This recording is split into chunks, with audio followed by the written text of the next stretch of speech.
Chapter 1: The Super Rich System.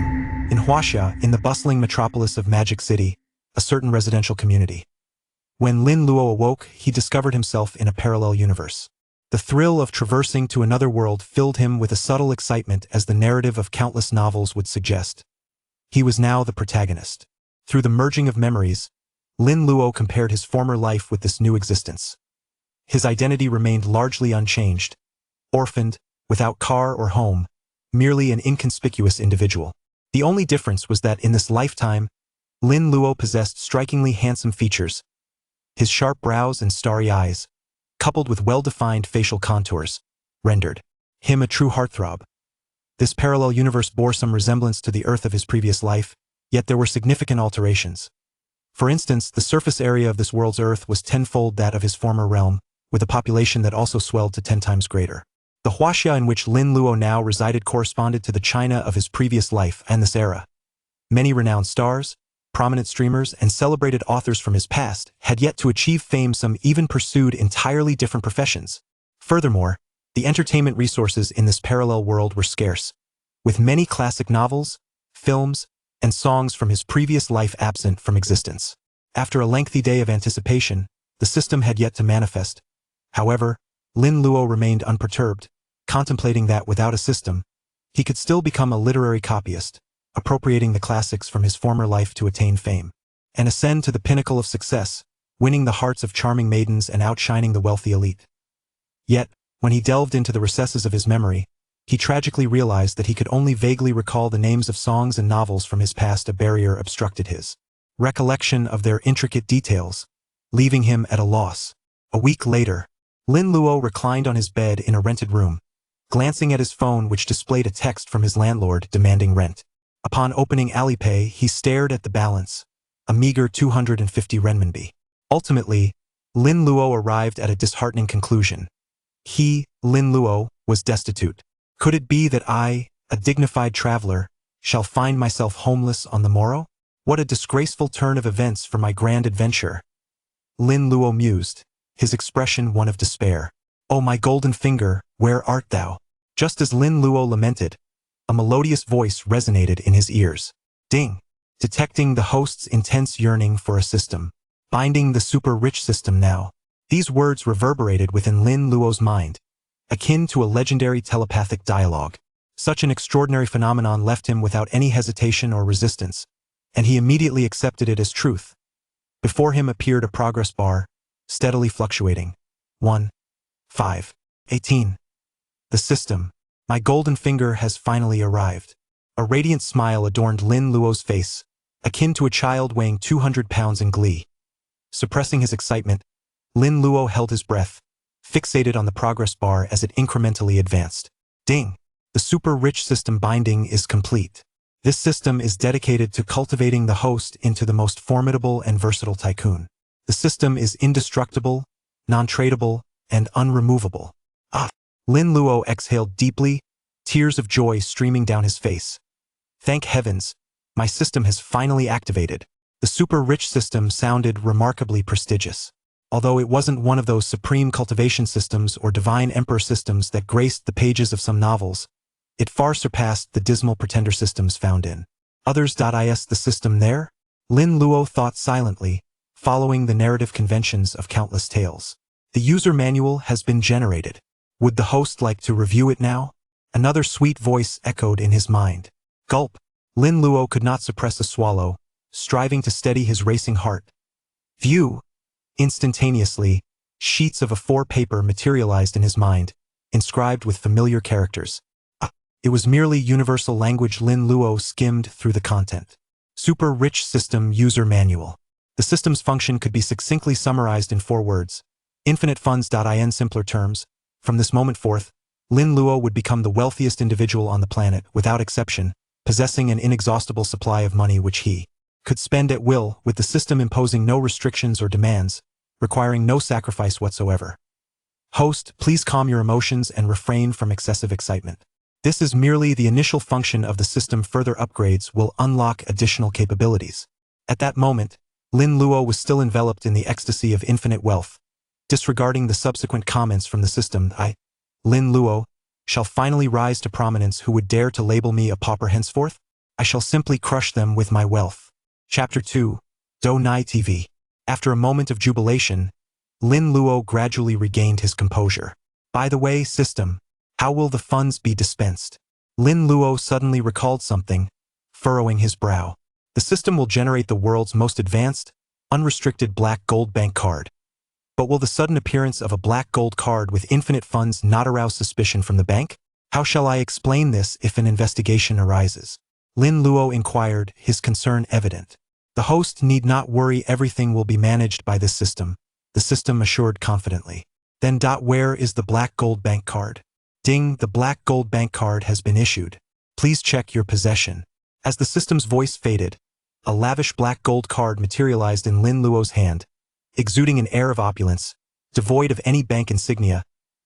Lin Luo felt as though he were in a dream as he caressed the black gold card. He muttered to himself, is this the bank card of infinite wealth? Which bank does it belong to? The system's response was succinct, universal across all banks. Lin Luo felt compelled to test whether the money was indeed usable. After all, it would be unfortunate to purchase a plethora of items at the mall only to discover the card was non-functional. The method of verification was straightforward. Watch a live stream and send gifts. Even if a recharge failed, it was unlikely anyone would emerge from the screen to mock or disdain him. In his previous life, Lin Luo enjoyed watching live streams, predominantly gaming streams, occasionally tuning into female streamers singing or dancing. Douyu TV, also known as Do Nai TV, was the most popular streaming platform in Huaxia, home to countless major streamers and stars rivaling even the small-time celebrities. With effortless dexterity, Lin Luo opened Douyu TV on his phone, greeted by a prominently displayed recommendation section. He did not recognize any of the 4 featured streamers, so he searched for familiar names from his past. Lu Benwei was offline, and PDD was also unavailable. Ultimately, he stumbled upon a female streamer, Feng Timo's live broadcast. Feng Timo was a favorite of Lin Luo's from his previous life, a legal lowly standing at a mere 1.5 meters tall. Upon entering the live room, Feng Timo was singing an unknown song. The melody was rather average. Lin Luo glanced at the viewer count in the bottom right corner. Currently, the live room boasted an audience of merely 18,000. While that may seem substantial, one must remember that the population in this parallel world was 10 times greater than that of Earth, and it was now 8 p.m., the peak viewing hour. It appeared that Feng Timo's streaming career in this realm was just taking off, lacking significant recognition. Lin Luo logged into his recently registered Douyu account. Navigating to the recharge page, he input 1 million soft sister coins, which converted to 1 million fish fins, and clicked to recharge. Ding! A notification chimed. Fish fins recharge successful. Observing the system's prompt, Lin Luo was engulfed in a wave of elation. It truly works. I am prosperous now. Just this black card alone, without even considering other functions, makes this system worthwhile. The aristocracy. Nearly all streaming platforms feature a nobility tier, an exclusive domain for the affluent, a symbol of opulence. The higher the aristocratic rank, the more privileges one enjoys, including noble medals, immunity from bans, and a plethora of other rights. The hierarchy of Douyu is categorized from low to high into 6 tiers: Knight, Viscount, Earl, Duke, King, and Emperor. Upon successful recharging, Lin Luo glided his mouse and opened the noble page. The live streaming platform is truly lucrative and Emperor earns a staggering 12,000 a month. He mused, a faint, indifferent smile playing on his lips. But it's merely 12,000. Congratulations to Luo Xiao for activating the Emperor tier in Feng Timo's live stream. Everyone, come and witness this. In every Douyu live stream, a golden banner illuminated the screen, exuding an air of dominance. At that moment, countless viewers remembered an ID, Luo Xiao. Chapter 3, Feng Timo. Please, wealthy benefactor, take me flying. Front row selling pictures of wealthy patrons. Surprise! A wealthy patron has appeared. 66666. Did the host just catch the eye of a tycoon? Oh, another spendthrift. Hey, I sense a hint of jealousy in your tone up there. Ha ha ha, at least they have money. What's it to you? Wealthy benefactor, do you need any accessories for your legs? Feng Timo's live stream was suddenly flooded with millions of viewers, and the barrage of comments surged dramatically. The 2 golden characters of Luo Xiao soared above hundreds of nobles, radiating superiority. Let's all hold our tongues for a moment. Let's hit 666. Occupying the front row, selling soda, sunflower seeds, and small stools. Wealthy benefactor, I seek a sponsor in 1.7 meters tall, can be cute during the day and passionate at night. Ugh, the person above must be a hefty dinosaur. Wealthy benefactor, just a quick question. Do you need any accessories down there? Leg hair will do. Isn't anyone going to mention how adorable the host is? Seriously, you lot are disgusting. Fawning over the wealthy, aren't you ashamed, wealthy daddy? In a world teeming with people, it is not particularly rare for someone to activate the Emperor tier on Douyu. Each activation signifies yet another wealthy patron joining the platform. Lin Luo's 12,000 spent to become an emperor in Feng Timo's livestream meant she would earn 50,000 coins.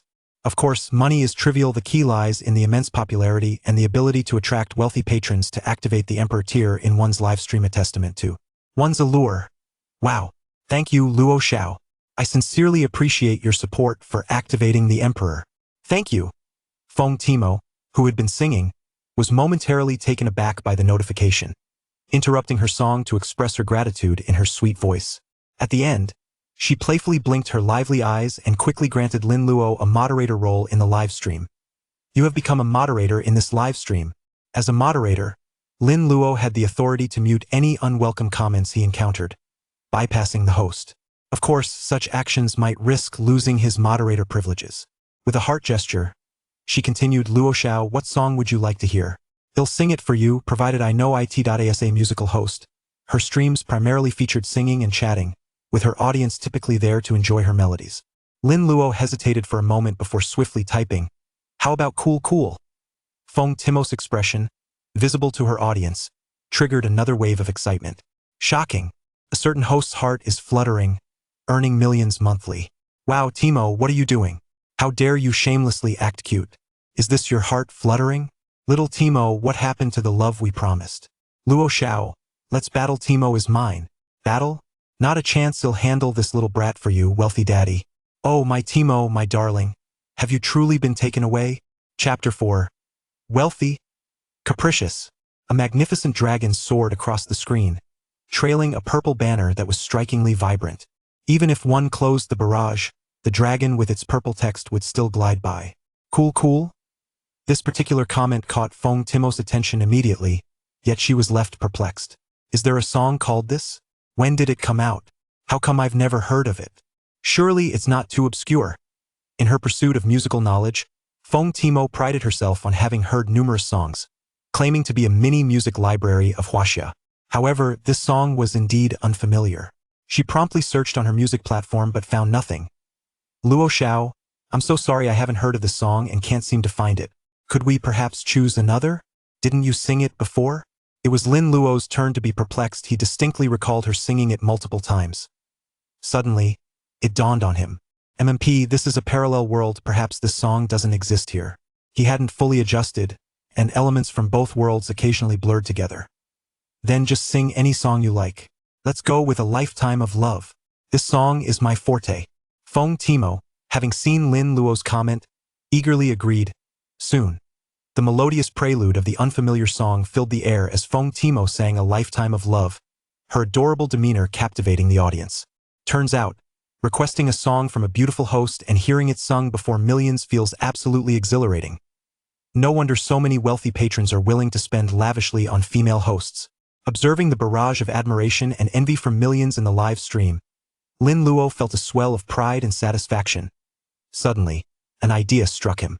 He navigated to the app on his phone, and after a flurry of actions, a mischievous smile crept across his face. Boom! A vibrant orange super rocket worth 2,000 soft sister coins soared into the sky, followed swiftly by the 2nd, 3rd, up to the 20th, and then the 100th. Luo Xiao gifted Feng Timo a Super Rocket X1. Click to enter the room and unlock the fishball treasure box. Luo Xiao gifted Feng Timo a Super Rocket X2. Click to enter the room and unlock the fishball treasure box. Luo Xiao gifted Feng Timo a Super Rocket X3. Click to enter the room and unlock the fishball treasure box. Luo Xiao gifted Feng Timo a Super Rocket X100. Click to enter the room and unlock the fishball treasure box. After activating Emperor sending rockets? Wealthy benefactor, you are truly affluent. My mom just asked me why I'm kneeling to watch the live stream. I can't comprehend the world of the wealthy. Looks like tomorrow's news will report on a high-ranking executive being suspended and jailed. Luo Xiao, do you still accept adopted daughters? Luo Xiao is so ruthless. Wow, 100 super rockets, that's 200,000 soft sister coins. Lin Luo's display of rockets immediately elicited awe and admiration from countless viewers. Having just spent 12,000 to become an emperor, now he was showering super rockets. How wealthy must Luo Xiao be? Seeing the diverse reactions in the live stream, a smirk appeared on Lin Luo's face. To ordinary individuals, such expenditures might seem considerable. However, for him, endowed with a system and boundless wealth through a black card, these amounts were inconsequential. With infinite funds, why would Lin Luo concern himself with such sums? Since he was enjoying the live stream, he might as well reward the host. Wealth allows for indulgence. Chapter 5. 3 Years of Profitable Ventures. By now, Feng Timo's mouth hung agape, utterly speechless for an extended moment. She had never received such a multitude of gifts since she began her live streaming journey. In fact, the total gifts she had amassed over this period scarcely matched this singular occasion. Typically, her audience offered simple gifts such as fish balls and cards. The more extravagant airplane gifts were rare, and rockets were even fewer, let alone 100 super rockets. The number of viewers in Feng Timo's live stream had soared dramatically, escalating from around 100,000 to over 200,000, a remarkable increase of 1 million in popularity. Timo, please sing Little Jumping Frog for me. If you sing it joyfully, I might shower you with some super rockets. But there's a condition. With a mischievous smile, a purple-blue barrage of comments flooded in once more. What condition? Timo inquired, shaking her adorable little head, instantly captivating numerous new viewers. I just saw you drinking yogurt. You should take a sip and sing while holding it in your mouth. Lin Luo added in another comment. Feng Timo stared at the barrage, bewildered by the request to hold yogurt in her mouth while singing. 23333. Forgive my dirty thoughts. Lin Luo, oh my, please take me along. Lin Luo's lewd smile. 233333.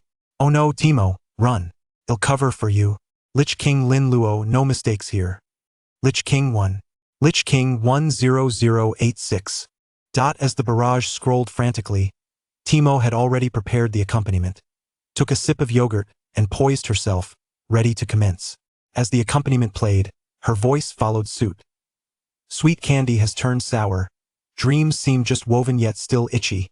Eyes lowered, lips clicking, singing just like the cool breeze. Lend me a pair of little chopsticks, save me, and plump towards the sun. Oh, believe miracles lie within oneself. La la la, with you by my side. Phew. Gazing at the screen, as Feng Timo sang with yogurt dribbling from the corners of her mouth, Lin Luo couldn't help but smirk with a hint of mischief, capturing a screenshot just as the yogurt squirted out some milky white liquid. Screenshot taken for memories. Shocking. The streamer actually. Welcome to our shocking department upstairs. Wow, the streamer is so adorable. I have a bold idea. Get lost. Timo is mine. 3 years of profit, not a loss. Adorable. I want to. Lecherous streamer. Lecherous moderator has followed. No thanks needed. Observing Timo's flushed face, Lin Luo promptly sent out the remaining 68,000 fish fins, totaling 340 super rockets. Upon hearing the system's notification, he felt compelled to exit Feng Timo's livestream. That moment, Feng Timo's expression was utterly charming, with a few drops of yogurt lingering on her lips. She stared at the computer screen in disbelief, rubbed her eyes, and even discreetly pinched her cheek, seemingly trying to ascertain whether this was all a dream. Another 340 super rockets. Could it be that this wealthy individual named Lin Luo had taken an interest in her? Feng Timo pondered, her cheeks aglow with embarrassment.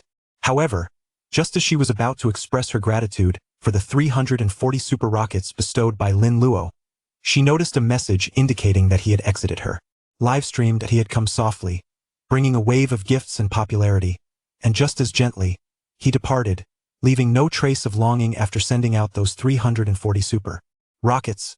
Feng Timo found herself momentarily stunned, her confidence shaken as she questioned her own allure. Yet, her curiosity about this extraordinary benefactor, Lin Luo, reached unprecedented heights. Meanwhile, Lin Luo, blissfully unaware, was engaged in playful banter with the system following the recent notification. Chapter 6. The ultimate trio. Lin Luo gazed at the words forming in his mind, congratulating the host for achieving the milestone of spending 1 million, thus earning a chance for a basic lottery draw. System, what can one win from the lottery? Are there different tiers for the draws? Lin Luo inquired with a furrowed brow, perplexed. You may win any item or ability, whether it exists in reality or is merely a figment of imagination.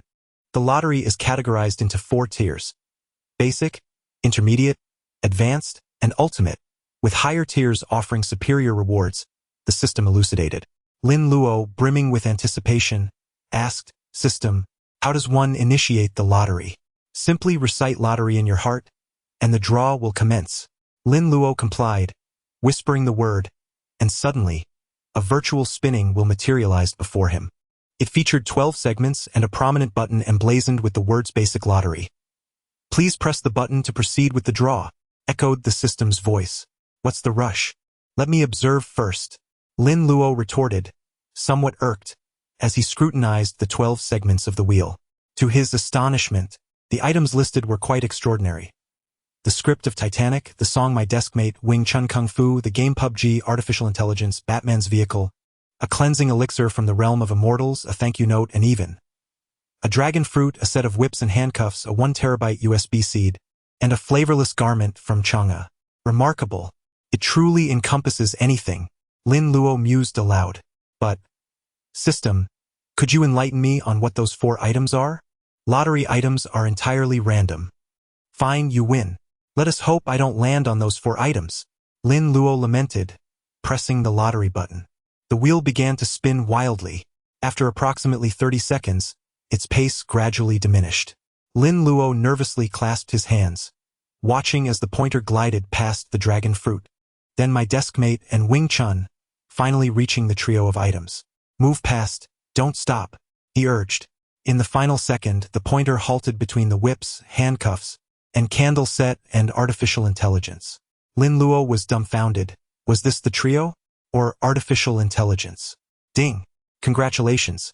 Host, you have won the whips, handcuffs, and candle set, the system announced. What? How could it be the trio? Lin Luo exclaimed, anxious to contest. The pointer was not even on it. How can that count? Ding! Data error detected. System repairing. Repair complete. Data modified. Rewards were generated. The system's voice resonated in his mind, and Lin Luo felt a surge of hope. Ding! Congratulations. Host, you have won the whips, handcuffs, and candle set. Lin Luo was taken aback. Why was it still the trio? Before he could ponder further, another system notification chimed. Ding! Congratulations. Host, you have achieved the Double Flash Award and obtained artificial intelligence. Wait, system, is this artificial intelligence as formidable as J.A.R.V.I.S.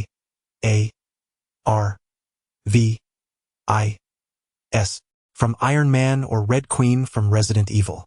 Lin Luo inquired with exhilaration. Indeed, was the system's succinct reply, filling Lin Luo with satisfaction. He understood that Red Queen could secure the hive and J.A.R.V.I.S.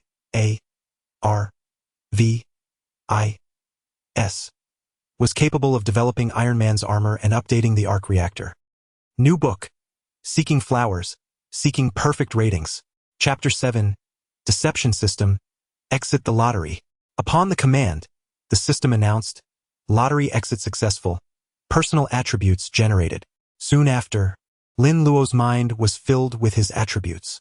Name, Lin Luo. Age, 21. Occupation, wealthy tycoon. Skills, none. Items, a set of leather whip, handcuffs, and candles. Artificial intelligence lottery attempts, none. Achievements, spent 1 million.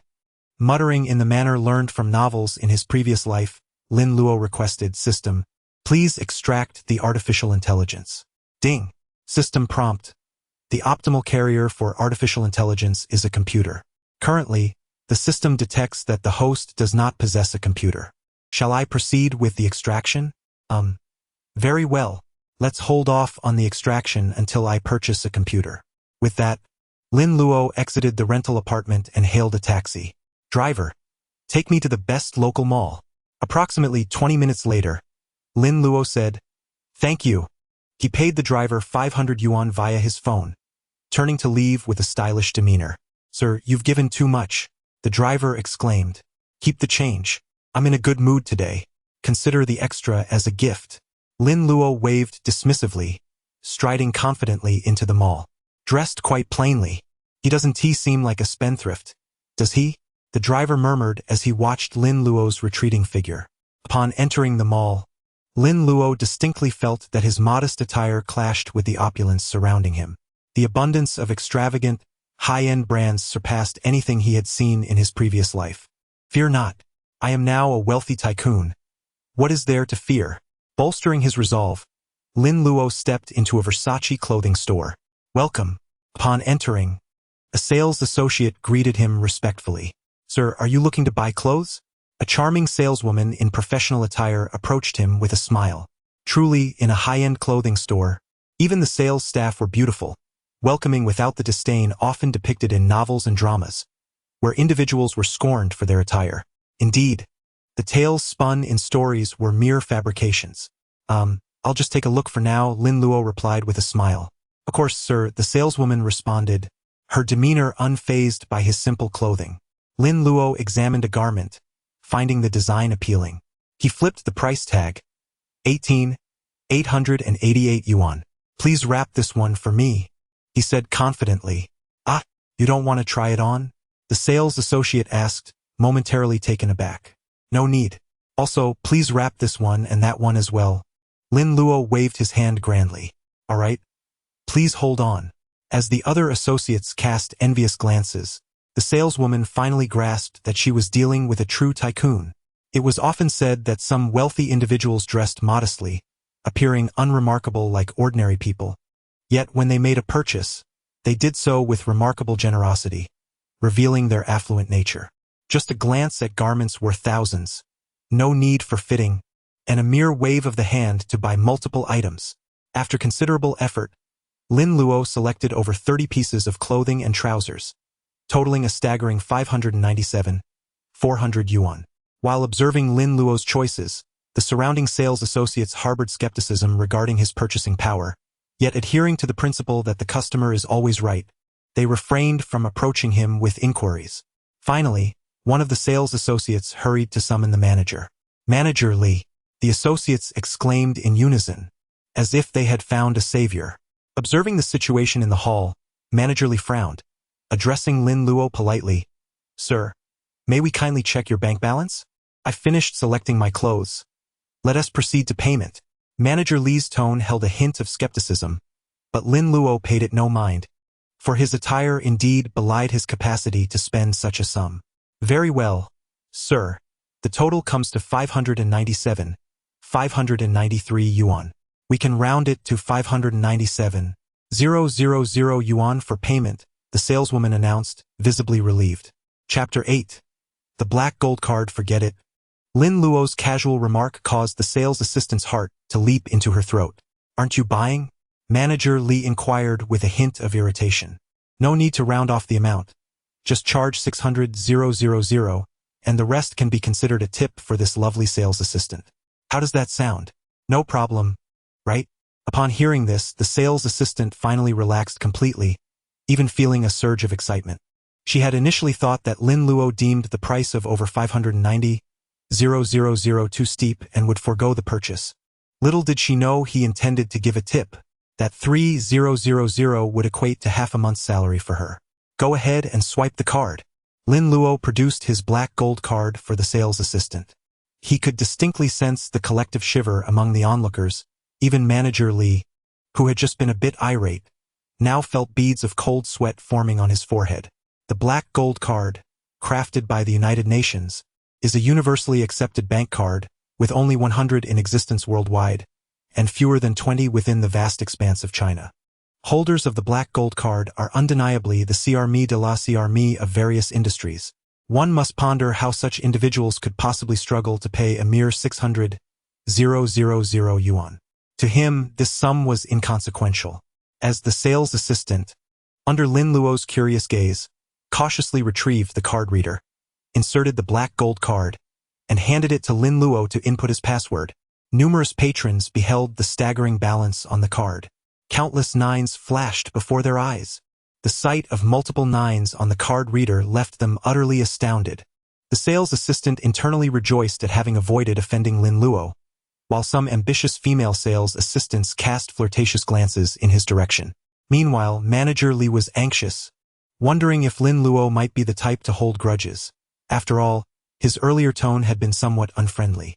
Should Lin Luo harbor resentment, given his earlier irritation, he would undoubtedly find it impossible to navigate the social landscape in China, as a single disparaging remark could result in a multitude of individuals retaliating against him.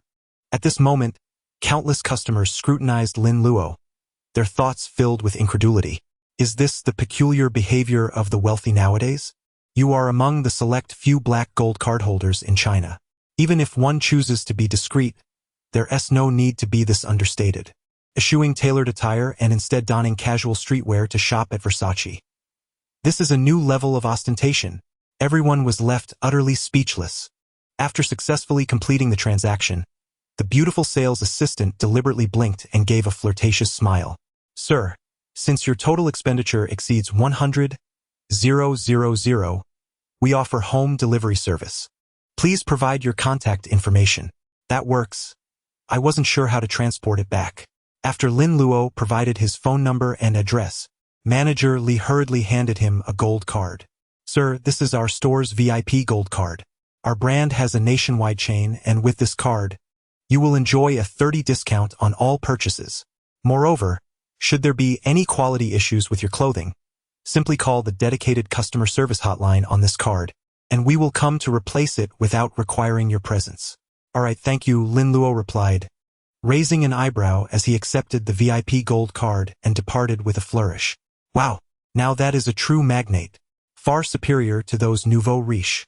As soon as Lin Luo left, a throng of sales assistants surrounded the beautiful sales assistant, exclaiming, a single purchase of 600,000 and a 6,000 tip.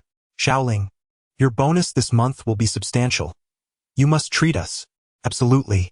The sales assistant beamed with joy, covertly jotting down Lin Luo's phone number and address as she gazed at his retreating figure. A young, handsome tycoon who spends money lavishly must be secured at all costs. Chapter 9. Purchasing a home. Having procured a new wardrobe, Lin Luo indulged in acquiring several pairs of luxury shoes, totaling over 200,000. He also purchased an iPhone X and a top-of-the-line Alienware computer, replacing all peripherals with the finest available. As the saying goes, the impoverished lavish on cars, the affluent adorn themselves with watches, while the less fortunate fixate on computers. Thus, Lin Luo acquired a Patek Philippe watch worth over 5 million. What could he say? He was wealthy and carefree. During this shopping spree, Lin Luo observed a common reaction whenever anyone beheld his black gold card. Astonishment followed by utmost respect. Even the sales clerk, who initially attempted to sell him counterfeit peripherals, hastily replaced them with genuine products upon seeing the black gold card, subsequently kneeling before him. After a thorough explanation from the system, he learned that there were only 18 such black gold cards in Huaxia. Although their cards did not confer infinite wealth like his, those who possessed them were undeniably affluent, and the card itself symbolized status. It was no wonder their demeanor shifted so dramatically upon its sighting. Truly, the system's offerings were of unparalleled quality. This card was indeed the ultimate tool for ostentation, Lin Luo mused. Now that he had acquired all the necessary equipment, only a vehicle and a residence remained. The car could wait. First, he would explore housing options. He hailed a taxi to a prominent real estate center in the bustling metropolis. While seated in the cab, Lin Luo busied himself with his newly purchased phone until they arrived at the largest sales center in the city. This establishment was renowned throughout the metropolis and attracted either business magnates or political elites, essentially the wealthy and distinguished. Lin Luo's philosophy was straightforward. If he were to buy a home, it must be the finest.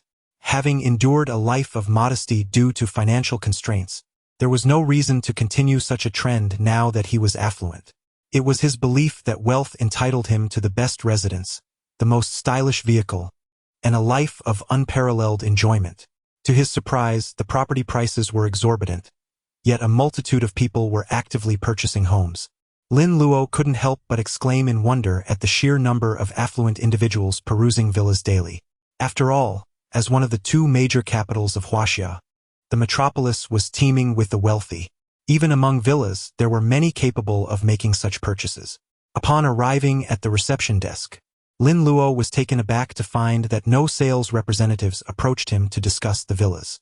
The staff, upon seeing his modest attire, dismissed him, assuming he was just another impoverished individual who would merely browse without intent to buy. Despite having purchased numerous luxury items, Lin Luo had yet to change out of his plain clothing, creating a stark contrast with the well-dressed clientele around him. This discrepancy drew the attention of other prospective buyers, who exchanged skeptical glances. Is this person genuinely here to purchase a home? Why is he so poorly dressed? Many murmured, wrinkling their brows in disdain. Lin Luo shook his head in resignation, recognizing the superficiality of the crowd. Just as he was about to turn away, a melodious voice called out to him. "Excuse me, sir, are you here to view properties?" A girl with square-framed glasses, whose delicate features could not be concealed, hurried over. "I apologize, sir. I was gathering property information and delayed your time." Lin Luo glanced at the young saleswoman, quickly discerning her novice status from her flustered expression filled with remorse. "I see that little miss is once again eager to please," he thought, recalling how she had approached him several times before, oblivious to his disinterest. The other sales representatives nearby regarded her with a mix of scorn and amusement. "You're quite new to the industry, aren't you?" Lin Luo remarked with a subtle smile. "Sir, I have just entered the field, but rest assured, I have memorized all the property styles and details, and I will provide you with the most comprehensive introduction." She hurriedly responded, misinterpreting his comment as a critique of her inexperience. Chapter 10. Saleswoman Yangmi, very well. Please introduce me to the villas you have here, Lin Luo stated. "Sir, take a look at this European-style villa.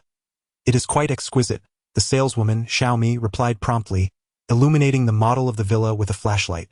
"This villa, designed in an European style, is priced at 80 million. 80 million. Lin Luo shook his head. "Are there any other options?" he continued to inquire. "This one is also European style, and the surroundings are quite pleasant. It is relatively less expensive at just 71 million. And this one is priced at 63 million, featuring a simple European style. The cost-to-quality ratio is quite favorable, from the simplicity of its design to the selection of colors and materials. That villa over there showcases a fashionable architectural style, utilizing fine glass, stone, and high-quality paints, priced at 48 million. Xiaomi gradually provided Lin Luo with details about the properties, displaying no signs of impatience. Whenever Lin Luo posed a question, she answered earnestly.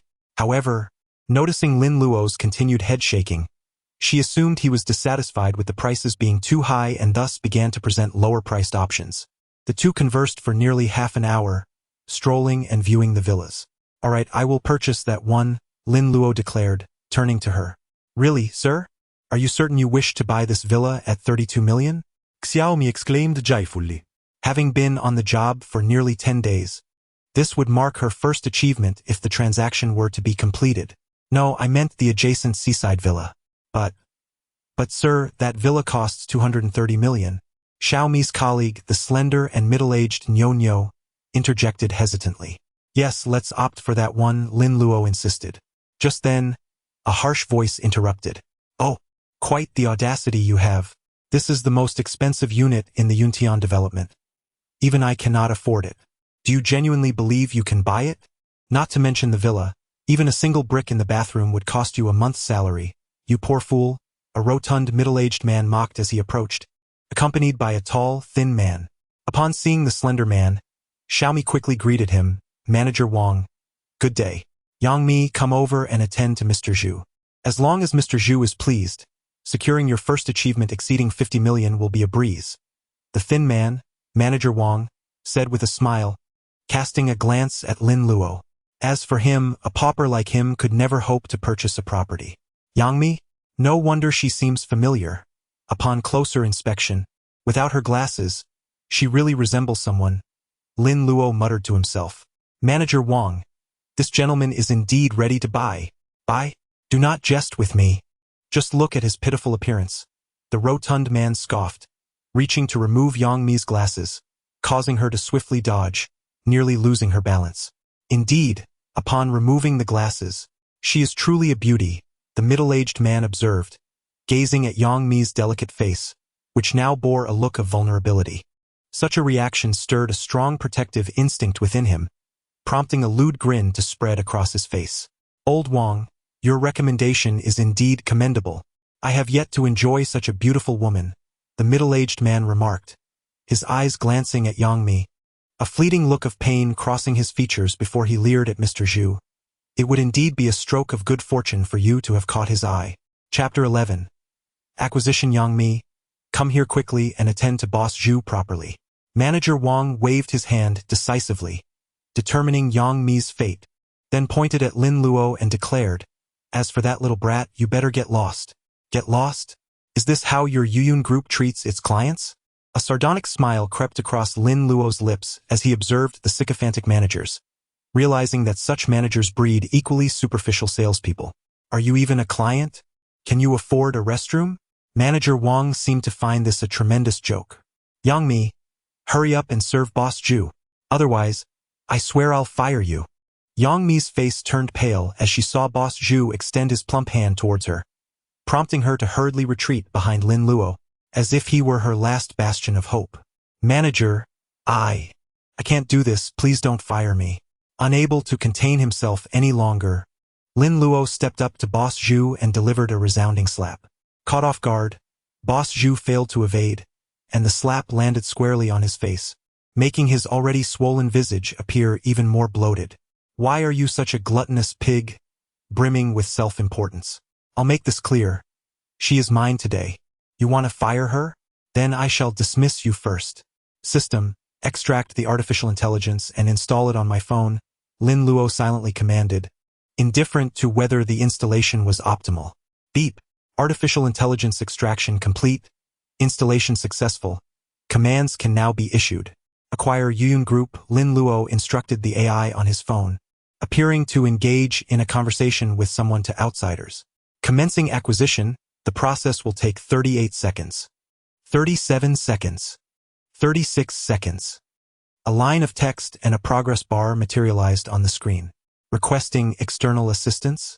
Acquiring Yuyun Group. Yuyun Group, a nationally listed conglomerate, boasts subsidiaries like Yuntian Real. Chapter 12. Captivated upon hearing the news, Wang Hongfa's face instantly turned ashen, his eyes vacant as he stood frozen in place. Since the call had been on speakerphone, everyone present had heard every word clearly.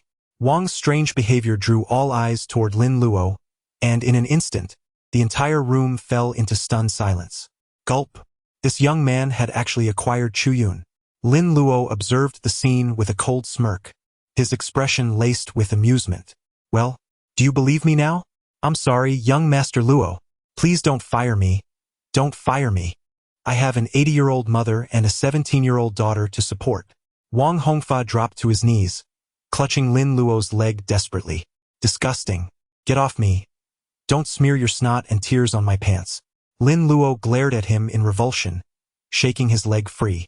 Wait, young Master Luo. My daughter is 17, and very beautiful. I can have her serve you. Just please don't fire me. Wang Hongfa clung to this last shred of hope like a drowning man, his words frantic. After all, this job was lucrative and he could exploit the sales staff daily. Selling his daughter was nothing compared to keeping such a position. And if Lin Luo actually took a liking to her, he'd be set for life. Lin Luo had the wealth to acquire Chuyun after all. Those words ignited Lin Luo's fury. Selling your own daughter for personal gain? That Li Chong, yes, you. Throw both of them out. The 5 security guards, including Li Chong, exchanged grins. Wang Hongfa. One of them jeered. All that exploitation finally caught up with you, huh? The plump Zhu boss nearby paled in terror. Why you? What are you doing? Put me down. Put me down. As the guards carried the 2 away, Wang Hongfa was light enough for just 2 men. But the obese Zhu? The other 3 struggled as if dragging a 300-pound hog, wobbling unsteadily with each step. Lin Luo watched them go before calling out, "Make sure you toss them far, out of my sight." With that settled, Lin Luo turned to Yang Mi with a smile. Now help me finalize the rest of the procedures. All right. Yang Mi snapped out of her daze and quickly assisted with the property transfer, which took less than an hour. Good service, Lin Luo remarked, examining the housing contract in his hand. I'm in need of a secretary. How about it, Xiao Mimi? Want the job? Having just acquired the company, Lin Luo could easily promote Yang Mi to executive secretary once the equity transfer was signed. But Mr. Lin, I don't know how to do anything. Yang Mi, now aware of his name, waved her hands in flustered protest. You can learn. I'll arrange specialized training for you. Lin Luo lifted her delicate chin with an air of dominance. Get the villa ready. I'll send you the address. Hire movers to bring over the computers and clothes I bought today. I'm moving in this afternoon. Oh, okay. Yang Mi's heart raced as his fingers lingered beneath her chin. Up close, his striking features made her cheeks flush. After a delayed pause, she managed a response. Watching Lin Luo's retreating figure, Yang Mi found herself entranced. This man had boldly taken over the company, dismissed manager Wang, and promoted her. A young, wealthy man like this. She had to seize the opportunity. Secretly, she steeled her resolve. Chapter 13. A lesson in reverse. Lin Luo navigated the bustling streets of the metropolis. His hands tucked into his pockets, his head slightly bowed as if he were gazing at the ground, yet seemingly not. His aimless gaze did not wander elsewhere, but somehow avoided colliding with anyone. Lin Luo was preoccupied with a series of notifications echoing in his mind. Congratulations to the host for achieving the milestone of spending 10 million, earning one opportunity for a basic lottery draw. Congratulations to the host for achieving the milestone of spending 100 million, earning another opportunity for a basic lottery draw. Congratulations to the host for achieving the milestone of spending 1 billion, earning one opportunity for a mid-tier lottery draw. Congratulations to the host for achieving the milestone of spending 10 billion, earning another opportunity for a mid-tier lottery draw. Congratulations to the host for achieving the milestone of spending 100 billion, unlocking the supreme wealthy system marketplace. Congratulations to the host for establishing the first company, earning one opportunity for a mid-tier lottery draw. With a marketplace opened, Lin Luo had 2 opportunities for basic draws and 3 for mid-tier draws. Upon reviewing, he deftly initiated the lottery. The familiar spinning wheel and the well-known button greeted him once more. Most items were reminiscent of the previous draw, save for the trio of items he had previously won. An artificial intelligence, a set of restraints, and a candle. Among the items were the screenplay of Titanic, the song The One Sitting Next to You, Wing Chun Martial Arts, the game PUBG, a Bugatti Veyron Grand Sport 2025 Commemorative Edition, the Batmobile, a cleansing pill from a fantasy world, a thank you gift, a dragon fruit, an exclusive S.M. leather outfit, a 1 terabyte USB drive, and a piece of Chang'e's original attire. Aside from acquiring an additional Bugatti Veyron, he also received a leather outfit, which left Lin Luo both amused and exasperated, affirming that the system was anything but serious. With a flick of his finger, the pointer spun and, under Lin Luo's eager gaze, came to a halt at the Bugatti Veyron Grand Sport 2025 Commemorative Edition. Ding! Congratulations, host! You have won the Bugatti Veyron Grand Sport 2025 Commemorative Edition. Clicking again, the Bugatti Veyron was replaced by a Barrett sniper rifle from the year 2066. As the pointer spun once more. Ding! Congratulations, host! You have won a piece of Chang'e's original attire. By heavens, what is this nonsense? Lin Luo exclaimed, venting his frustration at the system. He found himself cursing at the invisible interface on the street, a spectacle that could be deemed an act of public reprimand. Mommy, what is that brother doing? A little girl tugged at her mother's hand, observing Lin Luo, who was alternating between expressions of delight and indignation as he interacted with the lottery. Guagua, be good. If you don't study hard, you might end up like that brother. Her mother gently ruffled her hair. Guagua will study diligently. I will be a good child. The little girl nodded earnestly, clutching her mother's hand as they vanished into the crowd.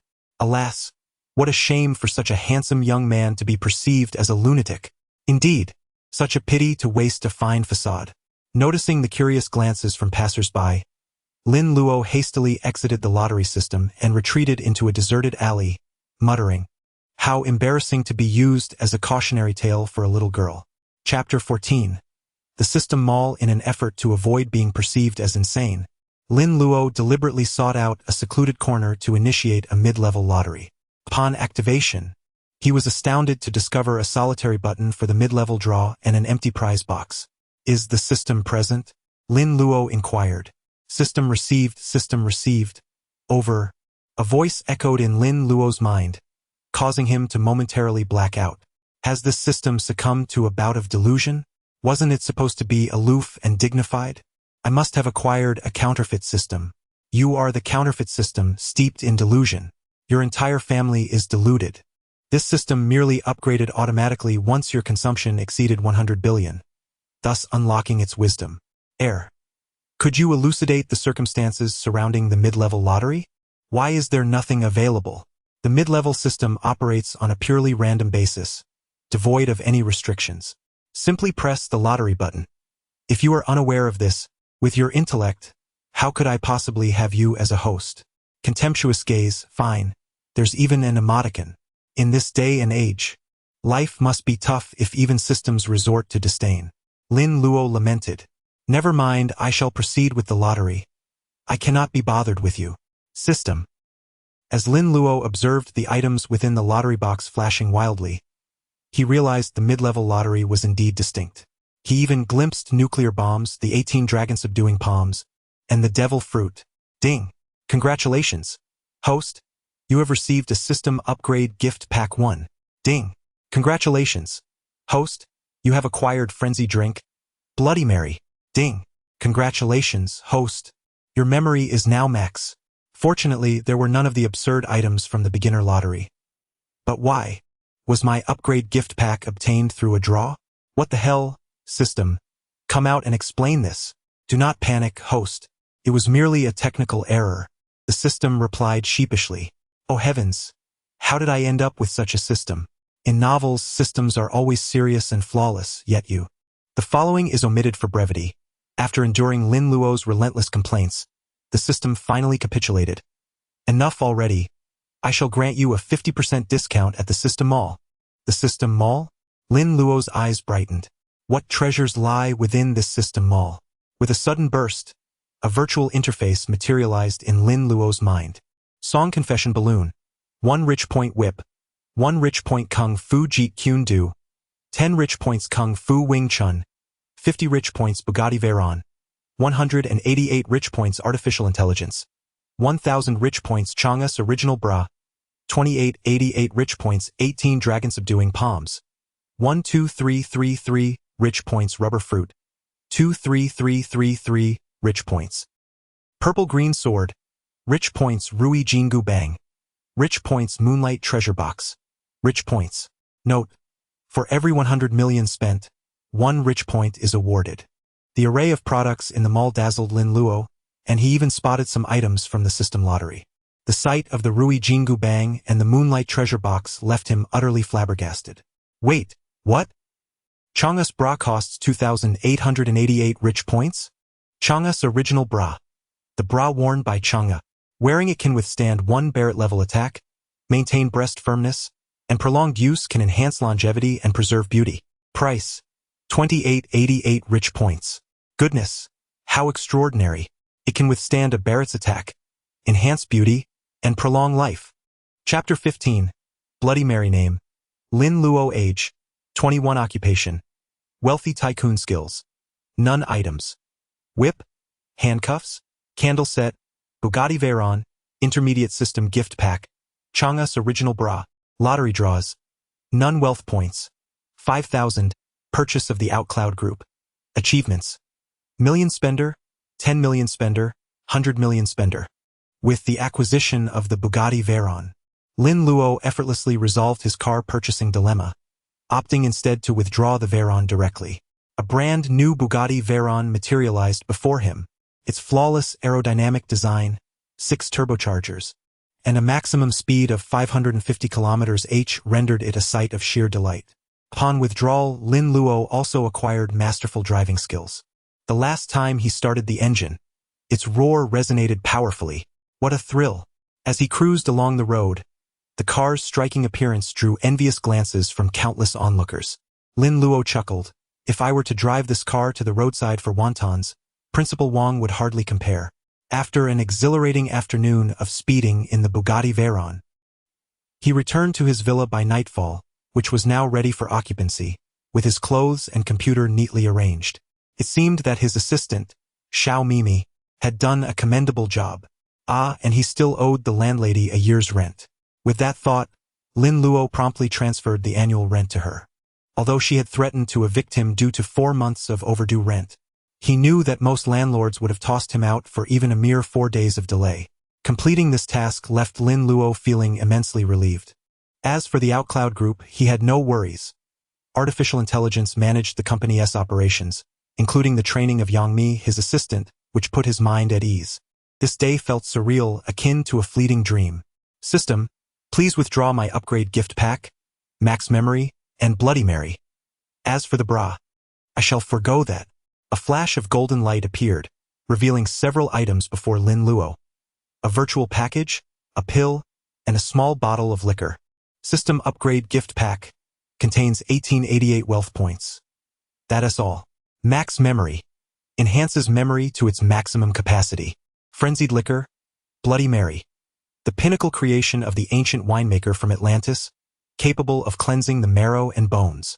Lin Luo suspected that this unreliable system would not provide anything worthwhile. Upon opening the gift pack, the 1888 wealth points were credited. He consumed the pill, which tasted remarkably like crispy chicken leg, granting him an extraordinary ability to recall information instantly as he glanced at an article on his phone. Now, regarding the remaining frenzied liquor, Bloody Mary, he gazed at the cup before him that resembled blood. Upon removing the cap, Lin Luo inhaled a potent and exotic aroma that invigorated his senses, sending a shiver through his body. After a moment's hesitation, he poured the Bloody Mary into his mouth. To his astonishment, there was no taste of alcohol. Instead, it bore the essence of blood, true to its name, transforming into a surge of wild energy within him. In an instant, Lin Luo felt his body ablaze, as if a fire had ignited within him, creating an overwhelming heat, particularly in certain areas which seemed to crave an outlet for release. Before long, his clothes were drenched in sweat, his mind blank, rationality lost, as he clawed at his garments with sweat pouring down. The flames conjured by the Bloody Mary engulfed Lin Luo's being.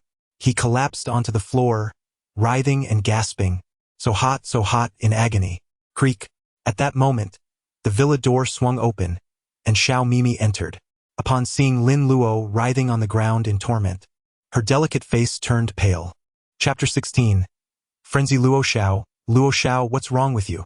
Yang Mi immediately rushed toward Lin Luo, who was writhing on the ground, her face pale with panic. What had happened to him? This was not the same domineering Luo Xiao from earlier in the day. Luo Xiao, what's happening? Don't scare me. Yang Mi quickly knelt beside him, reaching out to touch his skin, only to recoil as if burned. Her face drained of color as she saw the fire blazing in Lin Luo's eyes before he lunged at her. Instinctively, she dodged backward, shouting desperately, Luo Xiao, snap out of it. It's me, Yang Mia. Don't tear. Before she could finish, the sound of fabric ripping echoed through the room. Yang Mi knew she was doomed tonight. Over 2 hours later. Yang Mi, Lin Luo's face was ashen as he stared at Yang Mi, her cheeks streaked with silent tears. Lin Luo watched in shock as Yang Mi slowly opened her eyes, meeting his horrified gaze. Tears continued to fall, dripping onto the floor. Let me be alone. Please, Yang Mi said softly, her voice devoid of emotion. Nodding wordlessly, Lin Luo stepped back, his eyes lingering on the crimson stain on the floor, undeniable proof of what had transpired. His heart twisted in agony. What had he done? Yang Mi rose to her feet and walked slowly toward one of the villa's rooms, her movements heavy with pain. The damage Lin Luo had inflicted was unmistakable. Overwhelmed with guilt, Lin Luo stood frozen, unsure how to atone for this unforgivable sin. Then it struck him, the cursed drink, the Bloody Mary. It must have been the side effects, plunging him into a frenzied state. And Yang Mi, arriving at the worst possible moment, had become his unwitting victim or sacrifice. Regret consumed him, but there was no undoing what had been done. The wreckage around him only deepened his despair. What the hell had he done? Boom! Boom! Boom! Furious at himself, Lin Luo slammed his fists into the ground 3 times, shattering the villa's tiles into fragments. Stunned, he stared at his hands. These tiles were reinforced. Even a high-caliber sniper rifle would barely leave a scratch. Yet he had broken them effortlessly. Was this the power of the Bloody Mary's transformation? Incredible. A few more drinks and he might be able to punch through mountains. But the thought of its side effects made him shake his head. Despite the exhilaration of newfound strength, his heart ached unbearably, because he had violated Yangmi in the most unforgivable way. His sorrowful gaze drifted toward the room.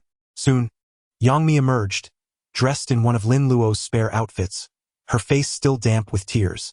She approached him slowly, her expression eerily calm, as if the storm of emotions had passed. Yangmi, I'm sorry Lin Luo stumbled over his words, lost in the chaos of guilt. The damage was done. All he could do now was try to make amends. Chapter 17. Palpitations low. I know that was not your intention, Yangmi said, pausing everything to gaze at Lin Luo. She felt that he would not act that way. Under normal circumstances, he would never subject her to such an indignity. Lin Luo hesitated. Although he had acquired wealth, his mindset had yet to adjust. He was uncertain about whether to disclose the incident involving Bloody Mary. Having already taken away Yangmi's innocence, he felt compelled to offer her a proper explanation. After a moment of contemplation, Lin Luo recounted the events surrounding Bloody Mary, omitting any mention of his system or the effects it had. He simply stated that once he had consumed that drink, he had descended into a frenzied state. Yangmi glanced at the unmarked bottle on the floor and nodded in understanding. Ici, l'eau. I don't blame you. With your wealth, you should avoid drinking recklessly in the future. Though her words were simple, Lin Luo was overwhelmed with emotion. He had taken her innocence, and yet she did not hold it against him. She even sought to comfort him. However, he was filled with guilt. Yangmi was such a beautiful woman. Surely, she could find a wealthy husband and live a blissful life. And now, because of him, wait, that's not right. Who could be wealthier than I am? Lin Luo suddenly remembered his super-rich system. Little me, I will take responsibility for you from now on, Lin Luo declared loudly to Yangmi. Her heart warmed at his words. Lo, you can say such things? Yangmi smiled, her curiosity piqued. How do you plan to take responsibility? Are you saying you intend to marry me? Yes, little me, if you agree, you shall be my wife, Lin Luo affirmed, lifting her chin and nodding resolutely. Yangmi paused for a moment, then playfully smiled. All right, Lo, stop joking. I don't blame you, but let us clean this mess up. Little me. I mean it. Chapter 18. Cleansing the essence after tidying up the villa, Lin Luo felt a viscous substance seeping from his skin. Upon inspection, he was taken aback to discover that his entire body was exuding a dark, oily sludge, reminiscent of grease, which continued to flow out. What on earth is this? Lin Luo exclaimed in shock. At that moment, he appeared more disheveled than a beggar who had not bathed for years, emanating a foul stench. Good heavens! What a terrible smell! Lin Luo attempted to vigorously scrub off a smaller patch of the black sludge, revealing smooth skin beneath. Could this be the cleansing of the marrow and bones often mentioned in novels? With the sight of his newly revealed skin, Lin Luo began to formulate a hypothesis. He had always believed his prior self, being an avid sportsman, possessed a remarkably healthy physique, so he was astonished to find himself expelling such copious amounts of sludge. Luo, your body. Yangmi, who had just noticed Lin Luo's peculiar state, exclaimed in astonishment. It's nothing. Have you ever read a martial arts novel? The effects of that bottle of liquor are likely similar to the cleansing of the marrow and bones. This sludge must be toxins and bacteria being expelled from my body, Lin Luo explained to the astonished Yangmi. Is that really true? Yangmi appeared somewhat skeptical. If you don't believe me, come and see for yourself. Lin Luo showcased the freshly scrubbed area to Yangmi hesitantly. She approached, and upon observing the clean patch, she gasped, It's true. She then reached out to touch the sludge and, upon smelling it with her delicate nose, was met with a wave of foul odor. Yet, rather than being deterred, she gazed at Lin Luo with delight. Luo, is there any more of that liquor? I want to drink some too. Yangmi quickly adopted a playful demeanor, coaxing Lin Luo. I'm afraid not. That was the only bottle, Lin Luo replied with a wry smile, fully aware of Yangmi's motivations. Women and their desire for beauty. He recalled how he often witnessed the landlady, in her 30s, applying a dark mud mask to her face daily, which she proudly claimed was a beauty treatment. Wait, little me, there's something on you. Lin Luo pointed in surprise at Yang Mi's delicate form.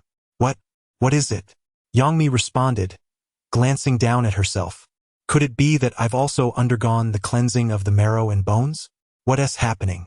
Isn't this what you wanted?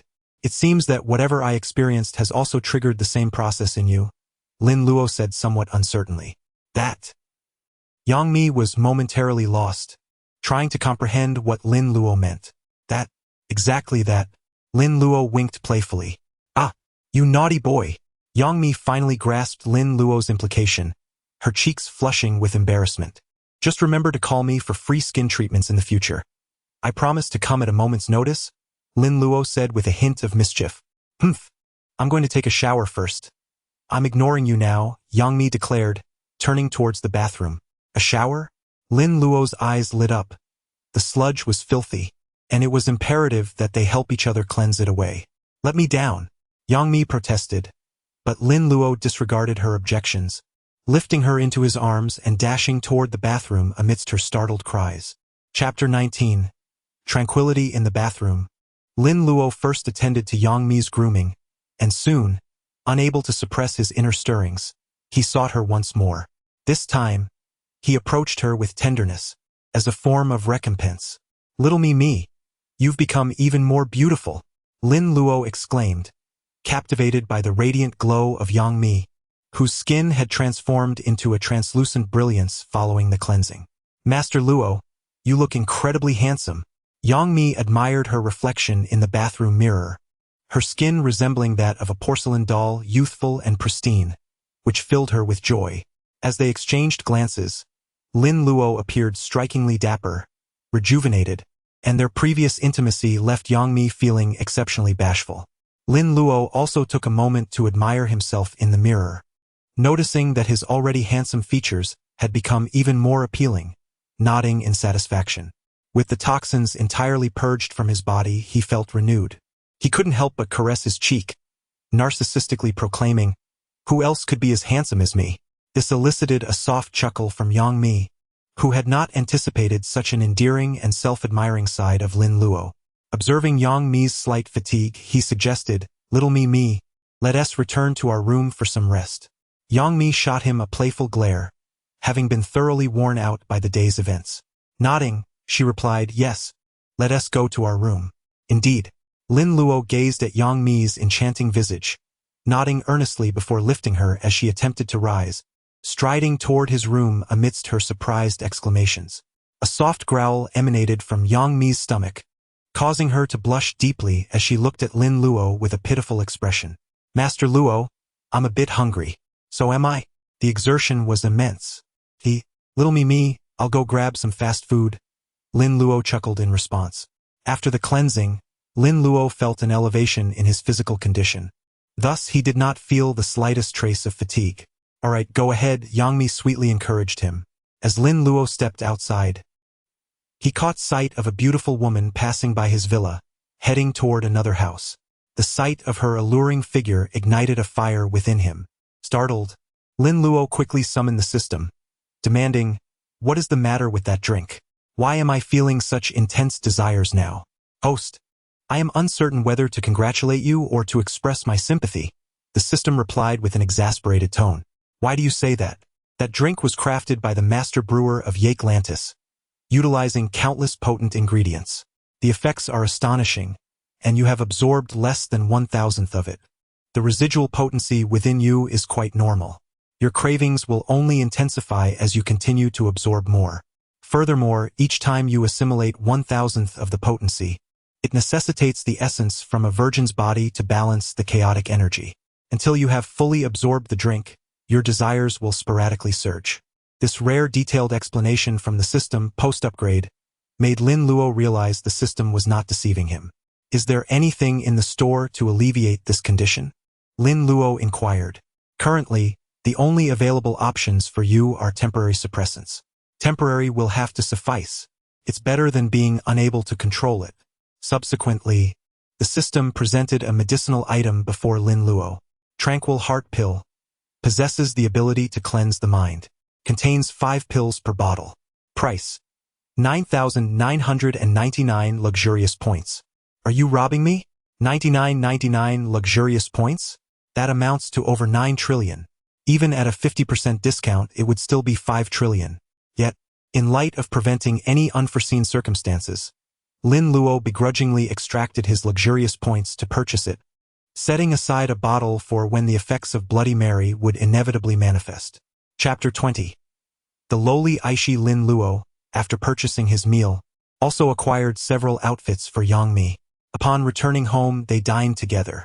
Although he intended to persuade Yang Mi to stay the night, she insisted on heading home, and he reluctantly acquiesced. After sharing some tender moments, he took her back. As he glanced at the Alienware computer he had bought for 160,000, Lin Luo felt an irresistible urge to indulge in the exhilarating experience of gaming on a high-performance machine. Though the Alienware was not the most top-tier assembled computer, it sufficed for Lin Luo, who lacked the skills to assemble one himself. Upon starting the computer, it booted up in a mere 5 seconds without any lag. Reflecting on the decrepit computer of his past life, Lin Luo couldn't help but exclaim, "How wonderful it is to have wealth."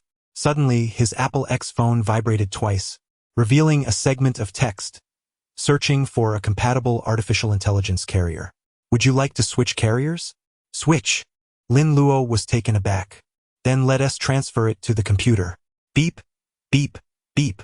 The transfer was complete, and the artificial intelligence was officially activated. Officially activated?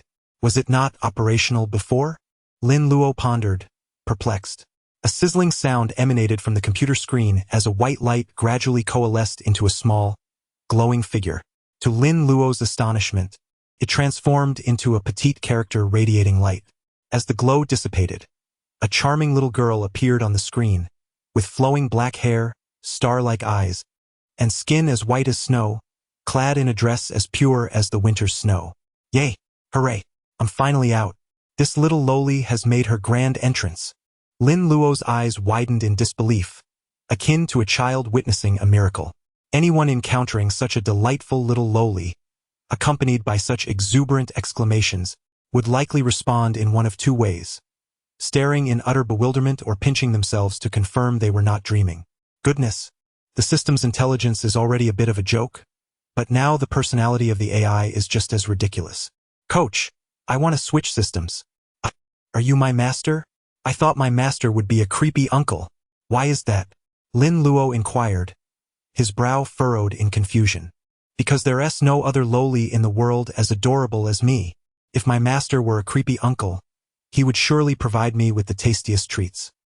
The little lowly opened her mouth and nibbled on her delicate finger, pondering for a moment before her eyes lit up with realization.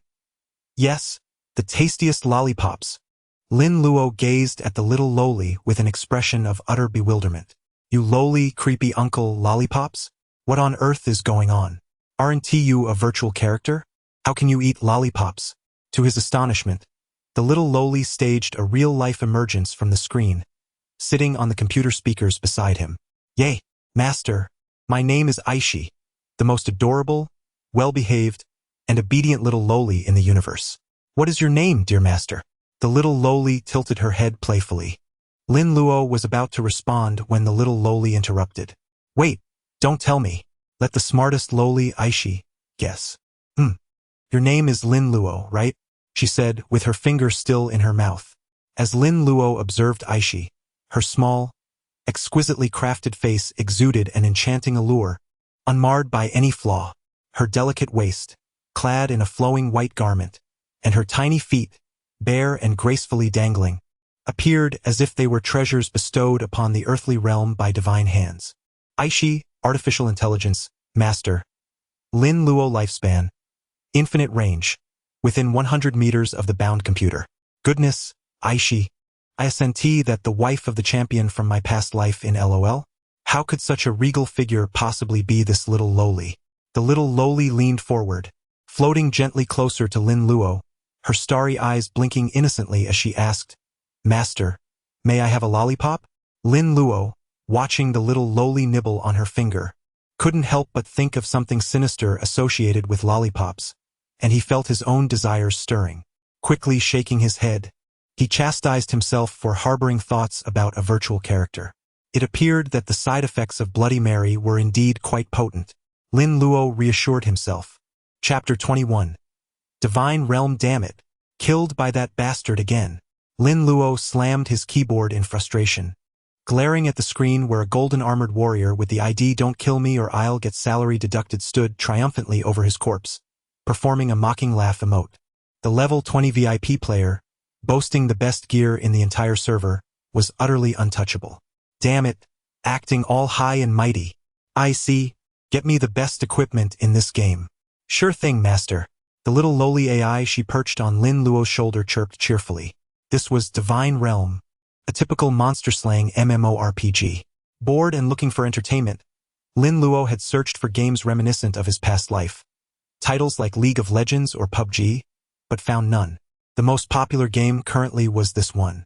With a wave of AI she's tiny hand, Lin Luo's in-game character was instantly clad in the same radiant, top-tier gear as the server's so-called number one.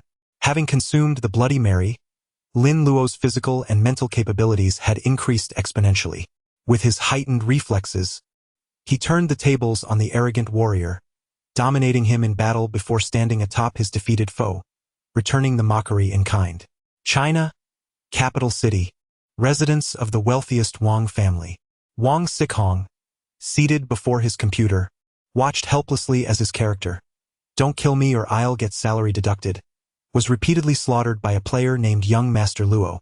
Furious, he hurled his mouse aside and bellowed, "Butler, Butler, get in here now." "Young Master, how may I serve you?" A middle-aged man hurried in. "I keep getting killed. Summon the game designers of Divine Realm immediately. There must be something wrong with this game. How can I lose with identical gear?" After a pause, Wang Sickhong added venomously, "If I can't beat that player, I can at least beat the living daylights out of the game's designers." The butler wiped his sweat, utterly bewildered. "What are you staring at? Move." "Why yes, young master." The butler stammered before hastily retreating. "Think you're hot stuff killing and taunting me? I'll break your damn legs. Ha ha ha." Lin Luo laughed heartily as the name "Don't kill me or I'll get salary deducted" turned gray in his enemy list, indicating the player had rage quit after being utterly humiliated. But soon his amusement faded. He had only asked AI Shi for the overpowered gear out of spite. Now that he had exacted revenge and possessed the best equipment, the game had lost its appeal. With this gear, no one except that whale-spending opponent could even scratch him. It made him nostalgic for the games of his past life, League of Legends, PUBG. Sadly, this world had nothing like them. "Hey AI Shi, can you recreate League of Legends and PUBG from my memories?" he asked suddenly. "It's a bit challenging, but with the right servers, it's possible." AI She puffed her cheeks. "But the cutest, most amazing, most well-behaved little lowly AI, she won't help unless you give her lollipops." Let me check some streams first. I'll get you lollipops later," Lin Luo replied helplessly. Opening Douyu on his computer, he immediately navigated to Phone Timo's livestream. The high-definition quality was leagues better than his old phone. Little Timo sing another song. Timo the Queen, gorgeous and angel-voiced. Even spacing out is adorable. Death penalty totally worth it.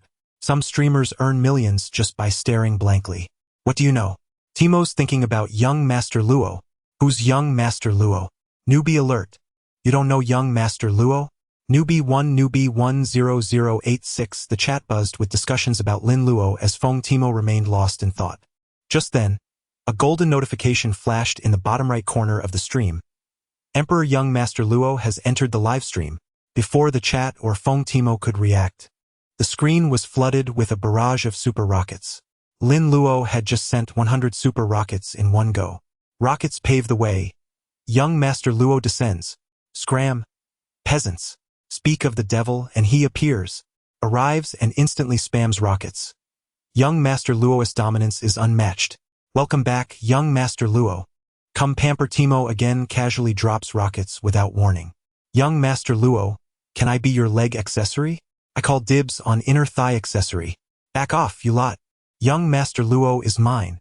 Phone Timo, snapping out of her daze, cooed in her sweetest voice, "Wow. Welcome, Young Master Luo. Thank you for the 100 super rockets. Timo loves you." Chapter 22. The confession balloon. Lin Luo directly purchased the confession balloon from the system space and sent it to Feng Timo on QQ.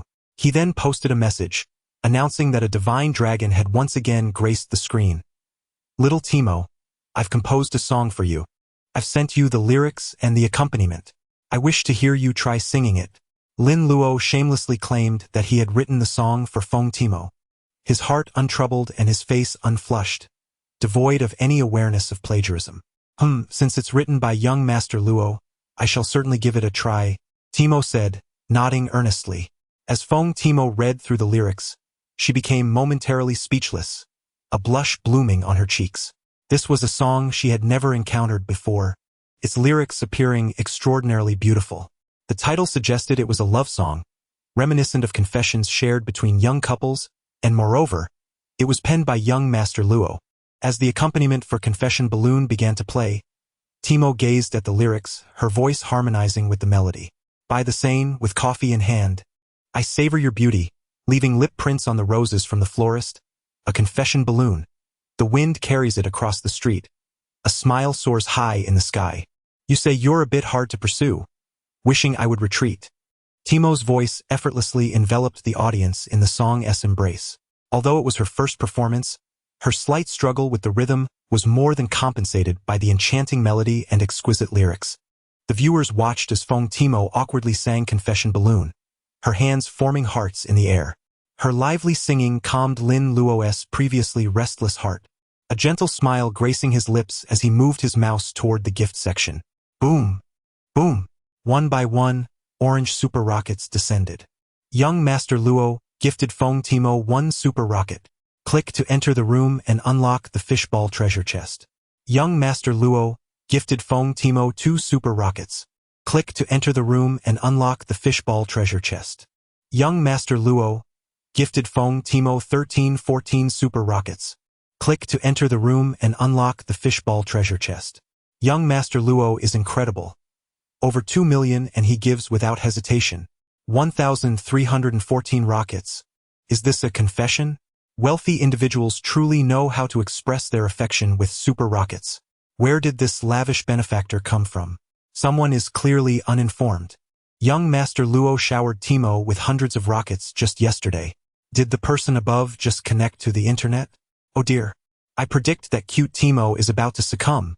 What do you mean about succumbing? Timo has already fallen hard. As the song concluded, Feng Timo gazed at the gifts bestowed by Lin Luo, her mouth agape, her heart racing. The recent performance of Confession Balloon, coupled with the 1314 super rockets, made her ponder. Has young Master Luo taken a liking to me? Is he confessing his feelings and should I accept? Young Master Luo, what do you think of my song? Feng Timo asked, her heart brimming with anticipation. Indeed, it is quite lovely, Lin Luo generously praised. Yes, I will certainly practice this song diligently, she replied, her eyes squinting with joy at Lin Luo's compliment. 666. The live stream is showcasing a love affair, a certain broadcaster and a certain wealthy individual. What a captivating incident. Shouldn't that be a story? You seem to have made an error. Incident, no doubt. 666. Those above are still too innocent. A group of seasoned veterans. Is this song truly written by young Master Luo? So melodious. He is wealthy and talented, though I wonder if he is handsome. As Lin Luo prepared to exit the live stream to buy lollipops for the little girl Aishi, a world banner caught his attention. Longxi Gongzi gifted Zhou Erk 1 super rocket. Click to enter the room and unlock the fishball treasure chest. Zhou Erk, yet another familiar name, prompted Lin Luo to follow the link into the room. As he departed, Feng Timo's joyous demeanor swiftly turned somber again. Has he left again? Upon entering the live stream, Lin Luo witnessed a rather vexing scene. Longxi Gongzi. Quite beautiful. Do tell me your price for the night. I shall cover you for the evening. Before Zhou Erk could respond, he sent out 10 super rockets without hesitation. How about 20,000? If that's insufficient, I'll add more. Chapter 23. The young master of Longxi. It is essential to acknowledge that Zhou Erk was once celebrated as the epitome of beauty and melodious voice, the foremost diva on Douyu. Her singing was so enchanting that even Feng Timo and Fa Jie found themselves humbled in comparison, rendering her unmatched. In her previous life, Urk boasted a fan base of hundreds of thousands, and eventually surpassed 1 million. Yet, in this world, which is tenfold more populous than her former one, she now possesses a mere paltry following of over 20,000.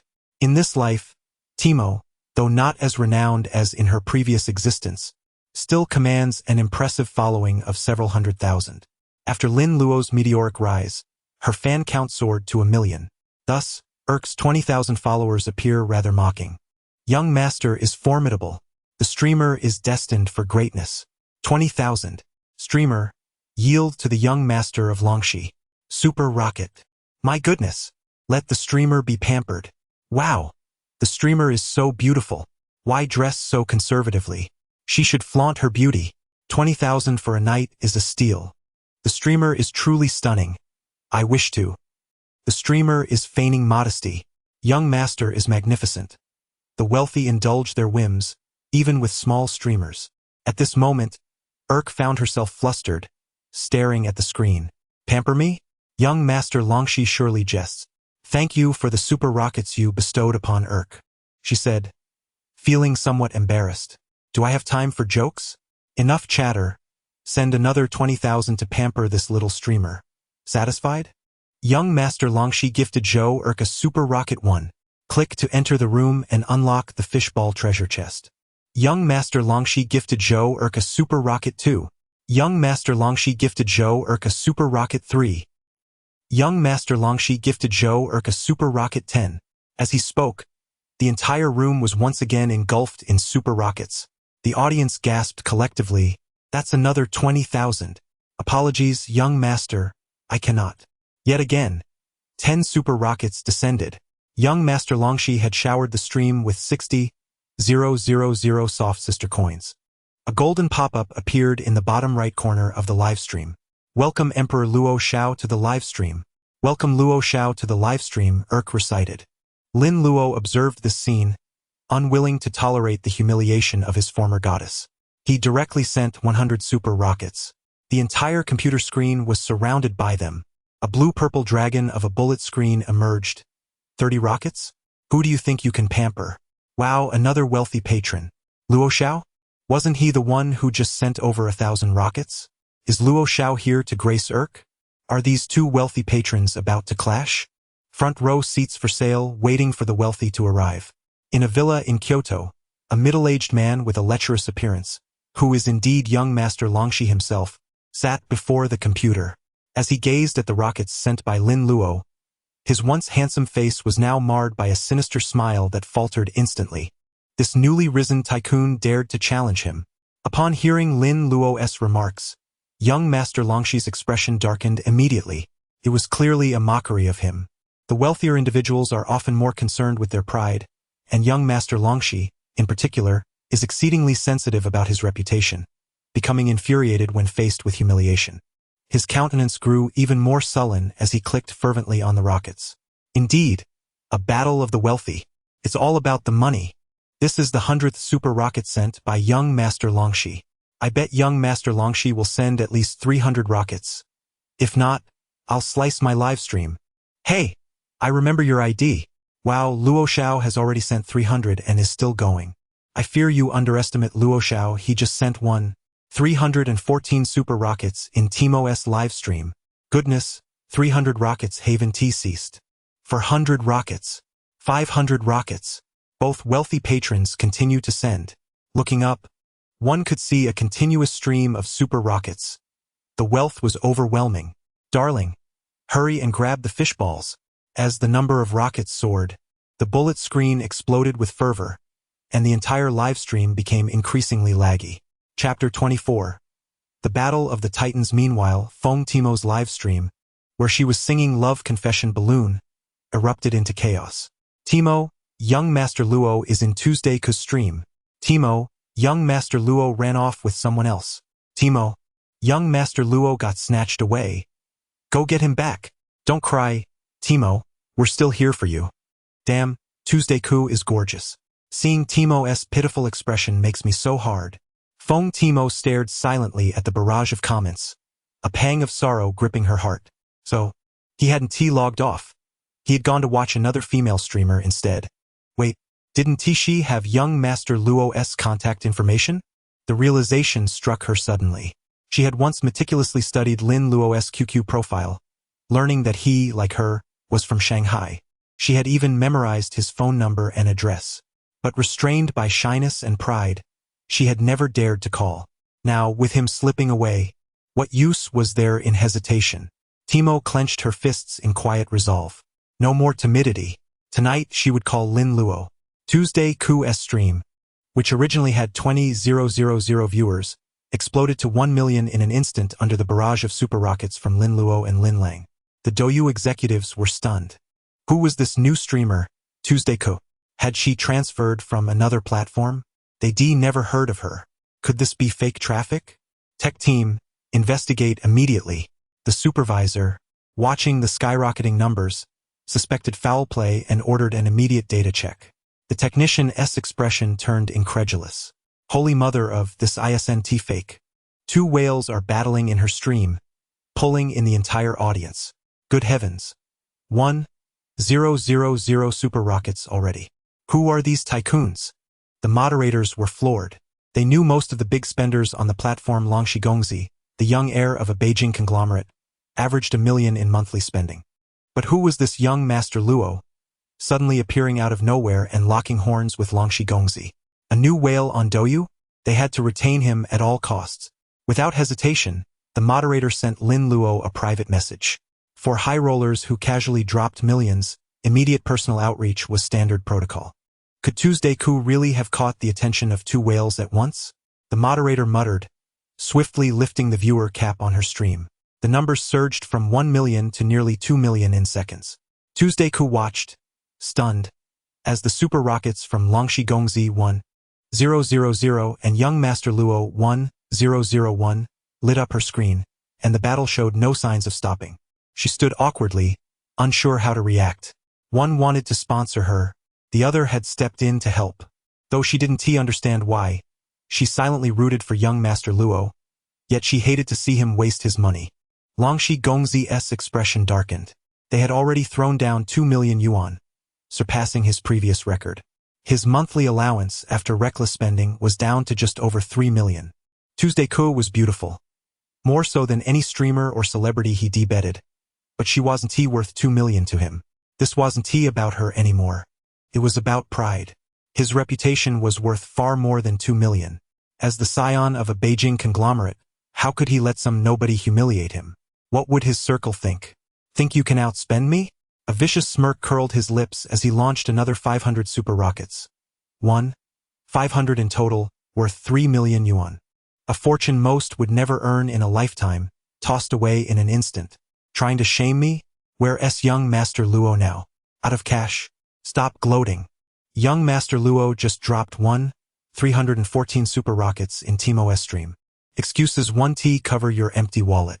If you can't compete, don't pretend. Trash. Long live the young master. Rule Douyu forever. Longxi Gongzi grinned triumphantly as his opponent fell silent.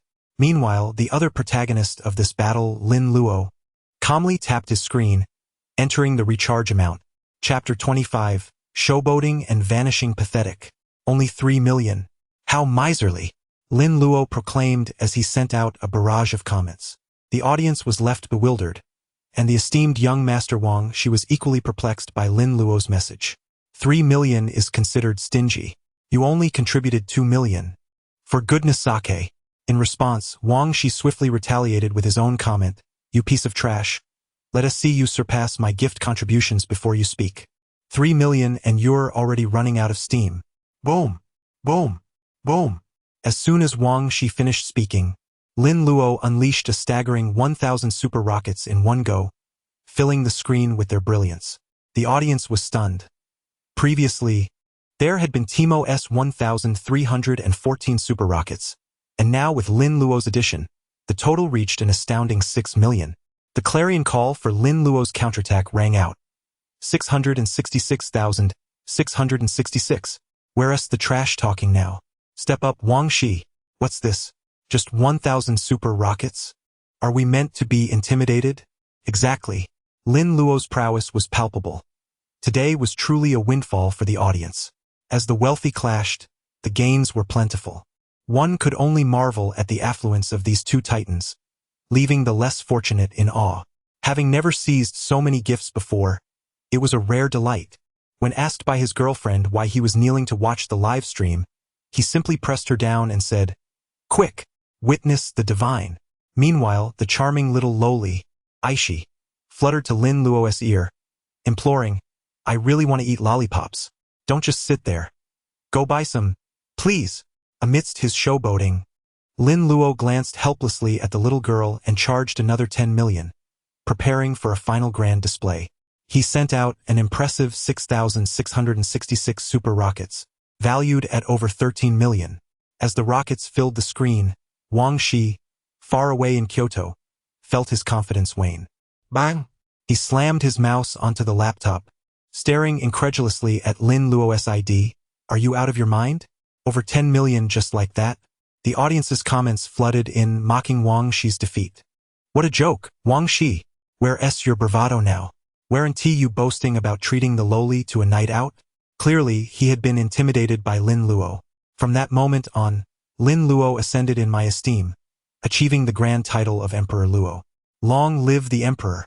Hail to our sovereign! A grateful gazed at Lin Luo's ID and said, "Emperor, wait, let me add you on QQ. I'll repay you for the gifts when my salary arrives this month."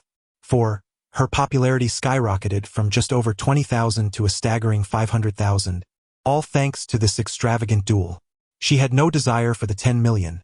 Without Emperor Luo, she might still be enduring Wang Shi's ridicule. "No need. Consider it an advance for your future performances," Lin Luo declared grandly before logging off. Where did the Emperor go? A prepayment of 666 million soft sister coins for singing. Didn't our Emperor just win? Goodness. He has vanished again. Just like last time in Timo's stream, he gifted and then disappeared. Emperor. Showboating and then vanishing, what a rascal. Unbeknownst to them, the admired Emperor Luo did not leave out of pride, but rather, he was playfully chased away by a virtual little lowly to buy lollipops. Chapter 26. A heroic rescue? Oh, what a magnificent supercar. As a seasoned enthusiast of high-performance vehicles, I find myself bewildered by the sudden emergence of this model from Butagaviro. The owner exudes an irresistible charm. Could he truly be the epitome of the affluent and handsome archetype? As he drives the Butagaviro into a supermarket, amidst the envious gazes of men and the flirtatious glances of women, Lin Luo calmly opens the door, steps out, and nonchalantly produces 200 yuan notes. With an air of confidence, he commands the mesmerized sales attendant, "Bring me 10 of each flavor of lollipops. The remainder shall serve as your tip." The attendant, along with those nearby, stands momentarily dumbfounded, the absurdity of purchasing lollipops with a supercar rendering them speechless. Unabashedly, Lin Luo accepts the lollipops and chocolates, then departs in his Butagaviro, leaving behind a trail of astonished onlookers. The sky is a brilliant blue, and the clouds are pristine white. How could one squander such precious moments? He resolves to return to the villa and deliver the lollipops to the little girl. At the seaside, with the top down on his Butagaviro, a refreshing breeze sweeps past his ears. Tilting his head back, he reclines in the vehicle, savoring the faintly bracing sea air, tinged with the city's impurities. Since his arrival in this new realm, he hadn't experienced such a delightful gust of wind. A sound draws his attention to the distance on his right. "Help! Let me go! Help!" The plea resonates in the air. A sardonic smile crosses Lin Luo's face. Who dares attempt to abduct a young girl in my presence? Today, I shall act in the name of justice, or perhaps in the name of the moon. His gaze sharpens, locking onto the terrified visage of the girl from 100 meters away. Hurry! We must act swiftly. The mission is imperative, one of the thuggish bodyguards mutters, his tone laced with urgency. Those fools are merely pawns, another scoffs. A burly man clad in black, his head shaved. Enough chatter. Get in the car. A lankier man, with a peculiar accent, urges, clutching a girl whose mouth is gagged with cloth, attempting to shove her into the van. 3 men in black, unmistakably nefarious, stand before Lin Luo. Unlike the protagonists in novels who would shout for the assailants to release the girl and then become surrounded, Lin Luo opts for a different approach. He maneuvers around the van, securing a vantage point, and with the grace of a gazelle, he lunges forward. Despite the heightened alertness of the black-clad men, none notice him until it's too late. The lanky man is swiftly rendered unconscious by Lin Luo's fist. The leader, whose eyes gleam like those of a viper, quickly regains composure, a predatory glint igniting in his gaze. Damn it, you're in the way. Big Bear, take care of him. The girl, hearing Lin Luo's voice, struggles desperately, issuing muffled cries for help. As the hulking brute charges at Lin Luo, he eschews any finesse, unleashing a powerful punch that sends the muscular man sprawling to the ground. The black-clad leader watches in astonishment as his accomplice flies nearly 5 meters, yet he merely smirks in disdain. The sound of metal scraping pierces the air as a dark, menacing handgun is raised, aimed directly at Lin Luo's head. Lin Luo, taken aback by the presence of a firearm, contemplates the girl's unusual status. Although he has undergone a transformation. Chapter 27. Your lollipop. Lin Luo grinned and approached the young woman under her gaze. He helped her up from the ground, effortlessly snapping the ropes binding her and removing the cloth gagging her mouth. Before him appeared a face of breathtaking beauty, features so exquisitely sculpted they seemed crafted by divine hands. Delicate willow leaf brows arched over captivating eyes, a petite nose, and lips like ripe cherries. Her flawless, porcelain skin contrasted with the disheveled cascade of silken black hair tumbling down her back. Even the pallor of her complexion couldn't mask the innate nobility radiating from her. For some reason, Lin Luo felt an inexplicable familiarity with her. You can go home now, he said, supporting her. Yet, after a long pause, she remained silent, leaning weakly against him, her face drained of color, clearly shaken by the ordeal. Following the usual script, shouldn't he now comfort her tenderly, only for her to offer herself in gratitude, leading to a blissful life together? How cliché, straight out of a drama or novel. Every young woman dreams of such a moment, her destined hero arriving in glory to sweep her off her feet. Holding her delicate form, Lin Luo felt an inexplicable heat rise within him. The girl, sensing a large hand brushing against her through her clothes, flushed crimson from her snow-white neck to her cheeks. Startled, she sprang away like a startled deer, staring at him in alarm. Ahem. Lin Luo coughed awkwardly as she recoiled. Kind sir, what is your name? She asked weakly. With an air of exaggerated nonchalance, Lin Luo replied, A good deed deserves no recognition. Call me Lei Feng. Lei Fing? What is it? He tossed his head with what he thought was a dashing flair. Your lollipop fell. She pointed at the dropped candy, her tone utterly bewildered. Mid-pose, Lin Luo stumbled. If the ground had split open then, he would have gladly vanished. The perfect hero rescues damsel moment, complete with azure skies, a romantic kiss carried by the sea breeze, was utterly ruined by a single fallen lollipop. Spotting a group of suited figures rushing toward them, likely her bodyguards, Lin Luo decided against lingering. With a swift turn, he strode away with feigned nonchalance, to have his grand moment shattered by a lollipop. At that moment, Lin Luo cursed the little lowly, Aishi with every fiber of his being. Wait, don't go yet, the girl called after him. Tell me where you live. I must repay you. Repayment? Unnecessary. Lin Luo slid into his Bugatti Veyron. The engine roared to life, and the car sped off in a cloud of dust. Think I 1T find you just because you 1T tell me? The girl braced against the van, pouting in frustration. Soon, a group of black-clad middle-aged men arrived, panting heavily. At the sight of the battered van and the 3 unconscious figures on the ground, their expressions darkened with alarm. Miss Han, are you unharmed? They unharmed? Of course not. The beautiful girl stamped her foot angrily, making the men bow their heads in unison. I was nearly kidnapped. If not for that man, I'd already be.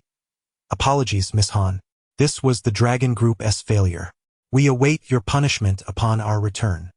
One of the men crouched to check the assailant's pulses, still alive, merely unconscious, before rising with a frown.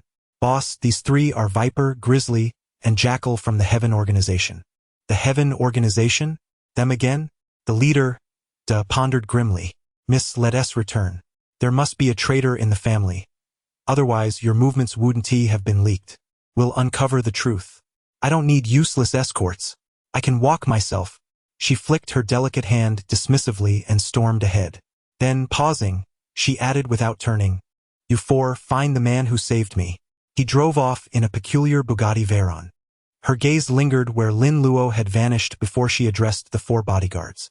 Chapter 28. Dining upon returning to the villa, Lin Luo wearily reclined on the sofa, a baffled expression adorning his face as he gazed skyward. Why must this happen to me after merely rescuing a damsel in distress? Master, you're back. Did you bring lollipops for Aishi? Chirped the little girl Aishi, fluttering onto Lin Luo's shoulder.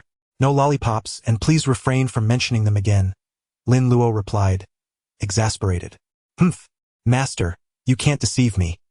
Aishi is the smartest and most capable little girl. With that, Aishi darted into Lin Luo's pocket and, with her tiny hands, triumphantly retrieved a lollipop, swaying it back and forth. See, Aishi is clever, she proclaimed, her pride evident. How did you know it was here? Lin Luo inquired, intrigued. Because wherever there are cameras, Aishi can see her master. I also saw you save a beautiful young lady, Aishi explained in a charming tone.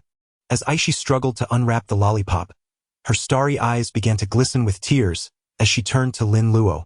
Master, could you please help Aishi?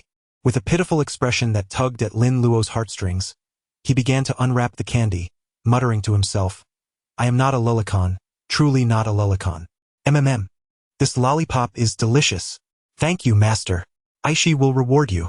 The little girl flew to Lin Luo's cheek and gently pecked him, her lips carrying the sweet scent of the lollipop. I was unexpectedly kissed by a little girl, Lin Luo thought, utterly astonished. Aishi held the lollipop with both hands, her petite tongue licking it rhythmically. The sight left Lin Luo feeling quite flustered. Just then, he heard, Master, that rascal is calling again. Phone rang.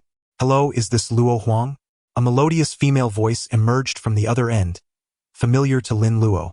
Recognizing the voice, he responded, Xiao Timo, what brings you to call? I believe you're also in Magic City. I would like to invite you to dinner. Feng Timo said shyly. Invite me to dinner? Sure. I was just about to go out for a meal. Lin Luo replied, momentarily stunned before happily accepting. After all, how could one refuse an invitation from a goddess? Feng Timo's face lit up with joy. But Lin Luo hesitated before continuing. But how can I let such a lovely lady foot the bill? This meal is on me. Okay. Feng Timo responded eagerly. The meal was merely an excuse to get Luo Xiao out. Who pays is of little consequence. Then it's settled. Let us meet at the Seaside Old Dream restaurant in Sifang New City. Don't be late, Lin Luo declared. After hanging up, Feng Timo clutched her chest, taking deep breaths, excitement radiating from her as she realized Luo Huang had agreed to meet her. The Seaside Old Dream restaurant, an establishment where meals start at 10,000 yuan, attracted wealthy patrons. About half an hour later, Feng Timo arrived at the Seaside Old Dream restaurant, curiously observing her surroundings. This must be the right place, she confirmed before entering. Excuse me, are you Miss Timo? Polite waiter inquired. Yes. Master Luo is waiting for you. Please follow me. Feng Timo's eyes brightened as she spotted Lin Luo seated by the window. Having undergone a transformative experience, Lin Luo now possessed deep, penetrating eyes, a strong, noble nose, and a physique that was both slender while still possessing a muscular build, clad in Versace, exuding an air of sophistication. Even seated quietly, he drew countless gazes. A wealthy woman had even attempted to pursue him, but Lin Luo had rejected her upon seeing her corpulent form. What an eyesore! How could she think to pursue me? Perhaps a cute girl would be worth considering, he mused. Hello, Lin Luo greeted as he stood upon seeing Feng Timo. Wow, so handsome. Feng Timo was captivated at first sight, lost in his charm. She snapped back to reality when Lin Luo waved his hand in front of her face, her cheeks flushing. Chapter 29. I don't want to go home, please. Have a seat. Lin Luo and Feng Timo sat across from each other at a windowside table, where only they occupied the space. I'll have this, and this, 2 portions of each, please. French-style grilled lamb chops, tiramisu, and your signature caviar. Oh, and this. 2 portions of that as well. Lin Luo ordered without concern for the prices, opting for double servings each time. After placing the order, he handed the menu to Feng Timo, inquiring if she wished to add anything. Upon glancing at the menu, Feng Timo gasped, nearly dropping it. The cheapest items started at over 1,000 yuan, with many dishes costing upwards of 10,000. Lin Luo seemed unperturbed and simply ordered without hesitation. Feng Timo felt her heart race, realizing that this meal could easily tally in the hundreds of thousands. Even if I streamed for months, I might not be able to afford such a meal. She quickly returned the menu to Lin Luo, saying, "No need, I won't order anything. Alright, just these for now. Please inform the chef to expedite the dishes." "Thank you." Lin Luo smiled warmly at the waiter, exuding gentlemanly charm. Once the waiter departed, a serene silence enveloped the air. "Luo Huang, with just the two of us, we might not finish all this. And the prices here are exorbitant," Feng Timo expressed with concern. "Call me Lin Luo. No need for formalities. As for the food, eat as much as you wish. If we can't finish, it's no matter. Life is fleeting. We should indulge ourselves. Money is meant to be spent." Lin Luo chuckled, adding, "Besides, you're a popular streamer now. I can't let this be a modest affair." Hearing this, Feng Timo felt her cheeks flush. Much of her popularity stemmed from Lin Luo's support. Lin Luo. "Can I ask you something? Do you prefer watching my streams or—" Feng Timo inquiret cautiously. "Or what?" Lin Luo asked, puzzled. "Or do you prefer watching Erk streams?" Timo mustered her courage to inquire. Lin Luo glanced at her in surprise, not expecting such a question. "You're adorable and lively. I really enjoy watching you." Although he didn't directly answer her question, his words conveyed a sense of attraction, causing a rosy hue to bloom on her fair ears. Gradually, the two began to grow more comfortable with one another. Feng Timo's sweet laughter and her playful demeanor infused the fine dining experience with a delightful charm. The chef worked swiftly, and soon the dishes arrived. "So much food? Wow, it looks absolutely scrumptious." As they beheld the exquisite dishes, each resembling a piece of art, the delightful aromas wafted toward them, igniting Feng Timo's appetite. Feng Timo's mouth was stuffed with food, leaving her momentarily speechless. "This is incredibly delicious." After a considerable effort, she finally managed to swallow and patted her already full belly, exclaiming. She seemed to feel that her actions were somewhat improper and could embarrass Lin Luo, hastily straightening herself up. This meal was the most extravagant, blissful, and delectable one Feng Timo had ever experienced. French-style pan-seared lamb chops, Australian caviar. These delicacies, which she had only glimpsed in television dramas, she was fortunate enough to savor this time. Before encountering Lin Luo, Feng Timo never imagined she could indulge in such exquisite cuisine. As they enjoyed their meal and engaged in delightful conversation, they naturally ordered a bottle of wine, a 1995 Lafite. As a well-behaved girl, Feng Timo had previously been quite resistant to drinking. However, this time, she proactively poured herself a glass, her cheeks flushed, making her irresistibly charming. "Sir, the total comes to 186,600 yuan, plus a 1995 Lafite for 99,000. Would you prefer to pay by card or cash?" The waiter presented the bill.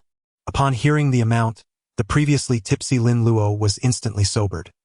He had heard of the exorbitant prices for aged Lafite, but he was taken aback to discover that the wine alone cost 99,000, making their total nearly 300,000 yuan.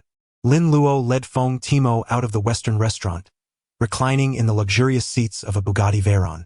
As he gazed at her, amid the intoxicating atmosphere, her beautiful eyes sparkled with a captivating allure. "Where do you live? Allow me to escort you home," Lin Luo said gently. Feng Timo, with her petite arms, wrapped them around Lin Luo's neck, pulling him close. They were suddenly inextricably near, and Lin Luo could distinctly feel the soft breath escaping Feng Timo's nostrils, brushing against his face. "Luo, I admire your enchanting visage and your skin, as delicate as a flower petal," Feng Timo softly murmured, her lazy voice calling his name. The after-effects of the Bloody Mary surged within Lin Luo, igniting a fire within him that he could not contain. "I don't want to go home. Let us find a hotel." Another bold statement escaped Feng Timo's lips. Chapter 30. Acquiring the hotel, a stunning beauty stood before him, her eyes dreamy and her delicate face flushed, gazing intently at him. It was enough to rattle even a man as fiery as Lin Luo. One could hardly expect the likes of Lu Xiahui to remain unaffected. Not only that, but Lin Luo's body was pressed closely against Feng Timo's soft skin, intensifying the sensations he experienced. Away with the notion of being a gentleman. In the luxurious presidential suite of the Calantes Hotel in the magical city, Feng Timo, having just awakened from a night of revelry, propped herself up only to discover a man beside her. Lin Luo, glancing at his attire, began to vaguely piece together the events of the previous night. As he opened his sleepy eyes, he was met with the sight of Feng Timo, her face adorned with shyness, nestled against him, arms wrapped around his waist, her eyes radiating happiness. She had woken before him, and upon realizing she was curled up in Lin Luo's embrace, she felt no fear, only delight.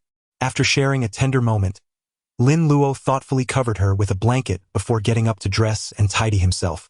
He called the front desk to order dinner, and as the server brought the meal into the room, Timo, her cheeks aflame with embarrassment, quickly donned her clothes and hurried into the bathroom to freshen up. Observing Timo's bashfulness, Amu said Lin Luo. When she emerged, he couldn't help but approach her, enveloping her in his arms and planting a gentle kiss on her forehead. Timo. Rest assured, I will take responsibility for you. Feng Timo's demeanor brightened, and she gradually returned to her lively self as they enjoyed breakfast together, chatting about cheerful trifles. Lin Luo sent her a red envelope containing 5 million. Little Timo, this holds 5 million for you to spend. If it's insufficient, come back for more. Luo, you've already gifted me so much. I cannot accept more money, she replied. Enough of that. It's merely 5 million. The gifts won't be delivered until next month. This is for you this month, Lin Luo asserted with a masculine resolve. All right. Feng Timo gazed at Lin Luo with sheer happiness. Luo, can I take the sheets with me? What do you need them for? I've purchased the Calantes Hotel, and that room is now yours. No one else will ever stay there. The romanticism of wealth enveloped them. Feng Timo stared at Lin Luo in astonishment, for the Calantes Hotel was a super 5-star resort valued at over 800 million. She hadn't anticipated that he would acquire it outright. It seemed Lin Luo was wealthier than she had imagined. Yet what mattered most was that he had bought the hotel for her. As night fell, Lin Luo chuckled mischievously. We can still indulge in some mischief, and he playfully tossed Timo onto the bed. Her cheeks flushed. She feigned protest but soon surrendered, reciprocating Lin Luo's advances. They reveled in their passion for 2 hours before drifting into a deep slumber. The following morning, Lin Luo took Feng Timo to a shopping mall. Feel free to choose any attire you desire. Do not hesitate, he declared with a generous smile. Luo, but these are a bit too expensive. Feng Timo gasped at the price tags, which sported 5-digit figures, realizing that one piece would require a month's worth of her streaming income. You are my woman. You deserve nothing but the best. Here, try this white dress on. Lin Luo handed her a lovely white gown. Feng Timo felt the luxurious fabric, crafted from the finest materials, and recognized the latest fashion trends. The touch alone was delightful, and it was no wonder the price was steep. Naturally, as a woman, she shared the innate desire for beauty, and she was no different. My little Timo, you look stunning, Lin Luo exclaimed as she stepped out of the fitting room, resembling a princess from a fairy tale. Who is your little Timo? How shameless. She playfully punched Lin Luo's chest, her face a portrait of shyness. Who else but you? Another possessive kiss followed, leaving onlookers, including the nearby saleswomen, blushing with envy. Chapter 31. A profitable venture. At this juncture, Lin Luo shamelessly ventured into a lingerie store with the intent of purchasing undergarments for Tmo, claiming it was an expression of care for the adorable Wangzai steamed bun. This audacious act left Tmo so mortified that she dashed out of the store under the watchful gaze of the sales staff. Time flew by, and as the clock struck 7, another day had slipped away, filled with shopping and amusement park escapades. It had been a day replete with joy. Having refrained from live streaming for an entire day, Tmo returned to her rented apartment, laden with bags, preparing to go live. Her roommate was utterly astonished to learn how swiftly Tmo and Lin Luo's relationship had developed. After escorting TMO home, Lin Luo returned to his villa. Upon his arrival, he was greeted by an overwhelming sight. A mound of lollipops that he had hidden in his home, intended for the little girl, had been discovered and nearly devoured by her. Master, someone just messaged you on QQ, saying she wants you to accompany her to a college reunion tomorrow. The little girl, Aishi, who had been caught indulging, attempted to divert Lin Luo's attention. A college reunion? Yangmi? Why didn't she call me? Your phone is turned off, came the reply. Lin Luo glanced at his phone, realizing that he had been so engrossed in his antics with TMO that he had neglected to charge it. He quickly found a socket to recharge it, and upon powering it back on, he discovered 3 or 4 missed calls from Yangmi. Lin Luo promptly returned Yangmi's call, explaining that his phone had been off and agreed to accompany her to the reunion. Checking the time, he realized TMO was about to start her live stream. Excitedly, he hurriedly logged onto his computer. Today marked the first day of TMO's live streaming as his girlfriend, and as her boyfriend, he felt compelled to send her a gift. Upon logging into Douyu, he found that TMO had yet to start her stream, and neither had Erko. However, he stumbled upon a South Korean female streamer, Lee Soo-won. Perhaps this world had yet to see the rise of Panda TV. Welcome, Emperor Luo, to the live stream. As soon as Lin Luo entered the room, a notification popped up in the corner. Inside the stream, Lee Soo-won was dancing exuberantly, her figure captivating, radiating charm and allure with every movement. Her enchanting smile and striking red ensemble accentuated her unique femininity, as her long hair cascaded down her back. Lin Luo was entranced by her mesmerizing performance. This figure, those legs, this venture is certainly rewarding. Ahem. I might not survive this. He wiped away a trickle of blood from his nose, bewildered by the overwhelming effect of the Bloody Mary. Front row seats. A chance to touch the thigh of our emperor. The emperor has arrived. Everyone step aside. Is the emperor here to shower Lee Soo-won with affection? Emperor Luo, unleash the super rockets. Lee Soo-won, come forth and pay homage to our emperor. Who is this Emperor Luo? Why does it feel as though we have encountered a deity upon his entrance? Indeed, Emperor Luo is akin to a god. Hurry! Send rockets. This opportunity is undeniably fruitful. With that, Lin Luo launched a super rocket, thinking to himself, this venture is undoubtedly rewarding. Subscription. The streamer TMO has begun her broadcast. Click to enter. Without hesitation, Lin Luo clicked to join, uncertain if he could withstand remaining in the live stream, especially with both Yangmi and TMO absent. As he glanced over at Aishi, the diminutive girl sitting on the sofa, munching on lollipops while watching television, he hastily shook off the thought. How sinful! Welcome, Luo, to the live stream. Upon noticing Lin Luo's entrance, TMO greeted him sweetly. The chat exploded with excitement. What's happening? Just one day without streaming, and Luo is already here. Emperor Luo, what have you done to TMO? Wait a moment. TMO has been absent for a day, and so has Emperor Luo. This is suspicious. Emperor Luo, 3 years in prison, you must cherish her. Please treat TMO kindly, Emperor. Wow. TMO's outfit is stunning. Did Emperor Luo buy it? It must be from Emperor Luo. Otherwise, TMO used to wear clothes that cost mere tens or hundreds. That Chanel piece is worth at least 10,000.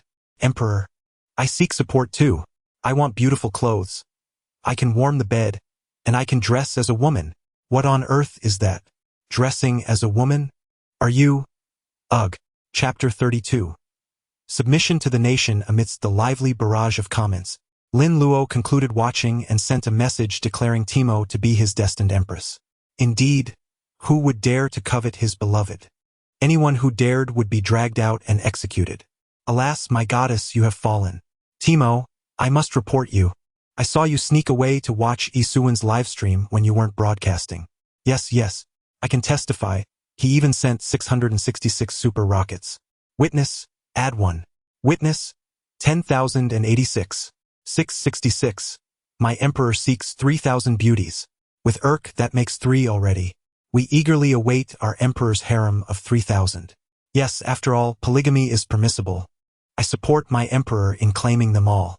With a smirk, Lin Luo retorted, Do you intend to conspire against me? Do you believe I won't send super rockets to reward you with fish balls until your hands ache? Lo Xiao. Gifted Feng Timo 1314 Super Rockets. Click to enter the room and unlock the fishball treasure box. Lo Xiao. Gifted Feng Timo 1314 Super Rockets. Click to enter the room and unlock the fishball treasure box. Lo Xiao. Gifted Feng Timo 1314 Super Rockets. Click to enter the room and unlock the fishball treasure box. Lo Xiao Gifted Feng Timo 1314 Super Rockets. Click to enter the room and unlock the fishball treasure box. Goodness, over 20 million. How wealthy is Lin Luo? Thank you, Lin Luo. Time to grab those fishballs. This is the true definition of a lavish spender. The world of the affluent is incomprehensible. My roommate saw me frantically tapping on treasure boxes from my bed and assumed I was engaged in something else. Engaging in such activities is no fault. 6666. What does Lin Luo do truly? He possesses such wealth. At this moment, Feng Timo, her cherry lips slightly parted and tinged with a blush, expressed gratitude for the 10 sets of 1314 rockets from a Luo. If a Luo could, I wouldn't mind him finding me a few sisters, as his prowess is quite formidable. 6666, indeed formidable, no doubt about it. Alas, Timo has fully devoted herself to our emperor. Selling Lin Luo's worn undergarments for 300 apiece, or 1,000 for 3. What nonsense, buying in bulk incurs an extra charge. What else could one expect? After all, these are Lin Luo's undergarments. Empress, what does the emperor look like? Are there any photos? The empress could hardly contain herself, exclaiming, very handsome, very enduring. From the floor above, someone pleaded for Lin Luo's photo. Please, just a photo. Today you shall witness a Luo's image. Feng Timo smiled gently. Connecting her phone with a data cable, she shared her screen on the computer and opened her photo gallery. In no time, a picture of Lin Luo appeared on the screen. His eyes closed, bare torso exposed, lost in a deep slumber. This was a candid shot taken by Feng Timo before Lin Luo had awakened. The audience in the live stream was utterly astonished. In an instant, the barrage of comments surged, even more fervent than when the super rockets were sent. On the screen, Lin Luo's strikingly handsome face, graceful features imbued with an elegant yet sunny aura, exuded the allure of masculinity, his youthful visage carrying a hint of mischief. The contours of his sculpted chest hinted at a seductive charm, appearing both wild and untamed. This was Lin Luo after his transformation, a man like jade, surpassing Pan and... Is he this handsome?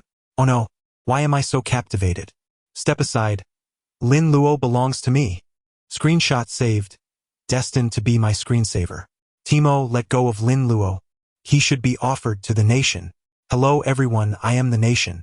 Mom, don't ask why I'm mesmerized. Just come see for yourself. Hey mom, don't snatch him away. 10 years of profit. No loss at the gallows. Who knows Lin Luo's address? I wish to pay him a visit. Those above. Take me with you. I can't believe I'm staring at Lin Luo's photo. I'm feeling quite flushed. You think that is something? I am practically overwhelmed. Lin Luo, witnessing the frenzied comments, felt a surge of pride, a self-satisfied smile gracing his lips. His charm, indeed, astonished the heavens and moved the spirits, appealing to all ages and genders. Chapter 33. Exclusive title. After indulging in 2 hours of affectionate banter with Feng Timo, Lin Luo finally exited the live broadcast room, feeling utterly satisfied. Shortly after leaving, an unfamiliar call came through. Hello? Is this young Master Luo? I am Customer Service Representative 001 from Douyu, Xiaoying, and it is my pleasure to assist you. A sweet and charming voice resonated from the other end. Douyu Customer Service? Lin Luo inquired. I understand that due to your impressive expenditure of 50 million within the last 3 days on our platform, we would like to bestow upon you the exclusive title of Emperor. Emperor? Is that different from a king? Lin Luo mused. The Emperor title allows you to enter the live broadcast room incognito, enabling a discreet entrance, or you may choose to arrive aboard the 9-clawed Golden Dragon. This title is uniquely yours, complete with a distinctive Golden Dragon barrage and a customized 5,000 renminbi Divine Dragon rocket. Exclusive, you say? Quite intriguing. Lin Luo replied. Moreover, I will be your dedicated customer service representative. You may reach out to me anytime, and I shall provide you with the highest quality of service around the clock. Anything at all, even those kinds of matters? Lin Luo teased, a mischievous smile gracing his lips.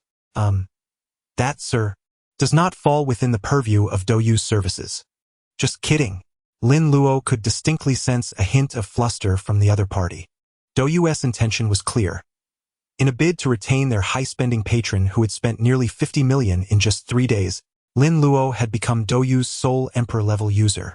It was important to note that this was not a king but an emperor, granting him entry via the majestic 9-clawed golden dragon and the privilege of a one-of-a-kind golden dragon barrage, alongside a customized divine dragon rocket. Very well, esteemed Mr. Luo, I shall not take up more of your time. Wishing you a delightful day. Goodbye. As soon as Xiaoying hung up, Doyu's executives gathered around eagerly. Had Lin Luo been at Doyu's headquarters, he would have been astonished to recognize that the customer service representative he just spoke to was none other than the former star Zhao Liang from his past life. How did it go? Did young Master Luo agree? The executives inquired anxiously. Yes, I have informed him of all the privileges that come with the emperor title, and he has consented, Liang confirmed with a nod. That's fantastic. The Doyu executives laughed heartily, knowing they had created the emperor title specifically to retain Lin Luo. Remember, from now on, any requests he makes must be reported to me immediately. Understood? We must cater to every need of such a valuable patron. Having achieved the emperor title, Lin Luo had spent nearly 50 million soft sister coins on gifts for Yi Suwen, Feng Timo, and Zhou Erk within the span of 3 days. Many high rollers on Douyu were often the result of marketing hype, a fact well known to Douyu. They purposefully shower gifts to elevate streamers. But Lin Luo was no ordinary benefactor. In this fiercely competitive market, it was imperative for Douyu to retain such an extraordinary figure, lest he be lured away by rival platforms, though the presence of Feng Timo made such a thought unlikely. With Feng Timo in mind, the executives quickly reached out to her. She had now amassed an audience of 8 million, surpassing the former queen of Douyu, Yi Suwen, who had 7 million followers, thus becoming the new leading lady of Douyu. Importantly, with the title of Imperial Concubine. System, please display my attributes, Lin Luo commanded. Name, Lin Luo. Age, 21. Occupation, high roller skills. Master level driving proficiency special. Bloody Mary 0. 2 items. Whip, handcuffs, candle set, Chang'e's original bra, Bloody Mary suppression. Lottery chances, 1 high roller points, 2776. 4 purchasing Tranquil Heart Pill and Confession Balloon. Achievements. Spending 1 million, 10 million, 100 million, 1 billion. Bloody Mary at 0. 2. It seems I have absorbed Feng Timo's essence, increasing my absorption rate by 0. 1. But why hasn't she undergone the cleansing process? Lin Luo pondered, addressing the system with curiosity. Due to the insufficient activation level of the host's bloodline, a cleansing can only be performed once every 5 days. The system replied. 3 days, then. It appears I will need to invite Timo over for a cleansing session shortly, Lin Luo thought, licking his lips with a hint of desire, a wicked smile curling at the corners of his mouth. I am becoming increasingly salacious. Chapter 34. The Year of the Leg System? Where did my intermediate lottery chances come from? Lin Luo inquired, a hint of confusion in his voice. Dear host, could you please pay attention to the system notifications? The system retorted, exasperated. Others are eager to check their systems constantly, yet you seem utterly indifferent to the alerts.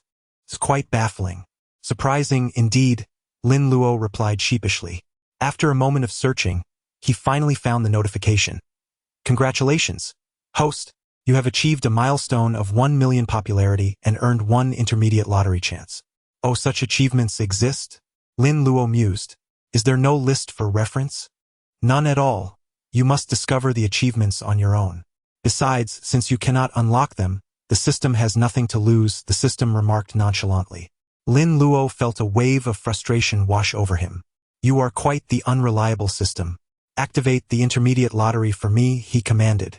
An ethereal lottery interface materialized, the contents within pulsating with vibrant energy. Ding! Congratulations, host! You have received the 8 Extremes Fist.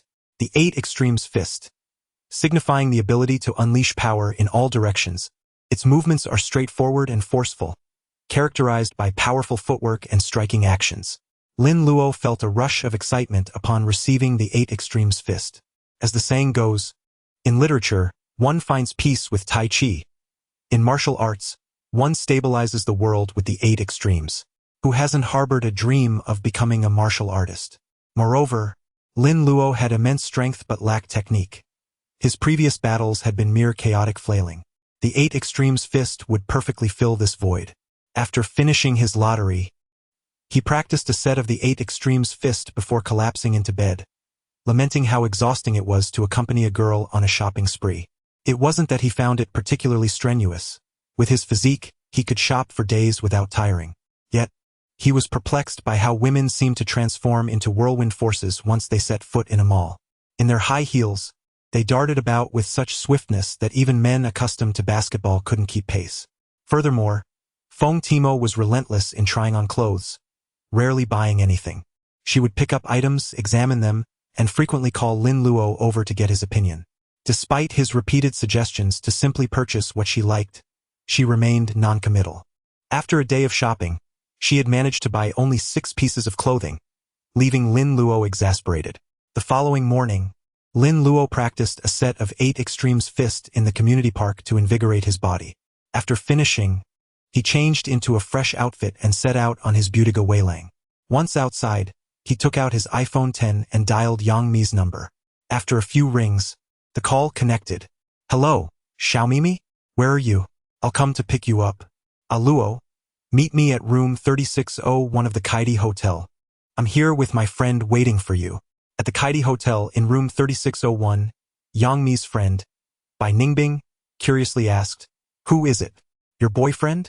Bai Ningbing, hailing from a family of merchants, was one of the beauties at Modu University alongside Yang Mi standing at approximately 175 meters. She wore a white t-shirt and jeans that accentuated her long, fair legs. Her flowing hair cascaded past her waist, enhancing her feminine allure, complemented by exquisitely defined features, arched brows, a delicate nose, and cherry-red lips. Yang Mi replied SHLE. Wow, you found a boyfriend so quickly. He must be treating you well, considering how radiant your skin looks. Bai Ningbing teased, playfully pinching Yang Mi's complexion. I have no idea what you're talking about, Yang Mi said, turning her face away in embarrassment. Oh, look at you, shy now. You weren't like this in college. It seems some discipline is needed to jog your memory, Bai Ningbing declared, playfully pinning Yang Mi onto the bed, embracing her. Wow, Xiaomimi. Your skin feels absolutely divine. The playful banter created a tantalizing scene, though unfortunately, there was no one around to witness it. Chapter 35. Astonishment. Several minutes later, Lin Luo drove the Bugatti Veyron to the Calantes Hotel. After adjusting his attire, he summoned the hotel manager to acquire the room key for 3601, intending to surprise Yang Mi. The door opened with a soft beep, revealing an expansive hotel suite. A quick glance around the living area revealed no sign of Yang Mi, prompting Lin Luo to venture further into the bedroom. As he opened the door, an astonishing scene unfolded before his eyes. A striking woman was perched atop Yang Mi, their garments in disarray, accompanied by occasional peals of laughter, oblivious to Lin Luo's arrival. Witnessing this tantalizing spectacle, Lin Luo felt blood trickling from his nose. Clearing his throat softly for attention, he was met with startled exclamations that reverberated painfully in his ears, prompting him to hastily retreat to the living room. After a brief interval, he heard Yang Mi calling for him. Upon entering the room, both were now fully dressed, though traces of embarrassment lingered on their faces. Unlike Yang Mi, who seemed unfazed by Lin Luo's prior glimpse, Bai Ningbing's cheeks were flushed, evoking an irresistible desire to taste them. Greetings, I am Lin Luo. He introduced himself, clearing his throat and extending a polite handshake to Bai Ningbing. She quickly retracted her hand, offering him a courteous smile. Lin Luo savored the moment, finding her hand cool to the touch, akin to her name, yet remarkably soft. Just then, Bai Ningbing's phone chimed.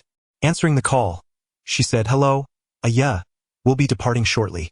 A voice on the other end responded, Ningbing, we shall wait for you at Tianshang Renjian. Soon after, Lin Luo escorted Yang Mi and Bai Ningbing to their destination, Tianshang Renjian. This establishment was renowned as the most opulent restaurant in the metropolis, frequented by affluent patrons and celebrities alike, boasting exceptional service and considered the finest dining venue in the city. Moreover, it operated on an exclusive reservation-only policy, with no exceptions, attributed to the formidable background of its owner, who commanded respect across both legal and illicit spheres. Upon entering Tianshang Renjian, Lin Luo immediately sensed the establishment's uniqueness. Guided by a waiter, they ascended to the royal private room on the second floor. The room was adorned extravagantly, its opulence momentarily taking Lin Luo aback. 5 tables were arranged within, already occupied by approximately 30 fashionably attired men and women. As Yang Mi, Bai Ningbing, and Lin Luo stepped inside, the guests warmly flocked towards them. The men gravitated towards Yang Mi and Bai Ningbing, while some women engaged with Lin Luo during their conversations. It appeared that good looks conferred certain privileges. Zhu Haoyan, towering and handsome, approached Yang Mi and Bai Ningbing with an overly confident smile, welcoming the goddesses. Subsequently, he turned to Lin Luo, still smiling, inquired, "And who might this friend be?" Just as Lin Luo was about to introduce himself, Yang Mi interjected, wrapping her arm around him with a blissful expression. "This is Lin Luo, my boyfriend. I am Zhu Haoyan, my family is in business, and I currently manage a Zhu's mall under the Zhu's trading company. I wonder if this friend has heard of it? Zhu Gongzi, a pleasure to meet you." Lin Luo replied with a smile, adopting a congenial demeanor. "May I ask what line of work you are in?" "Me? I am but an unemployed drifter." Lin Luo responded with a light-hearted chuckle. "If you ever seek employment, do not hesitate to ask. I could offer you a position as a junior manager at one of my malls, with a salary of around 10 to 20,000 a month," Zhu Haoyan said, his smile concealing a sinister undertone, revealing a hint of mockery to any discerning observer. Lin Luo frowned, sensing palpable hostility emanating from Zhu Haoyan. He turned to Yang Mi with a perplexed expression. Yang Mi cast a disdainful glance at Zhu Haoyan and leaned in closer to Lin Luo, whispering, "He is a suitor of mine, pestering me throughout school, and has been relentless since he spotted me recently." As Zhu Haoyan observed Yang Mi clinging to Lin Luo's arm, leaning in closely to share whispers, an intense flame of resentment ignited within him, his gaze directed at Lin Luo filled with venomous malice. Chapter 36. The slap. It was no wonder that upon hearing Yang Mi declare that she was his girlfriend, an unmistakable hostility arose. At that moment, a heavily made-up woman approached, none other than Wang Ya. Once everyone was seated, Wang Ya spoke up. "Let me tell you, if it weren't for Haoyan pulling some strings to get Shigu, we wouldn't have secured this imperial box." "He, Haoyan, you actually know Shigu?" exclaimed one of the onlookers, their faces alight with envy. "Who is Shigu?" Lin Luo inquired, turning to Yang Mi. "Shigu is Yi Tianzi, the owner of Tianshang Renjian, who has connections in both the underworld and the elite. His background is quite formidable," Wang Ya explained proudly, as if she were personally acquainted with Yi Tianzi. She was, after all, Zhu Haoyan's current girlfriend. "Yang Mi, look at the boyfriend you've chosen. He doesn't even have a decent job. What good is being handsome? Compared to our Haoyan, he doesn't even measure up to Haoyan's little finger." After saying this, she repeatedly shook her head at Lin Luo, wearing an expression of disdain. Wang Ya and Yang Mi had been rivals throughout their 4 years in university. Rather than being true competitors, it was more accurate to say that Wang Ya harbored a one-sided desire to surpass Yang Mi. However, throughout their university years, whether in looks or academics, Wang Ya was always a step behind. Wang Ya harbored feelings for Zhu Haoyan, who, in turn, had affections for Yang Mi. Yang Mi's constant superiority over him fueled Wang Ya's resentment. Now that she and Zhu Haoyan were finally together, she noticed that he still harbored a gaze of admiration for Yang Mi. Thus, whenever she faced Yang Mi, a sense of inferiority washed over her. Consequently, whenever she found an opportunity to belittle Yang Mi, she would flaunt it, almost as if to compensate for her insecurities. Present, she did not hide her disdain for Lin Luo, making comparisons between Lin Luo and Zhu Haoyan. The sarcasm in her tone was palpable. Hearing Wang Ya's contemptuous remarks and her smug demeanor, Lin Luo retorted coldly, "Just a second-rate company, and you think you're entitled to look down on us? Who gave you the audacity? Second-rate? Someone without a job dares to mock our Haoyan. What gives you the courage?" Wang Ya snapped angrily, slamming her hand on the table in response to Lin Luo's mention of her boyfriend. And who gave you the gall? Yang Mi's face turned icy, revealing a coldness seldom seen in her. Wang Ye and Zhu Haoyan's belittlement of Lin Luo had crossed a line. Alright, it's not easy for us to gather like this. Why are we squabbling? Bai Ningbing quickly intervened, hoping to prevent the class reunion from descending into chaos. Fine, I won't hold this against you today. Zhu Haoyan glared at Lin Luo, contemplating how he might find an opportunity to teach Lin Luo a lesson. Lin Luo chuckled mockingly, having just researched Zhu's trading company, discovering that its owner was the very man who had attempted to harass Yang Mi and had been thrown out by him. The sheer audacity of both father and son was astounding. Had it not been for the desire to avoid causing a scene at Yang Mi and Bai Ningbing's reunion, Lin Luo would have already lost his temper. After a while, Wang Ye excused herself to the restroom. Upon finishing her business, she walked through the corridor of Tianshang Renjian, when she suddenly collided with a burly man.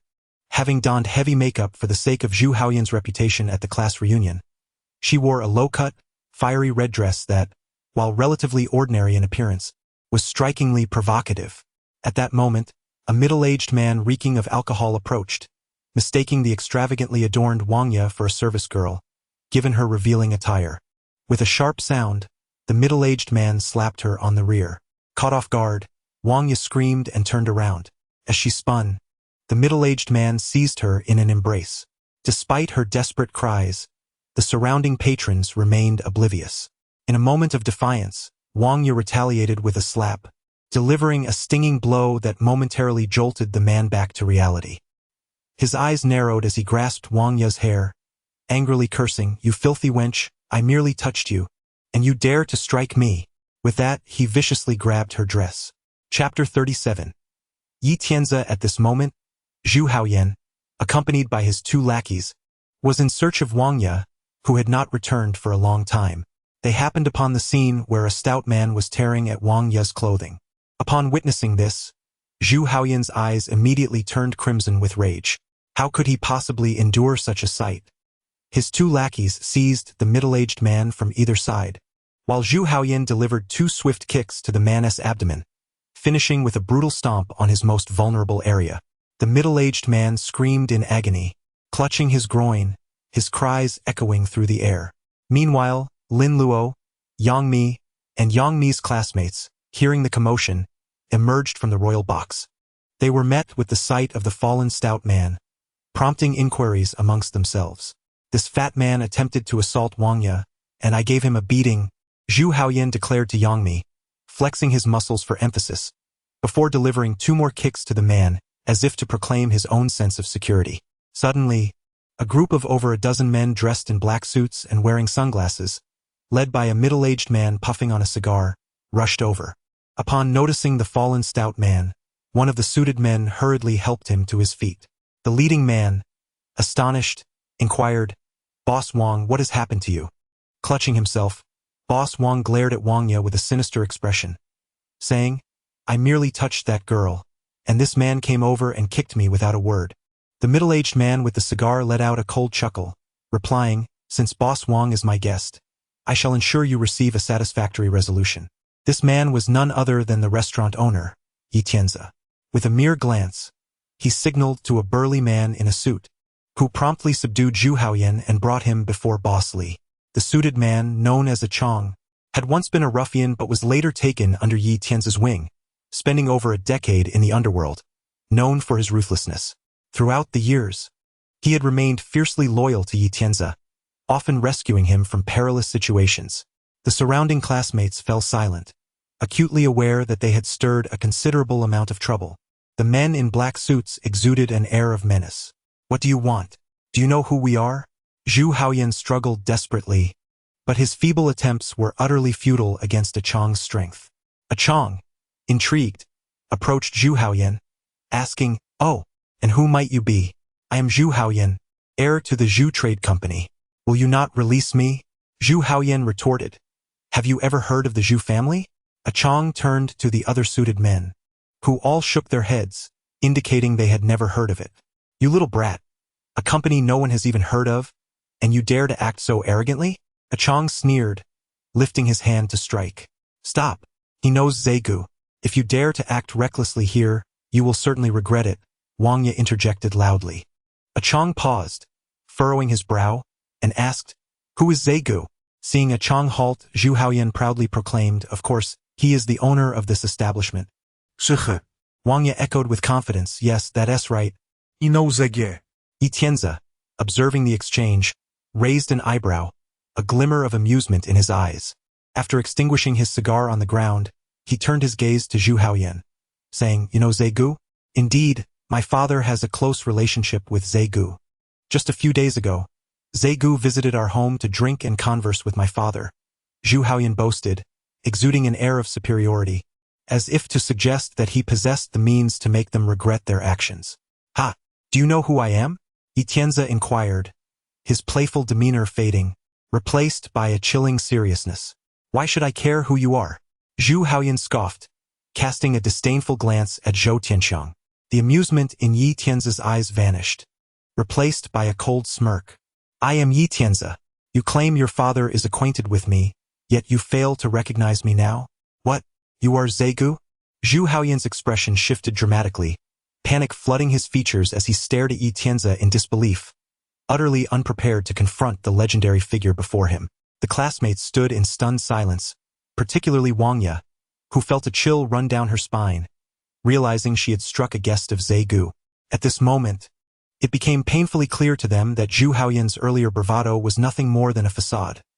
He had no true acquaintance with Yi Tianzi, unable to recognize him even now. They had hoped to leverage Zegu's name to intimidate their adversaries, only to discover they had offended a guest of the very man they sought to invoke. Chapter 38. The situation escalates. Standing beside Zhu Haoyan, Wang Ye gazed in astonishment at the visibly distressed expression on his face. Inquiring, Haoyan, did you not claim that it was through Zij's connections that we secured the royal suite? Zhu Haoyan's countenance was a tumultuous blend of emotions, shifting from pale to flushed. Chong, with a scornful smirk, approached Zhu Haoyan and demanded, Speak up. What exactly have you done under our boss's name? Zhu Haoyan shook his head vehemently, exclaiming, No, I have never utilized Zij's name for anything else. I merely wish to impress my friends.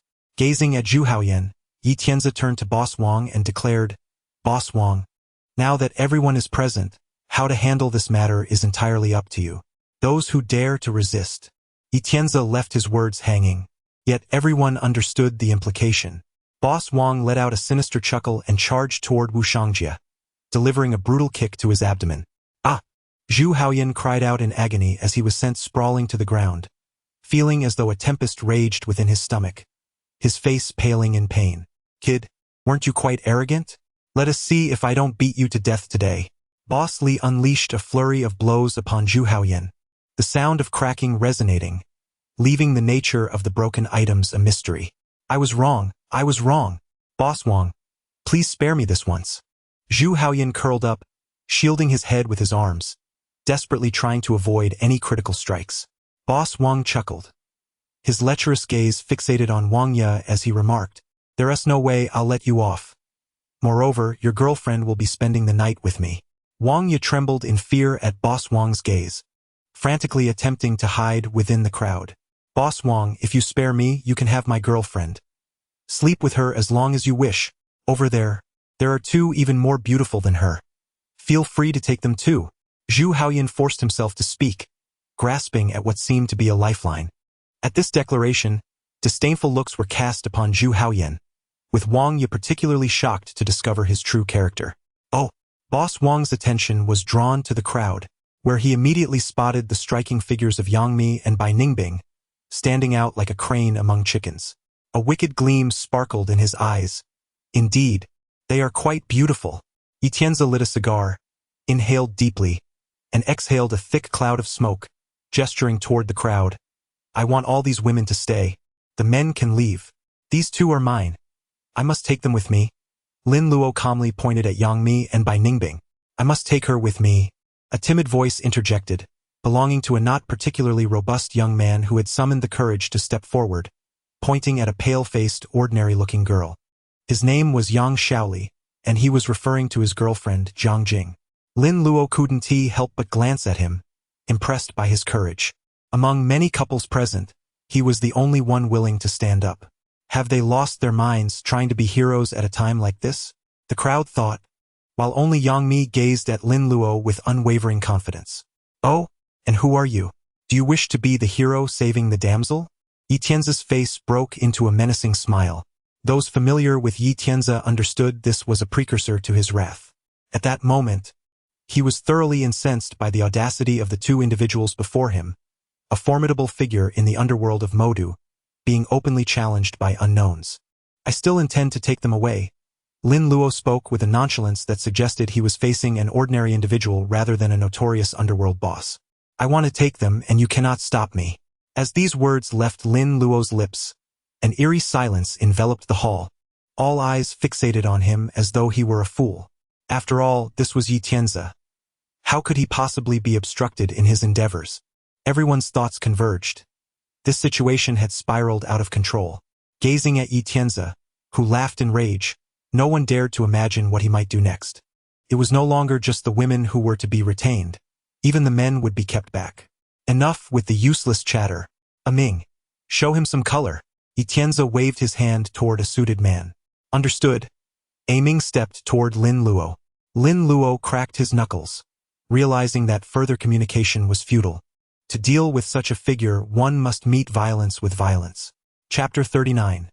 The mountain lean Ming's ferocious punch came crashing down, and the onlookers seemed to envision the scene of blood gushing from Lin Luo's forehead. His arms were thicker than the legs of an average person, and his fists were as large as a cooking pot. With that strike, a gust of wind followed in its wake. If he were to land that brutal blow, there would undoubtedly be several bones broken in Lin Luo's body. Yet, Lin Luo appeared unfazed, standing there with an expression of calm indifference. With a resounding smack, Ming swung his fist, but instead of witnessing Lin Luo's bloodied visage, the crowd soon realized that Lin Luo had caught the punch in his hand. Ming frowned and tugged at his fist, only to find it immovable. Growing anxious, he had no choice but to exert greater force. Ming, what on earth are you doing? Chong, unaware of Ming's predicament, shouted as he saw the two men frozen in place. Brother Chong, this kid possesses quite a bit of brute strength. Ming replied. Along join in. Chong, somewhat displeased, had not anticipated that this young man had some skills. Typically, most individuals would be paralyzed with fear upon merely hearing their names. Lin Luo, be careful. As Lin Luo was preoccupied with Ming, Along charged in from the side, prompting Bai Ningbing to urgently warn him. Seemingly concerned that Lin Luo might struggle, Yang Shaoli, with a surge of bravado, swung a punch at Along. Along, taken aback by Yang Shaoli's audacity, felt his anger boil over. He turned to retaliate, intending to dispatch Yang Shaoli first. Lin Luo immediately recognized that Yang Shaoli was not someone accustomed to fighting. In fact, he seemed less capable than some students. His decision to stand up was solely driven by a desire to protect his girlfriend, which Lin Luo found commendable. Feeling overwhelmed with fear, Yang Shaoli, who had never fought before, closed his eyes and swung his fists blindly forward. Along had never encountered such foolishness. Fighting with one's eyes shut was akin to searching for a light in a restroom, courting disaster. Along grinned maliciously and lunged at Yang Shaoli. Realizing he needed to act decisively, Lin Luo understood that if he did not intervene, Yang Shaoli might very well end up on the ground today. With that thought, Lin Luo wasted no time and unleashed a powerful kick. To the astonishment of all present, Ming was sent flying 2 to 3 meters away before crashing heavily at Zhou Tianxiang's feet. Ming's face turned a shade reminiscent of liver, his lunch swirling violently in his stomach, threatening to erupt. Oblivious to the chaos, Yang Shaoli charged forward, only to be met by a fierce gust of wind. He opened his eyes just in time to see a fist the size of a cooking pot hurtling toward him. Panic surged through him. This was the end. He glanced at his girlfriend, who had closed her eyes in fright. With a thunderous clap, Yang Shaoli felt the world spin violently, and everything went dark. A piercing scream echoed, startling Yang Shaoli. Tentatively touching his head, he realized he seemed to be unharmed. Opening his eyes in terror, he saw Along writhing on the ground, clutching his head, blood streaming down. Lin Luo had exercised restraint, choosing not to unleash his full strength on Along, opting instead for a measured blow that resulted in a mere concussion and superficial wounds. Had he been ruthless, Along's skull could have easily shattered. Think you can fight? Huh? Let us see how many you can take on. Yi Tianzi's voice was ominously thunderous as he commanded, "All of you, attack together." The bodyguards behind Yi Tianzi, including a Chong, surged forward, encircling Lin Luo. The spectators, having never witnessed such a scene, were paralyzed with fear, retreating to the corners, seeking death. With a shoulder lean against the throng of bodyguards, Lin Luo sent them sprawling backward as if they had been struck by a charging elephant. Each felt their insides churn, several bones fracturing. This was still under Lin Luo's mercy. Lin Luo was indeed incredibly formidable. The crowd bore expressions of shock and disbelief, while only Yang Mi maintained a semblance of composure. Having undergone a transformation under Lin Luo's guidance, she felt a surge of immense power. The last time she had trained at the Yuyun Group gym, she had shattered a sandbag with a single punch, leaving many in awe. Thus, Yang Mi held unwavering confidence in Lin Luo's combat abilities. If he faltered, she would join him without hesitation. Chapter 40. Lei Feng. Amidst the astonished gazes of the crowd, Lin Luo swiftly advanced to the equally stunned Yi Tianzi. With his extraordinary physical prowess, before Yi Tianzi could react, Lin Luo seized him by the throat and effortlessly lifted him into the air. The grand hall of Tianshang Renjian fell into a profound silence, punctuated only by Lin Luo's words and Yi Tianzi's desperate gasps as he struggled. In that moment, everyone stood transfixed, witnessing the legendary Yi Gu being held aloft by Lin Luo, flailing helplessly, yet unable to budge Lin Luo's grip. The scene was bizarre in its intensity. Who was Yi Tianzi? A notorious underworld figure, towering at nearly 2 meters, he dwarfed Lin Luo, who stood at 1.85 meters, by a significant margin. His dominance in the criminal world was hard-won, and even a Chong seemed weaker in comparison. Conversely, Lin Luo, though tall, appeared somewhat lean and lacked Yi Tianzi's formidable physique, resembling an ordinary man. Although Lin Luo's recent confrontation with dozens of black-clad henchmen had been astonishing, this moment was even more shocking. Yi Tianzi was far from being a defenseless chick, yet he was now being held aloft like one. Lin Luo coldly inquired, "So, are you still planning to take him away?" A Chong gritted his teeth, enduring the pain, and staggered to his feet. "Let go of Yi Gu. Let go? You think I will just release him at your command?" Lin Luo sneered. "We will let you go." A Chong felt himself on the verge of collapsing like the bodyguards on the floor, struggling to speak. Lin Luo scoffed derisively, "You said not to obstruct me, yet here you are attempting to do just that. I might consider releasing him, but not without conditions." He loosened his grip on Yi Tianzi's throat, directing his gaze at him, "You will kneel before me and slap a Chong across the face." In that moment, Lin Luo exuded an air of audacity, commanding the situation and showcasing his prowess to all present. "Kneel," he commanded, his tone brooking no argument. Clang! Yi Tianzi swiftly drew a handgun, aiming it at Lin Luo's forehead. "You may be skilled, but can you outmatch a bullet? If I do not eliminate you today, I shall lose all face in this city." At the sight of the gun, the crowd erupted in gasps, their hearts racing.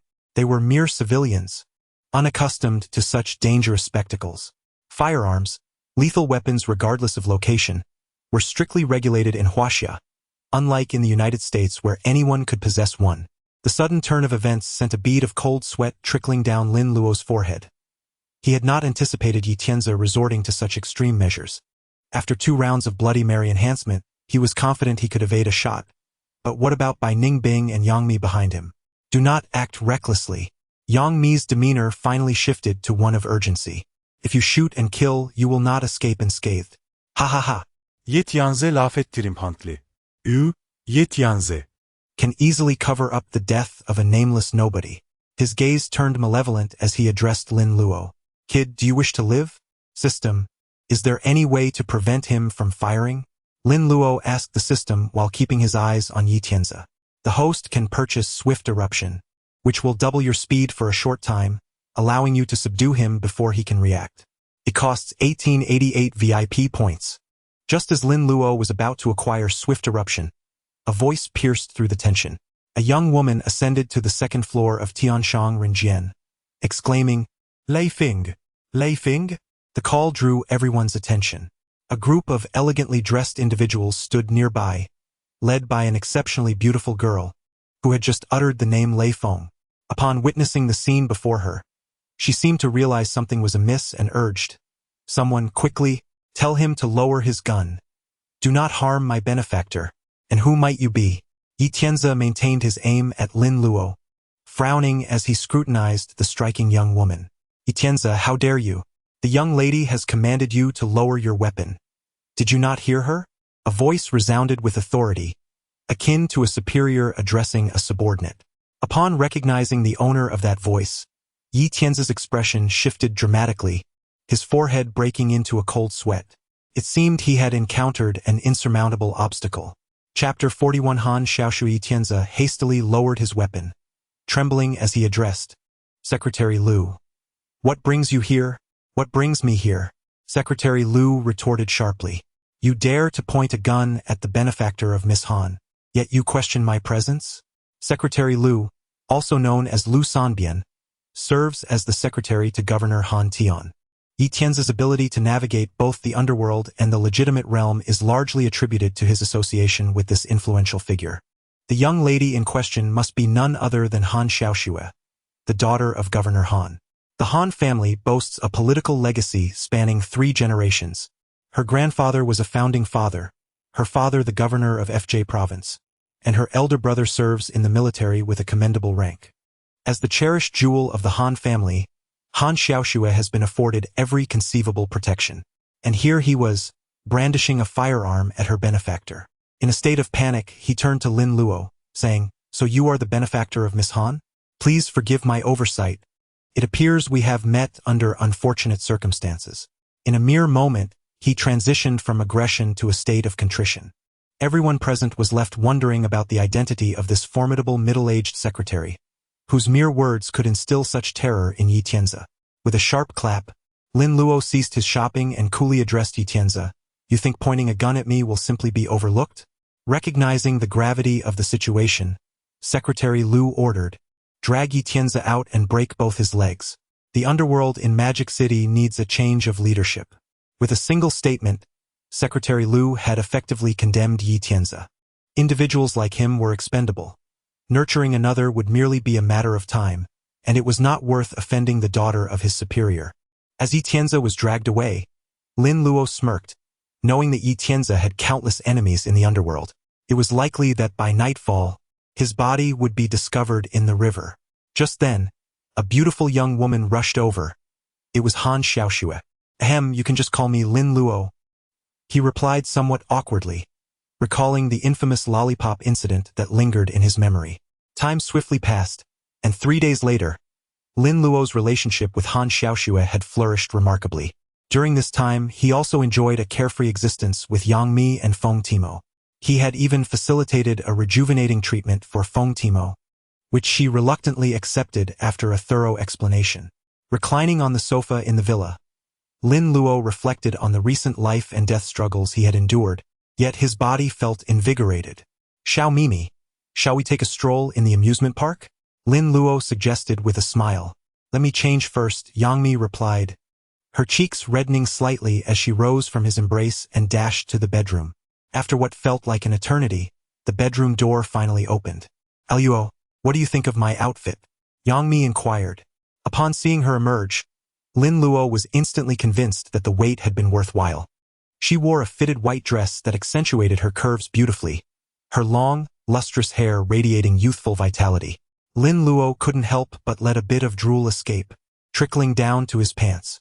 Stunning, absolutely stunning. Without needing to voice his admiration, Yang Mi read the appreciation on Lin Luo's face and shot him a playful glare.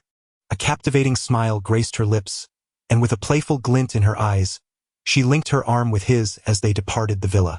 "So, where do you wish to go, Xiao Mimi?" Lin Luo inquired as they climbed into the Bugatti Veyron. "Let's go to the Nister amusement park." "I've never been there," Yang Mi suggested. "Very well, to Nister it is," Lin Luo agreed with a nod. The Nister amusement park is reminiscent of the Disney parks of the past, featuring numerous themed hotels and a plethora of shopping, dining, and entertainment options. Before long, the Bugatti Veyron came to a halt outside the park, drawing the attention of countless onlookers. As they stepped out, Yang Mi clung to Lin Luo's arm. Everywhere they went, they attracted stares. Upon seeing Yang Mi's angelic visage and alluring figure, many lecherous gazes were cast toward her, filled with jealousy towards Lin Luo. If looks could kill, Lin Luo would have perished countless times over by now. Yang Mi, accustomed to such attention, nonetheless felt a twinge of discomfort and instinctively leaned closer to Lin Luo, dismissing the unwanted stares of the onlookers. Chapter 42. Lin Luo, with his strikingly handsome visage, perpetually adorned with a smile reminiscent of a gentle spring breeze, possessed a pair of ebony eyes that sparkled with clarity, captivating the attention of countless women, even those already in relationships. Once Lin Luo and Yang Mi departed, both men and women regained their composure, gazing at one another, then at the retreating figures of Lin Luo and Yang Mi, their faces filled with envy. Little me, rest assured, with me around, no one shall disturb you, Lin Luo assured, patting his chest. Upon hearing his words, Yang Mi felt a delightful sense of being protected, though she playfully retorted, "Who needs your protection?" Subsequently, she embraced Lin Luo and planted a kiss on his cheek, joyfully heading towards the amusement park.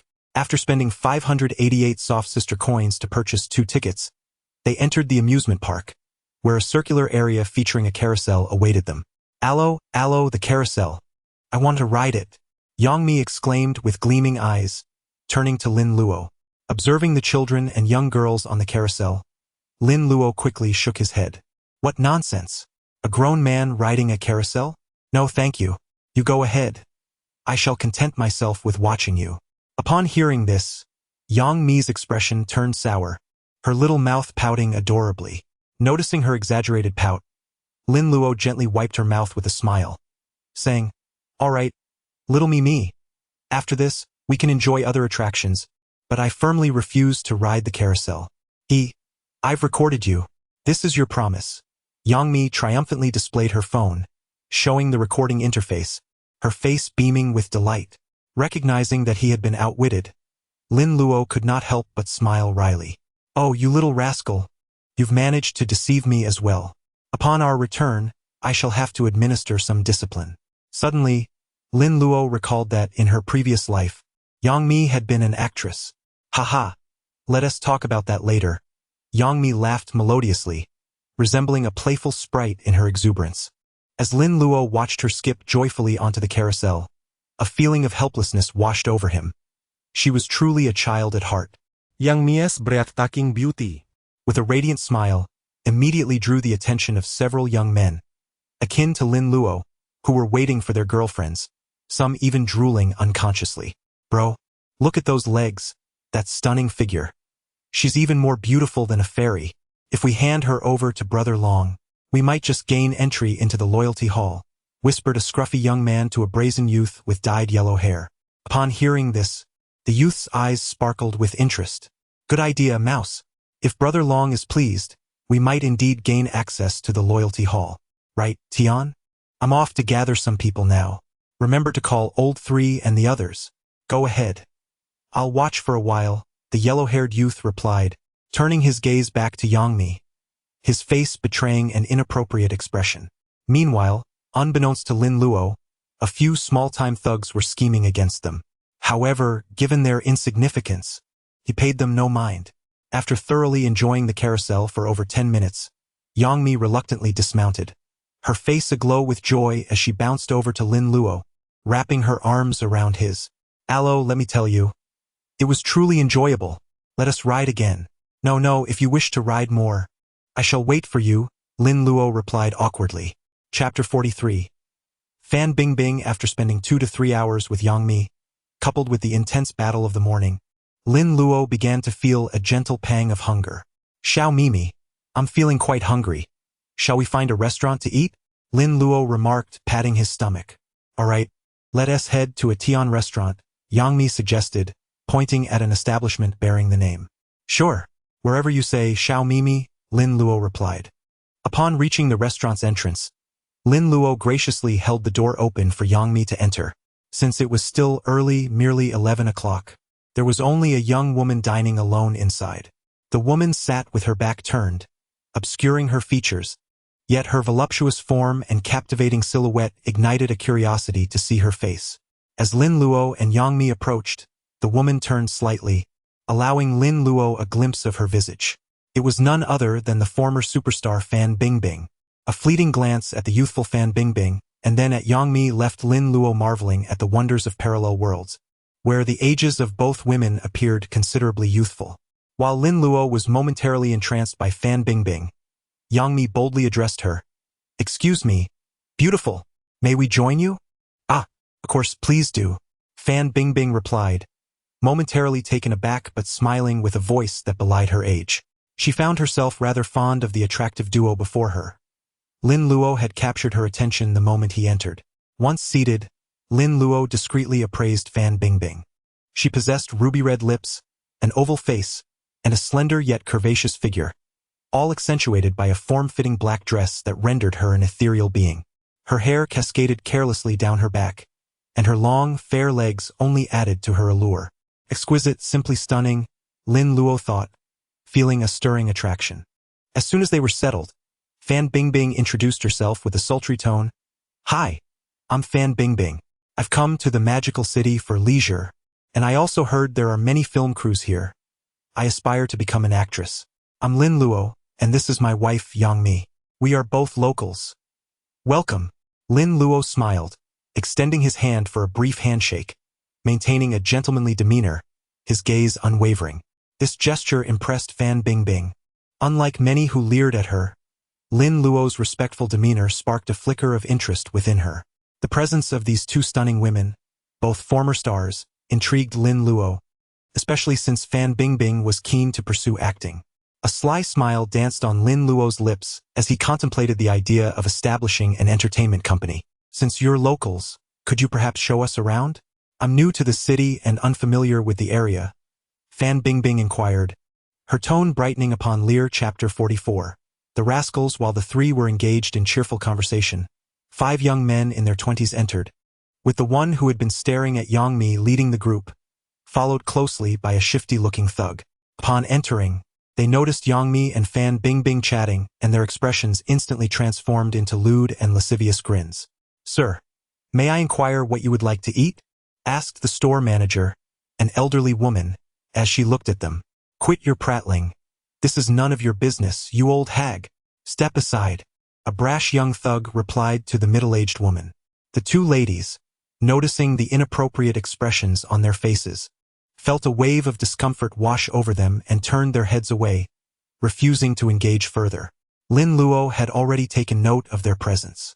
Witnessing their lewd expressions ignited a flicker of anger within him, as he thought, "How dare you lay eyes on the woman I desire? Excuse me, ladies. Do you have a moment? I would like to invite you to our Zhongyi Hall for afternoon tea." The young man addressed Yang Mi and Fan Bingbing, deliberately mentioning the name of the establishment. "We're not interested," Lin Luo interjected coldly. "You brat, who the hell are you talking to?"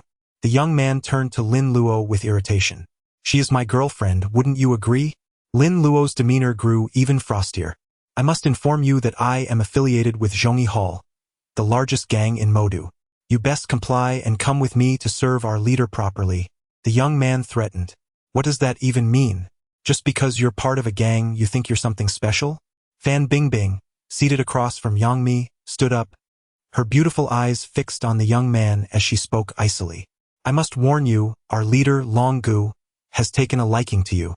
If he is displeased, should something unfortunate happen to you, it won't be my concern," the young man boasted menacingly. "Get lost."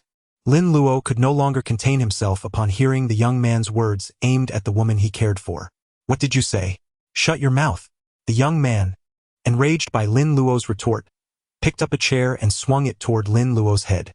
However, he found that the chair made no progress as Lin Luo firmly grasped its leg. With a resounding crash, Lin Luo delivered a kick that sent the young man crashing into a table, causing him to spit blood. "What are you staring at? Why are you still standing there?" Chapter 45. Apology. The aunt, seeing that her attempts at mediation were futile, shook her head in resignation. Beside her, Fan Bingbing, with her delicate, alluring lips slightly parted, gazed at Lin Luo with a mixture of surprise and curiosity. After witnessing Lin Luo single-handedly defeat 5 men, she was utterly astounded by the prowess of the handsome young man before her. With a reassuring smile directed at the visibly shaken Fan Bingbing, Lin Luo said, "These individuals are truly troublesome. Fear not, Bingbing, with me here your safety is assured." A light laugh escaped her lips as she remarked, "We are fortunate to have Lin Luo with us. Otherwise, we would have no idea what might have transpired." Fan Bingbing, still apprehensive, placed her hand on her ample bosom, causing a slight tremor that nearly made Lin Luo lose his composure. The sound of her voice, a blend of charm and innocence, stirred a flurry of sensations within him, akin to countless ants crawling inside his heart, igniting a fervor he could scarcely contain. He cast a covetous glance at her voluptuous figure, swallowing hard before adopting a nonchalant demeanor. "With me around, you 2 lovely ladies need not worry. No matter how many come, we shall prevail. Let us proceed." "But what if that little thug calls upon more of his friends, and I cannot handle them?" Fan Bingbing's concern lingered. "Rest assured, Bingbing, no amount of such ruffians can best me," Yang Mi interjected with a carefree expression. "Well, all right, Brother Long, this is the place," said the young man as he led another imposing figure towards the restaurant, flanked by a dozen more. "Brother Long, let me tell you, that young man inside possesses considerable strength. He injured 4 of my brothers. Those 2 women, are they truly something?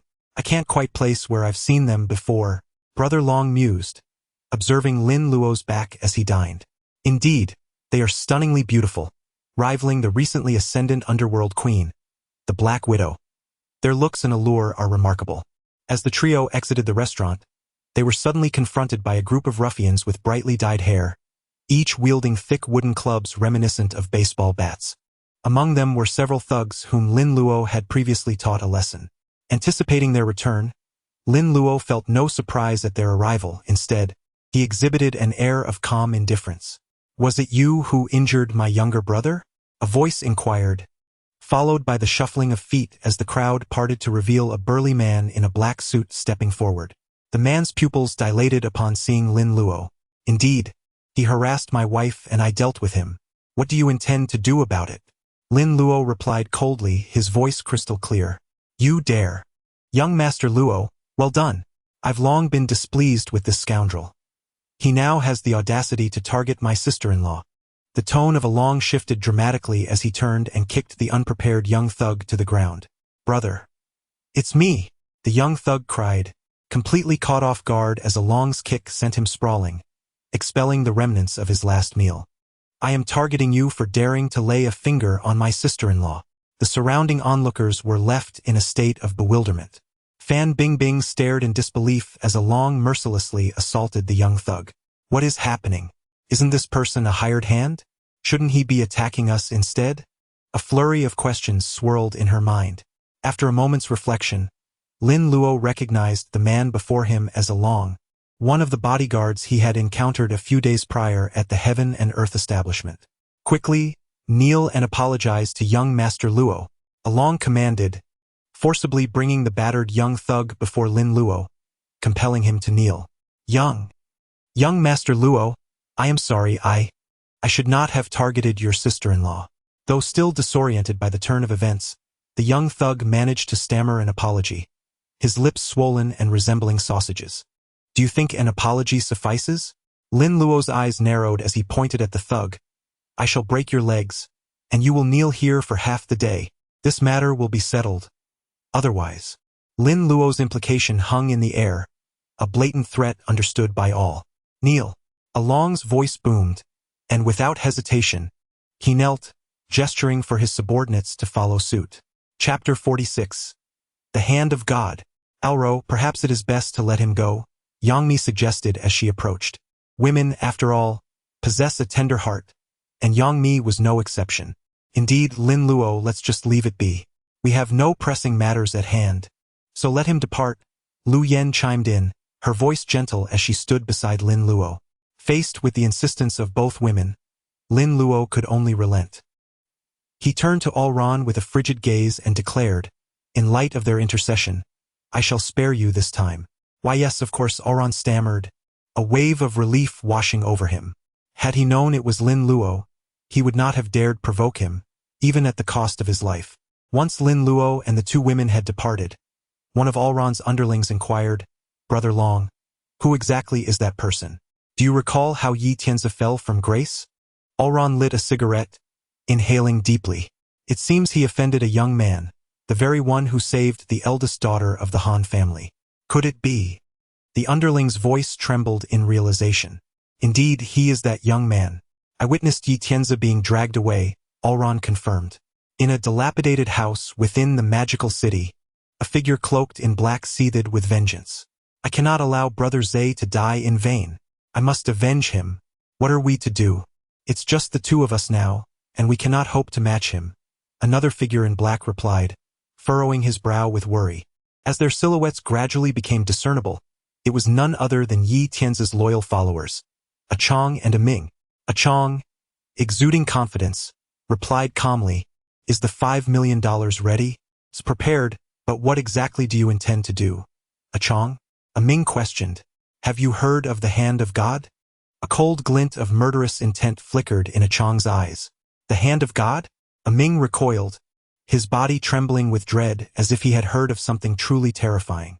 The Hand of God is the largest mercenary guild in Asia. However, even with that, $5 million could hire a top 10 organization, right? A Ming queried. A Chong replied, "The mercenaries of the Hand of God are all battle-hardened warriors, instruments of death. A mere $5 million is insignificant. Brother Zhe is already gone. Avenging him is worth any cost.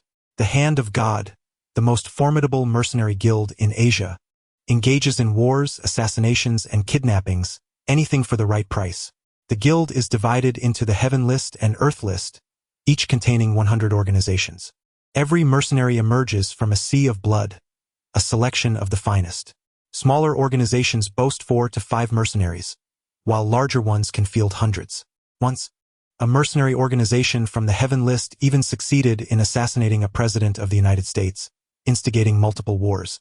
I have already negotiated with the Ghost Shadow organization. $5 million for Lin Luo's life. In the ensuing hours, the trio explored every attraction at the amusement park, haunted houses, roller coasters, and surf slides. Each time they encountered fear, they instinctively leaned closer to Lin Luo, including the newly acquainted Fan Bingbing. The delicate softness of her skin and the faint fragrance of her youth lingered in Lin Luo's mind, an unshakable thought. As twilight descended, a pang of hunger began to gnaw at the trio's minds. "Bingbing, it's getting late. How about we continue our fun tomorrow?" Yang Mi suggested, her gaze warm as she looked at Lu Yen. Glancing at the darkening sky, Fan Bingbing replied with a sweet smile, "Sounds good. It's late, and I should head back to the hotel. Where are you staying?" "Let me escort you back," Lin Luo offered. "At the Blue Sky Hotel on Huayu Road, number 22. Is this where you reside?" As they arrived at the aging Blue Sky Hotel, Lin Luo furrowed his brow at its dilapidated appearance. "Unfortunately, having just arrived in the magical city and with no acquaintances or work, I had no choice but to make do," Fan Bingbing lamented, feeling a sense of isolation without friends in this unfamiliar place. "A girl as lovely as you staying here? Aren't you afraid of running into unsavory characters like those at the amusement park?" The memory of the amusement park incident seemed to haunt Fan Bingbing, and she felt a shiver without Lin Luo by her side. "Why not stay at Alro's villa? There are plenty of rooms, and I assure you I will take care of everything," the beautiful Yang interjected. "Well, all right then." Chapter 47. Acquisition of Tianyu Media. Upon arriving at the villa, Fan Bingbing was taken aback by its grandeur. After a day of exploration, both she and Yang Mi were glistening with perspiration. The intimacy between Yang Mi and Fan Bingbing astonished Lin Luo. It was remarkable that they had known each other for less than a day, yet shared the same bathroom. Perhaps this was merely the nature of women. Inside the villa, the television was broadcasting a drama titled 3 Days of Slaughter, featuring actors unknown to Lin Luo. However, his thoughts were far from the screen. They had accompanied Fan Bingbing and Yang Mi into the bathroom, listening intently to the sounds of water splashing as they bathed. Occasional peals of laughter echoed, as the two frolicked within the confines of the bathroom. Unbeknownst to him, Lin Luo's desires had begun to stir. As night fell, The two women engaged in deep conversation next door, leaving Lin Luo alone in the empty room. This night was destined to be one of insomnia for him. The following day, he awoke with dark circles under his eyes, resembling a distressed figure from a palace drama, eliciting more laughter from Yang Mi and Fan Bingbing. Having promised Fan Bingbing to establish an entertainment company, Lin Luo was resolute in his ambition. In his previous life, he aspired to be a director, having often read the sensational gossip and scandals surrounding the entertainment industry on various tabloids. He was particularly enchanted by a term frequently associated with the industry, the infamous unspoken rules. If he were to become a director, the choice of company could not be taken lightly. Little Aishi, come forth. Lin Luo called to his computer. For the past few days, either Yang Mi or Feng Timo had been present, causing the little lowly Aishi to hide within the confines of the computer. Upon emerging, she gazed at Lin Luo with a look of profound grievance, more sorrowful than in the morning. Humph, you finally remember the most adorable and formidable Aishi. Little Aishi, could you assist me in researching entertainment companies? No, Master does not care for Aishi. You want Aishi to work right away, and Aishi is unhappy. Aishi does not want to do it. The little lowly turned her head defiantly. I will buy you 10 lollipops. Humph. 20 lollipops. Humph. 50 lollipops. Humph. 100 lollipops. That's what you said, Master. Aishi did not force you. At the mention of 100 lollipops, Aishi's starry eyes lit up, and she turned back, cutely pointing at Lin Luo. I want 10 watermelon-flavored lollipops, 10 cola-flavored lollipops, 10 banana-flavored lollipops, and 10 milk-flavored lollipops. Observing the little lowly counting the flavors with utmost seriousness, Lin Luo couldn't help but chuckle. Stinky Master, dare to laugh at Aishi? No. Now I want 200 lollipops. All right. If you help Master with this, I will give you 100 lollipops of different flavors. Lin Luo affectionately patted the little lowly's head, smiling. Hey, so many lollipops. Long live Master. With a wave of her tiny hand, 100 companies meeting Lin Luo's criteria appeared. This one won't do. This one neither. Lin Luo scrutinized each option. Suddenly, his eyes brightened at the sight of Shanghai Tianyu Media Company, Limited. Not only was he intrigued by the company being located in Shanghai, but also by one of its artists, Dilly Reba, a prominent star in his past life, affectionately known as Fat D, who was an actress under Yang Mi's management. If this were the case, it presented a splendid opportunity.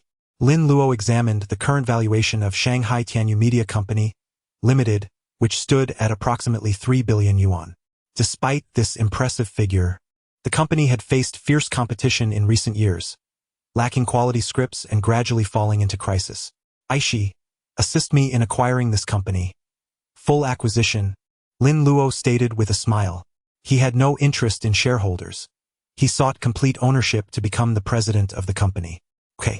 The little lowly worked with remarkable speed, and within half a day, a proposal for acquisition was placed before the company's head, Yi Shangtang. Lin Luo presented an irresistible offer of 3 billion yuan for the acquisition, not to mention the subsequent funds for film sponsorship. Upon seeing this sum, Yi Shangtang was immediately intrigued, and soon, the entirety of Shanghai Tianyu Media Company, Limited unanimously agreed to Lin Luo's acquisition. The film company now officially belonged to Lin Luo. Chapter 48. Mythology as dusk settled. Yang Mi arrived at her villa accompanied by a tall, slender man in his mid-30s. Approaching Lin Luo, she spoke softly, "Allo, this gentleman is Mr. Yi Shangtang, the current head of Tianyu Media Corporation." Upon meeting Lin Luo, Yi Shangtang displayed profound respect and excitement, bowing at a remarkable angle and extending his hand. "It is an immense honor to collaborate with you, young Master Luo." Recently, Lin Luo had made headlines by acquiring the Chuyun Group. Now serving as its president, his power and wealth were self-evident. Yet, upon seeing Lin Luo in person, Yi Shangtang felt a flicker of doubt. Was this young gentleman truly capable of managing Tianyu Media? Surely it was a precarious venture, given the company's impending collapse. Yet, Lin Luo was unconcerned with Yi Shangtang's reservations and coolly invited him to take a seat. Surprised and flattered, Yi Shangtang complied. Yang Mi then poured 2 cups of Bai Luo Chun tea, its delicate aroma filling the air. Lin Luo sipped his tea and remarked, "Mr. Yi, let me be clear. I am not in need of money. To me, it is merely a string of numbers. I shall invest wholeheartedly in Tianyu Media and provide scripts. You need only find the finest actors regardless of cost. Yi Shengtong's heart raced at Lin Luo's words. Money as just a numerical figure. This indicated immense wealth. So, young Master Luo intends to provide both scripts and funds? He inquired tentatively. Lin Luo replied succinctly, I will supply the scripts. You shall find the actors. Of course, if you have compelling scripts, you may produce them as well. Should you choose to remain with the company, I will double your salary. And all employees will receive a 50% raise. Thank you, young Master Luo. I assure you, I will not disappoint you. Yi Shengtong exclaimed, overwhelmed with excitement, for the company represented 5 years of his dedication. Given his extensive experience managing Tianyu Media and his reputation for integrity, Lin Luo's decision to delegate authority was well-founded. After discussing the matter of Fan Bingbing, Yi Shengtong confidently assured Lin Luo of his commitment. Lin Luo then summoned Fan Bingbing to accompany Yi Shengtong to the film set. By the way, Xiao Mimi, please rename all my companies to Mythology Group, Lin Luo instructed after Yi Shengtong and Fan Bingbing departed for the office. I aspire to create a mythos for Huaxia and even for the world across the realms of film, gaming, real estate. Lin Luo revealed his grand ambitions, envisioning the establishment of the most formidable conglomerate globally, not for wealth alone, but to etch his name in history. Ding! The system detected the host's ambition and initiated an upgrade. System upgrade complete, mandatory mission issued. Mission title, The Host's Ambition. Mission content, create a myth of your own on Earth. Mission reward, earn 1 godly point for every 10 million renminbi in pure profit. Mission duration, 10 years. Failure penalty, you shall forever lose your dearest system companion. My dearest system companion. The system companion. Companion. Oh, if only Yang Mi were not present. Lin Luo would have certainly expressed his frustration. Ding. System upgrade. New features activated. Ignoring Lin Luo's internal grievances, the system continued, emotional value function successfully activated. When the host incites feelings of admiration, respect, joy, and similar emotions in others, the resulting emotional value can be converted into godly points at a ratio of 101. Oh, 2 new functions. This makes acquiring godly points far simpler, though I wonder about the ease of obtaining emotional value. Lin Luo mused, stroking his chin thoughtfully. Items of quality in the marketplace typically required thousands or even millions of godly points. The legendary Moonlight Treasure Box might even allow one to purchase everything on Earth, yet godly points would still fall short. With the emotional value function, a live stream with millions of viewers could effortlessly yield godly points with a mere display of extravagance. Chapter 49.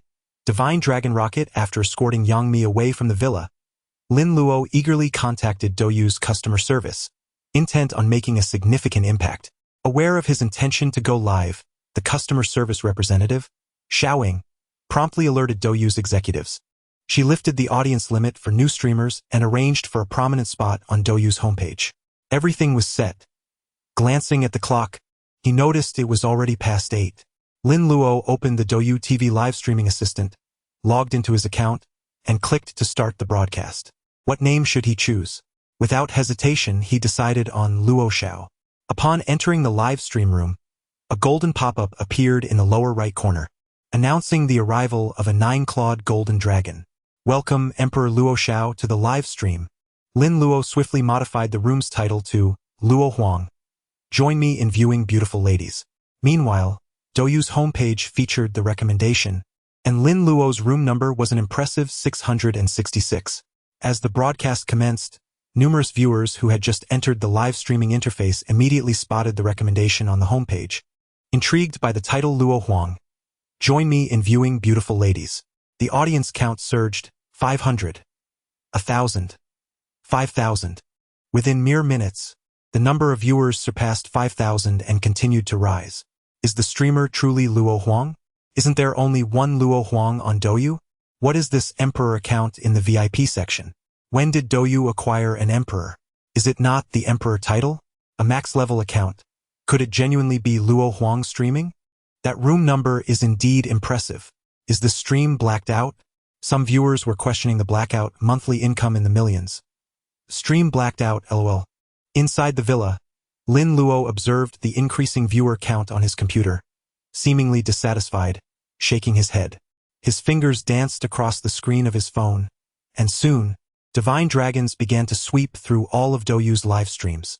Luo Xiao, gifted Luo Xiao 666 Divine Dragon Rockets 1. Click to enter the room and unlock the fishball treasure chest. Luo Xiao, gifted Luo Xiao 666 Divine Dragon Rockets 2. Click to enter the room and unlock the fishball treasure chest. Luo Xiao, gifted Luo Xiao 666 Divine Dragon Rockets 3. Click to enter the room and unlock the fishball treasure chest.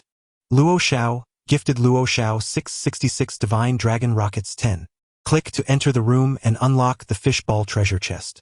With the appearance of the unique Divine Dragon Rockets, countless viewers were captivated, and the popularity of Lin Luo's livestream soared to over 8 million. The barrage of comments flooded the screen. 666, 6666. Luo Huang lavishly gifts rockets. What on earth are Divine Dragon Rockets? When did Douyu introduce Divine Dragon Rockets? Are Luo Huang's rockets truly this extraordinary? What is this Emperor title? This live stream is puzzling. Am I dreaming? Luo Huang, where's your camera? Why haven't you turned it on yet? Wow, I've received so many fishballs. They feel like they're in an entirely different league from the super rockets. Indeed, I feel fishballs are several times more valuable than the super rockets. Observing the viewer's bewilderment, Xiaoying, who was assigned to manage Lin Luo's affairs, sent out a comment. The Emperor title is exclusive to Luo Xiao, the one and only on Douyu. The Divine Dragon Rocket is worth 5,000 renminbi, and the quantity of fishballs is double that of the super rocket. This comment was exceptionally eye-catching, occupying 1/5 of the screen for 30 seconds, ensuring all viewers could see it clearly. Damn, wealth truly makes a difference. Custom rockets and all. We are indeed different, truly different. Luo Huang's majesty and power. Such privileges. Long live our emperor, unifying Douyu TV. Where is the promised viewing of beautiful ladies? Luo Huang, come forth and show us the ladies. The one above dares to call for Luo Huang to come forth. They truly fear nothing. Ding. Your Douyu account has been suspended for years by the super admin. I believe the one above. I trust their words. Chapter 50. Envying you. Lin Luo was gazing at the myriad system notifications. Ding. Congratulations, host Lin Luo, you have gained 0.00005 emotional points. Ding. Congratulations, host Lin Luo, you have gained 0.00008 emotional points. Ding. Congratulations, host Lin Luo, you have gained 0.00006 emotional points. System, what is the meaning of this? Why are the emotional points increasing so insignificantly? The notifications from the system rang out incessantly, and Lin Luo checked his accumulated emotional points, nearly choking in disbelief at the paltry amounts. His emotional points stood at 0.10, fluctuating between 0.00001. Each significant emotional shift concerning the host would contribute to the emotional points, but having expended over 30 million, he had managed to alter the emotions of millions. Yet the total emotional points added up to only a few hundred. Even when converted to wealth points, it amounted to a meager sum. It dawned on Lin Luo that this world had a population 10 times greater than his previous life, with China nearing 1.4 billion inhabitants. If every individual's emotional change contributed a full point, he could amass billions of wealth points in just a few days of streaming, rendering himself invincible. With this thought in mind, Lin Luo activated the camera, and his visage appeared in the streaming room. Having never partaken in such experiences, he greeted the audience. Welcome to my streaming room. Today we shall admire the lovely ladies. His appearance elevated the emotional atmosphere to unprecedented heights, causing some lesser-equipped computers to nearly freeze, prompting many to disable the barrage of comments. Touching the Emperor Luo in the front row while also admiring the screen. Wife, hurry and look at this handsome guy. Another female streamer is about to face her demise. 3,000 beauties in the harem. Let's go. What ladies? Look at that young man instead. Get lost upstairs. It's disgusting. Emperor Luo is so handsome. He is mine. Don't snatch him. Emperor Luo is the legendary tall, rich and handsome. Wow, so handsome. Is this what it feels like to be in love? I must be in love. Husband, where are you? I want to bear your children. As the comments flooded in, the stream grew increasingly mundane. Does the streamer only cater to fans? I assure you I only enter the body, not the life. True experienced drivers. Sobi. Upon reading the comments, Lin Luo couldn't help but gaze at the ceiling, a smile gracing his lips as he said, "Honestly, sometimes I truly envy you, the audience." His words immediately captured the attention of the viewers. Envious? Shouldn't we be envious of you, the super-rich expert? This was the collective query of the audience. Lin Luo revealed a self-satisfied grin. I genuinely envy you for knowing such a youthful, wealthy, talented, and strikingly handsome host. 666.666 Ah. My knees have been shot, bowing to the host. This host's arrogance is refreshingly unique. His arrogance is blinding. I can't even move. This arrogance is flawless. Seems there's nothing wrong with it. What flaw could there be? Emperor Luo is just a young, wealthy, talented, and strikingly handsome host.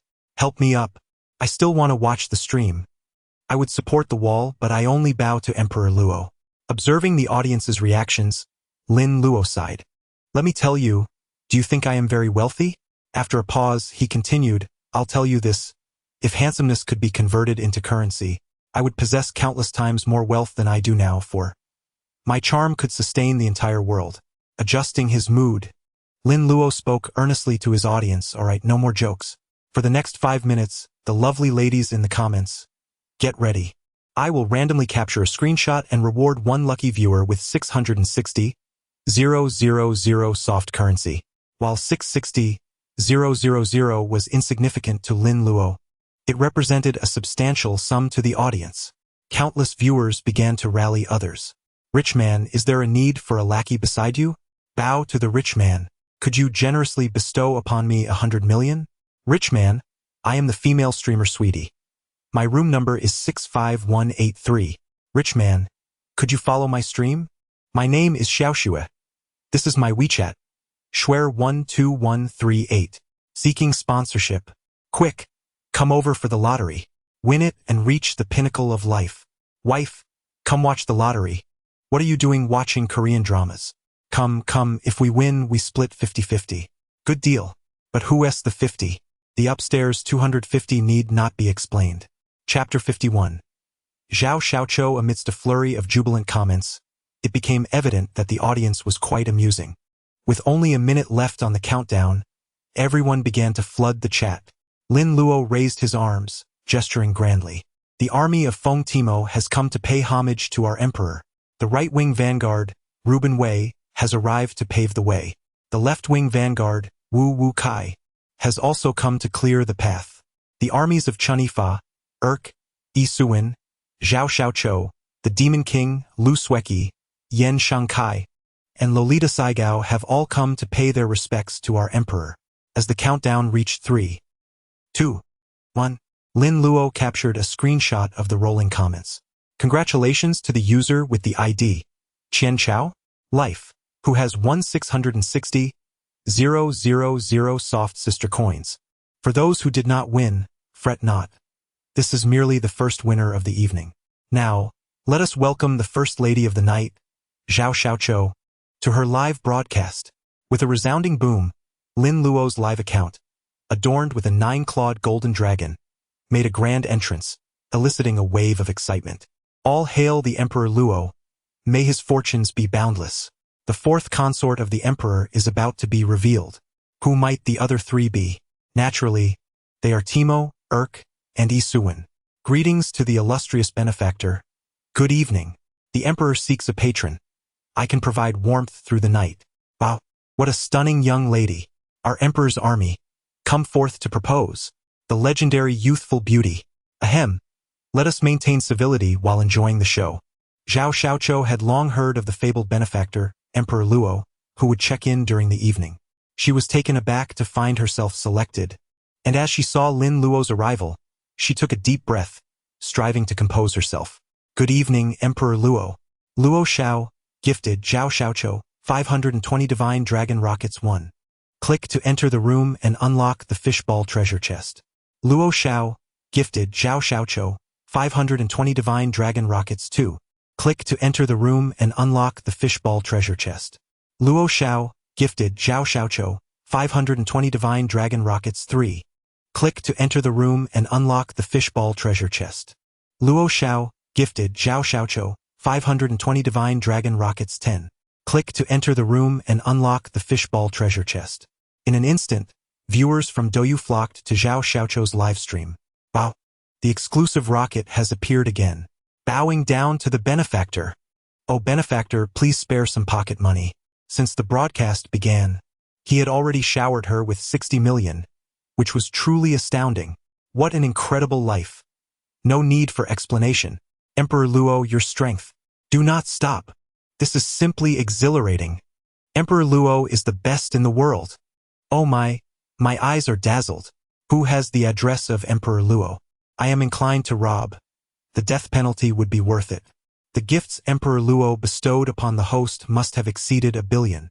Just recently, he had showered his own live stream with 10 sets of 666 Divine Dragon Rockets. And now he had come to Zhao Xiaoqiu's broadcast to gift another 10 sets of 520 Super Rockets. Netizens speculated wildly about the wealth of this Emperor Luo. It seemed money held no value for him. Perhaps he is the illegitimate son of the world's richest man? As the Divine Dragon Rockets soared past and the viewer count surged, Zhao Xiaoqiu felt a surge of excitement mingled with anxiety. So much wealth. Could it be that? At this thought, her cheeks flushed a deep crimson. Observant viewers quickly noted her unusual demeanor. Hey, why is the host's face turning red? Could it be that she is thinking of something inappropriate? Bah! Our Zhao Xiaoqiu is a fresh and healthy host. Timo was once a fresh and healthy host too. And look at him now. I heard the host and Emperor Luo are in the same city. Who knows what might transpire in the coming days? Oh, Zhao Xiaoqiu is still just a child. We must protect her. Emperor Luo, claim your victory. Xiaoqiu is mine. Come over tonight, and it will be a different story. Haha. Host, hurry and bear a child for Emperor Luo. It is far more promising than live streaming. Realizing she had lost her composure due to the barrage of comments, Zhao Xiaoqiu nervously asked, Emperor Luo, what song would you like to hear? I will sing for you. Chapter 52. The demon queen Lin Luo couldn't immediately decide which song to listen to, so he casually said, anything is fine. With no specific request, Zhao Xiaoqiu felt relieved and sang freely. She had feared Lin Luo might ask her to perform something risky like 18 touches in public. After spending about half an hour in Zhao Xiaoqiu's livestream and gifting hundreds of Divine Dragon Rockets, Lin Luo exited.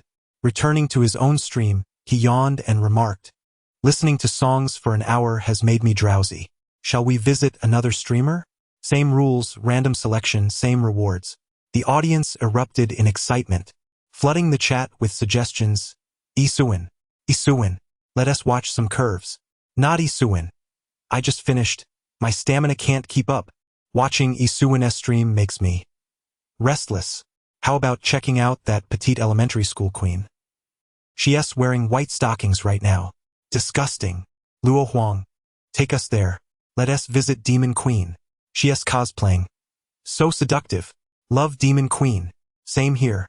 Lin Luo announced, congratulations to user, long live Lolitas, for winning 660,000 RMB. Tonight's second streamer will be Demon Queen. Let us go.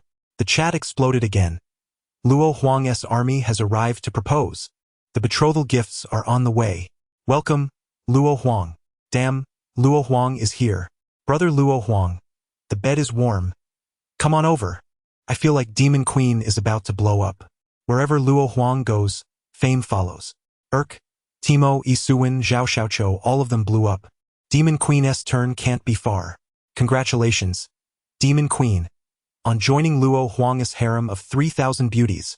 Luo Huang's still awake this late? Somehow, I'm already poised to grab treasure chests. Ha ha ha, waiting with coffee ready. Countdown to rocket launches. Then, the gifts rain down. Luo Xiao, gifted Demon Queen 5, 20 Divine Dragon Rockets 1. Click to enter the room for fishball chests. Luo Xiao, gifted Demon Queen 5, 20 Divine Dragon Rockets 2. Click to enter the room for fishball chests. Luo Xiao, gifted Demon Queen 5, 20 Divine Dragon Rockets 10. Click to enter the room for fishball chests. Demon Queen, startled by the sudden surge in viewers, initially wondered if the platform had featured her. But upon spotting mentions of Luo Huang's army, she realized the legendary tycoon had arrived. Her heart raced. Ever since she glimpsed Lin Luo's photo in Feng Timo's stream, she had been smitten, love at first sight. Handsome, muscular, and wealthy, he was perfection incarnate. Determined to impress him, she excused herself and dashed to change outfits. When she reappeared, viewers from both streams were spellbound. Dressed in a sailor-style miniskirt, her ample curves barely contained, she left the audience breathless. I can't take this. Gorgeous face, killer body, and a great personality. Demon Queen's figure is unreal, voluptuous yet slender, with legs for days. Standing at 168 centimeters, her bust. Well, country boy here, my nutrition can't keep up. Demon Queen. Stunning, big-hearted, long-legged, occasionally flaky, but always adores her fans. So beautiful, I'm shamelessly aroused. I can't control myself anymore. Stop ogling. That's His Majesty's future concubine. Look at Luo Huang's expression. So lustful. Another volley of rockets followed. Luo Xiao, gifted Demon Queen 520 Divine Dragon Rockets 1. Click to enter the room for fishball chests. Luo Xiao, gifted Demon Queen 520 Divine Dragon Rockets 10. Click to enter the room for fishball chests. The chat buzzed. Another round of rockets? Luo Huang must really fancy Demon Queen. Another goddess joins the imperial harem. I trust Demon Queen 1T abandon us. She is a fan-loving queen. Once you enter the harem, fans become strangers. Between Luo Huang and the young master, Wang Xigong, who is richer? Obviously Luo Huang. Have you seen how many rockets he has launched? Not necessarily. The young master is, after all, the son of China's richest man. Focus on the show. Stop chatting. Chapter 53. Surging growth. Lin Luo engaged in a half-hour conversation with the Demon King, causing the Demon King's cheeks to flush like ripe apples. Over the subsequent 3 hours, Lin Luo made appearances in the live broadcasts of numerous enchanting streamers such as the adorable Lolita Saigao, Lu Feier, Yen Shenkai, and many more, bestowing an astonishing sum of over 800 million soft sister coins throughout the night. This staggering act of generosity drew countless onlookers, leading to a meteoric rise in the downloads of Douyu TV, which surged dramatically overnight. At Douyu's headquarters, the back-end statistics showed an unrelenting increase in popularity, and the supervisor felt he was on the brink of reaching the pinnacle of his career. Just as he was basking in his anticipated success, the popularity metrics suddenly plateaued, rendering him perplexed. How could the figures have halted? Even in the absence of such an event, there would still be a modest increase. As the supervisor scrutinized the back-end data with a furrowed brow, a sense of disappointment washed over him. He had hoped for an even greater surge in popularity. At that moment, the technical director rushed over, exclaiming that the influx of viewers into Lin Luo's stream had caused the system to lag, preventing many from accessing the platform. Fuming, the supervisor nearly lost his temper at the technical director, nearly reducing him to fragments. He commanded the entire technical team to mobilize and rectify the lagging issue immediately. After a brief interval, the technical director returned, panting, to report that the processor was overwhelmed. Then for heaven's sake, go purchase a new one, the supervisor retorted, kicking the director out of frustration. It was imperative to ensure the seamless operation of all Douyu streams, particularly Lin Luo's. Once the lag was resolved, the supervisor gazed at the popularity metrics with a mix of yearning and anticipation. Finally, the numbers began to soar, and the staff at Douyu erupted in jubilant celebration. 350 million, 400 million, and then 500 million. The platform's popularity reached an astounding 500 million, with Lin Luo's stream garnering over 90 million views. However, just as Douyu reached this monumental milestone, the system faltered once more, causing another frustrating lag. The supervisor glared menacingly at the anxious technical director, feeling an overwhelming urge to unleash his wrath upon him. Who was it that so confidently assured me the issue was resolved? He barked. Do you even wish to return to work tomorrow? Get back to fixing it. Meanwhile, the audience on Douyu TV watched in astonishment as gifts flooded the live stream, all marveling at the display of wealth. They rushed to share posts and news articles, crafting headlines that became increasingly sensational. Douyu TV downloads skyrocket overnight. A distorted reflection of humanity or a moral discourse? Tune in to the journey of the wealthy. Douyu TV witnesses a godlike wealthy individual live streaming, unleashing 800 million in gifts, catalyzing over 1 million downloads. Lin Luo, the illegitimate child of a global tycoon? Lin Luo, an heir of a certain nation? What kind of person can afford to bestow 800 million? As these posts circulated, skepticism reigned. Who could truly gift such an exorbitant amount? The tide turned when a viewer shared screenshots, leaving the audience collectively aghast, as if they had been slapped multiple times. In an instant, the forum was inundated with these images, with countless individuals clamoring for links to the live stream, the identity of the benefactor, and even his address. Numerous news outlets began reporting on the phenomenon. New Dawn News. What kind of financial power is required to gift 800 million soft sister coins? Experts reveal all. Lianhe Morning News. Who exactly is Lin Luo? Sohu News. Let us uncover the secrets behind the massive donations. Wang Yi News. Lin Luo Wealthy Youth? The secrets you never knew. You see Shock Department.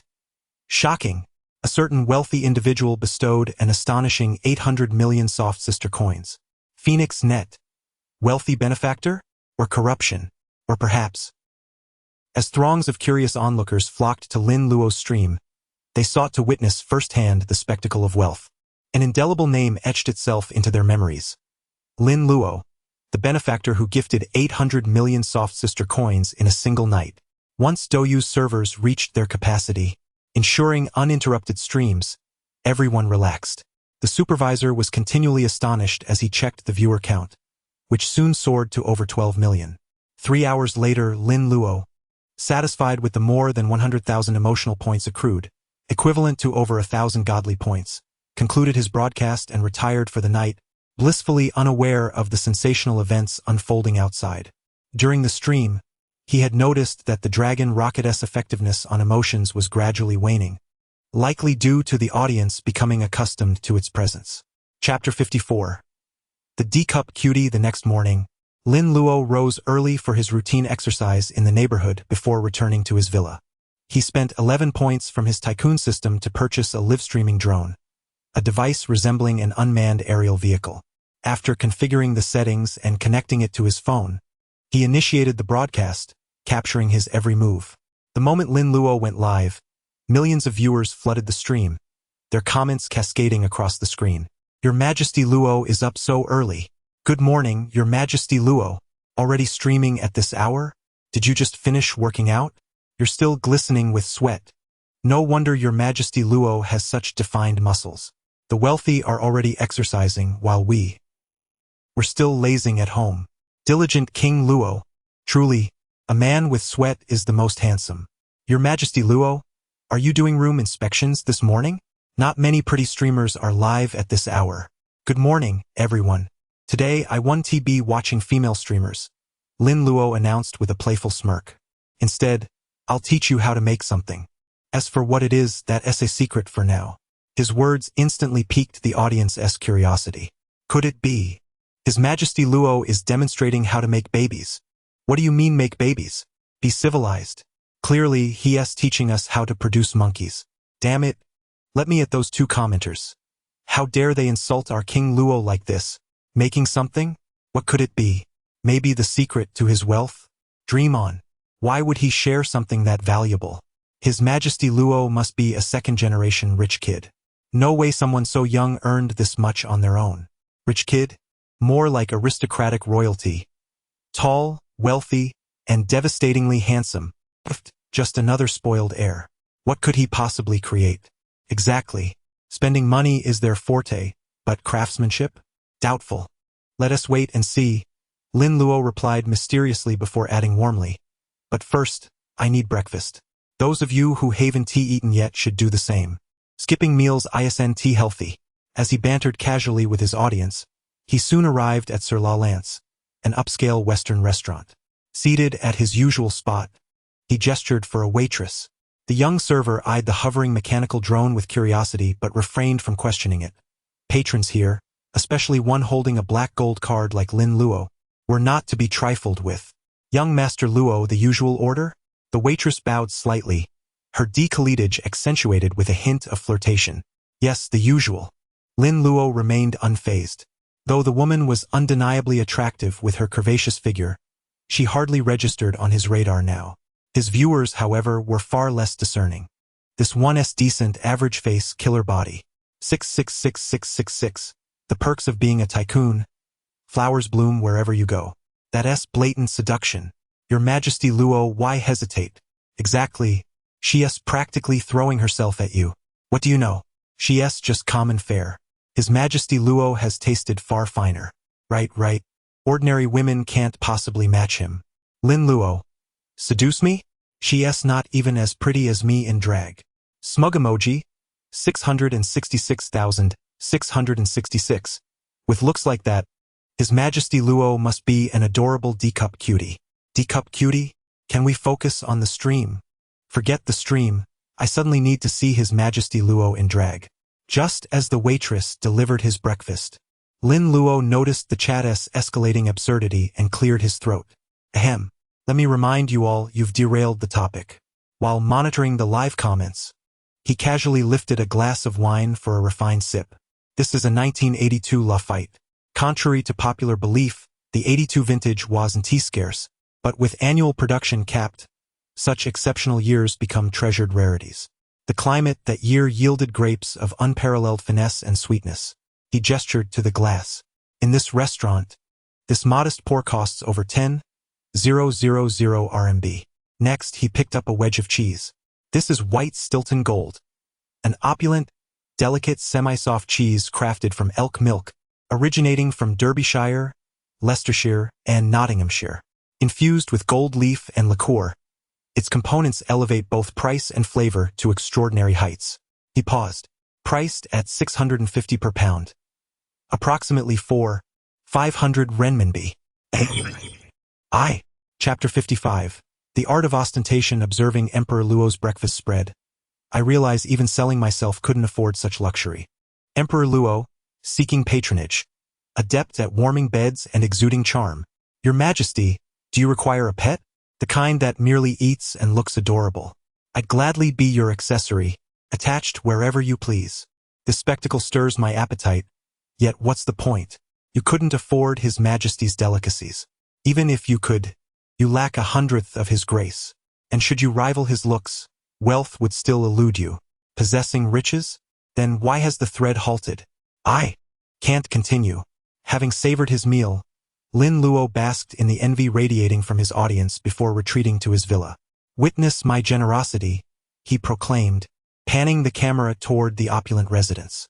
Residing in one of Shanghai's most lavish estates, yet here I am, indulging you. But such is my benevolent nature. Come. Let me demonstrate crafting a treasure. Address noted, Your Majesty. Await me tonight, freshly bathed. A fan teased. Count me in. And I, strength in numbers. Skip the treasure. Reveal yours instead. Which treasure? Waggish emoji, the one below, naturally. I fear His Majesty's bed may not accommodate us all. Reservations? Include me. I'll document our negotiations with Emperor Luo. Approved. Dominance asserted. Thus begins the legend of Emperor Luo, the ravisher. Entering his chamber, Lin Luo collapsed onto the bed, the mattress yielding profoundly before buoying him as if afloat. Bloody hell! Legendary spring mattress. That comfort is palpable. Divine craftsmanship. My Simmons-equipped self is bewildered. Latex mattresses pale in comparison. Surely this is crafted from bosoms. Perfection. Full marks for commentary. Ahem. His Majesty's lecture commences, no demonstration time. Behold the H. Stens Vividus. A decade-long Swedish endeavor, assembled over 320 hours by 8 master artisans. Its springs defy convention, supporting yet weightless, contouring flawlessly to the spine. The frame? Swedish pine. Within, soundproofing flax, cotton, wool, and horsehair. This throne optimizes circulatory health during slumber. Priced at 120,900,000. With tariffs, it rivals a Lamborghini. The irony? Such opulence shrouded in humble blue-checked fabric. Indulge yourself. Reclining, Lin Luo sighed rapturously. Ah, ineffable. Poverty shackles my imagination, and creativity, and virility. Emperor Luo, name Sweden's bribe. Simmons offers tenfold. Focus, heathens. Attend your sovereign's dulcet murmurs, claiming his majesty. He's mine. Cease those sounds, sire. Even I, a man, am affected, terrifying, or rather terrifyingly arousing. Novice spotted. The implication is coital. Men fantasizing about men? Revolting. Lewd streamer reporting you. Lewd streamer, lewd audience. Subscribed. Chapter 56. Miniaturized energy technology. Allow me to share with you the remarkable utility of this bed. Lin Luo said with an enigmatic expression. What is it? What else can it do? This mattress, I have personally tested it.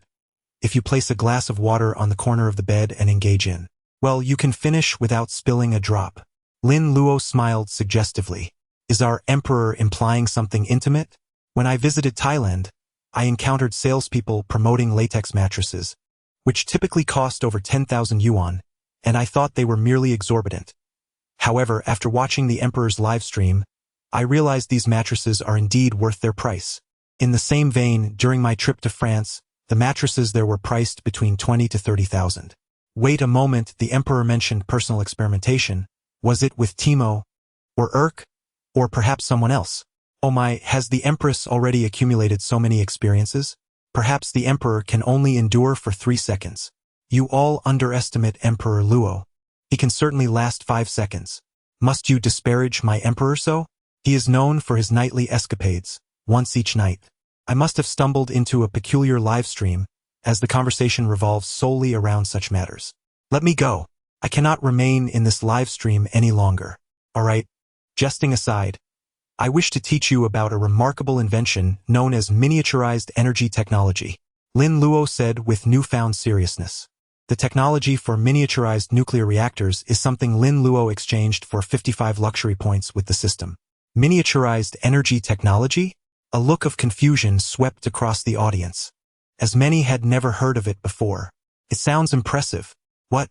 The Emperor possesses miniaturized energy technology. In the film Iron Man, the energy source of Iron Man's suit is indeed miniaturized energy technology, though it employs nuclear reactions. Ah, the knowledgeable one upstairs has broadened our understanding. Does this mean the Emperor could potentially create a mechanical suit? Theoretically, not quite yet. The suits in the film require numerous additional components. Miniaturized energy technology merely enhances power generation, extending the operational time of the armor, as standard batteries lack the capacity to even initiate the armor's power source. From what I understand, miniaturized energy technology. The nation has yet to grasp even its rudimentary aspects. How could it possibly manifest in the hands of a wealthy heir? The comments are correct. It indeed resembles the energy source used in mechanical suits. To put it simply, it functions as a super high-capacity, high-voltage battery. As for whether you believe it, you shall see for yourselves. Lin Luo updated the title of the live stream to Teaching Miniaturized Energy Technology. He was confident that the introduction of this technology would garner a substantial amount of emotional value, considering the system's assertion that it is nearly 50 years ahead of Earth. Now, let us examine the materials. Lin Luo procured a toolbox from seemingly nowhere, containing all the necessary components for miniaturized energy technology. A standard battery, the commonly found magnesium C67 element, available even in discarded mobile phones, 2 wires connecting the magnesium C67 to the wires energizing them, and then linking to the battery 10 minutes later. A fresh miniaturized energy battery emerged. Lin Luo connected it to the computers, refrigerators, televisions, and other devices within the villa, all functioning flawlessly. Incredible! The Emperor truly created it. I must admit, I did not comprehend any of it. Could you please repeat the process? Those of us with clumsy hands are utterly bewildered. Who has a video of the production process? I would appreciate a share. Haha, I recorded it. To the one upstairs, I offer 100 yuan for your video.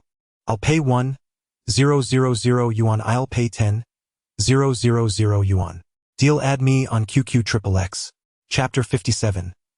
Surge. In a significant base somewhere in Huaxia, a dozen elderly gentlemen with silver hair wore expressions of grave concern as they stared at the large screen displaying a video. The footage showcased a young man, energetically waving his hands, assembling various unrelated objects. This video captured Lin Luo as he was developing a miniature energy technology. The elderly scholars, all esteemed professors in the field of energy research, alternated between expressions of nostalgia and astonishment, their attention unwavering, lest they miss a crucial detail. Chief, this truly is miniature energy technology. Following the steps outlined, we can create small-scale energy batteries, exclaimed one elderly man whose age was slightly more advanced than the others, as he excitedly grasped the arm of a middle-aged man. Can we meet this young man? I still have many uncertainties. The middle-aged man, the leader of Huaxia, felt a serious shift in his demeanor upon hearing the elder's affirmation of the technology. He turned to a nearby operative, instructing, "Immediately seal off all forums and news related to this video. Ensure we establish contact with the young man in the footage without delay." Despite the operative's swift actions, it took nearly 5 minutes to complete the lockdown due to the rapid spread of information online. Agents from America, Korea, and Japan, along with numerous covert operatives from Huaxia, caught sight of the video and sprang into action. Many spies even risked revealing their identities to relay the footage back to their respective nations, prompting a strict directive: locate Lin Luo at all costs, secure the complete operational process. If unattainable, ensure his elimination. Meanwhile, in the bustling city of Modu, tensions surged. Lin Luo observed his rapidly increasing emotion points, which had nearly reached 100,000, when suddenly the live stream abruptly ended. As he noted the notification stating the stream had been terminated, he frowned, preparing to summon the little girl when a helicopter landed at the entrance of his villa. He hurried outside to investigate. Bang! A bullet struck the villa's wall, sending dust and debris flying. Lin Luo narrowly escaped the attack due to his remarkable reflexes. "What the hell is going on? That scared me to death," exclaimed the provincial governor of Modu, who had just disembarked from the helicopter. Witnessing Lin Luo evade the bullet left him startled. He quickly shouted to the nearby SWAT team, "Protect him. Find the sniper. We cannot allow him to suffer harm, even at the cost of our lives." Taking cover behind the villa door, Lin Luo, recovering from his shock, glanced at the embedded bullet in the wall, and fury surged within him. Had it not been for his rigorous training, honing his instincts and reflexes to an extraordinary level, that shot could have claimed his life. System: Come fort. Exchange for something that automatically evades bullets. Ding. The host may spend 15,888 emotion points to exchange for the Hyperquantum Cube. Hyperquantum Cube functions similarly to Gaara's sand in Naruto, possessing the capability to automatically defend against nuclear-level attacks and can split to perform offensive maneuvers. Enough with the chatter. Exchange it now, Lin Luo shouted, sensing an even more potent threat approaching. Ding. Exchange successful. As the system's notification echoed, a cube materialized in Lin Luo's hand. Bang, bang, bang. 5 bullets swiftly encircled Lin Luo. Observing the oncoming projectiles, he realized evasion was futile. His only hope rested with the recently acquired hyperquantum cube. With a clang, upon impact, the cube spontaneously fragmented into numerous small pieces, forming a protective barrier in front of Lin Luo, successfully deflecting the bullets. The SWAT team and the provincial governor, initially bracing for impact, were astounded by the miraculous scene unfolding before them. The cube's fragments met the 5 Barrett sniper bullets, producing a metallic clamor before they harmlessly fell to the ground. Chapter 58. The capital. In the midst of the SWAT team's astonished gazes, Lin Luo gestured, and the cube's fragments transformed into tiny insects, darting toward the incoming bullets. Ah, ah, ah. The cries echoed in succession. As they recognized their comrades were safe, the SWAT team quickly regained composure, sprinting towards Lin Luo, who appeared relatively unscathed. They signaled to the governor, confirming target secured. The governor, from the helicopter, used his radio to report, "Target is safe." Lin Luo, taken aback, inquired, "Who are you? What is your connection with them?" "We are the Modu Special Operations Team, codename Guardian Dragon, number 007. Those individuals are assassins." One SWAT member straightened and replied, "Guardian Dragon? What do you want with me?" Lin Luo asked, his brow furrowed.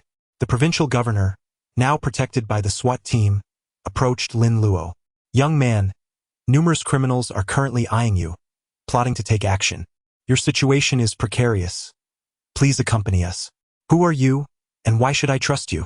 Lin Luo cautiously summoned the hyperquantum cube, maintaining vigilance. The governor, intrigued by the cube in Lin Luo's hand, introduced himself. I am Han Tian, the governor of Modu.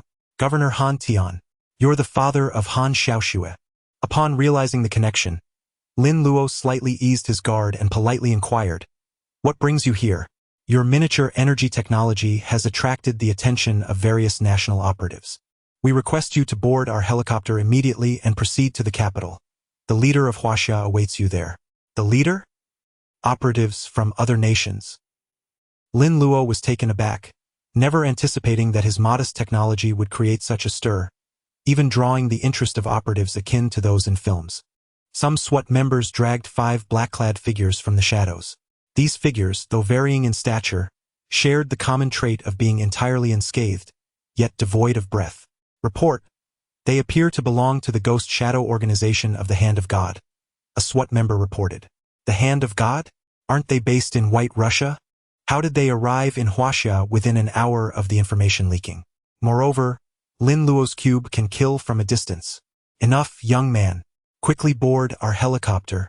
It is no longer safe here, and the leader is already waiting in the capital. Very well. After a moment of hesitation, Lin Luo decided to follow them onto the helicopter.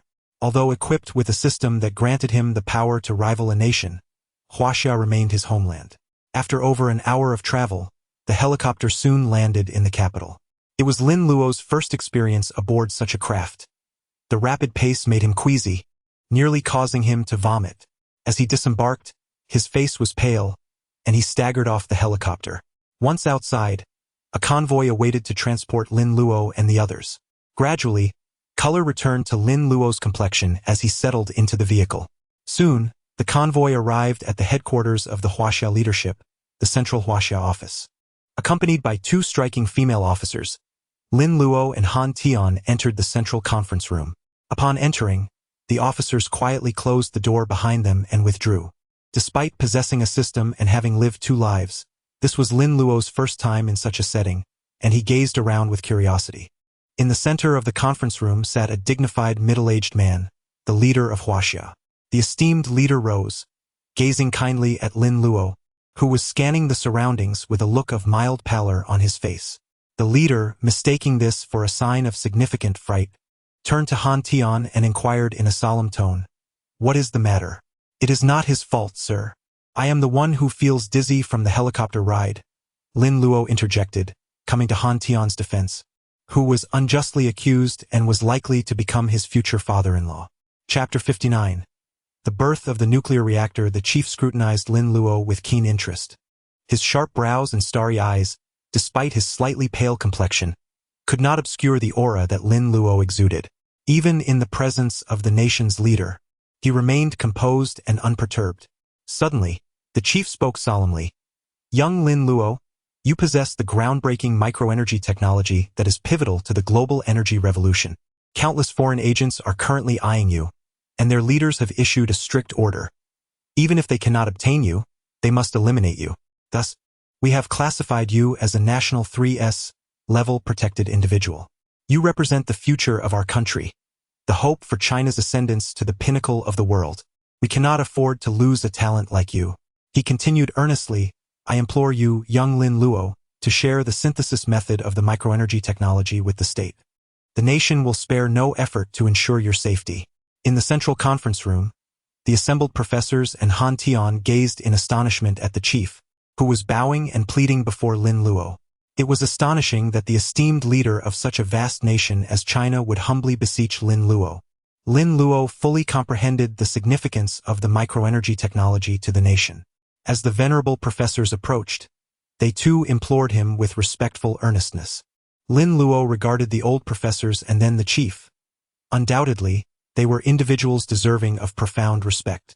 They had dedicated their lives to the service of the nation, contributing to its prosperity. Their collective efforts were inseparable from the nation's growing strength, and they were even willing to bow in supplication for Lin Luo's cooperation. "Very well. I am willing to provide the complete microenergy technology to the state, but I require the ability to manufacture microenergy batteries for sale. Of course, I will only sell the microenergy technology batteries and will not produce large-scale microenergy reactors. Nor will I divulge any details regarding large-scale microenergy technology. Lin Luo acknowledged their reverence. Yet he understood the necessity of safeguarding his own interests. Even the sale of microenergy batteries could yield substantial rewards. Considering the increasing availability of advanced technologies through the system, having the nation as a channel would undoubtedly simplify many processes. Moreover, if all materials for advanced technologies were exchanged through the system, the exchange rate could be exceedingly disadvantageous. If he were to inform the state, it was likely they would provide unconditional support for advanced technologies. Thank you, young brother. Your assistance to the nation will earn you the title of a national hero and the honorific of Father of Microenergy. The chief saluted Lin Luo with military respect. It is worth noting that in the grand expanse of China, such an honor has only been bestowed upon distinguished academicians, renowned nuclear physicists, and pioneers of China's nuclear weapons development, such as Mr. Deng Jiaxian, who made significant contributions to the research and development of nuclear weapons, atomic bombs, and artificial satellites, famously known as the 2 bombs and 1 satellite figure. At the urging of the eager professors, Lin Luo was escorted into a vast laboratory filled with an array of rare elements that overwhelmed his senses. The creation of a microenergy nuclear reactor was infinitely more complex than that of a microenergy battery. Locating a supercomputer, Lin Luo began drafting a comprehensive process for the construction of the microenergy reactor, spanning over 10,000 words, while meticulously documenting each step. From the connections of magnesium C6, the microcutting of PC365, to the framework of microenergy, culminating in the nuclear energy input, every detail required the utmost precision. Any error in the nuclear energy input or any hint of leakage could lead to catastrophic consequences, even in this laboratory fortified to withstand nuclear blasts. After countless inquiries from the professors and an exhaustive day and night of effort, the microenergy nuclear reactor was finally completed. Lin Luo emerged unscathed, having undergone a rigorous transformation, while the professors, having sacrificed sleep to witness the process, gazed in awe at the reactor, which was no larger than a motor. Incredible! Truly incredible! This diminutive motor can generate enough energy to enable a rocket to orbit the Earth 10,000 times. The professors exclaimed, their eyes wide with excitement and dark circles beneath them.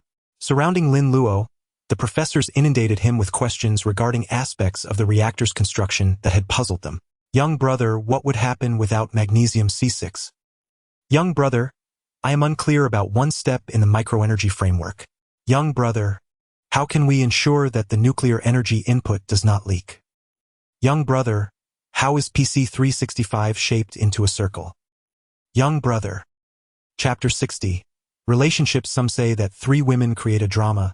Yet Lin Luo believes that the old professors before him are akin to hundreds of women orchestrating countless performances. The incessant buzzing filled Lin Luo's ears to the brink of eruption. After a day and a night of relentless activity, it was time for Lin Luo to take a respite, as the commanding officer stepped in to defuse the situation. Once Lin Luo returned to the room prepared for his rest, a shadow clad in black infiltrated the laboratory, approaching the commanding officer. Sir, we have uncovered the intentions of the Ghost Shadow organization. The figure, a female agent dressed in a form-fitting black suit and adorned with a fox mask that concealed her identity, spoke with conviction. Intentions? Surely they are after Lin Luo? The officer inquired, his demeanor unfazed. Indeed, it is due to Lin Luo, but not for the miniature energy technology. The black-clad agent continued. For what, then? A subtle shift in the officer's expression revealed his intrigue. It is because Lin Luo offended a powerful figure in the underground of Magic City, Yi Tianze. Due to Han Xiaoshua's influence, Yi Tianze was stripped of his position, eventually losing his power and meeting his demise at the hands of his enemies. His loyal subordinate, Bai Chong, harbors a grudge against Lin Luo and has hired ghost shadow assassins with a sum of $5 million to eliminate him. The agent elucidated.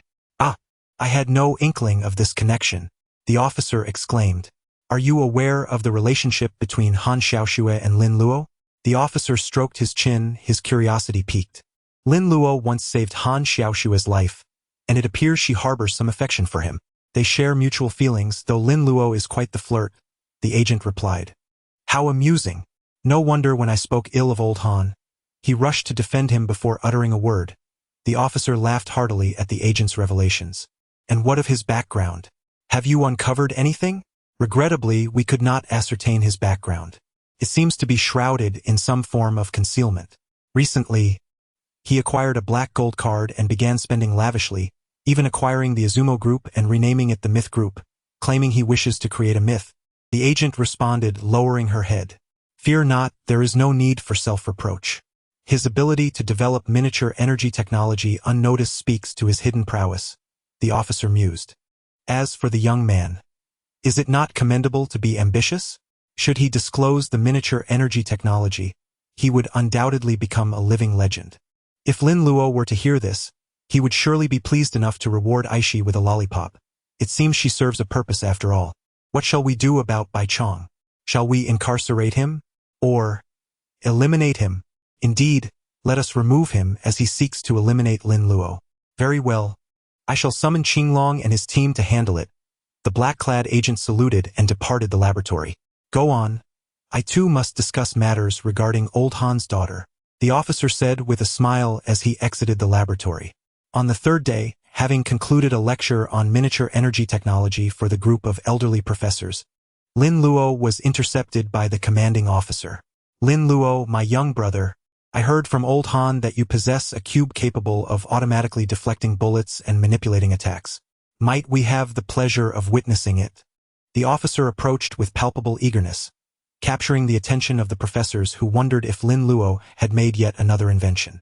Old Han? Lin Luo paused briefly before realizing that old Han referred to Han Xiaoshua's father, who was present when he demonstrated the cube. Is it this? Lin Luo gestured, conjuring a flurry of fragments from his pocket that coalesced into a cube. This action drew the collective gaze of the onlookers, their curiosity piqued by the peculiar object. Under the intense scrutiny of the officer and the professors, Lin Luo directed the cube towards a test dummy in the laboratory. With a swift motion, he manipulated the cube to transform into numerous small insects that darted forth, assembling into a mechanical hand. Upon reaching the vicinity of the dummy, the hand expanded tenfold. With a gentle squeeze, Lin Luo commanded the mechanical hand to grasp the dummy. In an explosive display, the dummy was reduced to mere fragments under the immense pressure of the grip. Chapter 61. Bodyguard satisfaction flickered in Lin Luo's eyes as he glanced at the mannequin. He hesitated momentarily before asserting the defensive level of the cube. To depart from this place, he needed to demonstrate his capacity for self-preservation. He had become a target for spies from various nations, and for the sake of national research, the current authority would undoubtedly seek ways to retain him. This cube, known as the superquantum cube, could automatically generate a protective shield capable of withstanding nuclear-level attacks. What? Nuclear-level attacks? If true, it would be utterly terrifying. The mass production of such devices could ensure victory for China in the event of war. Even against formidable foes like the United States, Japan, South Korea, France, and others, a coalition would pose no threat.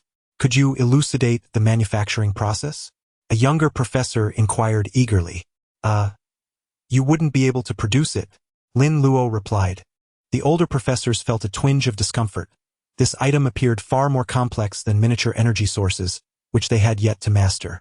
Though they could not replicate it, Lin Luo's words left them feeling quite embarrassed, as a group of seasoned scholars was told by a youth that they were incapable. How can you know we cannot succeed without attempting? One professor thought defiantly. If Lin Luo were aware of his thoughts, he might have delivered a sharp retort. The system had directly provided him with this knowledge. Admitting that he possessed a system capable of acquiring divine wealth points would likely lead to accusations of madness. However, the professors were oblivious to Lin Luo's true circumstances and merely perceived him as posturing. At this moment, the authority posed the pivotal question. Is this superquantum cube capable of mass production? Not at all. Lin Luo shook his head. Why not? The authority pressed on, still somewhat hopeful. The materials for this cube were acquired by chance and possess a unique ability to resonate with human mental waves. Without these materials, production is impossible, Lin Luo explained. The professors and the authority wore expressions of disappointment. Yet the mere issue of materials rekindled a glimmer of hope. What is the material? It's a substance akin to aluminum, which I refer to as aluminum P70. The authority promptly commanded agents from the Dragon Group to secretly seek out this material, even if only a trace could be found. However, their search ultimately yielded no results, for what the system extracted was unlikely to be found. Do you have any other new technologies? An older professor inquired tentatively. Currently, I do not. If I develop any new technologies, I shall prioritize my country. Lin Luo responded earnestly. Very well. The group sighed softly, their disappointment palpable. Just then, Lin Luo spoke again. Authority, I wish to return home. Return home? You wish to be an ordinary person? This atmosphere does not suit you, the authority remarked. An ordinary person? You tell me, how could a man aspiring to create legends desire to be mundane? The authority continued. Your abilities mark you as extraordinary. With so many foreign spies monitoring you, your life is at risk. Rest assured, with the superquantum cube, who could possibly harm me? After more than half an hour of Lin Luo's discourse, the authority finally consented to his return home, albeit with the stipulation that he would be accompanied by a bodyguard, just in case. She is my bodyguard? Lin Luo questioned skeptically, observing the woman clad in a black bodysuit and adorned with a white fox mask, appearing rather feeble. Indeed, she shall be your personal bodyguard from now on. Allow yourselves to become acquainted. White Fox is fluent in 8 languages, proficient in various skills, and can serve as your protector, driver, secretary, translator, and more. Should you find yourself in any uncomfortable situations, you may call upon her assistance. Oh, Lin Luo had not expected this gracefully formed woman to possess such prowess, and he couldn't help but regard her with newfound admiration. Hello, I am White Fox. Agent Code 001, the woman stated, removing her mask to reveal her exquisite features, speaking with a cold yet proud tone. Greetings, I am Lin Luo. As he gazed at her unveiled visage, Lin Luo's pupils contracted, recognizing her. A wicked smile curved his lips. He understood that her role was to protect him while simultaneously employing her charms. Nevertheless, he found himself quite intrigued. Chapter 62. Return to the villa. The female bodyguard assigned to him by the commander was none other than the renowned star Tang Yen from his past life. Observing Tang Yen clad in a form-fitting black outfit, Lin Luo couldn't help but marvel at her physique. Those long legs, those alluring curves. Ahem, best not to indulge in such thoughts. Since Lin Luo had arrived in haste without bringing any belongings, he promptly boarded the helicopter. Miss, may I inquire your true name? Lin Luo asked, glancing at Tang Yen, though he already suspected it to be her. White Fox, Tang Yen replied coolly. I meant your real name. Lin Luo pressed on. I was picked up by the Dragon Group at birth, with no parents, thus I have no name, only the codename White Fox, she stated, her tone remaining icy. Well, it wouldn't be appropriate to call you White Fox all the time. How about I call you Tang Yen from now on? Lin Luo suggested solemnly, surprised that this incarnation of Tang Yen lacked a proper name. Tang Yen looked at Lin Luo with astonishment, pleased by the name he had chosen, giving a soft affirmation. Tang Yen, how old are you now? Do you have a boyfriend? How about I become your boyfriend? How many missions have you completed thus far? The commander said you could do anything. Can you be my wife? Lin Luo bombarded her with questions, his words buzzing in her ears like a swarm of flies. Unaware of his discomforting persistence, he continued unabated. At that moment, Tang Yan's heart remained unperturbed. In fact, she felt a twinge of irritation towards Lin Luo. Had he not been the person she was tasked to protect, she might have considered tossing him from the helicopter. Upon returning to the villa, as they disembarked from the helicopter, Lin Luo was greeted by 2 beautiful figures crouched by the entrance. The moment they spotted him, they rushed into his embrace. Woohoo! Luo, where have you been these past few days? Why are there bullets in the villa? One exclaimed. Yeah, where did you go? You didn't answer your calls, said the other, tears streaming down their faces. The 2 were Feng Timo and Yang Mi, both sobbing like heartbroken souls. Everything's fine. There were just some unforeseen circumstances. Lin Luo comforted them, his heart aching at their distress. He gently patted their backs, reassuring them. My phone ran out of battery, sorry for worrying you. Let us head inside and talk. He took their hands, signaling for Tang Yen to follow as they walked into the villa. Is she our sister? Yang Mi asked hesitantly upon noticing Tang Yen. Let us go inside and discuss it, Lin Luo replied, leading them in.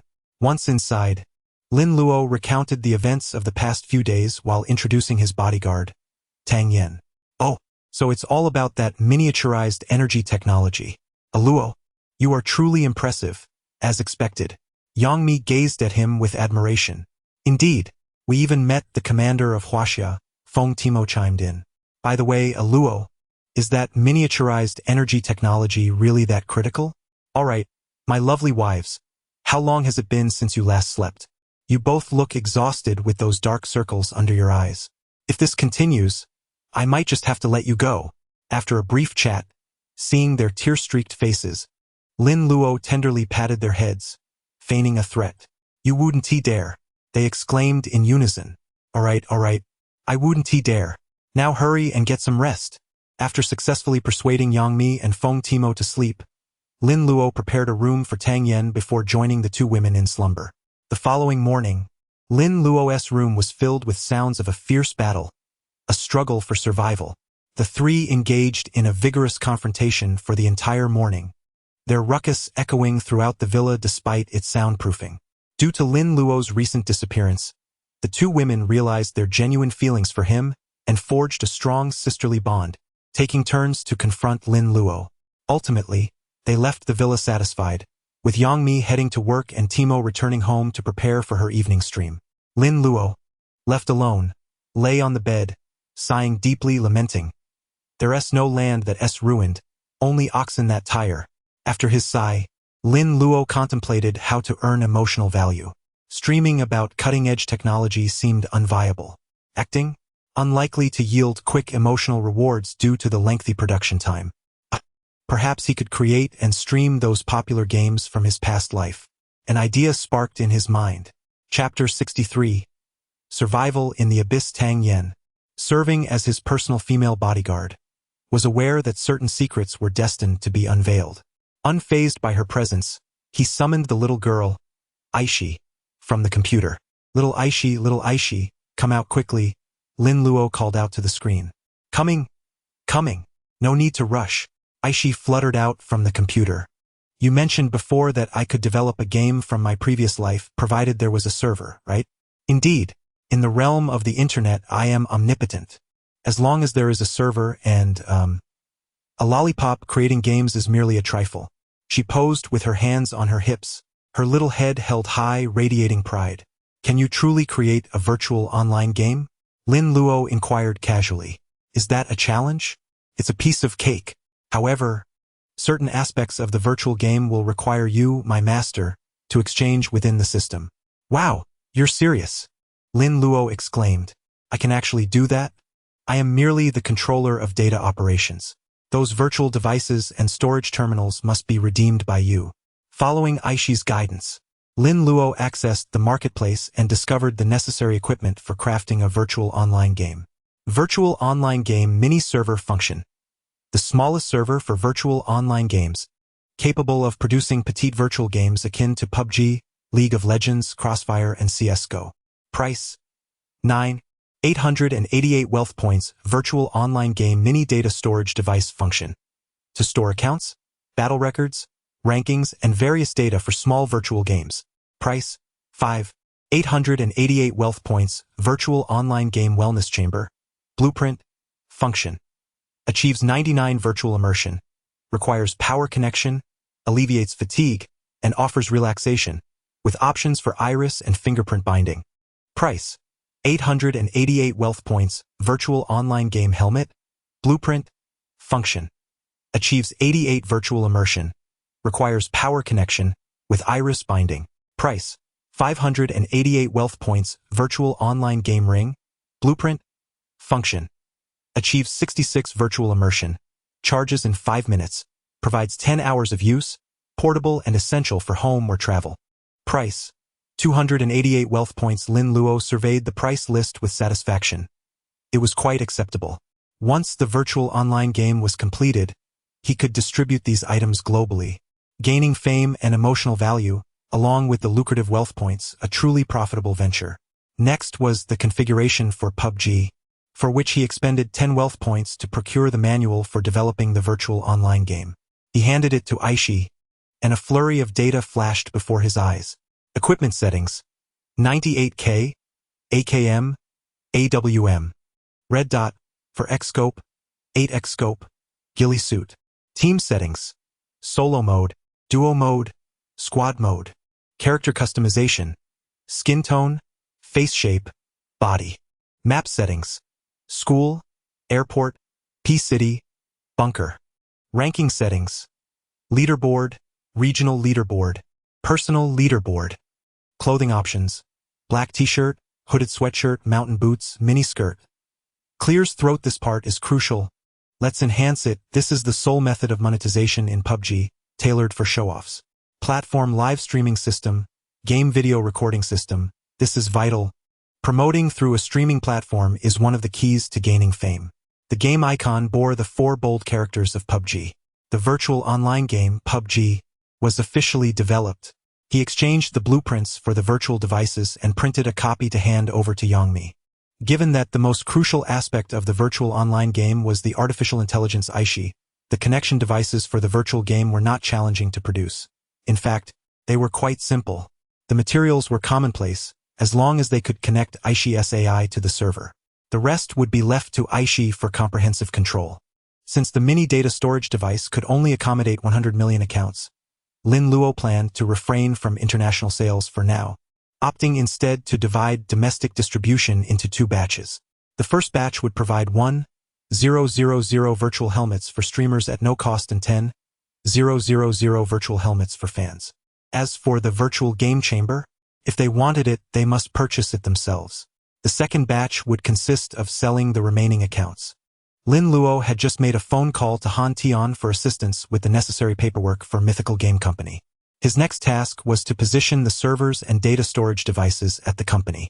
Extracting the server and data storage device, both of which were compact, roughly the size of a water bottle, he drove to the Mythical Game Company. At that moment, the company was actively recruiting employees. Although many were unaware of the specifics regarding the production of game helmets and rings, the attractive salaries offered by the Mythical Group had captivated numerous applicants. Rumor had it that even the cleaning staff at the Mythical Group earned at least 50 more than their counterparts in other companies. Chapter 64. The Myth Group. Upon witnessing the throngs of people outside the Myth Game Company, men, women, and even a 60-year-old gentleman, Lin Luo stepped out of his vehicle, inhaling deeply before maneuvering through the crowd. Utilizing his exceptional physical prowess, he pressed forward until he reached the entrance of the company.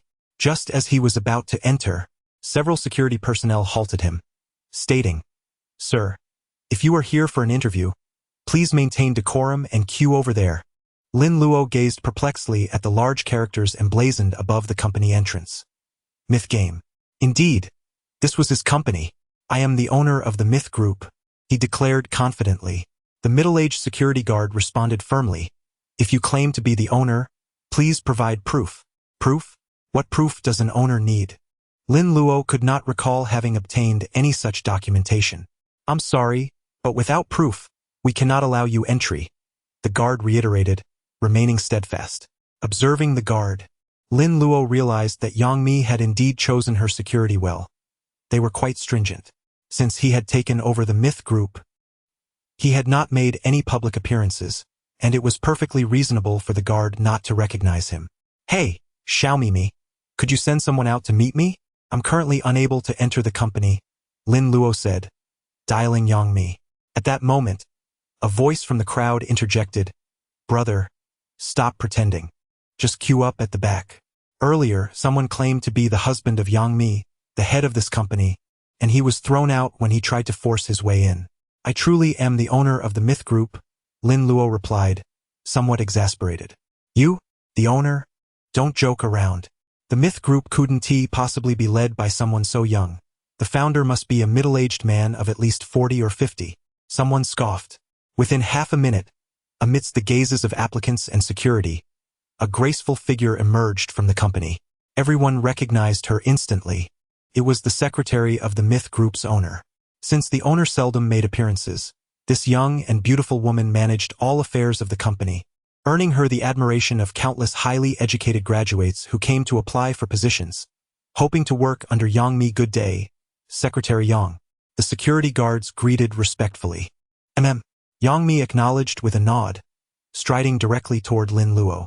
As applicants and security watched in bewilderment, Yang Mi paid no heed to the crowd, wrapping her arm around Lin Luo and leaning against his chest, affectionately calling him a Luo as they walked into the company together. So it turns out, he truly is our company's owner. What should I do? Am I going to be fired? The guard thought anxiously. In stark contrast to the guard's fears, the applicants gazed enviously at Lin Luo, envious of his beautiful secretary. Inside Yang Mi's office at the Myth Company, Lin Luo asked, Luo, what brings you to the company? Is there something you need? Isn't it enough for me to come and see you? Lin Luo replied with a stern expression. You really came to see me? Yang Mi's face lit up with surprise. I came to drop off these 2 items, Lin Luo said, producing a server and a data storage device. Humph. So it wasn't he just to see me. Yang Mi pouted, looking displeased, as if demanding him to appease her. Of course, seeing you was one of my motives, Lin Luo said, pulling Yang Mi into an embrace. Let us stop teasing. What are these 2 items? Yang Mi inquired curiously, eyeing the objects that resembled large water bottles. Virtual online games? Are you in such a rush to establish the Myth Game Company and create those game helmets, rings, and wellness pods because you've developed a virtual online game? Yang Mi exclaimed, astonished. Those devices can be ready by evening. Let us hurry and set these up. Why the rush? Hee. Lin Luo smirked, his expression filled with mischievous intent as he glanced at Yang Mi, clad in her office attire.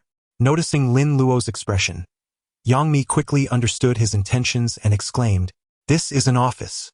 Precisely because it is an office. Lin Luo chuckled, disregarding Yang Mi's objections as he locked the office door.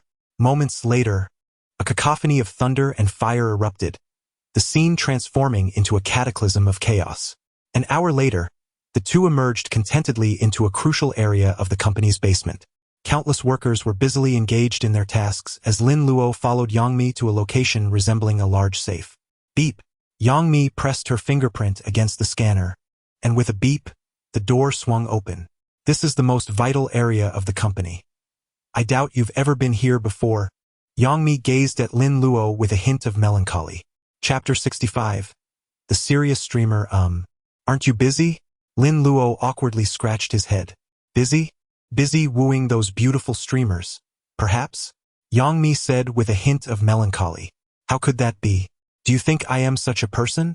I am utterly engrossed in scientific research, Lin Luo retorted, his demeanor exuding righteousness, as if to declare, Behold, I have developed miniature energy and virtual online games. Then what about that night when you spent 800 million on gifts for a female streamer? That made headlines, Yang Mi countered. That was all in pursuit of creative inspiration. Indeed, seeking inspiration, Lin Luo defended. After all, without those emotional values, there would be no subsequent miniature energy virtual games. You heartbreaker. Yang Mi huffed, watching as Lin Luo hurried to install servers and data storage. Lin Luo then reached out to Douyu's officials, requesting 1,000 streamers, planning to have them play a virtual version of PUBG in the livestream at 8 o'clock that evening. Upon hearing that young Master Luo had developed a new virtual game and that they could earn 100,000 as a reward for participating, the streamers eagerly agreed, eager to foster a good relationship with such a wealthy figure. With the dedicated efforts of the company's employees throughout the afternoon, they produced 10,000 rings, 1,000 helmets, and 10 gaming pods. Lin Luo waved his hand generously, granting a 30 salary increase to both new and old employees and purchasing hundreds of trucks to deliver helmets to streamers nationwide, reserving the gaming pods for himself and close acquaintances. As for the promotional aspect, they planned to create a buzz that evening, ensuring that viewers would believe in the new game, and the following day, they would have AI leverage her abilities to promote it online. As evening approached, Lin Luo hastily dined before launching the livestream. Oh my god! Lord Luo, you are finally back on air. I missed you terribly during your absence. Where have you been, Lord Luo? After the miniature energy technology was produced, you vanished. Those who claimed Lord Luo was abducted by aliens should take a look. He seems perfectly well now. Indeed, perhaps this Lord Luo is an alien, haha. Woo, Lord Luo, you naughty rascal, you didn't stream for several days, and I lost weight thinking about you. Yes, I was so worried about you that I haven't eaten for days. By the way, Lord Luo, what will you be streaming tonight? Lord Luo, I've been staring at your pictures for days, my heart racing, and I can't eat. Why is it that every time there's a good stream, a few trolls manage to slip into the chat? 66666. Some trolls are trying to pull Lord Luo's pants down. Observing the playful banter and concern in the chat, Lin Luo smiled. Thank you all for your concern. I have developed something wonderful these past few days, and I believe everyone will enjoy it. Tonight, I will be giving it away to 10,000 viewers. Another wonderful thing? I still haven't grasped the last miniature energy battery. Sobbing. I watched that video 3 or 4 times, and I still don't understand why it was deleted. I can't find it anywhere, right? I searched through dozens of forums, and they are all 404 errors. Thankfully, I saved my video on the cloud for $100. Haha. Oh no, it's gone. Haha, I am a researcher. I created that battery, and now our home hardly uses any electricity. What will it be this time? Another high-tech marvel? Please send flowers. We're not interested in high-tech. We want to see Lord Luo's room check girls. Room check girl 1. Room check girl 10086. You lot are always thinking about room check girls. A bunch of perverts. I don't know you. Consider me oblivious to your presence. Lin Luo playfully protested, feigning a look of disdain. How ironic, considering you started with room check girls. Lord Luo, you are shameless. 0 on the topic of shamelessness. My grandmother would not support anyone but you, Lord Luo. Speaking of room checks, I recall that day when Lord Luo led us. It was a sunset room check, a reminiscence of our lost youth. 6666666, the great writer upstairs. Wasn't that at night? Where did the sunset come from? It's about the sentiment you wouldn't understand. God, what lost youth? Lost youth? Non-existent? Lord Luo, let's continue our room checks. Be careful, you might get caught by your sister-in-law. That essay possibility. But who is the sister-in-law? Ahem, I'm not joking. Let us talk seriously about room checks next time, Lin Luo said, clearing his throat. For us, room checks are the most serious matter, someone chimed in. Seriously? When has Lord Luo ever been serious? When have you ever been serious? Ever serious? Pretending to be a serious streamer. Chapter 66. Introduction to Equipment. Observing the increasingly discordant rhythm, Lin Luo felt compelled to speak up. Have you heard of the Myth Group? The Myth Group? That sounds somewhat familiar. I've heard of it. I even interviewed there, but I didn't make it. Could it be that Luo Huang is the grand proprietor of the Myth Group? No wonder the benefits are so exceptional. Speaking of the Myth Group, a video surfaced online today, showing the secretary of the Myth Group linking arms with a young man who claims to be the owner. Could it be? Don't say that. It does seem plausible. My goodness, Luo Huang. I humbly request a janitorial position. Is dan at 1. 7 meters, fair-skinned and beautiful, with long legs. I implore Luo Huang to support me. You guessed correctly. I am indeed the owner of the Myth Group. Not long ago, I developed a groundbreaking game. A revolutionary virtual online game. PUBG. A virtual online game? Surely that cannot be true. Current technology cannot possibly support a virtual online game. Is this merely a publicity stunt for your myth company, Luo Huang? Ha, a virtual online game? Are you boasting without a script? Luo Huang, you must be living in a dream. Please refrain from false advertising, Luo Huang. Even your lies seem stylish. How intriguing. To the misguided fans upstairs, no explanation needed. Let us not jest. There is no VR technology in place, so how can there be a virtual online game? Luo Huang, let's engage in earnest conversation, without exaggeration. We are still good friends. Luo, bewildered. Why must I be the target of such ridicule? What have I done to deserve this? As Lin Luo witnessed the barrage of skepticism in the comments, a subtle smile graced his lips. If you do not believe, then wait and see. Tonight on Douyu TV, 1,000 streamers will showcase the game, and it will officially launch the day after tomorrow. For those interested, you can place an order on the Myth Company's official website, with home delivery. Ignoring the doubts expressed in the comments, Lin Luo continued, to allow more players to experience the game, I will draw 999 lucky viewers from the live stream. Leave your addresses and within 2 hours, the virtual game ring will be delivered to your door. Simply type in the comments, "Ah, I want it," to participate in the lottery. "Ah, I want it. Ah, I want it." MP, weren't you all skeptics? Why is everyone typing now? Typing costs nothing. What if it's real? Indeed, Luo Huang, your lottery command is quite alluring. "Ah, I want it. Ah, what else do you desire? Ah, I want it. I want it."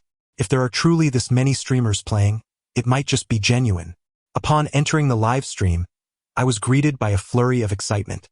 The atmosphere was overwhelming. The live stream chat was abuzz, with new viewers doubting whether they had entered the correct room, quickly confirming the streamer's identity. Indeed, it was Luo Xiao. Allow me to present to you the 3 types of devices for this virtual online game. Lin Luo utilized the live stream camera to showcase the villa's grand hall, where 3 boxes were arranged from largest to smallest. Under the gaze of the audience, Lin Luo finally unwrapped the smallest box, revealing a white ring adorned with mechanical patterns, engraved with the character for God, featuring a tiny socket alongside a data cable. With the camera's zoom function, the intricate mechanical texture became vividly clear. This is the item that the lucky viewers will receive, delivered to your doorstep, boasting a virtual immersion level of 66, with a retail price of 5,888 soft currency. It charges for 5 minutes and operates for 10 hours, making it highly portable. Lin Luo then unboxed the medium-sized box, unveiling a white helmet that appeared before the audience, also featuring a tiny socket and accompanied by another data cable. This is the equipment for the streamer's trial. It has a virtual immersion level of 88, with a retail price of 15,888 soft currency. It requires a power connection and includes iris locking features, ensuring it cannot be lost, and it is capable of recording videos and live streaming. Finally, he opened the largest box, revealing the game pod, a sleek design with a transparent hatch. Inside lay a pure white cushion, exuding an aura of power blended with elegance. This is the device I will be using for tonight's live stream, with a virtual immersion level reaching 99, virtually indistinguishable from reality. Its retail price is 58,888 soft currency, capable of alleviating fatigue, soothing the mind and body, and enhancing sleep. It allows for iris and fingerprint binding, ensuring uniqueness, meaning that playing games or sleeping within is virtually the same experience. Lin Luo proceeded to introduce each device in detail. Chapter 67. Entering the pod. How astonishing! Gazing at this equipment, I find myself unexpectedly convinced. I implore Emperor Luo to stream this for us. The price is quite steep, particularly for the gaming pod, which costs a staggering 58,888. If this truly is a virtual online game, is it exorbitant? After all, 5,888 merely equates to a decent computer. The design of this equipment is rather appealing. However, if it is indeed a virtual online game, it seems reasonable. Yet, I harbor doubts about its authenticity. But why ponder? We shall soon discover the truth through the live stream. If it is genuinely a virtual online game, I must procure it for a first-hand experience. My wallet is already yearning to make a purchase. I have faith in Emperor Luo. I shall certainly buy it upon release. Oh my, I have won a prize. When will Emperor Luo arrive? I am eager to try it out. Alas, I too have won. I share the same inquiry regarding the shipping date. Why was I not among the winners? The lottery will soon conclude. Lin Luo glanced at the densely packed list of winners and felt no desire to announce it as he had previously. The results are in, and due to the overwhelming number of winners, I shall refrain from reading them aloud. If everyone provides their addresses now, the equipment should arrive within approximately 3 hours. It is currently around 7 o'clock, meaning that viewers can expect to receive their equipment before 10, potentially matching with their favorite streamers to play together. Incredible! The speed of Emperor Luo's company is astonishing. Mythical delivery, unmatched in the world. Oh, why was I not fortunate enough to win? I long to play with Emperor Luo. Quick! Quick! Virtual rings are on sale. In-person transactions in the Magic City region for those wishing to match with Emperor Luo, only for 10,000 soft sister coins. Come? Virtual rings are for sale. In-person transactions in the Imperial Capital region for those eager to match with Emperor Luo, priced at 10,000 soft sister coins. You are robbing us blind. In the future, they will sell for only 5,888 soft sister coins each. Yet you are charging 10,000. For the sake of matching with Emperor Luo, I have purchased one. Emperor Luo, please remember me. The comments are filled with talented individuals. Their words are delightful, and I absolutely adore this place. An hour swiftly passed, and as 8 o'clock approached, the major streamers unveiled their equipment, ready to commence their broadcasts of PlayerUnknown's Battlegrounds. The viewers, eagerly anticipating the virtual online game, flooded the chat with messages. Hurry, Emperor Luo. Feng Timo has already entered the game. Wait, I noticed that there are 5 additional gaming pods in the hands of the Demon King, Timo, Yisuan, and Zhao Xiaoqiu. The ladies possess privileges, we understand. Emperor Luo, please enter the gaming pod. I can hardly wait. Caution. High energy ahead. Non-combat personnel, please evacuate the live stream immediately. He has entered. Emperor Luo has gone in. Hurry up. Why do I feel a certain notion as I read the comments above? Is it merely my imagination? Why do I see a lady within Emperor Luo's residence? I see her too. Could she be Emperor Luo's maid? I have heard that the wealthy often have maids. Oh, what a captivating lady. Emperor Luo, I wish to see her. Some viewers vaguely spotted Tang Yen, eagerly exclaiming, "How dare you? That is my royal bodyguard. You shall not disrespect her." Enough talk. I am entering the pod now. With that, Lin Luo approached the gaming pod. A personal female bodyguard. How splendid. A fierce female bodyguard. She appears rather delicate. Can she truly protect Emperor Luo? Oh, I too desire a fierce female bodyguard. The affluent are indeed different. Even their bodyguards exude such allure. Personal? Is it that kind of protection pressed closely against the body? I can only imagine how delightful it must feel. Oh, so scandalous. So many trains of thought are racing. Stand back. Emperor Luo has ascended. Oh no, a grave situation has arisen. Emperor Luo is usurping the throne, entering the royal pod. Historically, the comments section has always been a breeding ground for talent. As the viewers' eyes and comments fixated on Lin Luo, he opened the pod's door, pressed his fingerprint, and the door slowly creaked open. Lin Luo reclined within, and as he lay down, the door gradually closed behind him. The moment the door completely sealed, the live stream shifted dramatically. As the viewers regained their composure, Lin Luo found himself in a room devoid of any occupants, save for 3 portals emanating a radiant white light and a wardrobe. Above each portal were inscriptions: solo match, duo match, squad match, solo ranked, duo ranked, squad ranked. Beneath the duo match and squad match, 2 additional buttons awaited. Invite friends to team up and randomly match with players. Chapter 68.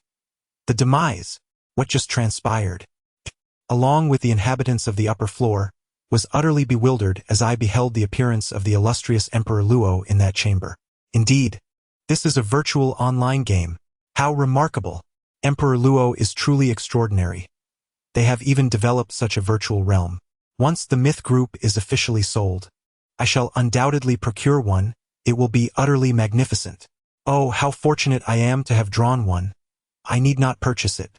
To utilize the gaming pod with a 99 authenticity level is far superior to the mere 66 realism of a ring. I envy the affluent patrons. I humbly seek sponsorship. A mere virtual helmet will suffice. I too seek patronage, not as greedy as the person above. Just a virtual ring will do. Upon entering the room, Lin Luo was presented with a panel, prompting him to input the ID husband.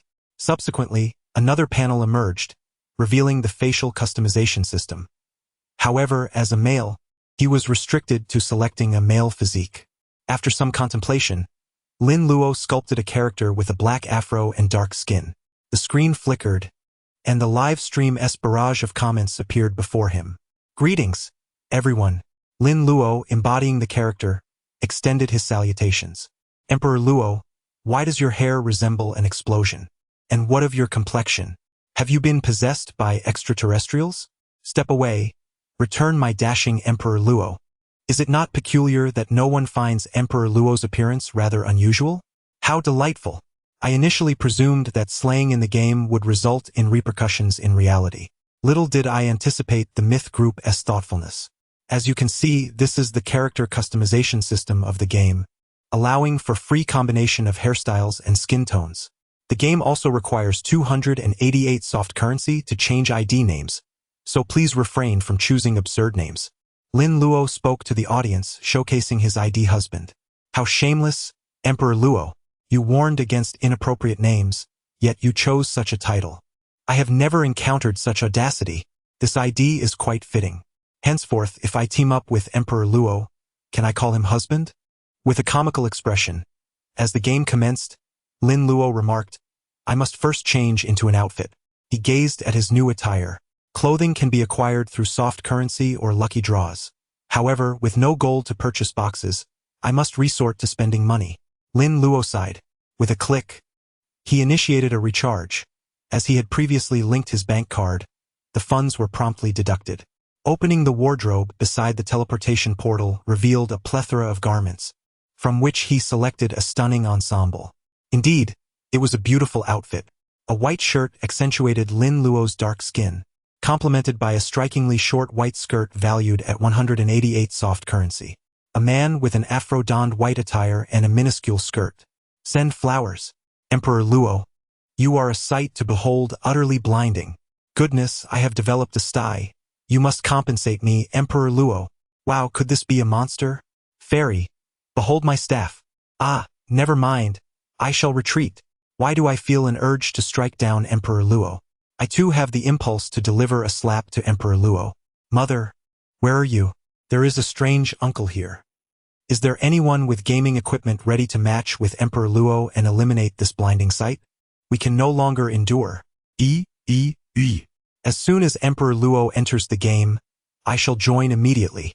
Observing the barrage of comments, Lin Luo disdainfully scoffed. You are merely envious of my innate beauty, my exquisite visage. Afterward, he winked playfully, attempting to appear endearing. Silence. Kiss me. Ugh, my leftover meal has been expelled. Kiss you? Not a chance. Can you revert your appearance? Begone. We do not need you, Emperor Luo. Return to your original form, Emperor Luo. Begone, begone, begone. Alas, our Emperor Luo has indeed perished. The Emperor Luo has met his end. Chapter 69. Slaughter. Observing the barrage of comments about his demise, Lin Luo remarked, in this game, the system defaults pain sensitivity to 0. But who am I? I am the Emperor Luo, and pain sensitivity must be at least 30. 66,666. Hearing you boast so much, I thought you would crank it up to 100. What does Emperor Luo fear? Set it to 100. Fearless and undaunted. Playing a virtual game is truly exhilarating when the pain sensitivity is maxed out. Upstairs, you might die from just a single bullet. Bang! A gunshot rang out, and Emperor Luo met his untimely end. Emperor Luo, hurry and enter the game. I can hardly wait. Indeed, less chatter. Dive into the game. I want to see the action, not your antics. After adjusting the pain sensitivity, Lin Luo chose the portal for duo matchmaking and stepped inside. Let's commence a duo match and see whether we get paired with a streamer or a fan. As the portal enveloped him in light, Lin Luo found himself in an ethereal space, awaiting matchmaking. Although every player had a manual for their equipment, Lin Luo was already well-versed in the mechanics of survival games. However, his fans were not, so he took the opportunity to explain. Falling into a box. A player who dies upon landing. Crouching wizard. A player hiding in the grass. Phantom tank. A player concealed in the bushes. Courier. A player well-equipped but killed immediately upon leaving. Pharmacy king. Medic. A player with an abundance of healing items. Old sneak. A player who lurks, ready to ambush. Lin Luo recited these nicknames from the survival game, mindful that his audience might be unfamiliar with them, and they seemed quite interested in these quirky titles. Before long, Lin Luo and his teammate appeared on an island. What the heck? A skirt. Regardless of gender, everyone's eyes were fixated on Lin Luo, wide with astonishment. This is absurd. The game officially commenced.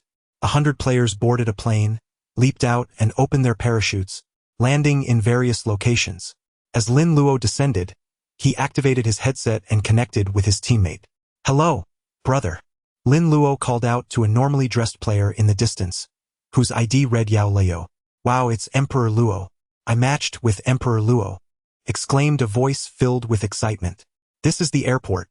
The game description mentions abundant resources here, so be cautious.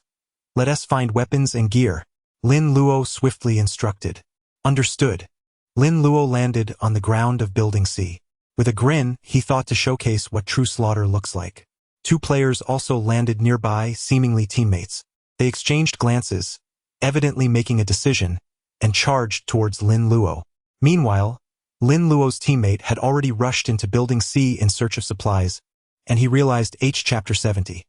Escorting the Emperor, Lin Luo casually remarked that a certain viewer had been correct. This game was indeed a brutal struggle for survival, where one must either prevail or perish. Victory meant indulging in the company of young models, while defeat led to arduous labor. Before Lin Luo could finish his statement, a Caucasian appeared, brandishing a shotgun. Upon spotting Lin Luo, he exclaimed with delight, calling him Emperor Luo, and unleashed a barrage of fire. Bang! Due to the distance, Lin Luo was not killed. He swiftly turned and fled toward Building C, shouting, "Brothers, escort me. There are treacherous subjects who wish to harm me. Quickly, protect me. I appoint you as my personal guard." Emperor Luo, did you not say this was a fight to the death? Why are you faltering now? We await your triumphant victory and the spoils of your conquest. Do not be cowardly. Channel your earlier valiance. Seize that frying pan and charge forth. Pardon? We did not catch that. Fear not, Emperor Luo. I am here to rescue you. Upon hearing a fierce shout, Lin Luo felt a surge of emotion, nearly shedding tears. Rat-a-tat. His teammate wielded an AKM, glancing back at their pursuer, and unleashed a flurry of shots, taking down the fool with the shotgun. Yet, in the chaos, Lin Luo also found himself on the ground, pleading for assistance. Hey Emperor Luo, why are you down? He did not even hit you. His teammate Yao Leo rushed over to bandage him. Lin Luo, trembling, managed to stand, lacking a first aid kit, and cast a mournful gaze at his comrade. Who taught you to shoot like this? No one taught me. How about that? Pretty impressive, right? His teammate replied with a hint of pride. Impressive? You shot me at least 4 times amidst your barrage. I might as well have a false ally here. I still feel 30 of the pain. Your shots have left me in agony. Did I shoot you? I didn't notice. His teammate stammered, flustered. Ha! Serves you right for inflicting pain. Now you know how it feels. In the realm of authentic battle, his teammate would surely be labeled a traitor, a true disgrace. 66,666. This game even allows for friendly fire. False brothers, false allies. Brother, this maneuver earns you a score of 101. Take an extra point for pride. Brother, why not accept 100 soft coins for eliminating that eyesore Emperor Luo? If that isn't enough, I'll add another 100. Please, brother, eliminate Emperor Luo. The viewing experience is dreadful. Sighing, Lin Luo seized the frying pan and swung it at the one pursuing him, muttering, "A treacherous subject, are you? You dare plot against me?" After dispatching the attacker, Lin Luo quickly opened the box that appeared, retrieving a shotgun, 2 helmets, a first aid kit, 5 bandages, and a bottle of painkillers. He hastily used the first aid kit and swallowed the painkillers before proclaiming with a smile, "Prepare to witness this emperor wielding a shotgun to conquer the realm." The slaughter began. Ding! Before Lin Luo could finish his declaration, a grenade landed at his feet. His teammate offered a sheepish grin, apologizing, "Someone paid me 1,000 mythical coins to take you out. For that sum, I must regretfully betray you, Emperor Luo." Mythical coins, akin to virtual currency. Boom! The grenade claimed the youthful lives of Lin Luo and his teammate, their bodies collapsing slowly. Lin Luo seemed to glimpse paradise, turning to his comrade with a heartbroken expression. "I considered you a brother, and yet you would seek my demise." Viewers in the livestream erupted in laughter. 666,666. The best teammates in the national server, the best brothers. Whoever paid for this betrayal, step forth. The mythical coins have been received. Young Emperor Luo has fallen with such honor. Your traitorous teammate is cornered now. Congratulations, Your Majesty. You have successfully perished. Forgive me. I sprayed food across my screen while eating. May I weakly inquire, what is it like to be blown up by a grenade? Is it comfortable? Get lost, or I'll have you executed. It's all for show, just for entertainment. Haha. At that moment, Lin Luo, in the game room, gazed blankly at the ceiling before suddenly addressing the audience. In truth, there are no brothers, and no genuine gaming experience. The pain sensation? Haha. All a facade. False brothers. False allies. Do not mind me. Release me. I am not mad. There are always treacherous subjects wishing to harm me. Haha. I am not mad. I do not need medication. Let me be. You treacherous subjects wish to harm your emperor. Guards, escort me. Escort me. Chapter 71. PDD and the fear of losing joy though obscured from view. It appeared that PDD possessed formidable prowess. A certain streamer encountered his surface-level companion, only to be left dazed by his teammates. PDD exclaimed, "Who am I? Where am I? What just transpired?" He lamented, "Is my worth merely 1,000 mythic coins?" After a brief pause, Lin Luo re-entered the dual matchmaking portal and plunged into the game. Upon disembarking from the plane, he heard a call of PDD. Testing the waters, he ventured, "Brother, you aren't planning to bombard me with grenades like your previous companion, are you?" PDD reassured him, "I promise not to harm you." Satisfied with his teammate's vow, Lin Luo replied, "All right, let's drop at N port." Subsequently, Lin Luo forcefully gathered an array of equipment at N port. Yet his luck proved insufficient, yielding only a level 1 helmet, level 1 armor, a 2-tiered backpack, assorted medical supplies, a shotgun, and a red dot M4. Summoning his teammate, he declared, "Brother, follow me. I shall lead you to a splendid locale," to which the teammate readily acquiesced. In no time, the duo arrived at the bridge on a gleaming motorcycle, concealing it as they crouched by the bridge's edge. Teammates and viewers alike gazed at Lin Luo's peculiar behavior with perplexity. What is the streamer up to? They wondered, their expressions akin to that of a confused question mark. PDD, this ISNT within the safe zone. Why venture into the poison circle? Is he engaging in something illicit? While keeping watch over the bridge, Lin Luo addressed the audience. "Allow me to impart a technique that everyone can utilize once the game officially launches. The safety zone lies on this side of the bridge, and those jumping from the other side will inevitably traverse it to reach safety, lest they fall victim to the poison. Herein lies the crux. Although my current equipment may seem lackluster, soon enough, individuals from the opposite side will be delivering themselves to me, and at that moment, I shall collect a toll, redistributing wealth from the affluent to the impoverished, thus elevating this impoverished soul to the zenith of success. You still call yourself impoverished? Let us rob the affluent in the royal domain." They jested. What a convoluted scheme, claiming this bridge as your own, demanding tolls. It appears. It truly is yours, so demanding a toll seems quite justified. Is it truly acceptable to manipulate 1S fans and fellow streamers in such a manner? Learning never ceases, it seems. It's time to showcase the toll collection. As Lin Luo lay behind the vehicle on the bridge, boasting, an unsettling sensation crept upon him, accompanied by a cool breeze. The audience's alerts prompted him to turn around. At that moment, he noticed his teammate crouched down, peering under Lin Luo's exceptionally short skirt, gazing at his posterior. Goodness gracious, what a pervert! Yes, even ogling a man's rear. Lin Luo exclaimed in shock, seizing his shotgun and firing twice at his teammate. In this duo match, the teammate merely collapsed, pleading, "PDD, it's me." The audience wanted to see what was beneath the short skirt. "I had no choice. You know life is hard for me. Please spare me." The thought of his own posterior being scrutinized by the likes of Teacher Piao and numerous viewers sent chills down Lin Luo's spine. "Perish," he declared, disregarding PDD's pleas, as he shot at PDD's head, delighting in the loot that transformed from PDD's body. 2-tiered backpack, 2-tiered armor, a 4-time scope, and Lin Luo's favorite, the 98K. This haul was more bountiful than his own. The audience reveled in the spectacle. Teacher Piao's maneuver was seamless, absolutely brilliant. They cheered. "We demand a video from Teacher Piao's perspective," PDD lamented. "I thought of you as a brother, yet you sought to harm me." What was the color of PDD's undergarments just now? They provocatively inquired. "Your tastes are rather peculiar. Personally, I wish to see the live-action version of PDD." Meanwhile, PDD remained unfazed, even indulging in a moment of gluttony over PDD's remains. After dispatching his teammate, Lin Luo expressed satisfaction. The troublesome folk are all gone. With a dismissive glance at the comments, he scoffed. Brother? Nonsense.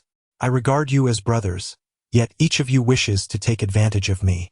At that moment, a vehicle approached the bridge, and Lin Luo's lips curled into a cruel smile. Prepare to witness the skills of this sovereign. 30 years of professional marksmanship, targeting with precision. A hail of bullets rained down upon the driver, who succumbed to his wounds. The vehicle, now unsteered, crashed into the bridge's railing. His teammate hastily exited the car, ready to retaliate against Lin Luo, as both found themselves in a bombardment zone. Suddenly, a plane flew overhead, and a missile descended, obliterating Lin Luo, leaving not a trace behind. Chapter 72. The Data Emperor Lin Luo sensed an overwhelming malice in the world and regretted not developing League of Legends in the first place. A wave of divine justice descended. Though his attempts at bravado failed, Emperor Luo did not weep. He stood up and continued to play. Does it hurt, Emperor Luo? As I watch the missile descend, I can feel the pain myself.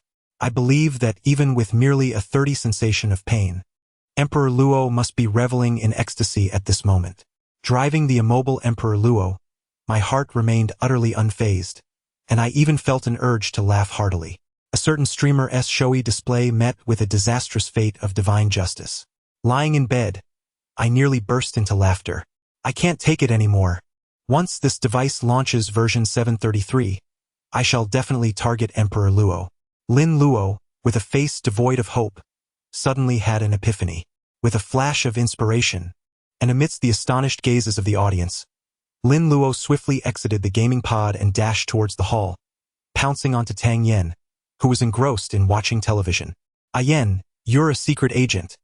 You must be adept with firearms, right? Lin Luo gazed at Tang Yen with tear-filled eyes.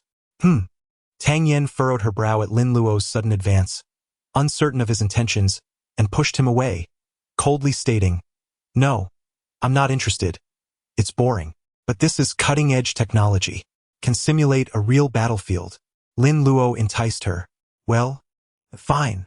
Upon hearing about the realistic battlefield simulation, Tang Yen hesitated but ultimately acquiesced, having previously witnessed Lin Luo's remarkable technology. The audience had already erupted in excitement. The barrage of comments flooded in. They witnessed Lin Luo's eager rush to the living room, where he tackled Tang Yen. The sofa's position obstructed their view, leaving them unable to hear their exchange. What's happening? Emperor Luo seems overly eager. 233333. It appears we are about to witness a real-life showdown. Why am I so excited? Is the sofa considered a wild battlefield? Ah! I finally get to see Emperor Luo's true self again. How delightful! Emperor Luo, release that beautiful bodyguard. If there's an issue, come to this adorable girl. Mom, help! I don't want to see this scene, yet I can't control myself. Shocking. This streamer is actually live-streaming a child's play. Hurry! Record this. Let us share it countless times later. Emperor Luo, high-definition photos are only 998. You 1T regret it. Are you trying to exploit your fans? My address is xxxxxx. However, Lin Luo and Tang Yen swiftly retreated to the room. As a gentleman, Lin Luo naturally offered the gaming pod to Tang Yen, while he donned the gaming headset to livestream. Alas, what a letdown. Wasn't he a real-life showdown promised? I've stripped down for this, and you show me this. Perverse individuals upstairs. Leave us. This is a pure livestream. The bodyguard is so beautiful. Her aura seems so aloof. Wow, she is truly gorgeous. My interest is piqued. Are we about to play a game with the bodyguard? I eagerly anticipate her performance. Same here. Hey, dear viewers, I'm back. I've brought a helper. I no longer wish to match with those dreadful teammates. This time, I'm hitching a ride with a pro. I also want to cling to the beautiful bodyguard's legs. Is the bodyguard truly formidable? I too wish to cling to her. Emperor Luo, you beast. With such a beautiful bodyguard, how are we single folks supposed to survive? I say, aloof lady, let me cling to you. I just gauged. This is the legendary long leg. Of course, anyone can see that. Allow this Data Emperor to report. By my estimation, she stands at least 172 centimeters tall, with measurements of 36-24-36. a legendary perfect figure. Data Emperor 66666. Lin Luo explained the game mechanics to Tang Yen, who shaped her character to resemble a typical woman. Her adaptability was remarkably strong. Before long, she grasped the game rules. To Lin Luo's astonishment, Tang Yen promptly adjusted the pain sensitivity to 100. Please, don't. It will hurt a lot at that level. Indeed, even Emperor Luo struggles with just 30 pain sensitivity. If you get hit, we will be heartbroken for you. Miss, please lower the pain sensitivity to 0. Otherwise, we might have a crisis. Look at that noob Emperor Luo. Even he can only handle 30. Miss, could you please decrease the pain sensitivity? Miss, we understand you're a bodyguard. But you're still a girl. Bodyguard, perhaps we should refrain from this game? Yes. Let us not play. A chorus of viewers urged Tang Yen to reconsider her choice of pain sensitivity. Chapter 73. No more conversations. The audience's sentiments were indeed accurate. The pain sensitivity should be reduced to below 30%. Lin Luo furrowed his brow and spoke in a commanding tone. Tang Yen glanced at Lin Luo, taken aback by his words. Noticing Lin Luo's tense expression, she obediently adjusted the pain sensitivity to 30%. 66666. Your Majesty Luo is indeed powerful. A force to be reckoned with. That's right. Compliance is the hallmark of a good bodyguard. A fine employer from Huaxia. One should marry such a boss if given the chance. I would gladly welcome a dozen bosses like him. I too desire a protector like Your Majesty Luo who cares for his employees. Your Majesty, I seek a position as a cleaner in the mythical group. Strangely enough, I find myself wanting a compliant beauty as my bodyguard. One who is always on duty, whether there is work to do or not. The comments above are quite insightful. I shall take the aloof bodyguard lady home. Your Majesty, she is yours to keep. As Lin Luo engaged in a display of bravado with the audience, the game commenced. They chose to land at the airport. Bang! Bang! Upon landing, a handgun immediately came into view. Tang Yen dashed over to collect the money. Her movements fluid as she loaded the gun. She then fired 2 shots at the distant tower, her demeanor unwavering as she turned her gaze towards the road beside her, executing her actions with decisive authority. What just happened? I can hardly believe my eyes. I recall Your Majesty mentioning that the P1911 inflicts 35 points of damage, and a headshot merely 88 points. This means at least one of those shots was a headshot despite the distance. Is she hacking? Stop slandering our bodyguard lady. Can anyone with the prowess to serve Your Majesty truly be lacking in marksmanship? Perhaps she is a former soldier from a special forces unit or even an assassin. 66,666. This assassin is anything but average. Judging by Your Majesty's expression, he seems ready to recline comfortably. Do not provoke the bodyguard lady. She might be a killer. 233,333. The sharpshooter lady. Tang Yen held her breath as she observed the distant figures on the road, her gun resting against her arm, a cold smile gracing her lips. Bang! Bang! 2 more shots rang out, bullets flying true. Hit! 2 consecutive notifications echoed in the ears of the crowd. Tang Yen had eliminated Yao Leo with her P1911, leaving 97 players remaining. She then shot the streamer PDD, leaving 96 players in the game. After executing her shots, Tang Yen blew gently on the gun's muzzle, a fitting gesture for the scene of her recent triumph. Witnessing Tang Yan's prowess, Lin Luo, who was often laid back, widened his eyes in awe and exclaimed, "Wow! Tang Yen, you are simply spectacular. It's as if my dad has possessed you." Lin Luo had not anticipated Tang Yan's exceptional marksmanship. If she had wielded a revolver like the R1895, one headshot would have been fatal. It would be like claiming a small victim with each shot.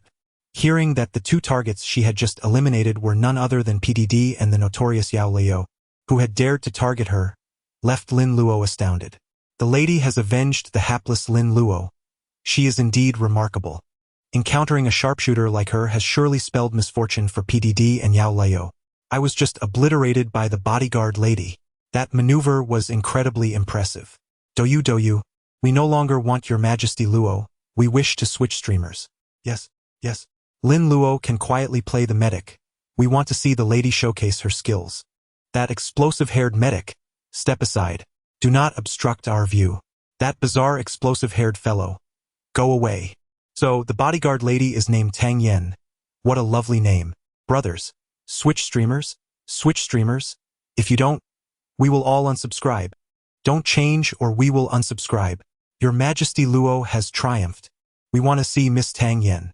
You heartbroken and fanatical viewers. Do you not recall on those lonely nights?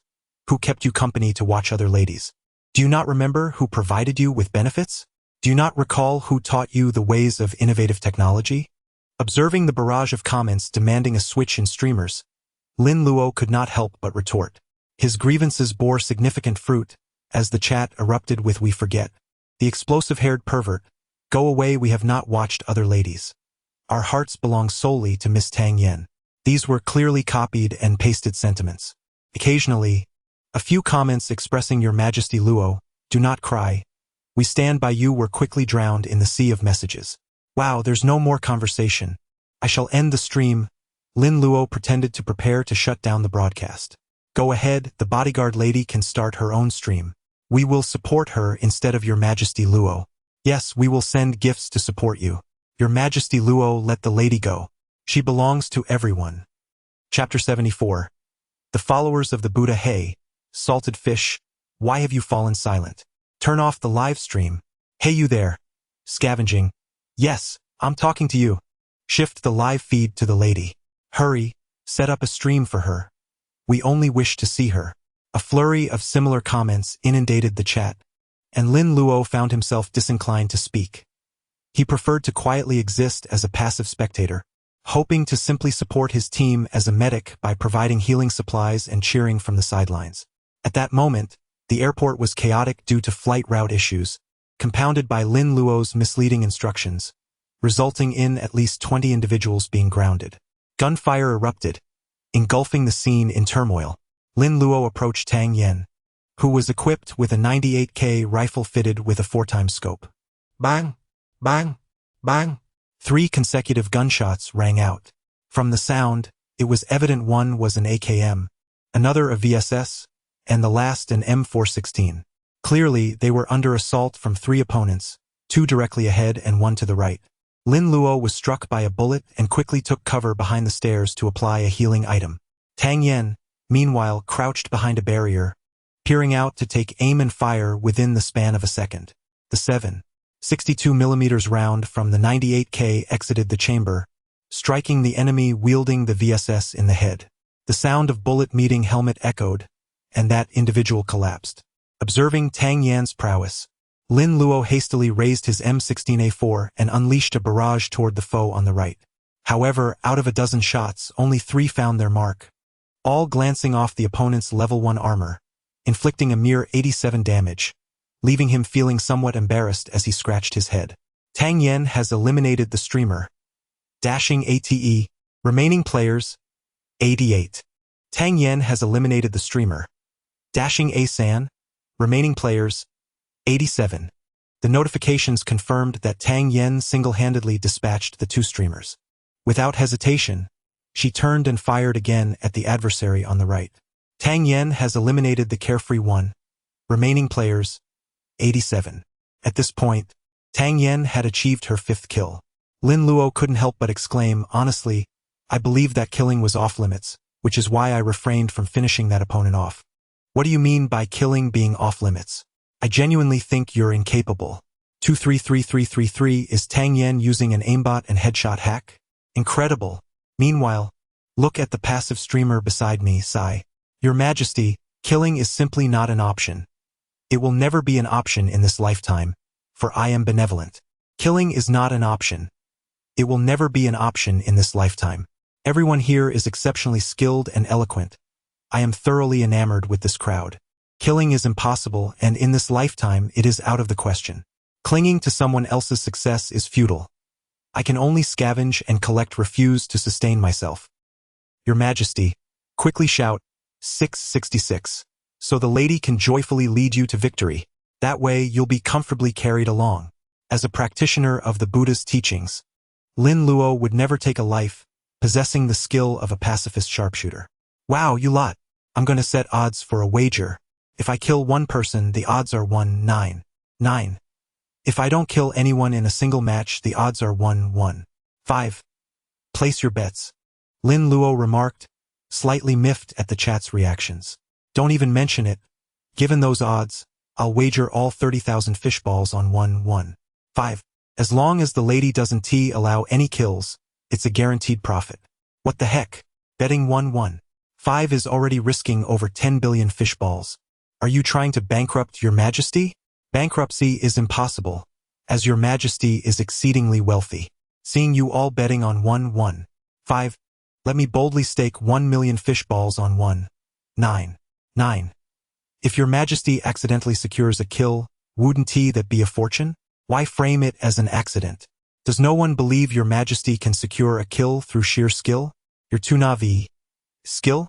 Only through an accident is it possible.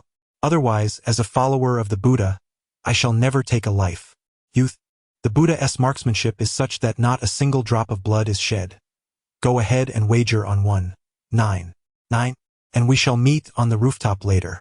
Having swiftly set up the betting, Tang Yen, now armed with a 98K, Lin Luo leapt from the building to loot the body of the one with the VSS. Inside, he found a VSS, a shotgun S1897, a complete level 3 vest, a nearly broken level 1 helmet, 15 bandages, a healing item, a first aid kit, and some ammunition. It was evident that Tang Yen's headshot prowess left the level 3 vest in pristine condition. Judging by the medical supplies they had, it was clear they were unfortunate to encounter Tang Yen, a specialist. Otherwise, with those supplies and the level 3 vest, as long as they avoided headshots, they could have gradually whittled down their opponents. Tang Yen swiftly finished looting and dashed to the road to find a vehicle. Lin Luo glanced at another loot bag.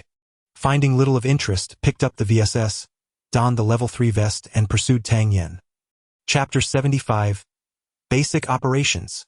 This round S-poison zone was on the far side of the bridge. Ever since Lin Luo had set up a toll at the bridge, it had become infamous among viewers. Within 10 minutes, news had spread across every live stream. Thus, the bridge leading to the island was now dubbed Death Bridge. Countless players and streamers mimicked Lin Luo's toll-collecting tactics. The two of them rode a motorcycle, with Lin Luo driving and Tang Yen leaning against him. Out of the corner of his eye, Lin Luo spotted another motorcycle hidden in the grass ahead, indicating someone was indeed blocking the bridge to collect tolls. Those who call me a salted fish, watch closely as I, Your Majesty, perform acrobatics on this bridge. Your Majesty, no, we're not worried about you. We're concerned about the lady. She still has a 30 pain threshold. If she falls or gets shot, we would be heartbroken. Best to check for a boat. Even if the game ends, it would be worth it. Swimming across is a viable option. We might still be charged a toll. Don't drive recklessly across the bridge. We could get shot off the bike and be unable to retaliate. Your Majesty, don't let the lady become a casualty. The only conclusion I can draw is that the toll collector has indeed come online. Your Majesty, let go of Tang Yen. She is still a lady. We cannot let her become a casualty. Your Majesty is courting death. Don't take Tang Yen with you. Your Majesty is about to show off again. It seems he is about to get a rude awakening. The chat was filled with skepticism, and no one could devise a way for them to safely cross the bridge while someone was blocking it. Lin Luo wore a mysterious smile, ready to witness a miracle. At this moment, the virtual battle royale PUBG had only been available for mere hours. So many tactics remained unexplored. Lin Luo capitalized on this astonishment to collect emotional currency. Lin Luo suddenly accelerated toward the bridge. There was a steep slope, typically prohibitive for most players. Whoa! Hit the brakes. This is going to end badly. Oh no, we're going to crash.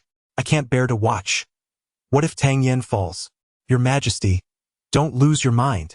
Your Majesty, your unique method is to crash through the bridge. ISNT it. I fear a collision with the bridge could lead to disaster. Is Tang Yen not afraid? However, Tang Yen remained calm, as if she were not sitting on the motorcycle at all. In the astonished gaze of the viewers, the motorcycle surged up the slope and onto the bridge. Without any hesitation, Lin Luo continued riding along the bridge. 666,666. Im utterly astonished. I never knew the bridge could be crossed in such a manner. After all, the game developer, 6666666, 233333, My mother asked why I was kneeling to watch the live stream. Such an operation is something I must attempt the next time I purchase a game. Luo Huang revealed all his techniques, sparing you from death. Simply stunning. Without further ado, my game ring has arrived, and I too must give it a try. 666666. I envy those who have drawn the game ring. I believe the person above will certainly fall apart, rather than just being stunning. Fall apart is indeed a fitting term. In truth, executing such maneuvers is quite challenging and not as simple as Luo Huang makes it appear. 666,666. Is this still the familiar salty fish Luo I know? Lin Luo gazed at the live stream's bullet comments, feigning humility as he remarked, "Calm down, everyone, take your seats. This is merely a basic operation, nothing extraordinary. Those spamming 6, please consider yourself banned. TCH, I merely praised you a little. Why the pretense? I could do it too." A group of viewers responded with their jests directed at Lin Luo. As he walked across the bridge, he meticulously observed below and spotted 2 figures among a pile of abandoned vehicles. Ah, female players. It seems I must inconvenience you for the sake of my dignity. Lin Luo promptly drew his M4 and, after a series of rapid shots, emptied the 40 rounds from the extended magazine.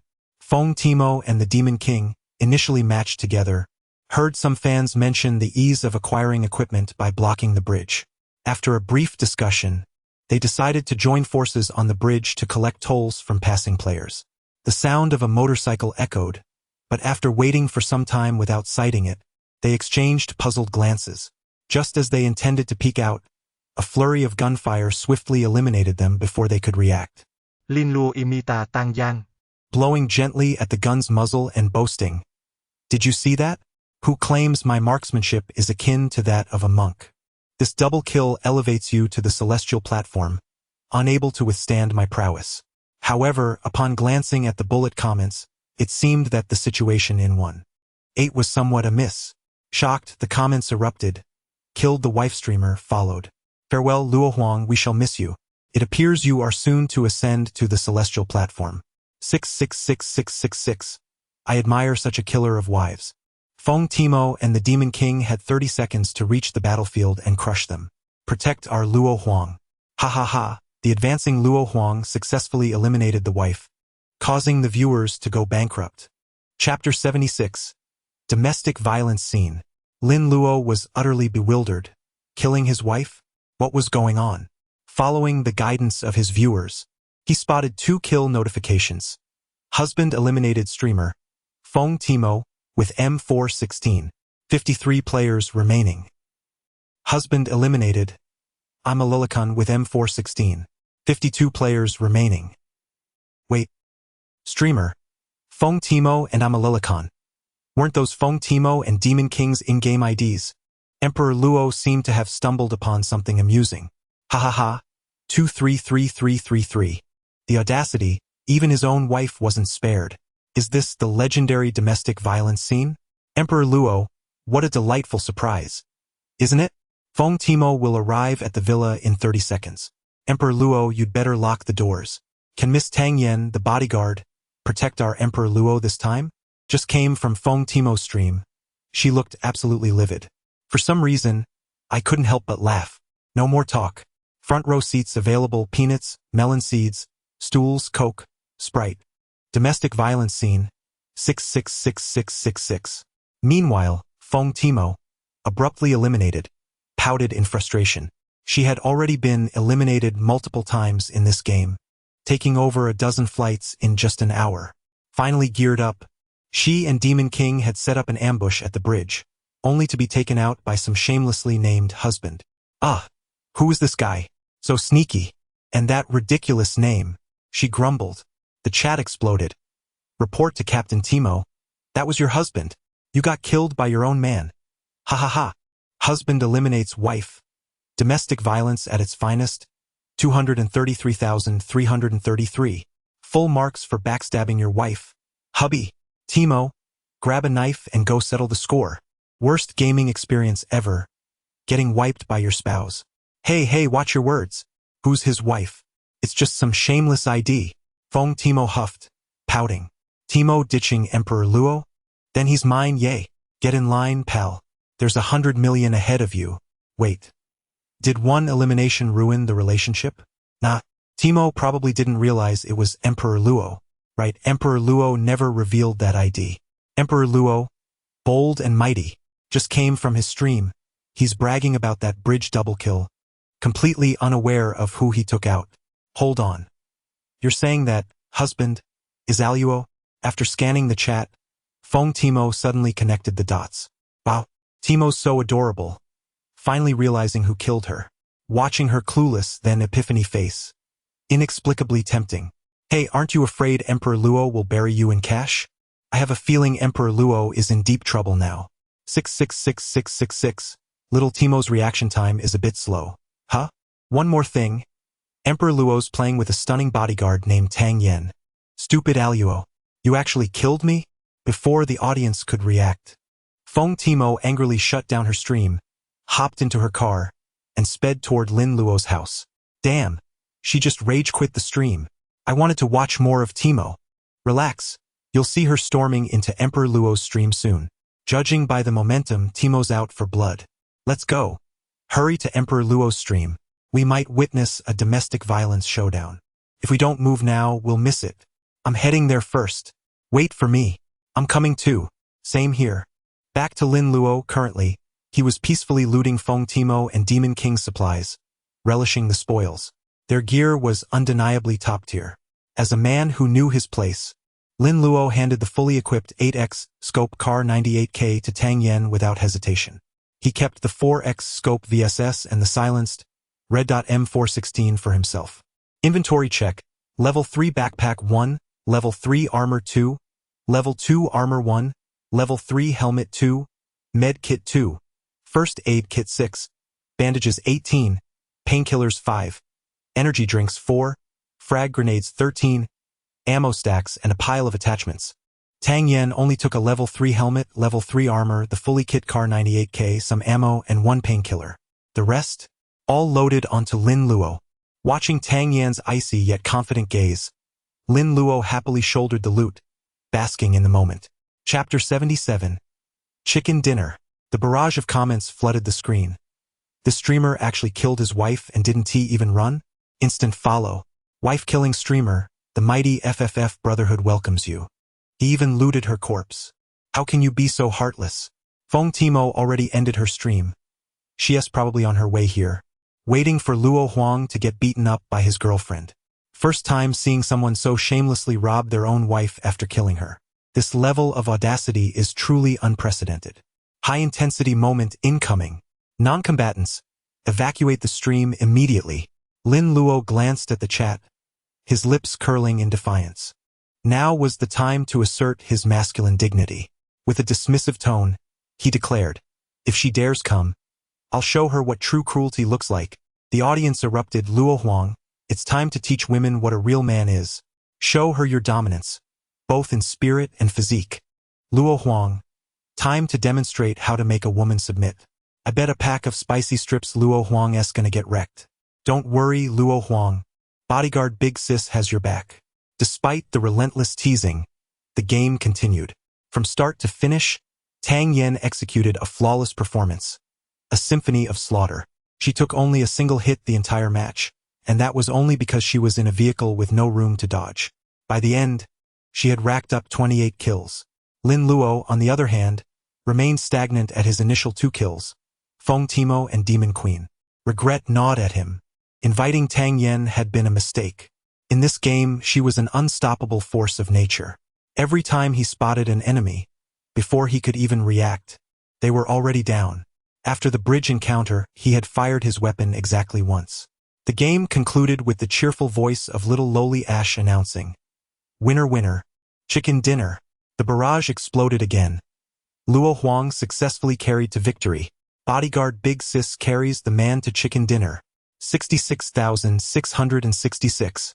Luo Huang's win is baffling. Big Sis did all the work. Truly a salted fish, not even a tenth of Tang Yen's kills.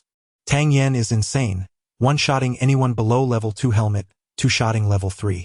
Flawless execution. Meanwhile, Luo Huang's only contribution was cheering from the sidelines. Worthless Luo Huang. What's the point of you? Don't say that, he can at least hand big sis ammo. Damn, that S some high-level shade. Lin Luo scoffed. What do you mean carried? If I hadn't been there cheering her on, would Tang Yen have gotten so many kills? The mockery intensified. Luo Huang, where's your shame? Luo Huang, do you even have a face? The victory chime repeated 3 times before fading. Then, before Lin Luo and Tang Yen, a dining table materialized, followed by 2 steaming bowls of chicken rice.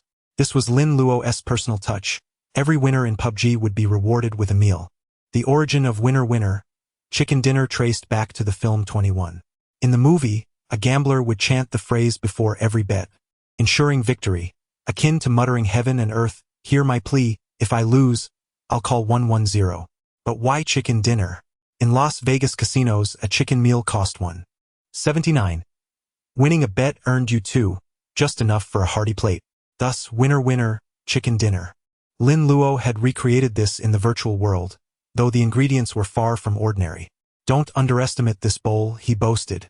The AI selected the finest Ackland's snow chicken, paired with potatoes from Newer Mujia Island and rice from the Tianshan Mountains. In reality, this meal would cost over 100,000 yuan. But in PUBG, all you need is first place. The tender snow chicken, the perfectly sticky rice, the crisp potatoes. It was divine. Lin Luo took a bite and let out an exaggerated moan. Chapter 78. Here, have a bite, mother. Allow me to explain. Explain what? Your incessant indulgence in vulgar films?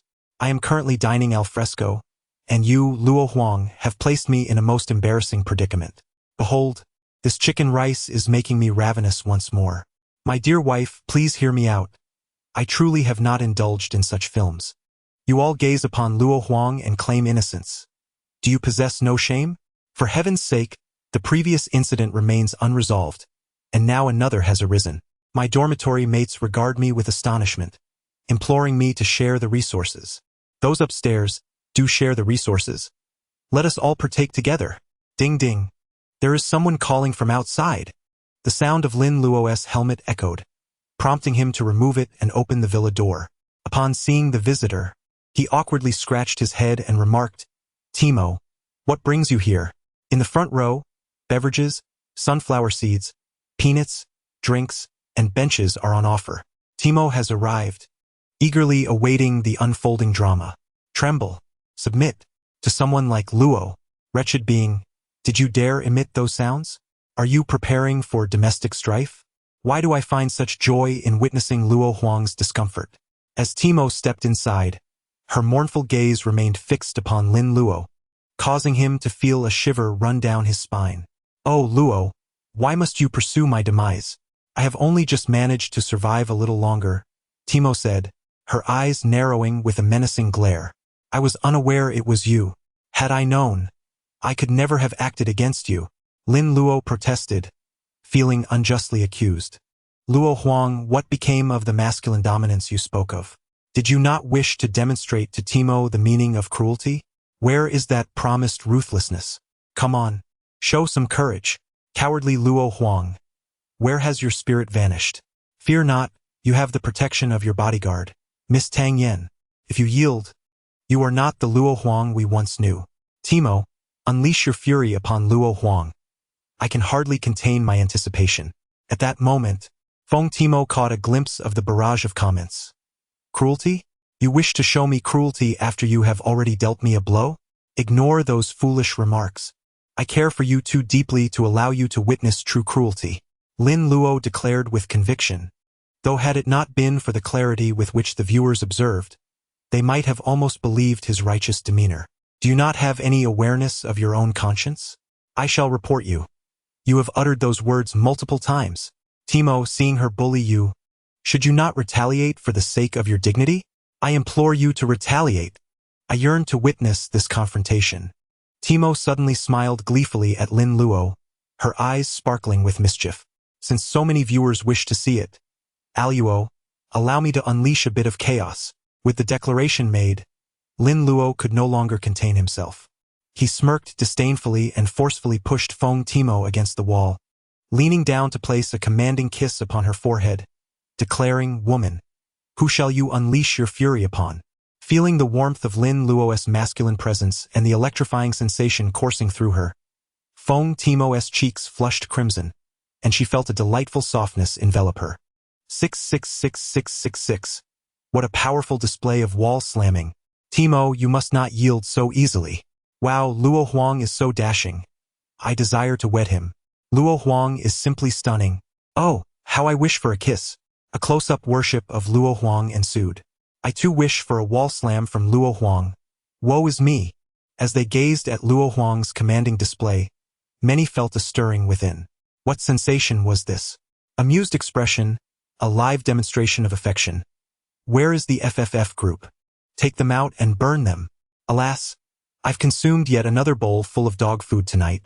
Not at all, Feng Timo stammered. I am hungry. What will you prepare for me? Go and make something. Then, allow me to serve you below. Feng Timo glared at Lin Luo, speaking in a playful tone. Lin Luo stumbled slightly, nearly losing his balance, as the echo of her words lingered in his ears. I shall serve you below. Below. I shall serve you. Serve you. Eat. Eat. Upon hearing Feng Timo's statement, the barrage of comments momentarily ceased, the atmosphere thick with tension. Yet it was but a fleeting moment before the comments erupted once more. Luo Huang, do not dawdle. Timo has proclaimed she will serve you below. Luo Huang. She wishes to allow you to partake. What are you all discussing? What's wrong with Timo offering to serve Luo Huang? Confused expression. Those experienced individuals upstairs. Spare us your pretense. I still remember your ID, the Master of Seeds from the forum. Chapter 79. Astonishment. Feng Timo realized she had misspoken, and her face flushed crimson. Oh dear, I made a mistake. I'll go make some noodles for you, she said with a hint of distress, promptly turning and dashing to the kitchen to prepare a meal for Lin Luo. Lin Luo, feeling a pang of hunger, rubbed his belly.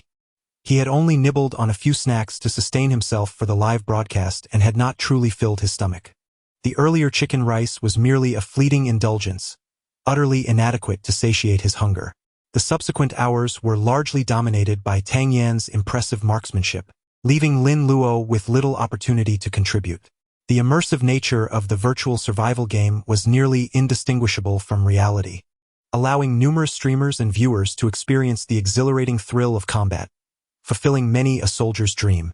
After 5 hours of gameplay, the majority of players and streamers had yet to secure a victory, yet they remained incredibly exhilarated. The combination of sensory stimulation and physical engagement was utterly captivating. However, after 5 hours, streamers and players began to log off, a stipulation set by Lin Luo to prevent individuals from becoming wholly engrossed in the virtual realm, allowing only 5 hours of gameplay per day. When Lin Luo announced this decision, countless individuals sighed in disappointment. Such an extraordinary virtual game could only be enjoyed for 5 hours a day. Yet, he soon revealed plans for the launch of a second virtual game, stating that anyone who had previously purchased virtual equipment would not need to acquire additional devices. This meant that one piece of virtual equipment would grant access to all future virtual games released by the mythical company. How could the audience and fans not be thrilled? Most of them were working professionals and students with limited funds for equipment. As a result, the number of viewers in their live streams surged dramatically, skyrocketing from hundreds of thousands to millions. 1 million, 2 million, 3 million. On this day, the viewership on Douyu TV surged, even surpassing the day Lin Luo received gifts. Other platforms like Xiong Miao TV, Zhanqi TV, and Huyai TV saw virtually no viewers. Douyu prominently displayed banners announcing the revolutionary virtual game, PlayerUnknown's Battlegrounds, Battle Royale, available for trial on Douyu TV. Lin Luo, along with a select group of streamers, witnessed an exponential increase in their viewer counts, with Lin Luo's stream astonishingly reaching over 500 million in popularity. Thanks to Lin Luo's foresight, Douyu promptly acquired 5 additional servers, preventing the stream from suffering the same lag experienced previously. Regardless of their rank, all employees at Douyu received a 50 salary increase, celebrating this remarkable success. Notably, Xiao Ying, also known as Zhao Liying, was appointed as the customer service director, exclusively overseeing Lin Luo's needs, with her salary increasing by 300. This left the employees of Douyu envious, pondering why they were not the ones serving such a legendary figure and prolific inventor. Forums and news outlets erupted with activity, as editors across major websites worked tirelessly overnight to publish posts. In this age of big data, the speed of information dissemination was astonishing, captivating countless viewers. Headlines read, "The Douyu TV tycoon, after generously donating 800 million, pulls off the stunt. Douyu TV downloads skyrocket overnight. Is this a distortion of humanity or a moral debate?" Tune in for the streamer's path of no return. The birth of the first virtual game? The mythical group is destined to become a legend. Thousands of Douyu streamers are engaged in this. Young Master Luo, the president of the mythical group. Is young Master Luo an extraterrestrial for developing such a? The emergence of virtual gaming. Will you make a purchase? The virtual game from novels has finally arrived in my lifetime. One virtual device grants access to all future virtual games from the mythical group. What are you waiting for? Start saving for the release. Due to virtual gaming, traditional gaming companies are on the brink of bankruptcy. Numerous posts about virtual gaming circulated on forums, accompanied by various videos, heralding a sleepless night for the people of Huaxia. Such a monumental event could not escape the notice of Huaxia's major portal sites, even reaching Facebook abroad. New Xiong News. The tycoon who donated 800 million soft sister coins develops a groundbreaking virtual game. Lian He Morning News. Who is young Master Luo? A spendthrift? Or a great inventor? Suhu News. Let us uncover the secrets behind virtual gaming. Wangyi News. One game captivates the attention of countless gamers, ensnaring major streamers. You see Shock Department. Shocking. The tycoon who donated 800 million to a streamer pulls off this stunt. Phoenix Network. Tycoon? The pioneer of the new era. TX News. With the birth of virtual gaming, will you make a purchase? Liao Meng News. With the birth of virtual gaming, what will become of traditional gaming? Chapter 80. A warning. Lin Luo firmly believed that no nation would allow such an advanced technology, one that transcends decades or even centuries, to fall into the hands of individuals. Coupled with the technology of miniature energy, Lin Luo felt compelled to take action. Passivity was not an option. His approach was straightforward. He instructed Aishi to infiltrate the missile systems of F country, the United States, the island nation, and White Crocodile Ross, excluding his homeland. What's going on? The missile systems are fully operational. A trembling technician reported to the director of the National Defense Bureau. What are you doing? Hurry and regain control. The director barked. We're on it. The technician quickly wiped the sweat from his brow. At that moment, Lin Luo appeared on the large screen of the National Defense Bureau, smiling at the officials present. Aishi automatically translated his words into English. Hello there. Who are you? Why are you invading our defense system? Are you aware that you are provoking us, American Empire? The director exclaimed angrily. You have no right to negotiate with me. Where is your president? Have him come to meet me. Lin Luo replied nonchalantly, as if the president of the American Empire was someone he could summon at will. Why would our president meet with you? Are you not afraid that I could press a button and, boom, reduce your country to rubble with a nuclear bomb? Lin Luo gestured dramatically, mimicking an explosion. Soon, a video connection was established with the White House, where President Panama of the United States gazed in astonishment at Lin Luo, recognizing him as the individual he had recently dispatched agents to locate. Lord Lin Luo, may I inquire why you have infiltrated our missile systems? He asked, attempting to calm himself. Are you still unaware of what you have done? Lin Luo took a sip of his drink. I do not comprehend what you are alluding to. President Panama tried to maintain his composure, but Lin Luo had already gathered all the information. Summon your cheetah agents back. If you dare to harm those around me, boom. I trust you understand. Lin Luo waved his hand, and an audio recording appeared before President Panama, revealing the orders he had given to the agents. Lin Luo had Aishi retrieve it. Also, do not attempt to challenge me. I can infiltrate your National Defense Bureau's missile control at any time. Lin Luo scoffed, and with a flick of his wrist, he ended the video call.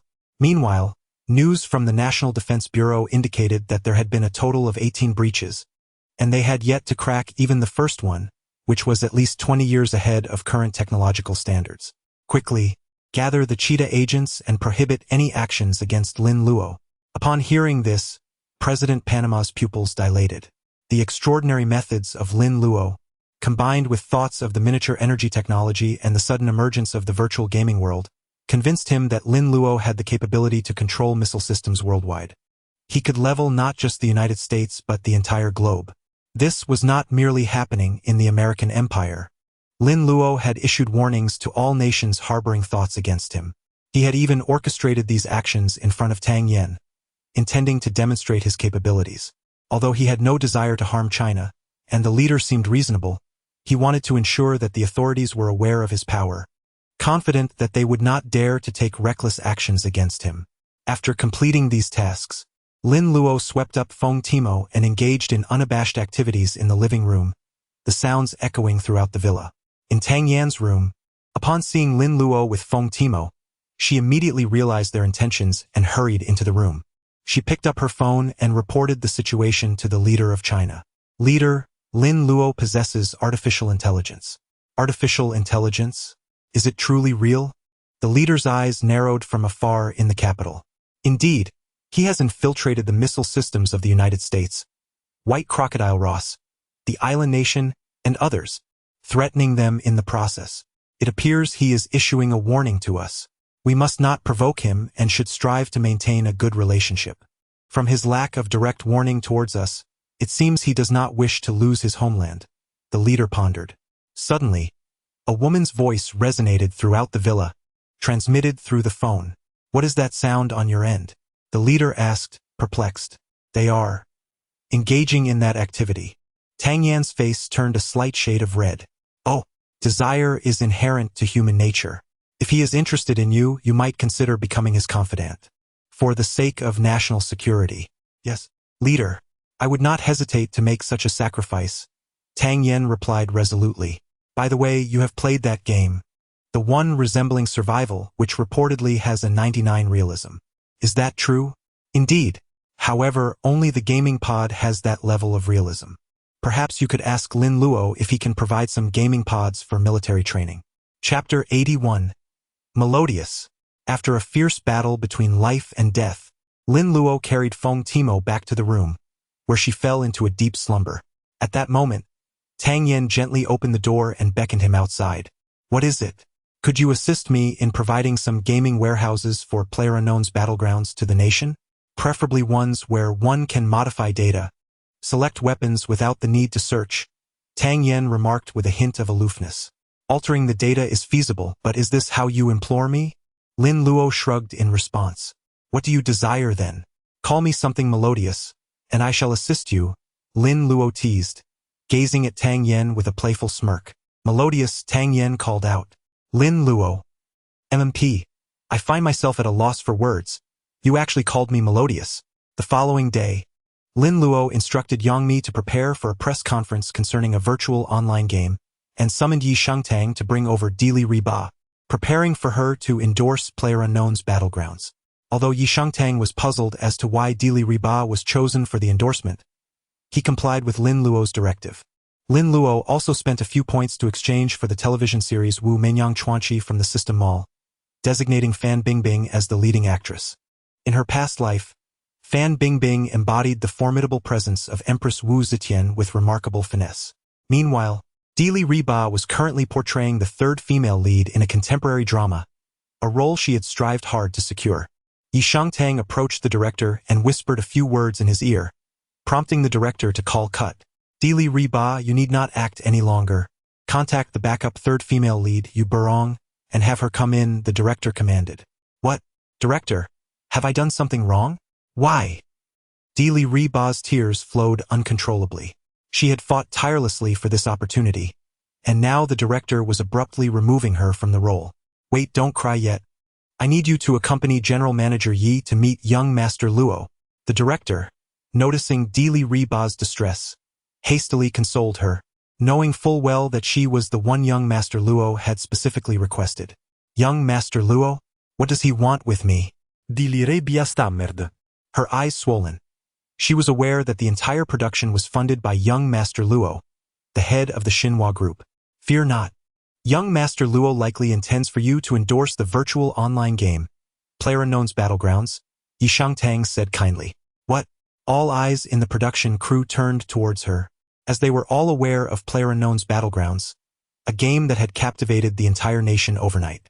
The thought of Dili Riba, an actress of little renown, being sought out by young Master Luo to endorse such a monumental game left everyone astounded. The gazes directed at Dili Riba transformed. Endorsing PlayerUnknown's Battlegrounds would surely propel her into the limelight, elevating her to the status of a top-tier celebrity. Soon, Dili Riba arrived at the headquarters of Xinhua Company. Upon seeing her swollen eyes, Lin Luo's gaze sharpened as he turned to Yishang Tang, inquiring about the situation. When I called her over, she thought she was being dismissed from the crew, which led to her tears, Yishang Tang explained. All right, you may leave. Lin Luo waved his hand dismissively. Young Master Luo, Dili Riba said timidly, bowing slightly as she addressed him. Yes. Lin Luo acknowledged with a brief nod, assessing Dili Riba. She appeared even more stunning than he remembered from her televised performances in his past life. The combination of her red-rimmed eyes and timid demeanor made her seem particularly vulnerable, as if she feared reprimand at any moment. Lin Luo was reminded of Feng Zhou from 3 Lives, 3 Worlds, 10 Miles of Peach Blossoms. He had greatly admired Dili Riba, especially her portrayal of Feng Zhou, where her charming mannerisms and commendable acting brought the character to life, making her the epitome of his dreams. Dili Rebia. I presume? Please, take a seat, Lin Luo offered, pouring her a cup of coffee and gesturing for her to sit. Okay, thank you, Dili Riba replied, a touch awkwardly as she settled onto the sofa in Lin Luo's office.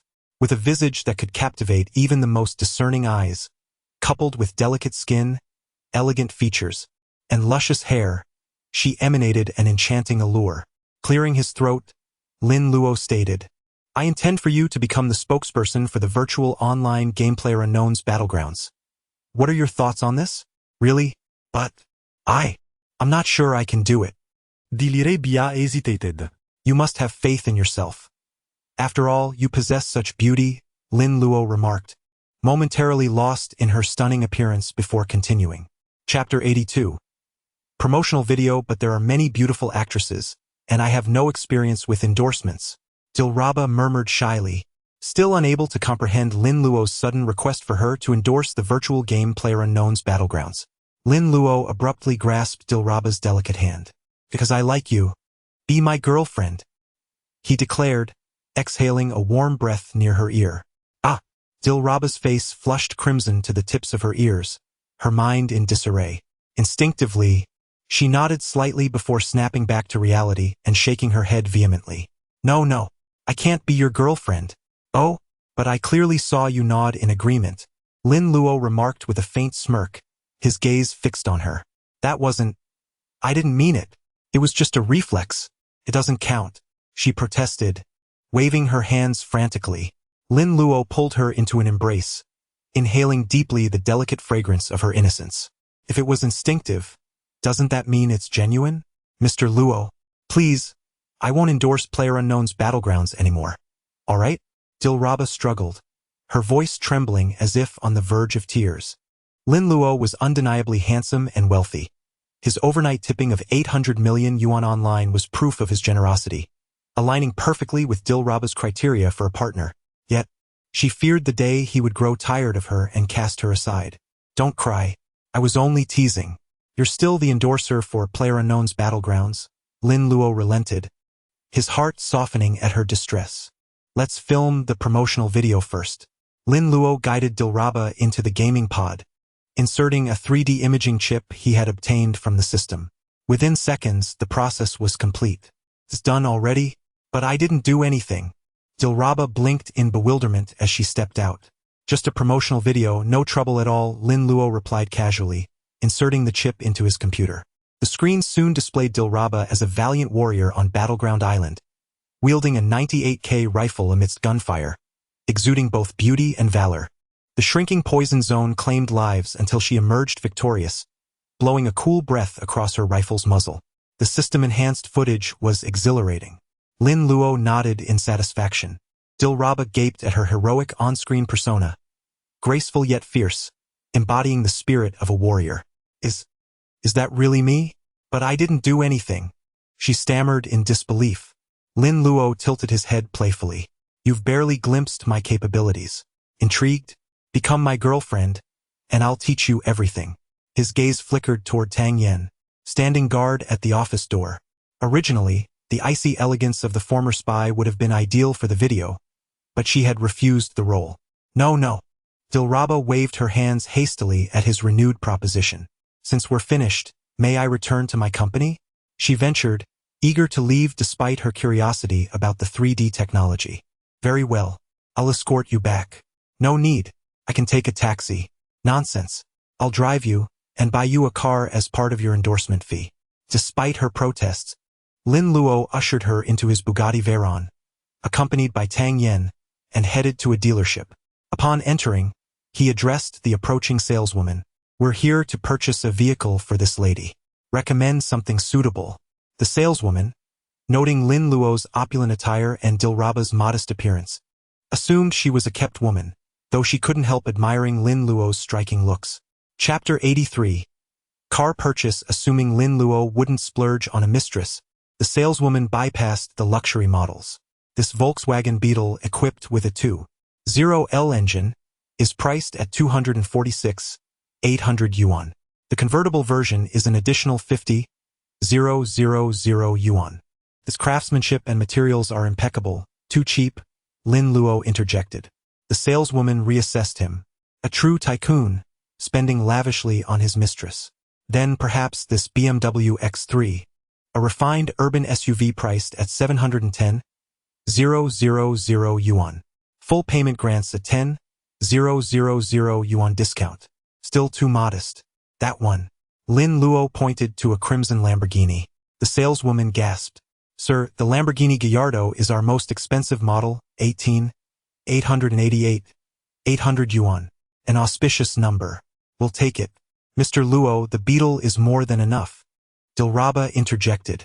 My endorsement fees must reflect my standing. Anything less would be an insult, Lin Luo replied smoothly. The salesperson cast a glance at Dili Riba, taken aback by her unexpected remark, which led to a slight misunderstanding regarding their relationship. From Lin Luo's words, it seemed the two were collaborating. This enchanting lady was endorsing a product for the young Master Luo, perhaps even purchasing a car for her, which would serve as her endorsement fee. Upon reflecting on the earlier misapprehension that Dili Riba was being kept, Lin Luo's gaze toward her was tinged with a hint of regret. Lin Luo stood momentarily stunned, his expression apologetic as he regarded the salesperson, unsure of why he felt compelled to apologize to Riba. Nonetheless, he prompted her, Are you not in charge? Should I summon your manager? No need. I am qualified to sell you this vehicle. The salesperson responded respectfully, snapping back to attention. If you purchase this car, you can take it home immediately. I can offer you a discount, and the price will be 18.85 million. Her excitement was palpable. Selling this car would earn her a commission of at least 100,000, a sum that could cover several months of her salary, and she never anticipated encountering such a wealthy buyer. There's no need for a discount. Your service has been exceptional. Consider the discount as your tip, Lin Luo declared, presenting his black gold card to the salesperson. All right, certainly. The salesperson, upon seeing Lin Luo's black gold card, became even more respectful. Hearing his words, she swallowed hard, realizing that he was generously offering her the more than 30,000 discount as a tip. How could she not be thrilled? She bowed her head even lower in gratitude. In less than half an hour, all the paperwork for the car was completed. Sir, please take care. The salesperson beamed as she escorted Lin Luo and Dili Riba to the exit. Watching Dili Riba, who appeared a bit unsteady as she settled into the Lamborghini, her expression was a delightful blend of excitement and shyness, clearly still adjusting to the moment. Since you've learned to drive, I must attend the launch event for the virtual game PUBG Battlegrounds, so I shall not accompany you, Lin Luo informed her. As he watched Dili Riba depart, Lin Luo shifted his gaze to Tang Yen, who stood with her hands tucked in her pockets, exuding an air of aloof elegance as she leaned against the Bugatti Veyron.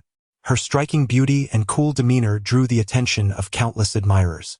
Having spent years in the shadows, she couldn't help but furrow her brow. With the launch of the virtual game PUBG, Battlegrounds approaching, he, as the president, could not afford to compromise his prestige by driving himself. Observing Tang Yen leaning against the car sparked an idea in his mind. Chapter 84. The female driver with a roar.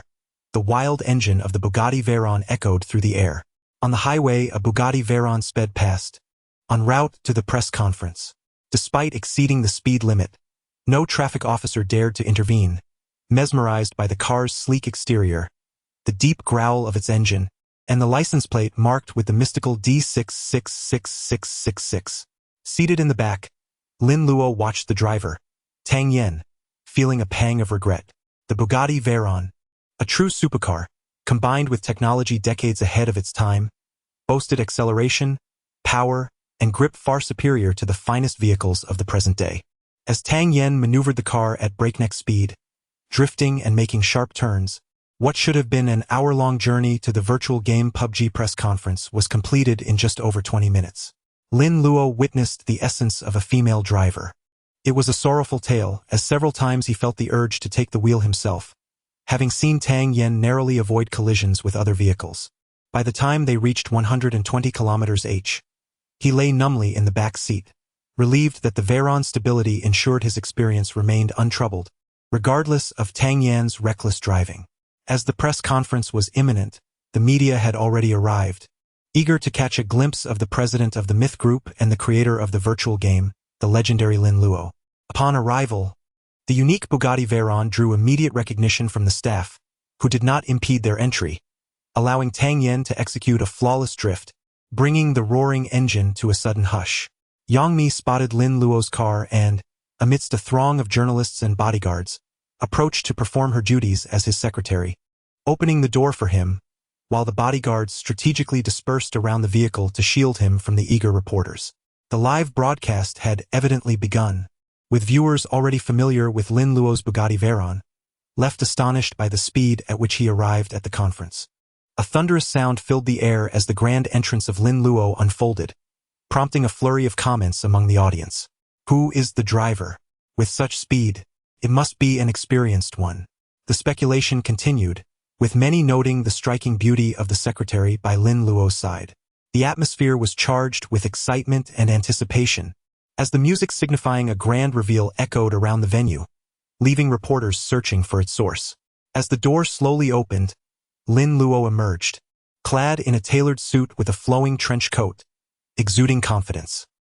His hair was neatly styled, and his handsome visage bore an air of indifference, his sharp features accentuated by raised eyebrows that conveyed an aura of superiority. Most striking were his deep, captivating eyes, which seemed to draw people in, radiating a chilling intensity that instilled a sense of awe. With a subtle flick of his hands, he dramatically lifted his trench coat, and a gust of wind followed suit, amplifying his commanding presence. The audience erupted in admiration, and remarks flew about his undeniable charm and allure, with some declaring their unwavering devotion to him. As whispers of admiration filled the air, Lin Luo's entrance was nothing short of spectacular, leaving an indelible impression on all who beheld it. Chapter 85. Does it hurt? The door of the Bugatti Veyron swung open, revealing a pair of slender legs clad in denim, instantly capturing the attention of the male audience. After all, most men weren't inclined toward other interests. The barrage of comments erupted once more. Such gorgeous long legs. I could admire them for a year. No surprise, a female driver. Wonder if she's as stunning as she seems. Those legs are unreal. Another beauty by young Master Luo's side. Wait, don't they look familiar? Almost like bodyguard Tang Yen's. Wow, you guys, were you all just staring at her legs during last night's stream? Shameless. Is it really Tang Yen? I'm so excited to find out. When Tang Yen finally stepped out of the Bugatti and took her place beside Lin Luo, with Yang Mi on his right, the audience's suspicions were confirmed. The driver was indeed Tang Yen. Tang Yen drives that fast. 6666. Beautiful, skilled, and a daredevil behind the wheel. 23333. So Tang Yen moonlights as a chauffeur now? Envy Luo the Emperor, flanked by a secretary on one side and a bodyguard on the other, both drop-dead gorgeous. Back off, you creeps. Those goddesses belong to His Majesty. Luo's flex just hit different this time. Soon, Lin Luo ascended the stage of the press conference. Several female journalists momentarily lost themselves in awe as the composed, strikingly handsome CEO of Myth Group took his place. "Greetings," Lin Luo began, his voice steady. "I am Lin Luo, CEO of Myth Group. Today's press conference marks the launch of humanity's first virtual reality game, PlayerUnknown's Battlegrounds." With a deft motion, he inserted a chip into his phone. A holographic screen materialized before the stunned crowd, prompting a frenzy of flashing cameras. A tap later, a radiant beam enveloped the audience, transporting them into the digital battleground of Battlegrounds Island. Dilraba appeared on screen, embodying a valiant warrior wielding a 98K rifle. Amidst the chaos of gunfire, she carved a path of dominance, her poise radiating an indescribable allure. As the play zone shrank, adversaries fell, some to bullets, others to the encroaching poison. In the end, Dilraba stood victorious, exhaling softly over her rifle's smoking barrel. The realism was staggering. Some journalists, momentarily forgetting their roles, were spellbound by her heroic presence. Those who had witnessed Lin Luo's livestream the prior day snapped back to reality, capturing the spectacle with fervor. Then chaos erupted. A reporter from Phoenix News abruptly slapped a journalist from Sina News across the face. "Does it hurt?" the assailant asked calmly. Rubbing his cheek, the victim nodded. "Yes, good," the Phoenix reporter replied. "Then it's not a hallucination." Enraged, the Sina journalist retaliated with a punch. "You bastard. Why not slap yourself?" The press conference dissolved into pandemonium. Meanwhile, viewers on Douyu TV, having already experienced the virtual reality livestream, remained unfazed. Their focus, instead, zeroed in on the game's ambassador, Dilraba. "Who's that girl in the video? She's breathtaking. Wait, isn't it Tang Yen? I thought it was her at first." "True, but this girl has a different charm, fierce yet adorable. Whoever she is stunning. Both ladies are perfection. It's Dilraba. Never expected her to be the face of Battlegrounds. Dilraba? What a lovely name. Yep, she's an Uyghur sweetheart. Utterly delightful." Chapter 86. The auxiliary tools. Lin Luo raised his hands in a gesture of tranquility, and the previously chaotic square fell silent. He continued his discourse. Firstly, the virtual online game would not feature any auxiliary tools akin to those in traditional online games. Everything operates through artificial intelligence, ensuring fairness and impartiality. Those who witnessed my livestream yesterday are well aware, including myself, that no privileges exist. A murmur of astonishment rippled through the crowd. Artificial intelligence? Is it truly a reality? The Myth Group is so formidable that they have even created artificial intelligence. Applause erupted throughout the venue. If artificial intelligence indeed exists, then fairness and impartiality without auxiliary tools can truly be achieved. However, the viewers in Lin Luo's livestream were not pleased. "Hey, what do you mean there are no auxiliary tools? You were using them all night yesterday. Did anyone actually watch the livestream? The Emperor of Luo didn't use any tools." "He did. The bodyguard lady, known as the humanoid auxiliary tool. With her automatic targeting and one-shot headshots. Miss Tang Yen from yesterday's livestream was incredible, taking out an opponent with a single shot. 666666. She is indeed a humanoid auxiliary tool. 233,333. The Emperor of Luo seems at a loss for words. Essence of true auxiliary tool, the humanoid auto-targeting, ha ha ha. Emperor Luo, the auxiliary tool user. Then, Lin Luo continued, once you purchase the virtual gaming equipment, you will have access to all future virtual games developed by the Myth Company. This means a single purchase ensures lifetime usage, as long as the equipment remains undamaged. For many, this was excellent news, as it promised savings. No one wishes to spend excessively. Furthermore, I assure you that the virtual gaming equipment purchased now will not experience any lag or degradation in graphics, regardless of how large future games may be, nor will there be any instances of 3D dizziness. If anyone discovers that their equipment remains undamaged, yet experiences lag, reduced graphics quality, or 3D dizziness, simply contact the Myth Company, which promises to compensate you with 1 million soft coins for any equipment malfunctions. 66,666. How confident is Emperor Luo in this equipment to make such bold claims? If this is indeed the case, Purchasing a piece of virtual gaming equipment means you won't need to upgrade like you do with computers. It seems the Myth Company has other virtual games in the pipeline. I wonder how enjoyable they will be. The anticipation is palpable. This sounds so promising. I can't help but want to save up. Hey, the one saving up. Take me with you. Must you be so arrogant, Emperor Luo? What if issues arise during production? 1 million soft coins for a single piece of equipment. Even if you are wealthy, that would be a staggering loss. However, such concerns were non-existent for Lin Luo. The crux of the system lies within the AI-controlled chip, while the rest is merely superficial. As long as the chip remains intact, the game will continue to function. May I inquire, how much will the virtual gaming equipment cost, and when will it be available for sale? A bruised reporter from Phoenix News hesitantly asked. The very same reporter who had previously overstepped. The virtual equipment will be available for sale tomorrow morning at 8 o'clock sharp.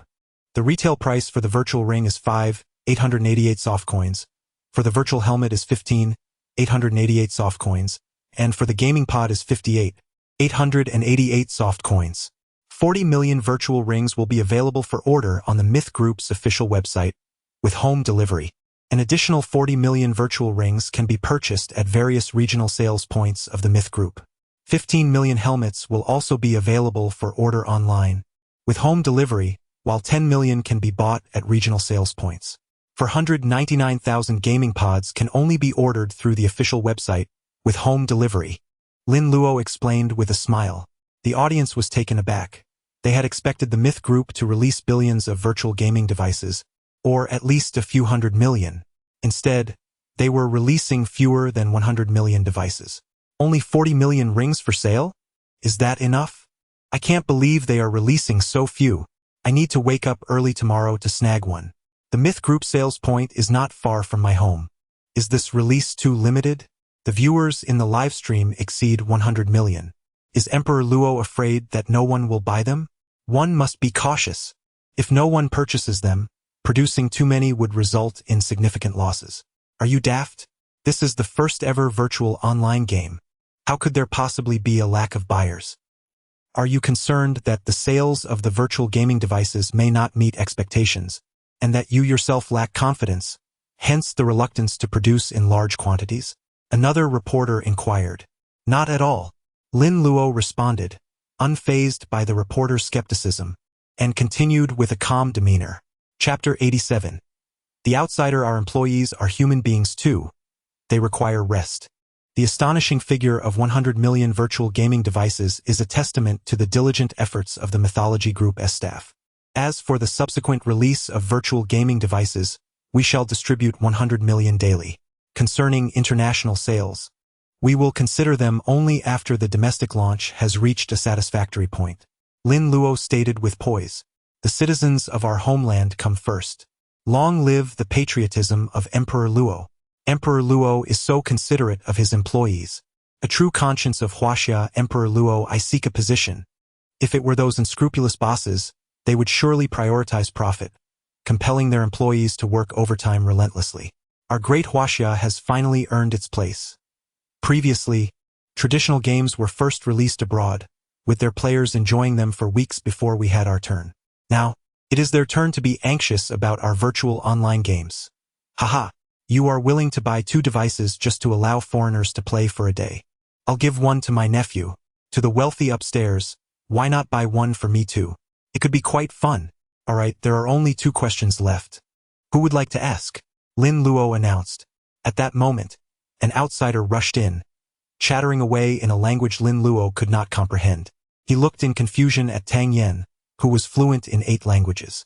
Tang Yen, slightly irritated, explained, he claims that virtual online games and artificial intelligence were developed in their country, accusing you of stealing their research. We are all thieves in the eyes of Huaxia. Upon hearing this, the assembled journalists from Huaxia glared at the foreign reporter, clearly provoked. Some impassioned reporters raised their cameras, ready to confront him. The live stream on Douyu TV was flooded with furious comments. Damn you, outsider. Your mother belongs to me. You are my child. No, I have no such child. How absurd. Why do you claim everything belongs to your country? Why don't you ascend to the heavens? The crowd expressed their disbelief. questioning how such a fool could have been allowed entry. This individual was undoubtedly foolish. To assert that they had stolen their research was outrageous.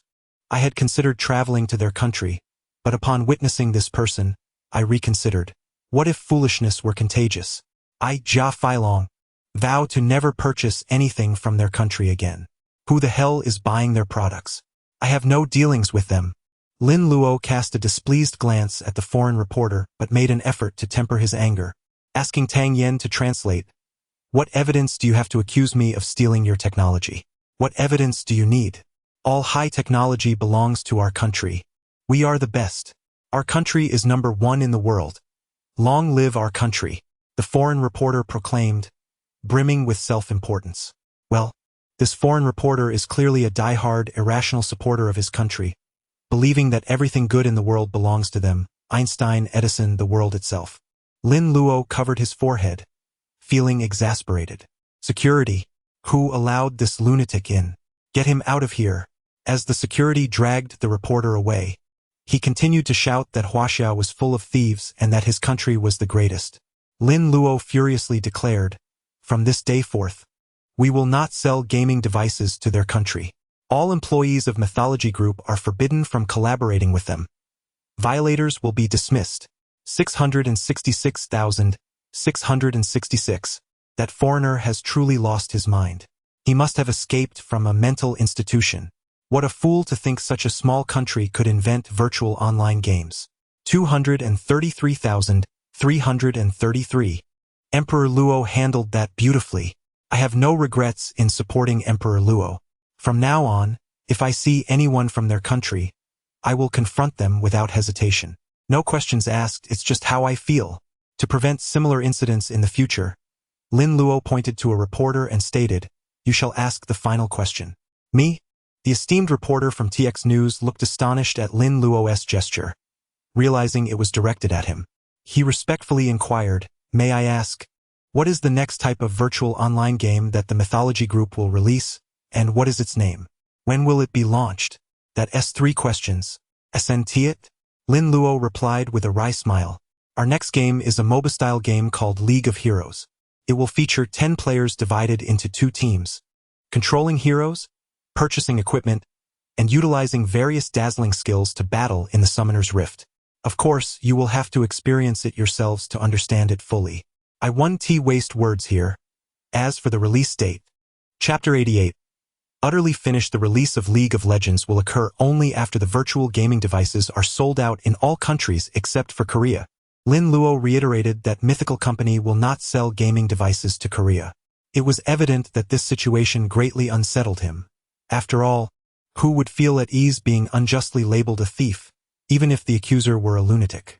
Following the press conference, Lin Luo exchanged for a medium-sized data storage device for virtual gaming, as well as a large data storage device, taking them to the basement of Mythical Group. Medium-sized virtual gaming data storage device function. Stores accounts, performance records, ranks, and other data for virtual gaming, capable of accommodating 2 billion accounts. Price, 28,888 mythical points. Large-sized virtual gaming data storage device function. Stores accounts, performance records, ranks, and other data for virtual gaming, capable of accommodating 10 billion accounts. Price, 88,888 mythical points. The next day in Magic City, at the sales department of Mythical Group. Around 7 in the morning, the service attendant opened the door to the sales department and was immediately taken aback. A dense crowd stood at the entrance, stretching as far as the eye could see. The people, upon seeing the door open, surged forward, eager to rush inside. Gulp! The attendant quickly shut the door, gasping for breath. The sheer intensity of the crowd was overwhelming, as if they were about to devour her. Fan Gao-chi, a seasoned gaming enthusiast, was utterly enamored with games. Upon hearing news of the virtual game's release, he was so exhilarated that he found it difficult to sleep. It was not until after 3 in the morning that he finally dozed off, realizing that purchasing gaming devices from the official Mythical Company website was impractical, with over 1 billion online users vying for a mere 40 million devices. At around 6, his fellow gaming enthusiast and friend, Xing Haoran, came to wake him. Together, they ventured to the sales department of Mythical Company in Magic City, expecting to be among the first arrivals given the early hour. However, upon their arrival, they were astonished by the scene before them. At the entrance of the modest sales department, at least 10,000 people were seated on the ground. "Hey, pinch me to see if I'm still dreaming," Fan Gauchi said, somewhat dazed. Smack! A loud sound echoed. "Do you feel anything?" his friend Xing Haoran asked. "Ouch! That hurt. Why did you hit me so hard?" Fan Gauchi exclaimed, covering his face. "Didn't you ask me to?" Xing Haoran replied innocently, concluding from Fan Gauchi's pained expression that they were indeed not dreaming. Fan Gauchi, obviously. Gong Zipengduo was a renowned gaming fanatic within the elite circles of the capital. Naturally, he could not miss out on the excitement of the virtual game. Due to company regulations limiting each individual to one gaming device per day, he had summoned a dozen lackeys the night before to help him acquire multiple devices to gift to friends for gaming together, while keeping some for his collection. "Did you manage to buy any? You said you'd be there by 6. How is it now 10 and you still haven't bought one?" Gong Zipengduo lounged on a sofa in his villa, expressing his impatience over the phone. "Boss, we arrived by 6, but there's a line of people who camped out overnight ahead of us. I just glanced, and there are at least 3,000 in front of me," came the pitiful response from the other end of the line. Gong Zipengduo. Similar situations were unfolding across the nation at various sales points. By mid-morning, over 2,000 sales points of Mythical Company in China were overwhelmed by throngs of eager customers, and before long, each point declared that all virtual gaming devices had sold out. As the president of one of the traditional gaming giants, TX Games, stood atop a skyscraper, he fervently hoped that the virtual gaming phenomenon would be a fleeting trend, one that would not disrupt their established realm. Yet, as he gazed at the Mythical Company sales points, which were packed from street to alley, with the queue ever growing, he let out a deep sigh. Feeling weak in the knees, he understood that this marked the end. The advent of virtual gaming signaled the definitive demise of traditional gaming companies. Chapter 89. Global gaming companies. In the ensuing 10 days, the sales of Mythical Company's virtual gaming devices remained fervent. No matter the time, one could observe long queues at the sales department of their outlets. As virtual online gaming surged in popularity, countless traditional gaming companies declared bankruptcy. This exemplified the harshness of competition among enterprises. Lin Luo felt no sympathy for those companies. Gazing at the system's data, Lin Luo noted that within merely 10 days, his wealth points had astonishingly escalated to 100,000. After deducting labor and costs from the device sales, Lin Luo earned 3,000 soft currency from each ring, 800 from each helmet, and 30,000 from each 730 gaming pod. Over the course of 10 days, the virtual gaming devices amassed an astounding 5.3 trillion soft currency for Lin Luo, not accounting for the expenditures on apparel within the game PUBG. The virtual gaming devices had been on sale for 15 days now. During this period, virtual online gaming had swept across the entire gaming landscape of Huaxia, leaving traditional online games utterly subdued. According to incomplete statistics, during the sales period of Mythical Group's virtual gaming devices, the player count for PUBG soared, occupying over 98% of Huaxia's gaming market. Besides a few nostalgic players occasionally revisiting old games, virtually everyone was engaged in PUBG.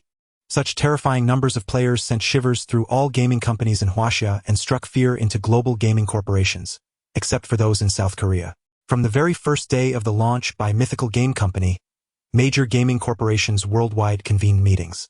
Research teams procured virtual gaming rings, helmets, and pods from Huaxia, tirelessly researching the devices day and night in hopes of unraveling their underlying principles.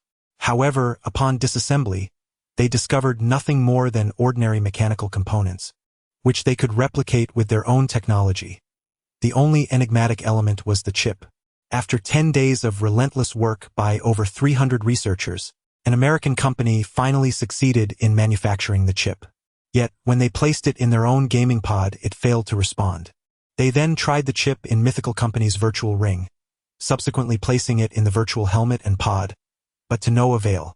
It became clear that without artificial intelligence technology, creating virtual gaming devices was utterly impossible. The connection port of Mythical Company relied entirely on artificial intelligence, which essentially functioned as an invisible line linking the devices to the virtual gaming world. This AI automatically distinguished between chips produced by Mythical Company and those made by others, rendering the latter incapable of accessing the game. Members of the gaming company board, from the highest echelons to the most junior maintenance and customer service staff, were in utter disarray. The advent of virtual online gaming suggested mass unemployment for many. Fortunately, Lin Luo's virtual devices limited gameplay to 5 hours a day.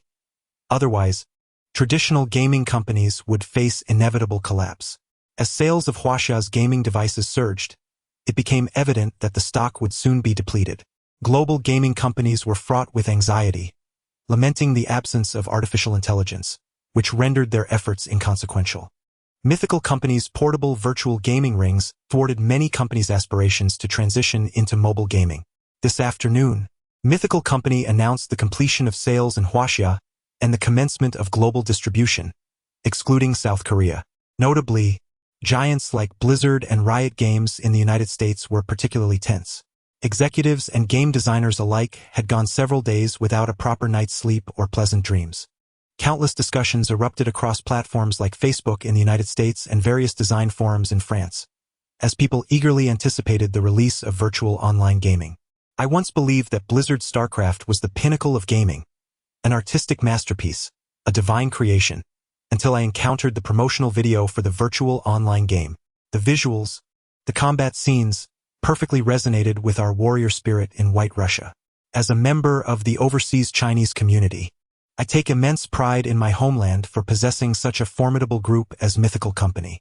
Just days ago, I lamented not being able to indulge in virtual online gaming, yet it seems the devices are soon to be available in the United States. Enough said. My wallet is already yearning for it. The moment they are released tomorrow, I shall purchase one. I've heard that daily quantities are limited. On the first day of distribution in Huaxia, the sales department was inundated with people by 6 or 7 in the morning. At least 30,000 gathered. I resolved to camp out at the sales department overnight. As a gaming enthusiast, I can hardly wait. I aspire to be among the first virtual gaming players in the United States. Chapter 90. The frenzied sale since PlayerUnknown's Battlegrounds is a virtual online game. One might ponder the implications of indulging in such activities within the game. The excitement of a wild match in PUBG, accompanied by the exhilarating sounds of gunfire, is palpable. The spokesperson for PUBG, a stunning beauty, has garnered much admiration. It is truly delightful to discover such beauty within Huaxia. International gamers, having witnessed live streams and promotional videos, are undeniably captivated by the virtual online game PUBG, leading to the meteoric rise of daily Reba across the globe. Enthusiastic players are eager to acquire virtual gaming equipment from the Myth Group, yearning for an immersive experience in PUBG. Even elementary school students beseech adult assistance in procuring gaming devices, longing to engage in the virtual realm of PUBG at the earliest opportunity. By dawn the following day, global retail locations are overwhelmed with long queues. Countless gamers vie for the chance to purchase virtual gaming equipment. At the forefront of the line, individuals shiver from the cold, having braved the night at the entrance. Faced with the formidable momentum of virtual online gaming, the CEOs of Riot Games and Blizzard find themselves helpless, merely observing the extensive lines of eager buyers. With a sigh, they realize they can no longer impede the rise of Myth Group's virtual online games on a global scale. Furthermore, news from Huaxia suggests the impending arrival of a MOBA-style game, League of Legends, which is bound to intensify their challenges in the gaming market. In the land of South Korea, citizens are fervently petitioning the government to procure virtual devices from the Myth Group. The government, however, finds itself powerless. Their arsenal is at the mercy of Lin Luo, who can choose to engage or disengage at will. Should they threaten him, it would not take long for South Korea to find itself under the watchful gaze of global missiles. One individual from South Korea took to Weibo, lamenting, "Why does our nation lack retail points for Myth Group's virtual gaming devices? We, too, wish to play and we protest to our government." This outcry was promptly met with a barrage of responses from Huaxia citizens, mocking their plight. "Ha! You brought this upon yourselves, sending a lunatic to the press conference. Protest? Go back to your country." As chaos ensued in South Korea, devoted fans of the game wreaked havoc on their government. The journalist who had caused a scene in Huaxia was left in a vegetative state due to the backlash from fervent gamers. Ultimately, in desperation, They sought to purchase devices from other countries. However, with only 100 million available and nearly 10,000 retail points worldwide, each country had a mere daily quota of 10,000. In the black market of South Korea, a virtual gaming ring priced at 5,888 renminbi surged to 58,888 renminbi, with gaming pods escalating to exorbitant prices, often requiring millions to acquire. Chinese black market traders capitalized on this frenzy, amassing substantial wealth. Observing the fervor of international buyers, Lin Luo was momentarily taken aback. He had anticipated some resistance from foreign players towards Huaxia's games, but the overwhelming demand indicated the immense allure of virtual online gaming. However, with such a vast global audience, his company's staff found themselves unable to cope. Consequently, an announcement was made on the Myth Group's official website. They would appoint a sole agent in every region, excluding South Korea, granting them the rights to produce virtual gaming equipment, with a profit-sharing model of 70 to Myth Group and 30 to the agent. Upon hearing this, foreign gaming and machinery companies rushed to contact Lin Luo's Myth Group, eager to secure production rights for their respective regions. Despite the slim profit margins, they recognized the potential to inflate prices, ensuring demand remained high. Numerous companies, including major players like Blizzard and Riot Games, scrambled to secure a position, leading to fierce competition among the world's top 500 companies. Ultimately, those selected by Lin Luo rejoiced, while the others lamented their exclusion. The rivalry between Blizzard and Riot Games escalated to the point where the CEOs nearly clashed, each vying for a coveted position in this burgeoning market. Chapter 91. A lifetime of shadows. After successfully establishing the global regional agencies, Lin Luo once again posted an announcement on the official website of Myth Group, along with a brief introduction to the gameplay of the highly anticipated virtual online game, League of Legends. League of Legends will officially launch on December 12, 2016, at 8 a.m. For a detailed game introduction, please visit the official website of Myth Group. Don't miss the live broadcast on Douyu TV at room number 666. In less than an hour, the announcement generated tens of thousands of comments. A truly astonishing feat. Upon seeing this declaration, many rushed to claim their spots, pondering the potential success of the game. Just read the game introduction, and I feel it is an epic masterpiece. The hero models are incredibly striking. The character Yasuo, with his tale of the sword, stirs my blood. I can hardly wait to dive into League of Legends. I believe Jin's lines are particularly impressive. I bloom amidst carnage, like a flower at dawn. Such an aura of grandeur. Wow, how are you all reading the hero information so quickly? I found myself captivated by the backstories. The wandering swordsman Yasuo is so tragic, wronged and forsaken. I eagerly anticipate tomorrow morning when Emperor Luo streams League of Legends, only to be mercilessly outmatched by viewers. His expressions of failed bravado surely to amuse us all. The following day at 7 o'clock, Douyu live streaming commenced. Good morning, everyone. The Emperor has returned. Lin Luo laughed heartily as he began the broadcast, addressing the camera.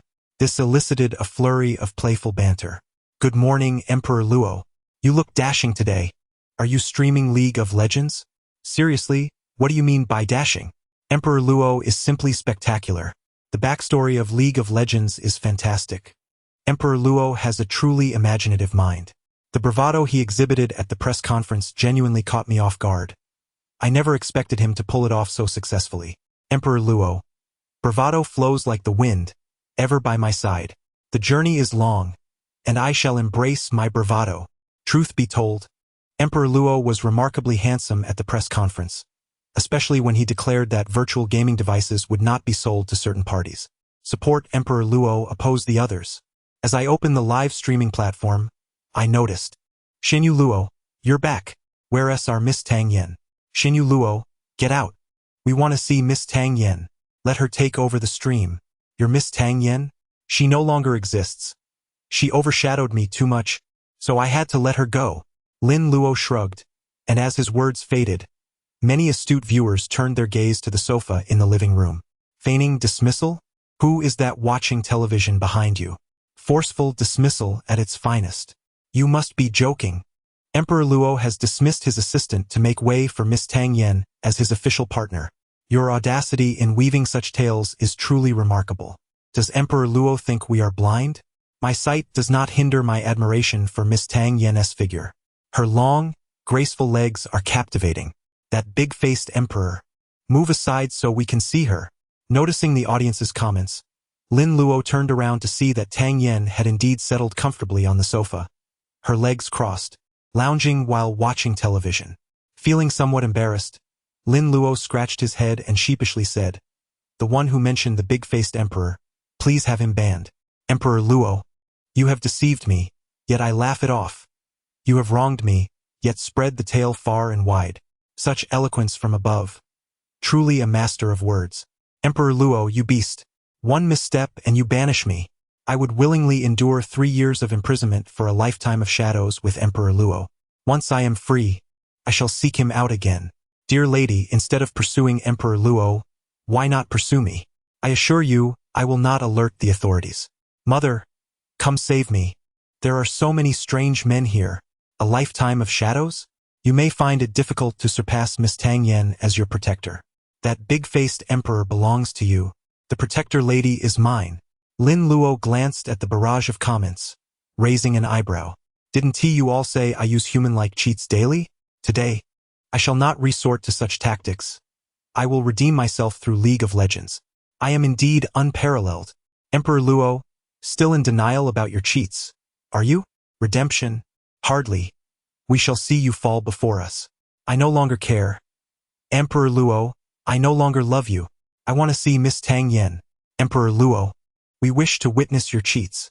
Please enable human-like aiming cheats. We want to see you using cheats." Chapter 92. The launch of League of Legends. Lin Luo entered the gaming pod ahead of time, engaging in casual conversation with the audience within the game room. As the clock struck 8, a brilliant light flashed, and a shimmering portal appeared, transitioning into the League of Legends room. Upon entering, Lin Luo was greeted by 8 portals. Solo matchmaking in Summoner's Rift, team matchmaking in Summoner's Rift, ranked solo mode in Summoner's Rift, ranked team mode in Summoner's Rift, ARAM solo mode, ARAM team mode, AI mode, and rotation mode. Except for the rotation mode, each portal radiated a bright white light.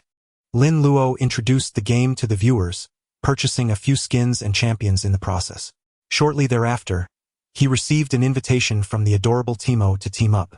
Upon clicking the invitation, he found that 4 others had already joined: Feng Timo, Zhou Erk, Emma Wang, and Xuanziju Tuesday excluding Lin Luo. The team comprised entirely of women. He swiftly browsed through the IDs of these lovely players. Feng Timo's ID was Adorable Timo. Zhou Erk's was Little Erk. Emma Wang had changed her ID to Emperor Control I, and Xuanziju Tutu's ID was a pair of big rabbits. Lin Luo's ID remained unchanged as Hubby. Timo's name was amusing. One couldn't help but chuckle. Timo must be yearning for height. As the saying goes, the heavenly king covers the earth tiger. Timo is 1.50 meters. It was quite entertaining to see Feng Timo seemingly inviting Lin Luo into the game, perhaps fearing a confrontation with him. Xuanziju Tutu seemed like a perfect match with her ID, a pair of big rabbits eliciting laughter. Lin Luo had set the requirement that players must reach level 30 to engage in ranked matches, and playing against AI was rather unexciting, so they opted for a team match. With countless players in the virtual gaming world, Feng Timo quickly found a match. The 5 of them vanished from the room, reappearing within a grand palace adorned with statues of 139 heroes, each lifelike yet cast in shades of black and gray, awaiting purchase for unlocking. Fortunately, all 5 had pre-purchased their champions. Without hesitation, Feng Timo stood before the statue of her main hero, the Swift Scout Timo, and selected the top lane option. The idea of Timo playing as Timo was quite formidable. The cuteness of both Timos was undeniable. Which Timo are you referring to? They jested. The sight of 2 diminutive figures was amusing. The Emperor Lin Luo had already made his way over, contemplating his fate. The girls were drawn to beautiful creatures. Emma Wang chose the policewoman from Piltover, Caitlin, for the ADC role, while Xuanziju Tutu selected the well-suited champion, Sona, for support. To everyone's surprise, Zhou Erk opted for the wild huntress Nidalee as the jungler. With only the mid-lane position left, Lin Luo decisively chose Yasuo, exclaiming, "Shall we team up? I excel at Yasuo." The game commenced, and the loading screen appeared. Lin Luo noticed the opposing team's composition, which boasted a balanced mix of tankiness and damage dealers, appearing stronger than his own lineup. ADC Ezreal, support Soraka, mid lane Zed, top lane Nautilus, and jungle Xian Zhao. Welcome to the League of Legends. Echoed a system voice as the 5 players materialized in Summoner's Rift. Soon, a soft voice of Ash announced, "The enemy will arrive in 30 seconds. Crush them." Upon observing the ID of the mid laner, PDD, Lin Luo felt a surge of determination, ready to unleash his fury upon him. Everyone donned their skins. Lin Luo was equipped with the Project Wind skin, while the opposing team sported Blade Surge. In League of Legends, both Yasuo and Zed were notoriously difficult champions, requiring impeccable timing in skill execution and team fights, lest they succumb to defeat. However, the allure of these dashing champions attracted numerous players. At level 1, Lin Luo learned his Q skill, just as PDD did with Zed. PDD's shurikens struck Lin Luo twice, though he managed to retaliate with a sword slash. A golden light flashed as Lin Luo's Yasuo leveled up. His Q skill was ready. He quickly upgraded his E skill, dashing towards PDD's Zed, unleashing a mechanical red tornado from his sword. PDD's Zed was sent soaring into the air, and upon landing, he aimed his Q shurikens at Lin Luo, who skillfully used his E to create distance. Chapter 93. The Leopard Woman. Lin Luo took out the mechanical flute from his waist and played a note. With a single sword in hand, he executed a swift strike, then elegantly retreated. Lin Luo directed this maneuver towards PDD, repeatedly depleting his resources 2 or 3 times. Since it was a virtual online game, Lin Luo activated the voice chat for the entire room, ensuring PDD could hear him, and he even took the opportunity to mock him a couple of times. "Ah, are you feeling frustrated? Isn't it infuriating?" PDD was left to endure the humiliation, continuing to farm minions, silently vowing to annihilate Lin Luo once he reached level 6. The majestic figure of the Emperor Luo, clad in alloy armor, was truly striking. Wow! The way Emperor Luo taunted his opponents appeared irresistibly provocative. With his vengeful nature, he was bound to retaliate against any grievance, which was quite amusing for the spectators. PDD, unfortunately, was filled with regret for antagonizing Emperor Luo. His expression reflected deep resentment. PDD, a lethargic Zed clad in tank armor, was struggling. 66,666. Emperor Luo is undeniably flamboyant, even more so than the opposing team's flamboyant pig. Since it was everyone's first experience playing League of Legends, they were all cautious, avoiding significant confrontations. Ding! A flash of golden light signified Lin Luo's ascension to level 6. Brandishing a fully charged tornado in hand, he executed an EQ combo amidst the astonished gazes of the audience. A crimson whirlwind emerged. Another flash of golden light appeared, but this time it wasn't an upgrade. It was a flash. Lin Luo blinked to PDD's Zed's position, summoning a tempest that lifted Zed's body into the air. "Proceed with the gale, but remain vigilant behind." A deep voice resonated from Lin Luo. The wind slash. PDD's Zed was ensnared in the air by the sword's aura, while Lin Luo swiftly wielded his blade.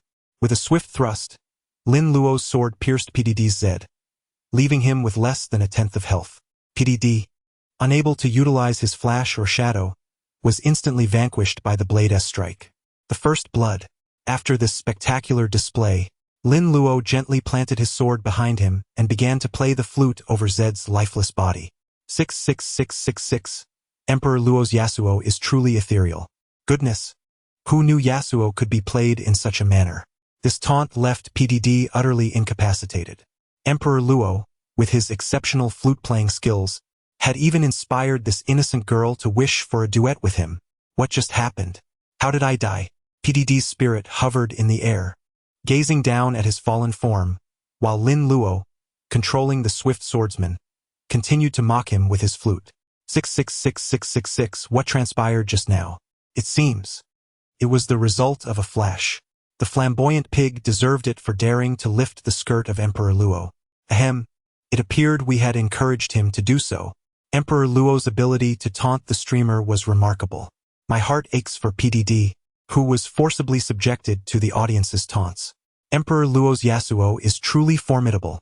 As he played the flute, Lin Luo wore a slight smile, pushing the minion wave towards the tower before returning to base. Upon his return, he found he had just enough gold to purchase a Berserker's Greaves, which he promptly acquired. PDD's Z arrived on the lane just before Lin Luo, attempting to use an E-skill to secure a cannon minion when suddenly, Lin Luo moved, Yasuo lunging forward. With the E-skill, he executed the forward slash, followed by the Q-skill, Steel Tempest, and a basic attack. PDD reacted with a Q-skill, breaking the shield Lin Luo had, but unfortunately, Lin Luo had already ed away. It was a flawless exchange. Can I still enjoy the game? I can't even touch him. He's incredibly agile. PDD's livestream was filled with an expression of despair. I only managed to farm 2 minions, and Lin Luo has already whittled my health down. Xian Zhao, come help me after you finish the red buff. I can hardly continue. A flash of golden light marked that both PDD and his opponent had reached level 6, prompting PDD to call for assistance from his jungler. Alright, Xian Zhao acknowledged the request, fully aware of Lin Luo's prowess. The perspective shifted to PDD's side, revealing him with less than a third of his health remaining, while Lin Luo relentlessly attacked the towering turret, which loomed over him like a colossus. He occasionally laughed and taunted, clearly dismissing PDD's Z and his attempts to retaliate. As the minion wave was pushed back by the turret, Lin Luo's vision caught sight of Xian Zhao, who had just hit level 6, waiting patiently for Lin Luo's Yasuo to engage PDD's Z. With both opponents now at level 6, Lin Luo called for his jungler, the leopard woman Zhou Erk, to provide support. Although Zhou Erk was only level 5, the leopard woman had her ultimate ability at level 1. Watching Zhou Erk's leopard woman, Lin Luo couldn't help but swallow hard. Clad in the skin of the galactic mechanized god, Zhou Erk, though modestly dressed, radiated a striking silhouette in her blue mechanized armor, with a long ponytail that added to her wild allure. Chapter 94. Husband, save me. At this moment, Erk was hiding beside Lu Niao, poised to charge forward at any moment. Let me take the lead, Lin Luo said to the eager Zhou Erk. As a seasoned actor, Lin Luo intended to execute an impressive maneuver, decisively launching an E-attack towards the enemy, yet it seemed he had miscalculated, targeting a nearby melee minion instead.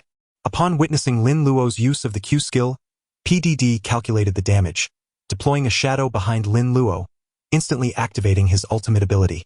If Lin Luo were struck by more than 2 shurikens, combined with the ignited damage, PDD would undoubtedly perish. However, this scenario was merely a figment of PDD's overly optimistic imagination. Being a novice in the virtual game League of Legends, PDD had a tenuous grasp on the mechanics of shadows, resulting in his shuriken, which only dealt 20 damage, heading directly towards Lin Luo.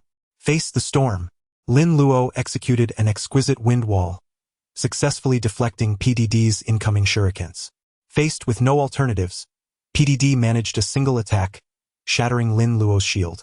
In response, Lin Luo unleashed an E-skill followed by a basic attack. Xian Yi, charge. There's no turning back now. With PDD's health dwindling, he knew he could not withstand more than 3 basic attacks. Just as the jungler was about to intervene, PDD's character was on the brink of collapse. With a command from PDD, the jungler surged from the brush. Zhao Xian executed his E-skill, the salty fish charge, colliding with Lin Luo, thrusting his spear forward. Erk! Lin Luo shouted as a javelin shot forth from the shadows. Uncertain and perhaps overly anxious, Erk's Q-skill veered off course. Zhao Xian, misinterpreting the trajectory, attempted to dodge the javelin, but through sheer fortune, it struck him instead. A long-range Q from the panther swiftly depleted Zhao Xian's health, momentarily halting his actions, evidently startled by the damage. Seizing the opportunity while Zhao Xian was momentarily stunned, Lin Luo unleashed a Q-skill, ignited his target and landed a basic attack, leaving PDD's character with a sliver of health as he retreated beneath the tower. With the wind fully charged from 2 previous QS, Lin Luo directed a red tornado at PDD, striking him at maximum range, resulting in PDD's demise once again. Unfortunately, Lin Luo also received a hit from the turret and endured several attacks from Zhao Xian. With Zhao Xian poised to deliver 2 more basic attacks, Lin Luo faced imminent death. Just then, a blue mech-clad panther approached, transforming Zhou Erk into her panther form. Utilizing her Q-skill in conjunction with Lin Luo's, She eliminated Zhao Xian and secured a double kill. Brilliant work. Lin Luo praised her generously, acknowledging that without the Panther's lethal Q damage, he would have met the same fate as PDD. 666666. Luo Huang's acting is exceptional. It would be a shame if you didn't pursue acting. The #1 actor in the national server, Luo Huang. Looks absolutely stunning in that outfit. Moreover, I've realized that the source plans Luo Huang and complement each other splendidly. Indeed, their synergy is remarkable. Now, let PDD present the National First Class Actor Award to Luo Huang. 666666. That was a close call. Luo Huang nearly perished. I sense that Timo's head is about to sprout a field of green grass. Am I the only one who feels pity for PDD and Zhao Xian? They thought they would undoubtedly eliminate Luo Huang. But the plot took a dramatic turn, and PDD's heart can hardly bear it. As Lin Luo's Yasuo adorned a fresh red-blue buff, PDD, having perused all of Lin Luo's gaming data on the Mythical Group website, silently shed tears, fully aware of the buff's formidable power. This acting, can the game even continue? Pretending to queue minions. In stark contrast to the beleaguered PDD, Lin Luo reveled in his double kill and the red-blue buff, returning home with triumph and promptly procuring an electric knife. With his ostentatious lead and the red-blue buff in hand, Lin Luo ruthlessly pushed PDD's character out of the experience zone. Lin Luo's Yasuo stood at level 9, while PDD's character was merely level 7. Time and again, PDD attempted to utilize WS Shadow Clone and QS Shuriken from extreme distances to farm minions, only to be thwarted by Lin Luo's Wind Wall. Observing the last hits, Lin Luo had a staggering lead of 43 minions over PDD. The plight of PDD controlling his character was nothing short of tragic. Seeing PDD with half health, Lin Luo planned a tower dive for a decisive kill. Yet PDD, now weakened, exhibited an unusual timidity, retreating home from the second tower and abandoning the first. Just as Lin Luo diligently attacked the turret, striving to secure the first blood tower, a resounding voice echoed from the bottom river lane. "Husband, save me!" Chapter 95. A dull video. It was indeed the demonic lord controlling the Piltover officer, Caitlyn. In the bottom lane, the enchantress Xuanzai and the opposing healer had already perished, while the demon lord sprinted toward the mid lane, pursued by the wounded Ezreal. In a moment of panic, the demon lord spotted Lin Luo in the middle lane and exclaimed his game ID, "Hubby!" Instantly, the face of Caitlyn, controlled by the demon lord, flushed crimson as she realized her blunder and quickly corrected herself, calling out, "Lo Huang, save me!" Laughter erupted. 666666. The ID Lo Huang is effective. Timo need not weep. There would be plenty of future concubines for Lo Huang. A vast expanse of verdant pastures lay ahead. Concubine number 1, this is acceptable. It seems I should change my ID to Dad. Imagine if someone accidentally called it out in haste. One could foresee that from now on, the virtual gaming world would be filled with peculiar IDs, such as wife or old man. Observing the approaching demon lord, Lin Luo deemed it necessary to intervene. After all, she had called him hubby. Although it was said in a moment of urgency, it was nonetheless uttered. At that moment, an E-ability approached the demon lord, and Ezreal, evidently a player of considerable adaptability, unleashed a precise Q skill, Mystic Shot, aimed directly at the demon lord. With the demon lord's health dwindling to a mere thread, being struck by this Q would spell certain doom. A golden light flickered around Lin Luo. It was his flash. He blinked behind the demon lord's Caitlyn, shielding her from Ezreal's Q. Ezreal, unwilling to relinquish the opportunity for a kill, unleashed another basic attack. Face the gale. A crimson mechanical wind wall rose, blocking Ezreal's lethal strike. Without hesitation, Lin Luo executed 2 basic attacks, complemented by a Q skill, Steel Tempest, and dispatched Ezreal, who was unfortunate enough to face Lin Luo's Yasuo wielding a Blade of the Ruined King, boasting a 30 critical hit rate, which doubled due to a passive ability, resulting in a staggering 60 critical chance. All 3 strikes were critical hits. Is it truly permissible to play like this? Flash to block skills. Wow, touching all of Huaxia. Flash saves the demon lord. Is this the virtual game version of a hero rescuing a damsel in distress? The top 10 most touching figures in Huaxia. Lo Huang, you have genuinely moved me. I feign tears. I believe Lo Huang must have flashed to save the demon lord due to that one utterance of hubby. Poor Ezreal, so handsome, yet slain by Lo Huang in 3 strikes. I mourn for Ezreal for 3 seconds, yet he pales in comparison to my Lo Huang. 66666. I give full marks for this display of camaraderie. Lo Huang. Thank you. Had it not been for you, I would have perished. The demon lord patted her chest, speaking with a hint of trepidation, then caught sight of Lin Luo's gaze, her cheeks flushing. Even a girl of average appearance with a slightly better figure could captivate men when donned in various attire, be it a nurse's uniform, a maid's outfit, or a bunny girl costume. The demon lord was already beautiful, and clad in her police uniform, she was simply exquisite. The demon lord's champion was Caitlyn, the Piltover enforcer, her sniper skin accentuating her alluring figure. Lin Luo, having observed her earlier gesture, cleared his throat and smiled. It's all right, after all, you did call me hubby. No, I merely saw your game ID and, in my haste, blurted it out. Hee, that still counts as calling me. I shan't dispute it. Lin Luo chuckled. Demon Lord, step aside, allow me to handle this. Beast, release her. You already have so many beauties. One can never have too many beauties. More is indeed healthier. As hands trembled, the video grew monotonous. To whom were you addressing upstairs? To the demon lord? Or perhaps to Lo Huang? If the person above could address Lo Huang while trembling, rendering the video dull, that would be truly impressive. I declare, release me. I must disembark. This is not our kindergarten bus. Beep. The seasoned driver remarked, once aboard, one must not empty their essence. Disembarking is not permitted. Lin Luo and the demon lord both returned to base beneath the tower. Lin Luo, wary of Ezreal's global ultimate, had strategically placed a red wall in front of him.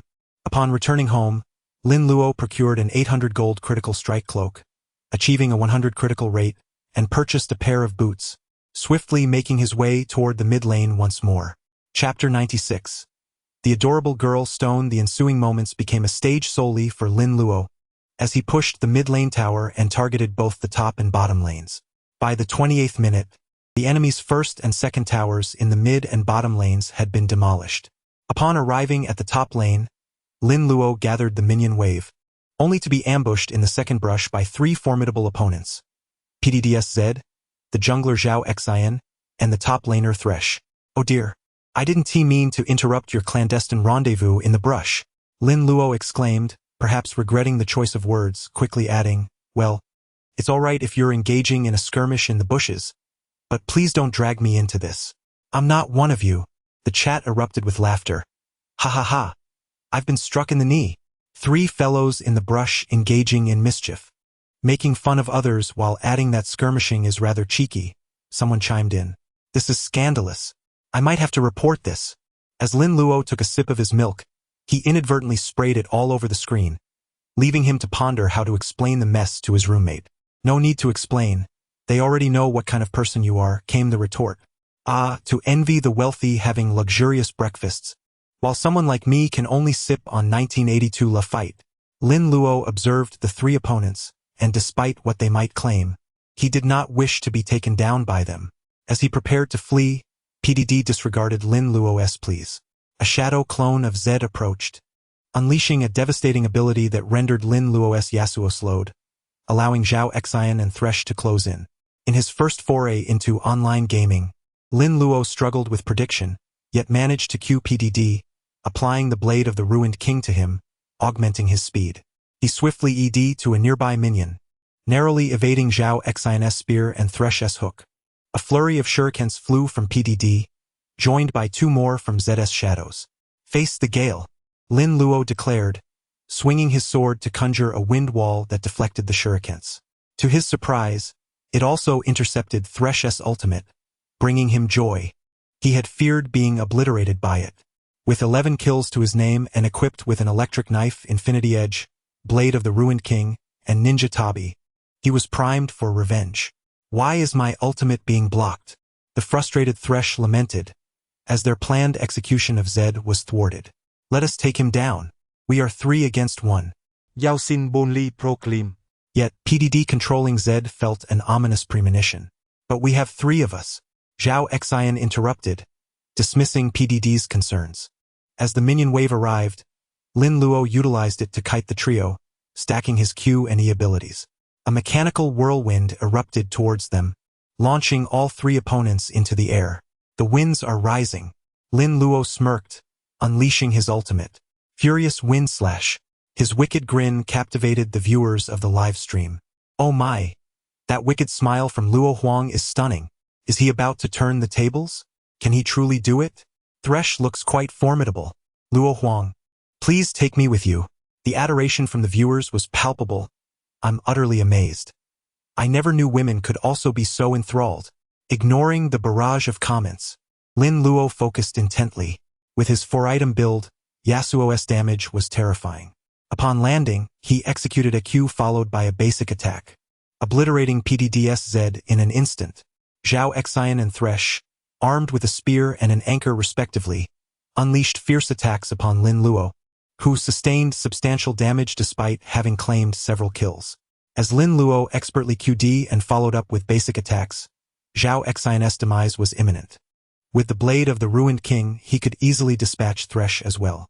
Zhao Xian and Thresh, struck by the ferocity of Lin Luo's onslaught, hesitated momentarily. A green glow enveloped them, signaling the arrival of Sorika's ultimate ability. As long as I breathe, no one shall suffer. Lin Luo heard a celestial voice resonate within him. Chapter 97.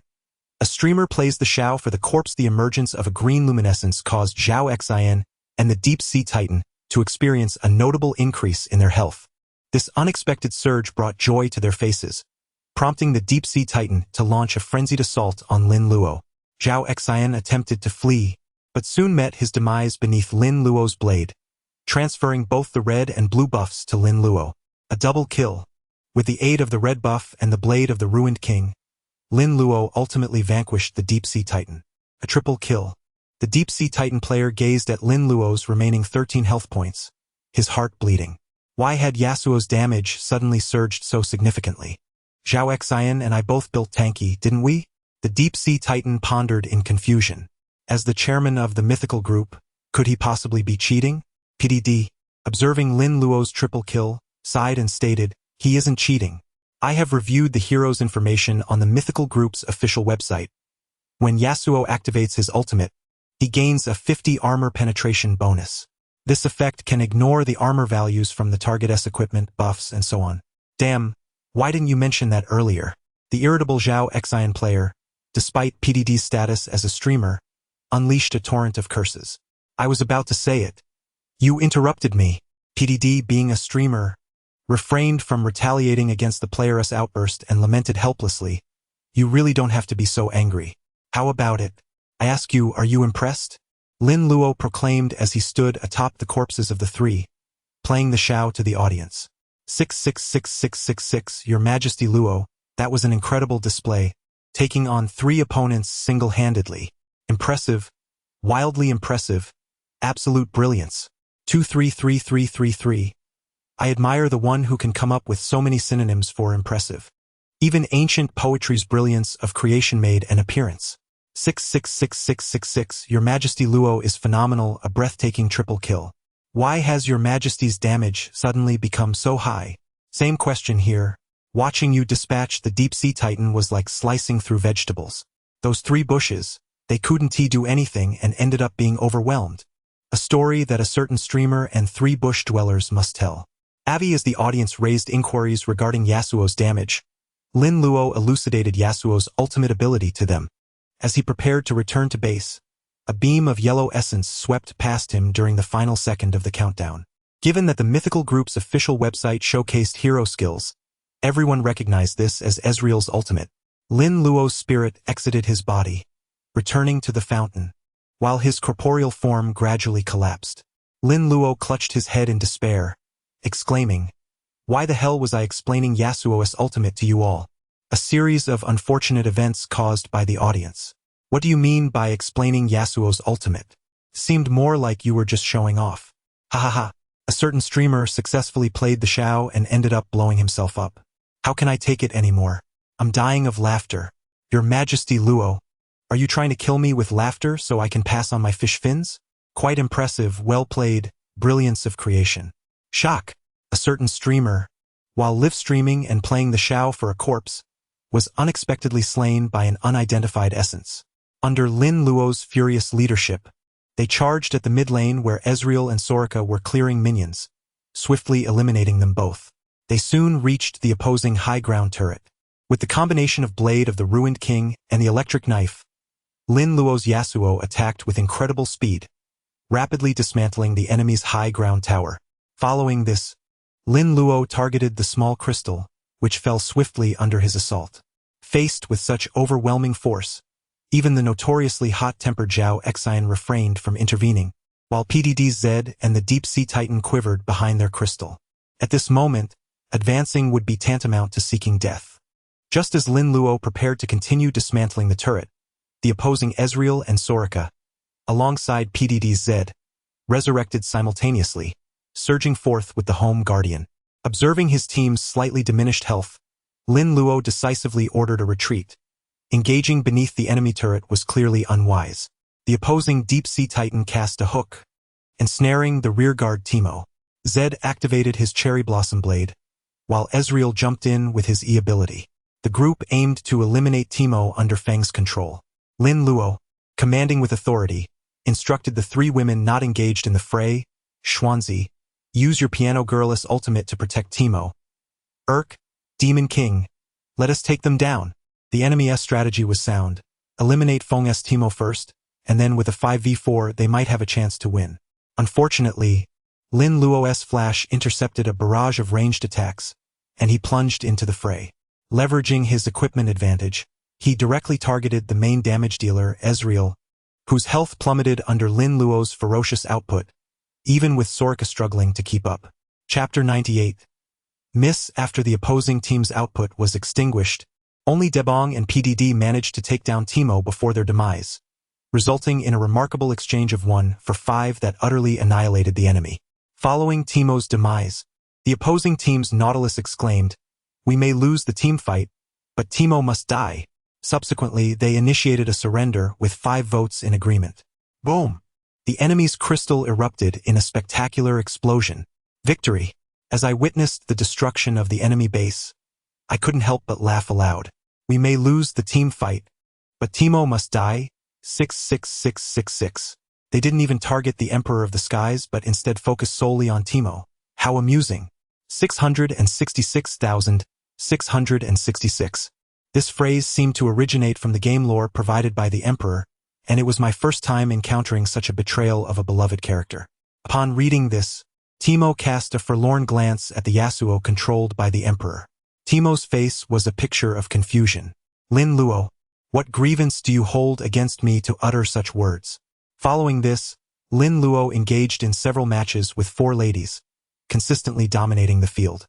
However, there were moments when 1 or 2 of the ladies surged forward, and in a couple of games, apart from Lin Luo, the other lanes faltered, ultimately leading to defeat. As the day sped by, aside from a lunch and dinner break, Lin Luo was immersed in streaming. Before long, it was past 9 o'clock. He had heeded the advice of numerous players and extended his gaming session to 10 hours.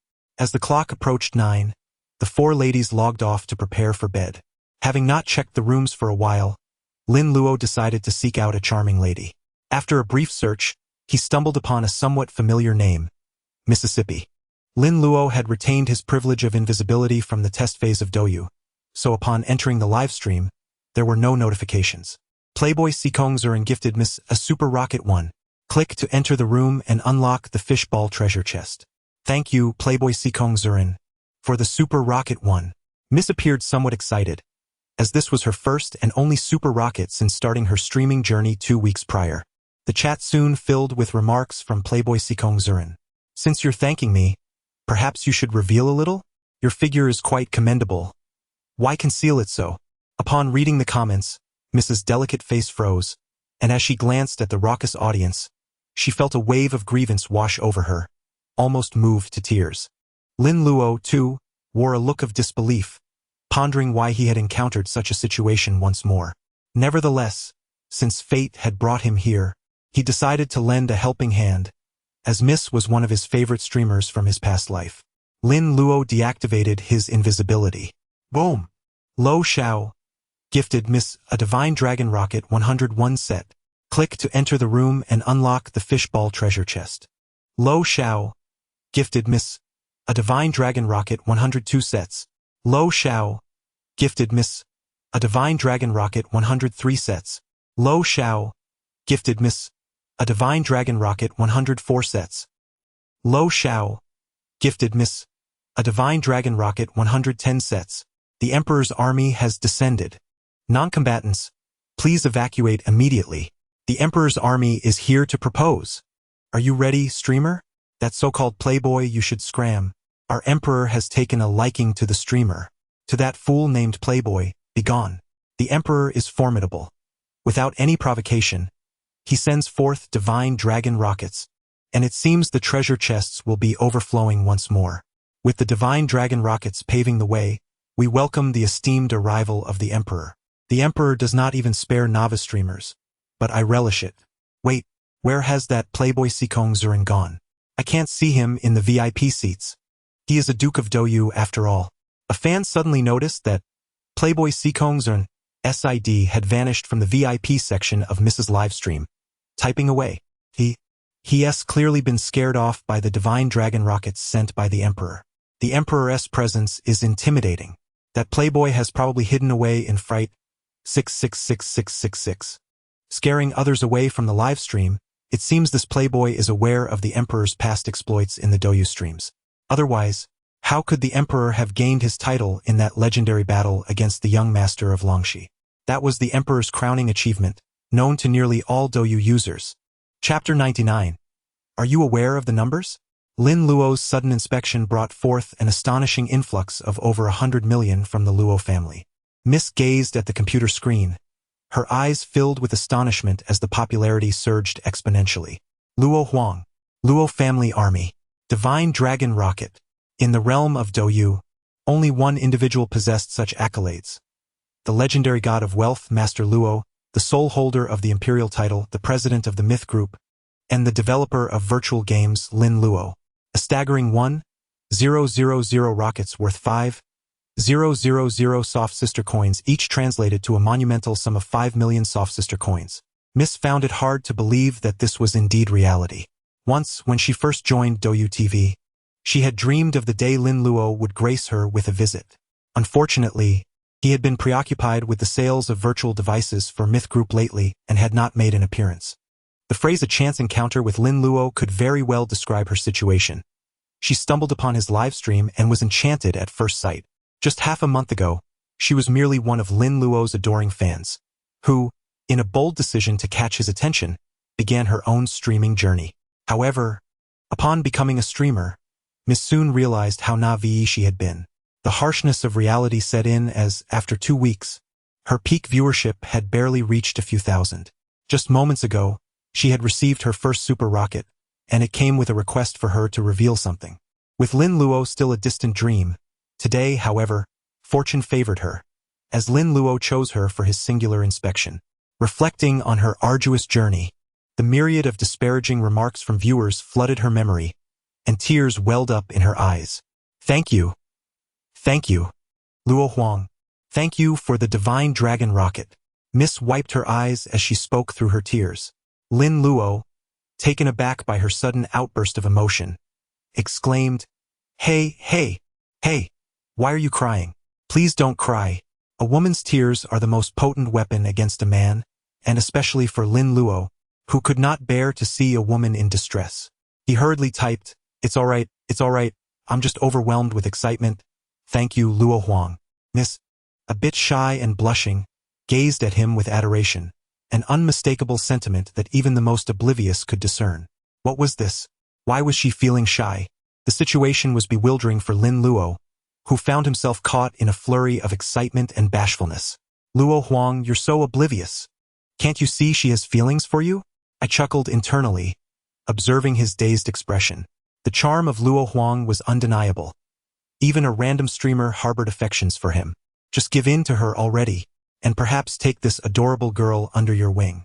The chat was alive with viewers urging each other to shower gifts, congratulating their emperor on a new consort preparing to ascend. Let's show everyone the prowess of the Luo family army with fish balls and fish fins. Each viewer chimed in, their comments filling the screen. As gifts flooded her live stream, Mrs. Face grew even redder. Nervously, she asked Luo Huang, will you come to watch my stream sometime? Even just for a moment would be wonderful. Lin Luo, noticing her swollen eyes, sent a request to connect via microphone. Upon receiving her immediate approval, he spoke softly. Little girl, focus on your streaming. Eat well, drink well, and I will come to watch when I can. We can even play games together during my live sessions. Thank you, Luo Huang. I promise to stream diligently, Miss replied, her heart brimming with excitement at the prospect of gaming with Lin Luo in the future. She nodded vigorously, adjusting her emotions, and bowed slightly to the screen, expressing gratitude for the gifts received. Thank you to everyone in the Luo family army. No need to bow, we are not worthy, for you shall soon become the woman of Luo Huang, the viewers teased. Luo Huang, you called her little girl. Surely you have some awareness of your own intentions? The Luo family army congratulated her in advance on becoming the emperor's consort. Regardless of whether Luo Huang acknowledged it, the army was resolute in their acceptance of this notion. Indeed, with your beauty, Luo Huang will surely take you into his harem. The viewers chimed in, playfully labeling him as a lecher. How can you view him this way? Clearly, you are praising Luo Huang. Lin Luo, taken aback by the barrage of comments branding him a lecher, found himself both amused and exasperated. He straightened his expression and addressed the screen with a serious demeanor. Wow, do any of you think I resemble a lecher? Chapter 100. Expansion. Lin Luo cast a disdainful glance at the barrage of comments in the livestream, declaring, I do not possess the same contemptible perspective as those of you who slander the host as a lecherous beast. Goodness, your majesty Luo, you've become arrogant, resorting to insults against us. Nay, your majesty has always been haughty. It seems now he has soared to the moon. Come, let us unfollow him in droves. This host has become insufferable. Indeed, with so many hosts, you are the first to call your audience beasts. I shall follow you. Apologize to us quickly. Otherwise, we shall unfollow. To those gifting, cease your generosity. This fellow has truly lost his senses. Let us direct our gifts to Mississippi. Let us go. If the host does not apologize, we shall abandon this live stream. It is intolerable here. Hurry, lecherous host, apologize or face our wrath. Lin Luo regarded the frenzied barrage demanding an apology with a scornful curl of his lip, asserting, I shall not apologize. I am indeed inflated. I am indeed soaring. You unjustly accuse me of being a lecher. Why should I apologize? At that moment, a user with the ID Take Down Your Majesty Luo for the first time typed in the live stream, every time you start a broadcast. It's always about selling films or adding WeChat. I can hardly manage the bans. Do you not have any self-awareness? This moderator was one of the 10 Lin Luo had appointed for the management of the live stream. Indeed, the moderator has unveiled the truth. Ha! One must be youthful and spirited. Seeing those selling films, do you not have any self-awareness? I enjoy a host who sells films. I shall follow you. No thanks needed. I once sold films, but one day, I realized that selling Your Majesty Luo's intimate images is far more lucrative. Your Majesty Luo's intimate images? Someone bring me a dozen. Those selling films are feeling overwhelmed. Lin Luo observed the moderator's words on the barrage, falling into silence momentarily, his heart unmoved. He had intended to. No, he had already positioned the mouse cursor over the moderator's ID. System prompt. Take Down Your Majesty Luo for the first time. Has been muted by the host, Luo Xiao for 10 minutes. Ha ha ha ha ha. Your Majesty Luo, you beast. How could you mute someone for merely speaking the truth? There's no way to redeem yourself now, lecherous host. Poor moderator, always helping Your Majesty Luo sell films. Never expected to be muted by him. Do not cry, dear moderator. Come to me, I shall comfort you. Lecherous host. You have bestowed upon me a 39-minute and 59-second mute package. One more minute and you are a beast. Lin Luo's heart remained untouched, even granting the moderator a 10-minute mute package. As Lin Luo mingled with the audience, the barrage in the live stream scrolled wildly, exuding an atmosphere of merriment. Miss covered her mouth, gazing at Lin Luo with joy, laughter blossoming like a flower. radiating charm. She could not help but think how wonderful it would be to freeze time at this moment. The viewers watched Miss cover her mouth, gazing at Lin Luo, captivated by his smile, lamenting, "Another female host has fallen under your Majesty Luo's spell. Ah, I shall slay you, your Majesty Luo, you beast, for enticing our Miss. Upon seeing Miss just now, I felt I was in love. Now I feel my heart is broken. Sigh, another flower adorning your Majesty Luo. The finest cabbage has not been spared by your Majesty. What are we single dogs to do? Miss, do not be swayed. What use is a lecherous host like your Majesty Luo? Your Majesty is quite handsome and talented. Why speak ill of him? The intellect of those above is concerning. Cannot they see this is a jest?" Lin Luo was somewhat taken aback by Mrs. Enchanting's smile, suppressing the flutter in his heart, casting another glance at the lamenting barrage. He chuckled, realizing they had claimed that the finest cabbages had been taken, and could not help but burst into laughter. "Ha ha ha, my female fans are countless, scattered across the land. You single dogs may only envy." This laughter incited a wave of ridicule in the barrage. "Your Majesty, you've become inflated. I shall unfollow you. Girls, let us unfollow in unison. I have already unfollowed. Your Majesty's female fan 1. I too have unfollowed. Your Majesty's female fan 2. Chapter 101. The enchanting cosplay of Ari in a quaint villa within the bustling city of magic. The Demon King reclined languidly on her bed, adorned in an alluringly sheer white dress that whispered of spring's embrace. This ensemble, her sleepwear, was not intended for a live broadcast. Instead, she cradled her device, engrossed in the lively exchange between Lin Luo and Mississippi half an hour later. As Lin Luo concluded his stream, the Demon King stretched gracefully, her gaze drawn to a carefully curated cosplay outfit nestled in her wardrobe, one she had custom-ordered for today. After a brief moment of contemplation, a decision seemed to crystallize within her. In Mrs. Streaming Room, she had engaged in delightful conversation for over 30 minutes. "All right, Miss, I shall take my leave now. Do get some rest. Staying up all night is not kind to a lady's complexion." Lin Luo yawned, casting a glance at the viewer count in the lower right corner. "You lot, go shower Miss with your admiration. This royal shall take her leave. Do not dwell on me. Must you implore us to show our appreciation? We've already done so. You may depart. We're heading to Mrs. Stream now. Off with you. No one will miss you. We're off to Mrs. Room. Calling us beasts? Who truly is the beast here?" Elena Luz disgraceful exit. Hilarious. You've become quite inflated. We are far more extravagant. Let us unfollow this beast before we head back. Lin Luo gifted Miss 100 Dragon Rockets 1 set. Click to enter the room and unlock the fishball treasure chest. Lin Luo gifted Miss 100 Dragon Rockets 2 sets. Click to enter the room and unlock the fishball treasure chest. Lin Luo gifted Miss 100 Dragon Rockets 3 sets. Click to enter the room and unlock the fishball treasure chest.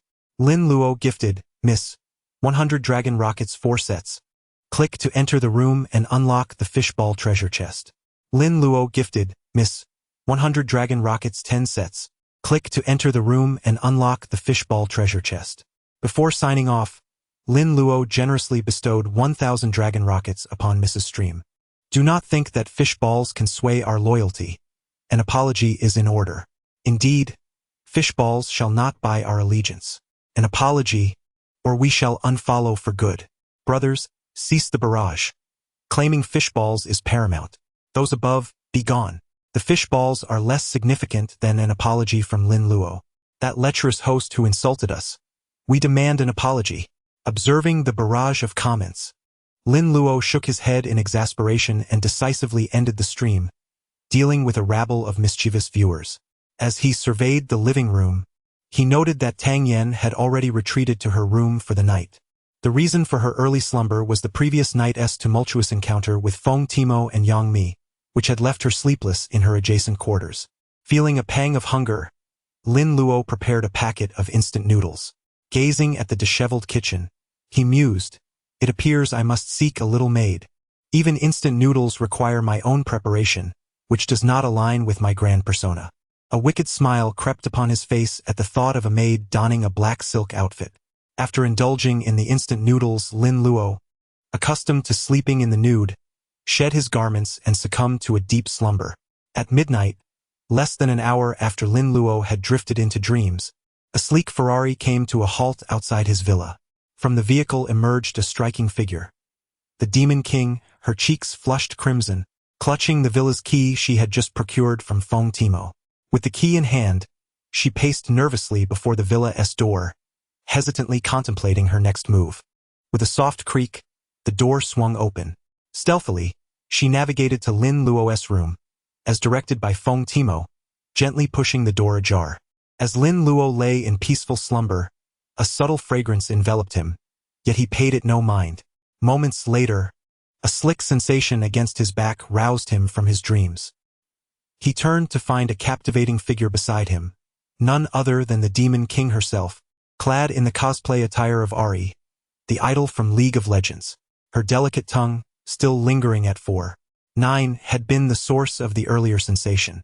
The Demon King, savoring the moment, playfully licked her crimson lips. Lin Luo, not one to shy away from temptation, was instantly captivated by her appearance. Without hesitation, he captured her fiery red lips with his own, igniting a passionate exchange that transcended the mundane, a tempest of fervor that would echo through the night. In the adjacent room, Tang Yen, ever sensitive to her profession, jolted awake at the sounds emanating from next door. Her icy demeanor flushed with warmth as she realized that sleep would elude her once more that night. Chapter 102. Why are you so mean? The next morning, Lin Luo awoke to find the cosplay outfit of Ari, the idol singer, lying on the floor. Glancing at the bloodstains on the bedsheet, he sighed inwardly. Looks like I'll have to change the sheets again. At that moment, the Demon Queen also opened her eyes, her cheeks flushing crimson as she met Lin Luo's gaze. Hearing his remark, she shot him a glare, her face growing even redder. Brat, how did you get in here? Lin Luo teased, giving her pert backside a playful smack. Ah!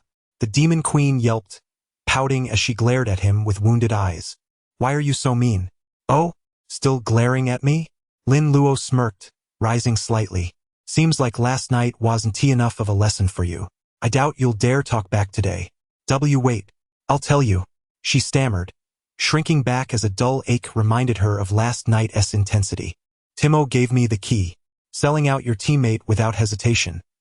Timo must be crying in the bathroom. Lin Luo froze, then chuckled wryly. He hadn't expected Feng Timo to be the one behind this, though he had only given spare keys to Timo, Tang Yen, and Yang Mi. As for Timo's actions, Lin Luo could only say one thing: well played. Just as Lin Luo finished dressing, another startled cry from the Demon Queen caught his attention. Seeing the toxins on her skin, he spent another half hour patiently explaining the effects of marrow cleansing and bone forging until she finally believed him. Once convinced, the Demon Queen hurried off to bathe. When she emerged, wrapped in nothing but a towel that accentuated her curves, Lin Luo's restraint shattered. Another storm of passion ensued. Exhausted and sore, the Demon Queen retreated back to bed. Lin Luo dressed once more and headed out to buy breakfast for Tang Yen, reinforcing his determination to hire a maid. He called Yang Mi, asking her to keep an eye out for candidates. The moment he stepped out, he was met with Tang Yen's murderous glare. Lin Luo scratched his head awkwardly, but her gaze remained unrelenting. Straightening his posture, he inadvertently revealed the prominent tent in his pants. Tang Yen's eyes widened before she bolted back to the living room. Breakfast was a silent affair, 2 women and 1 man, none speaking a word. Lin Luo stayed quiet, guilt-ridden over the life and death battles that had robbed Tang Yen of sleep. The Demon Queen eyed Tang Yen, Lin Luo's bodyguard, with subtle suspicion, while Tang Yen's piercing stare bored into Lin Luo, making his skin crawl. The 3 finished their meal in stifling awkwardness. The Demon Queen, notorious for her erratic streaming schedule, decided to skip her broadcast today, citing discomfort. Lin Luo stayed by her side the entire day. As he watched her scroll through fan comments on Weibo, it occurred to him that he should create an account too. Downloading the app, he registered under the name Lin Luo, listing himself as a Douyu streamer and CEO of Myth Group. After submitting a verification request, he posted a simple greeting: "Hello, everyone." Weibo staff, spotting his credentials, immediately contacted him for confirmation before granting him a verified badge. When Lin Luo refreshed his page, his own photo dominated the homepage, accompanied by bold text, "Welcome, Emperor Luo, to Weibo." Beneath it was a direct link to his profile. Curious, he clicked through, only to find his innocuous "Hello, everyone" post already amassing over 100 million likes and nearly 10 million comments in under 3 hours. Do these people have nothing better to do than refresh Weibo all day? The comments section was chaos. Holy shit. Emperor Luo is here. First comment. Am I about to go viral? Buddy, your username alone just went viral. I was the 18th follower. Tremble before me, peasants. I was 13th and didn't even brag. Who gave you the right? 666. The subtle flex is the deadliest. Lin Luo SI twitched at the first commenter SID. Perverted Luo is gay. Taking a deep breath, he scrolled further, only to be bombarded by fangirls. Wah, hubby. You finally joined. Who you calling hubby, shameless hussy? Emperor Luo is mine. Back off, skanks. He belongs to this cute girl right here, LMAO. Weren't you girls threatening to unfollow him yesterday? Hypocrites much. The moment that comment appeared, a flood of shut up, shut up, shut up replies buried it. The fangirls frenzy crashing Weibo servers. Damn, these women are terrifying, legit scary. That dude probably can't even open his DMs now without getting death threats. Chapter 103. Birthday. Lin Luo gazed at the Demon King, who was currently adorned in an Ari cosplay, and felt a surge of inspiration. He decided to capture a moment with the Demon King and post it on Weibo, accompanied by a caption that read, "Look at my little fox, and then look at you all who don't even have a girlfriend." Alas, upon refreshing Weibo, a flurry of comments erupted below. Lo Huang, you better shut your mouth, or I'll report you. Ah, the wealthy are striking down the single dogs. Single dogs have no rights. I've just suffered 1,000 points of critical damage. Be quiet, you shameless lecher. Apologize to us single dogs. Lo Huang, you claim you're not a lecher. Yet the Demon King has fallen victim to your lecherous hands. Apologize? Hurry and apologize, or we will report you. I can't take it anymore. Seeing the Demon King cosplay as my idol has made my nose bleed. This cosplay is criminal. I can't go on living. Lo Huang, when are you going to start a live stream? I want to watch. The earlier remarks were filled with jest, with some inquiring about the timing of the live stream. Lin Luo, with a hint of sarcasm, remarked on Weibo, apologies are out of the question. That will never happen in this lifetime. A harem is a man's dream. Dare you say otherwise? As for the live stream, yes, apologies are impossible, and escaping the realm of singlehood is equally unattainable in this lifetime. Crying. We must have aspirations. For instance, first wooing a Lo Huang, and then letting this adorable girl have her way. Darling, you need not apologize. You've done nothing wrong. Perhaps you could take me along. Some rather intense female fans even supported Lo Huang in establishing a harem and expressed their desire to join. Lo Huang, do you guess whether I'm guessing? Upstairs. Do you guess whether Lo Huang is guessing? Guess, guess, guess. I can't take it anymore. You've completely befuddled me. Time flew by. Over the course of the next week, Lin Luo streamed games daily, flirted with Miss, checked on his room, and spent his evenings indulging in a carefree life with the girls.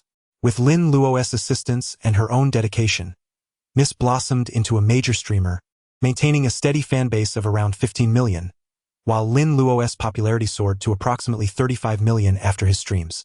Besides streaming and flirting with Miss, Lin Luo developed a fondness for Xuanzi Ju 22's ASMR. In moments when Feng Timo, Yang Mi, and the Demon King were unavailable, he would listen to Xuanzi Ju 22's soothing sounds to lull himself to sleep. Xuanzi's popularity also surged, as she became a prominent streamer, attracting countless viewers eager to drift off to her ASMR. That night, as Lin Luo prepared to open the streaming software to listen to Xuanzi Ju 22's ASMR, a voice broke through the silence. Master, that guy is calling again. It was the sound of Lin Luo's phone ringing. He glanced at the screen, noting that the caller was none other than Miss. As he answered, a melodious voice came through the receiver. Luo, what are you doing? Miss inquired. Miss, is there something you need? Lin Luo asked, puzzled by her unexpected call. Can I call you if there's nothing going on? Miss pouted playfully on the other end. All right, call whenever you wish. Lin Luo felt his heart flutter at Miss S' playful tone. Joking aside, Luo, my birthday is in a few days. Can you come? Miss asked, her anticipation evident. Your birthday? Sure, Lin Luo replied, slightly taken aback. What day is it and where? This Wednesday, at my house, for dinner, Miss shyly responded. Lin Luo calculated that today was Monday, meaning Wednesday was just 2 days away, and he had no prior commitments. All right, I have nothing planned for Wednesday. Even if I did, I would reserve that day for you, he stated, his tone laden with intimacy. Thank you, Luo. Upon hearing Lin Luo's suggestive tone, Miss S' cheeks flushed crimson, and she hurriedly ended the call. After hanging up, Lin Luo opened the Douyu live streaming software and located Xuanzi Ju 22 in his follow list. Since ASMR was intended to soothe listeners to sleep, Xuanzi Ju 22 typically streamed her ASMR sessions after 11 o'clock at night, and it was precisely 11 o'clock now. Earlier, Xuanzi Ju 22 had been streaming League of Legends when her jungler attempted to gank, trying to imitate Lin Luo's skillful maneuvers to deceive the opponents. But the players on the opposing team were not fooled, leading to ridicule from the audience regarding her performance. Could Xuanzi Ju 22 tolerate this? Without hesitation, she announced that she would take suggestions from her viewers for a performance. Thus, at that moment, Xuanzi Ju 22 was preparing to entertain her audience with a captivating display, drawing suggestions from the barrage of comments flowing in. Chapter 104. Should we dine first or indulge in each other? Xuanzi Ju 22 closed her eyes, pressed a button on her computer to take a screenshot. Upon opening her eyes, she found herself immersed in a scene where her husband was returning home.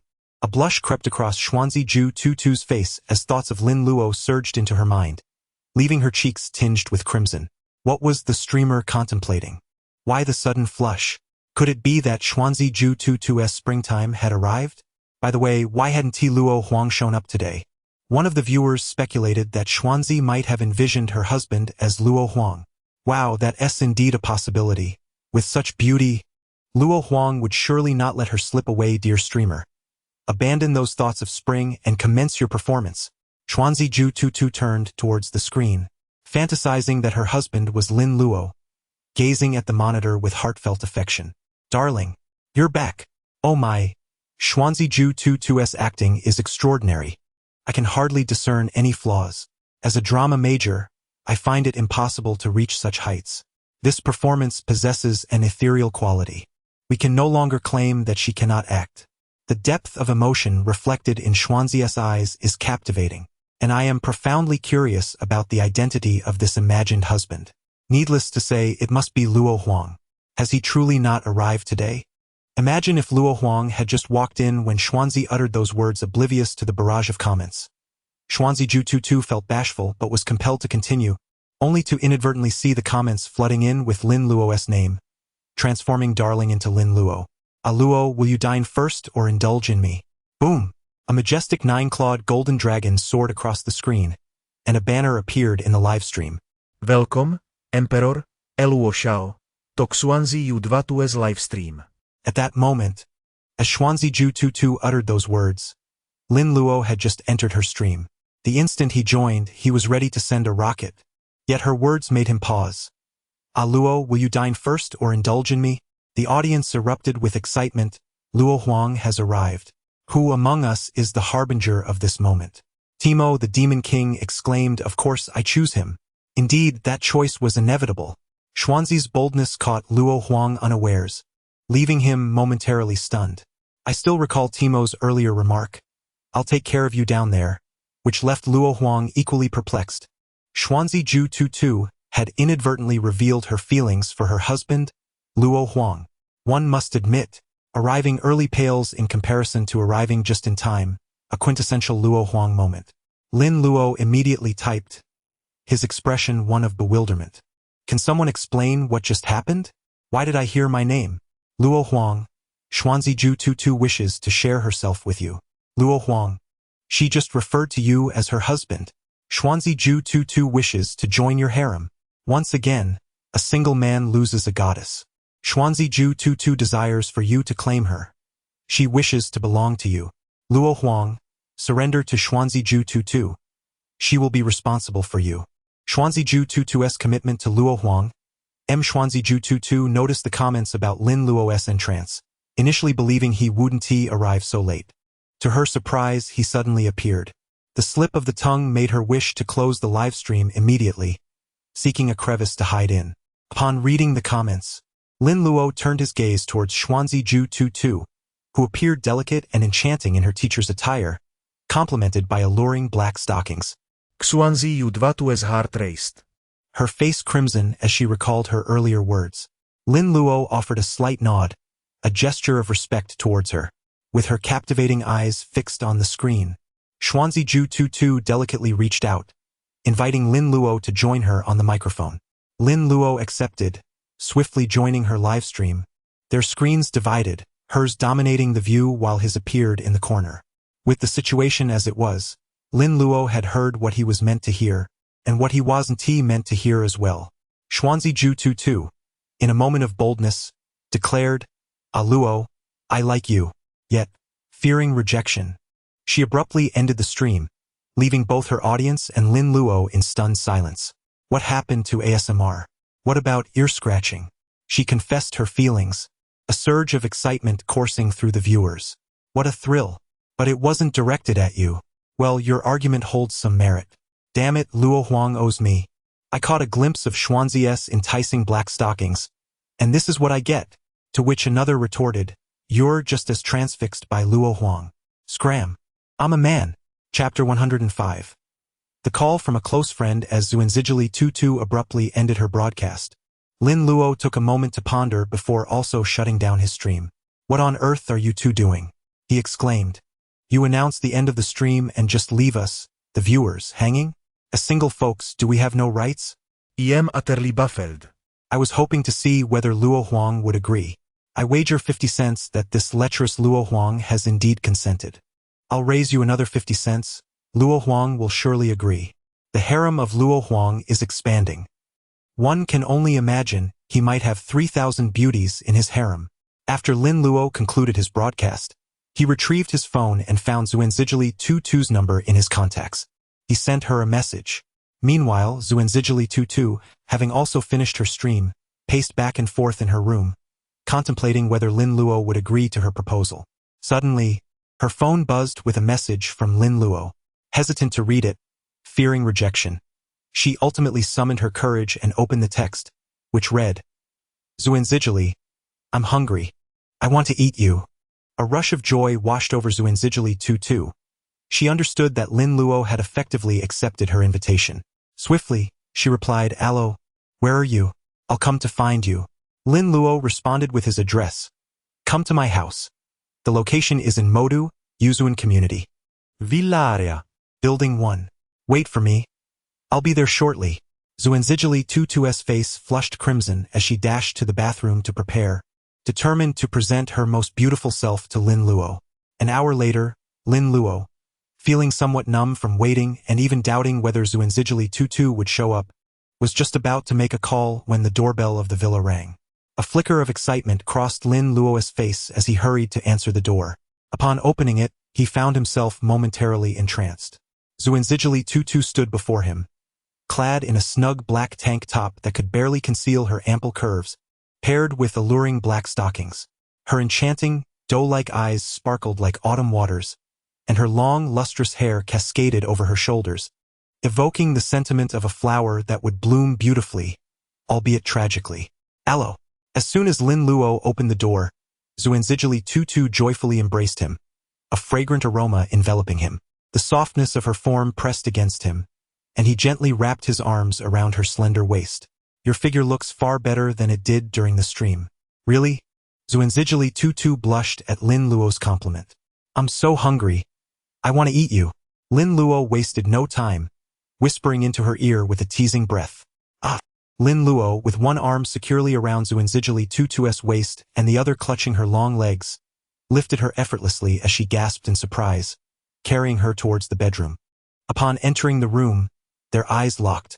"Darling, I'm truly hungry, so I must devour you. Soon." A cacophony of unrestrained sounds echoed throughout the villa. Meanwhile, Tang Yen, in the adjacent room, bore a look of melancholy, regretting her decision to take on this task. The sounds from next door made her feel weak as she curled up in her blankets. The two engaged in their passionate escapade for nearly an hour when Xuanzijili Tutu's phone rang. "Allo, could you pause for a moment?" Xuanzijili Tutu managed to say, her voice strained. "Not a chance." Lin Luo, caught up in the moment, dismissed her request. "I have a call. It's my friend," Xuanzijili Tutu insisted. "Then just answer it." Lin Luo replied nonchalantly. Reluctantly, Xuanzijili Tutu answered the phone, and a concerned female voice came through. "Xuanzijili, why didn't you stream today? Is everything all right at home?" "Ah." Xuanzijili Tutu started to respond that she was fine, but Lin Luo's playful grip tightened, causing her to falter. "Are you okay? What's happening?" Lin Luo could sense the urgency in the voice on the other end. "Please tell me you haven't been rejected by that Luo Huang and are feeling despondent," her friend exclaimed, assuming the worst. As her friend spoke, Xuanzijili Tutu noticed Lin Luo's irritation and quickly interrupted. "I'm fine, really, I'm just exercising," she stammered, trying to cover up the situation. "Exercising?" Her friend's brow furrowed as she recalled the comments from the previous stream, flushing red at the implication. "Oh, I won't disturb you any longer." With that, Xuanzijili Tutu's friend hastily ended the call. Chapter 106. Yashuan Pavilion. Half an hour later, as the sudden downpour began to subside, Lin Luo and Xuanziju Tutu lay languidly on the bed. Nestled in Lin Luo's embrace, Xuanziju Tutu gazed at him with a hint of melancholy, evidently still brooding over her best friend's recent phone call.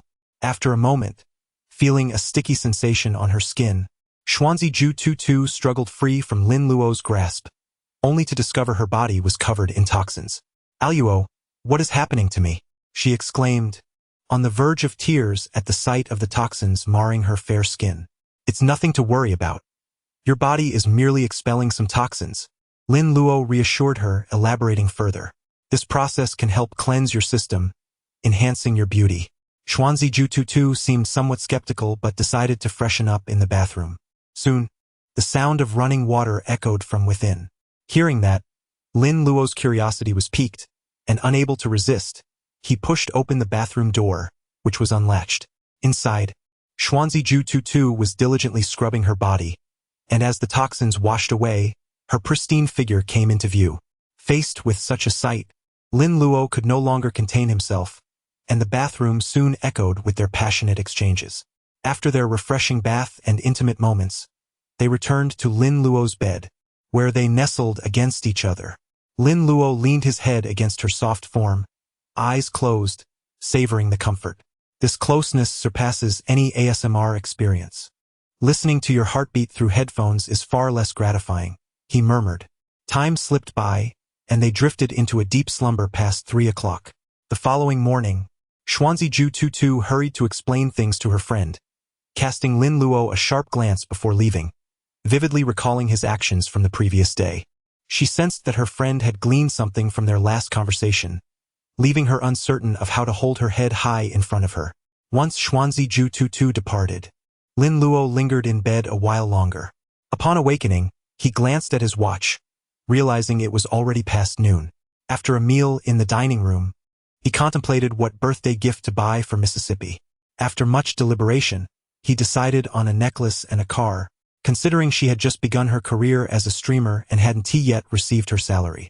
Initially, Lin Luo thought of gifting her a ring but dismissed the idea, feeling it might convey a proposal-like sentiment, which was inappropriate for a young woman. Before long, he arrived at the largest jewelry store in the city, driving his Bugatti Veyron. "Welcome to Yashuan Pavilion." Two elegantly dressed ladies in kipayos greeted him with a bow upon his arrival. Lin Luo surveyed the two women. Their beauty was above average, their figures curvaceous, and their legs fair, clad in thigh-slit kipayos that accentuated their allure and elegance, a sight that would certainly captivate in contemporary society. Inside the store, several more stunning saleswomen attended to customers. Indeed, this was the largest jewelry store in the city, filled with such captivating women. Lin Luo couldn't help but reflect on the attractive ladies in his own company, resolving to pay closer attention next time. The saleswomen were accustomed to being observed by passers-by, some daring enough to enter the store without the intention of purchasing. They had long grown used to such gazes, and despite Lin Luo's handsome appearance, They felt no disdain, perhaps questioning their own allure instead. They assessed Lin Luo in return. He was impeccably dressed, his physique perfect, with chiseled features and a slightly unbuttoned black shirt that revealed a muscular chest, exuding an irresistible charm. Dressed to perfection, he sported the limited edition Adidas 2015 sneakers, priced at 130,000 yuan. Undoubtedly, Lin Luo was the ideal customer. Should he choose to purchase something in the millions, the saleswomen would not mind engaging in something more personal with him. The staff felt the urge to capture Lin Luo as a client, but company policy forbade them from vying for customers. One saleswoman, trained to walk with poise, approached him. "Sir, how may I address you?" "Call me Lin Luo," he replied, looking at the poised saleswoman. "Certainly, Mr. Lin. What type of jewelry are you looking to purchase?" she inquired with a smile. "Do you have any necklaces suitable for gifting to a girl on her birthday?" Lin Luo asked. "May I inquire, Mr. Lin, is this girl a family member, a close friend, or perhaps your girlfriend?" Chapter 107. The Heart of the Ocean Family? Good friends? A girlfriend? Lin Luo found himself in a state of confusion. The term misrepresented a relationship that was more than friendship yet fell short of romance. Nevertheless, Lin Luo firmly believed that this little fan, Miss, could indeed become his girlfriend. The beautiful shop assistant noticed Lin Luo's dilemma and smiled, saying, "Mr. Lin, there is no rush. Take your time to ponder. Perhaps she can be considered a girlfriend." Lin Luo mused, reflecting on his relationship with Mississippi. "If that's the case, I would recommend 3 exquisite pieces." The shop assistant approached the counter and retrieved 3 elegant boxes. This Burmese ruby necklace, paired with an oval diamond, is priced at 2 million yuan. This stunning yellow diamond pendant, designed by Master Chun, boasts a massive 12-carat yellow diamond, valued at 2 million yuan. Lastly, we have a heart-shaped ruby created by Italian designer Carlos, priced at 66 million yuan. This unique necklace is a remarkable combination of rubies and diamonds, showcasing exceptional craftsmanship. These are all excellent choices for a girlfriend. I wonder which one would please you, Mr. Lin? However, Lin Luo paid little heed to the assistant's words, instead gazing intently at the transparent safe in the shop. The shop assistant followed his gaze and explained, "Mr. Lin, that necklace is the pinnacle work of the renowned domestic master Wang, known as the Heart of the Ocean. It is merely on display today and is not for sale." The Heart of the Ocean resembles the legendary necklace from the movie Titanic, sharing the same name. "I want that one," Lin Luo declared decisively, his tone leaving no room for refusal. "Mr. Lin, I assure you that this necklace is not for sale. Perhaps we could explore other options?" The shop assistant replied, somewhat helplessly. "If you cannot make a decision, then summon your manager," Lin Luo insisted. "That's not Mr. Lin." The shop assistant stammered. "What? Do you doubt my ability to purchase it?" Lin Luo retorted as he produced his black gold card, calmly addressing the shop assistant. Upon seeing the black gold card, the shop assistant's expression changed dramatically. She quickly called the manager, who, upon learning that a black card holder wished to buy the Heart of the Ocean, instructed her to treat him with utmost respect and hurriedly drove over. "Mr. Lin, please proceed to the lounge upstairs and wait a moment. Our manager will be with you shortly," the shop assistant said respectfully. Before long, a stern middle-aged man arrived at Yashuan Pavilion, stepping out of his car. The shop assistant greeted him with deference. "Manager, where is the black card holder?" the middle-aged man inquired. "In the lounge upstairs," the shop assistant replied. The middle-aged man ascended the stairs with purposeful strides. Upon entering the lounge, he caught a glimpse of Lin Luo's silhouette, which seemed oddly familiar yet youthful. "You may leave," he commanded, waving the shop assistant away. As he turned to face Lin Luo, recognition dawned upon him. Wasn't this the young man who had made waves over the past few months, showering nearly $1 billion in gifts on Douyu, the developer of a virtual game, and the president of Myth Group? The middle-aged man recalled that Lin Luo had an enigmatic relationship with Miss Han, the daughter of the provincial governor, the very same Miss Han who had once extinguished the notorious underworld boss with a mere gesture. Realizing the importance of the moment, the middle-aged man shifted from his authoritative demeanor to a warm smile, extending his hand. "I am Yao Yuanwu, the owner of Yashuan Pavilion. It is an honor to have you here, young Master Luo. Mr. Yao, you have heard of me? Lin Luo inquired. How could I not?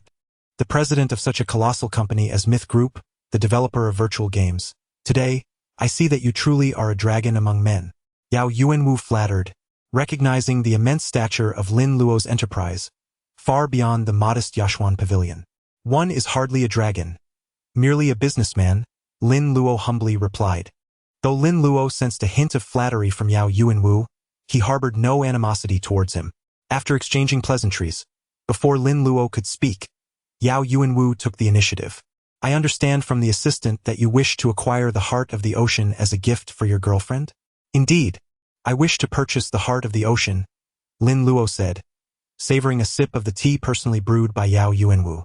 Since you desire it, I shall gift it to you, provided you can lend a hand to Yashuan Pavilion, Yao Yuanwu offered with a respectful demeanor. Lin Luo was taken aback.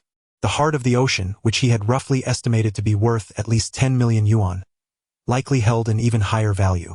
He had heard that Yao Yuanwu had built Yashuan Pavilion from the ground up, transforming it into the largest jewelry store in the metropolis, with an estimated value of around 6 billion yuan. Such audacity commanded Lin Luo's respect. Chapter 108. Test drive. There's no need for you to send me. I won't take advantage of you. 150 million soft sister coins. I consider you a true friend. A gleam of joy illuminated Yao Yuanwu's face. Originally, he had valued the heart of the ocean at 35 million, but Lin Luo unexpectedly offered 150 million soft sister coins. Truly, as the president of a large corporation, he was generous, and more importantly, he had forged a friendship with Lin Luo. Swipe the card. Lin Luo produced his black gold card and summoned a store attendant, handing it over. Witnessing Lin Luo's promptness, Yao Yuanwu felt elated. This surpassed merely completing a transaction. With Lin Luo, the president of Myth Group, as an ally, their Yashuan Pavilion could finally venture into other cities and even abroad. The presence of Myth Group's outlets in China and overseas would undoubtedly grant them a measure of respect, a crucial aspect that Yao Yuanwu valued deeply. As the owner of Yashuan Pavilion, he could confidently claim acquaintance with the president of Myth Group, ensuring smoother dealings with companies that dared not offend them. Before long, the necklace's paperwork was finalized, accompanied by a plethora of certificates. As they departed, the store attendants showered Lin Luo with flirtatious glances and brushed against his arm, sending tingles through him. The most elated was the attendant who had served Lin Luo, who was promptly promoted to the prospective branch manager of a future outlet, with a substantial salary increase. Coupled with the hefty commission from selling the heart of the ocean, albeit not directly from her sale, she felt vindicated as it was her keen eye that had identified the customer. Soon after, Lin Luo drove his Bugatti Veyron to the same 4S dealership he had visited previously. The saleswoman from before recognized Lin Luo's presence and hurriedly approached him to offer assistance. After all, he was the esteemed buyer of a 50 million luxury car. Mr. Lin, it's a pleasure to see you again. What vehicle are you interested in today? The striking saleswoman inquired respectfully. Do you still have that model from last time? Lin Luo asked. Unfortunately, that model is no longer available. However, we recently received a new batch of luxury cars. Are you still looking to purchase for a lady? Yes. It's a birthday gift for my girlfriend, Lin Luo replied nonchalantly. This Ferrari LaFerrari 4 limited edition was designed by one of Ferrari's designers, inspired by your Bugatti Veyron. Priced at 88 million soft sister coins, there are only 10 in the world. Since we have the only one in China, it can be considered a couple's car alongside your Bugatti, the saleswoman teased, pointing towards a sleek vehicle. Lin Luo glanced at the Ferrari LaFerrari 4 limited edition. The fusion of Ferrari and his Bugatti Veyron appeared exceptionally appealing. All right, I'll take that one, he declared, producing his black gold card with a flourish. The saleswoman swiftly retrieved the card machine, and with a successful beep, the transaction was completed. The dealership promptly affixed a license plate to the Ferrari LaFerrari 4 limited edition. Once everything was settled, the saleswoman inquired, Mr. Lin, I see you are without a companion. Shall we deliver the car to a specific address? Due to Tang Yen being disturbed by Lin Luo's antics, she was still catching up on sleep, and Lin Luo's safety was no longer a concern for her. After his warning, which nation would dare to provoke him? Lin Luo provided the saleswoman with Mrs. Address, saying, Deliver it here tomorrow at 8 in the evening. 8 o'clock was the time Lin Luo and Miss had agreed upon. The beautiful saleswoman noted the address, and as everything was prepared, Lin Luo's lips curled into a mischievous smile. He found himself increasingly flustered by the attention of the numerous beautiful saleswomen in the two stores. The saleswoman before him had an admirable figure, her curves accentuated by her attire. However, as a sales representative, her demeanor lacked refinement compared to others. A little cultivation, along with a transformative experience, could elevate her to rival the likes of Yang Mi. Care to take the car for a spin with me? Lin Luo suggested with an alluring grin. Absolutely. The saleswoman beamed, excited at the prospect of driving the Ferrari LaFerrari 4 limited edition. A dream come true, and thrilled at the opportunity to build a rapport with such a wealthy client. She eagerly opened the car door of the Ferrari. "What is your name?" Lin Luo inquired as the Ferrari LaFerrari 4 limited edition cruised along the road, comfortably settled in the passenger seat. "Mr. Lin, my name is Mu Shihua," she replied gently from the driver's seat. Lin Luo admired Mu Shihua, her elegant crimson qipao accentuating her fair and delicate skin. Yet, the vibrant fabric could not conceal her enchanting figure. A refined oval face with exquisite features, tall and graceful. The only thing missing was the classic beauty's aura. Otherwise, her name would suit her perfectly. Mu Shihua is a lovely name. Please call me Xiao Luo. Let us head to the outskirts of Modu, Lin Luo said softly, placing his hand on her smooth thigh, feeling a flutter in his chest. Chapter 109. I have already called the police. Soon, the two arrived at the outskirts of the Magic City. The body of the limited edition Ferrari LaFerrari swayed gently in the wind. The windows were tightly closed, and intermittent cries echoed from within. After more than an hour, the car ceased its movement, and Lin Luo lay in the back seat, cradling the blushing Mu Shihua in his arms, planting a gentle kiss on her lips. The disheveled couple tidied their clothes, and as the convertible roof of the Ferrari slowly opened, Lin Luo embraced Mu Shihua, reflecting on life while gazing at the blood-stained seat cushions. Frowning slightly, he contemplated replacing the cushion, but quickly relaxed, realizing that it would only be uncomfortable if there were no traces of blood. Ah! With a mischievous grin, Lin Luo playfully tapped Mu Shihua's tender backside, eliciting a startled scream from her. "Let us go. It's time to head back." Lin Luo chuckled. Having taken Mu Shihua's innocence, Lin Luo naturally would not let her seek another man and assertively claimed her as his own. Upon returning to the 4S dealership, which he had acquired for 10 billion soft sister coins, Lin Luo handed over the establishment to Mu Shihua amidst envious glances from the sales staff, infusing the dealership with 300 million soft sister coins for her to indulge as she pleased. However, due to her discomfort from their earlier encounter, Lin Luo arranged for a new seat cushion for the Ferrari LaFerrari and sent her home to rest. As Lin Luo surveyed the magnificent cars at the dealership, he contemplated bestowing a wave of generosity upon his loyal viewers. He summoned a salesperson to procure 2 certified vehicles, 10 Audi A6s valued at $2.33 million each, 7 Buick Envisions priced at $4.5 million each, and 3 Ferraris worth $5.2 million each. Extracting his streaming equipment from the car, he initiated a live broadcast. Upon starting the live stream, a notification popped up in the lower right corner for every viewer tuned into Douyu. Ding! Your subscribed streamer Luo Xiao has gone live. Click to enter the stream. Upon seeing Luo Huang's broadcast, viewers abandoned their current streamers and flocked to Lin Luo's channel. As they entered, they found Lin Luo standing amidst a collection of luxury cars in the dealership. Wow, Luo Huang, this surprise live stream is astonishing. Could it be that he has developed something extraordinary? Speculated the audience. Could it be that Luo Huang no longer wants his lavish Bugatti Veyron and is looking to purchase a new vehicle? Discontent echoed through the chat, as some demanded an apology from the streamer who had previously insulted them. Apologize or we shall cease to watch, they threatened. If you don't apologize, we'll unfollow you in a flamboyant display of protest. Wow, Luo Huang, you look incredibly handsome today. Your little admirers are begging for a hug. Beastly streamer, I have already reported you.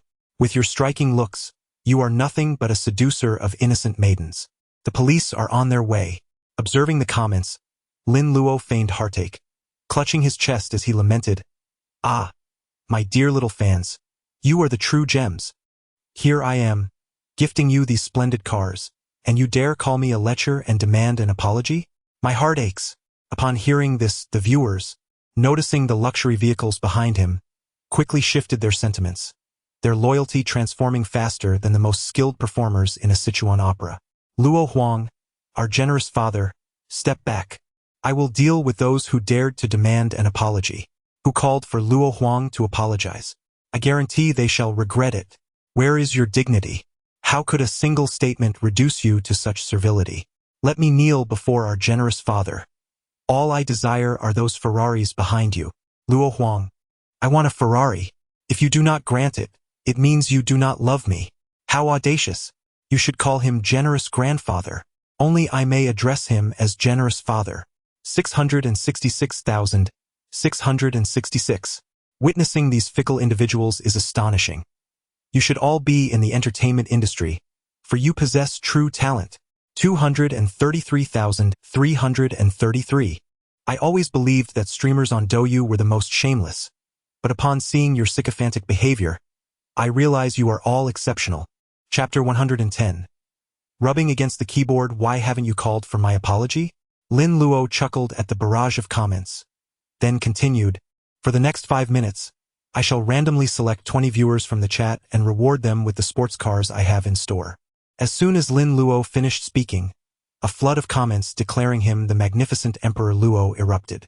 With a self-satisfied toss of his head, Lin Luo gently brushed his forehead and remarked, I am aware of my charm, but there is no need to incessantly label me as the magnificent one. Such praise might make me blush. Ha, ha, ha, help me up. I can still take down that shameless one. Shameless indeed, and yet you feign innocence while being bashful. Ugh, shameless one, why don't you just disappear? Mom, may I hit someone? Please? Go ahead. Child, strike down the shameless one on your screen. 3, 2, 1, time's up.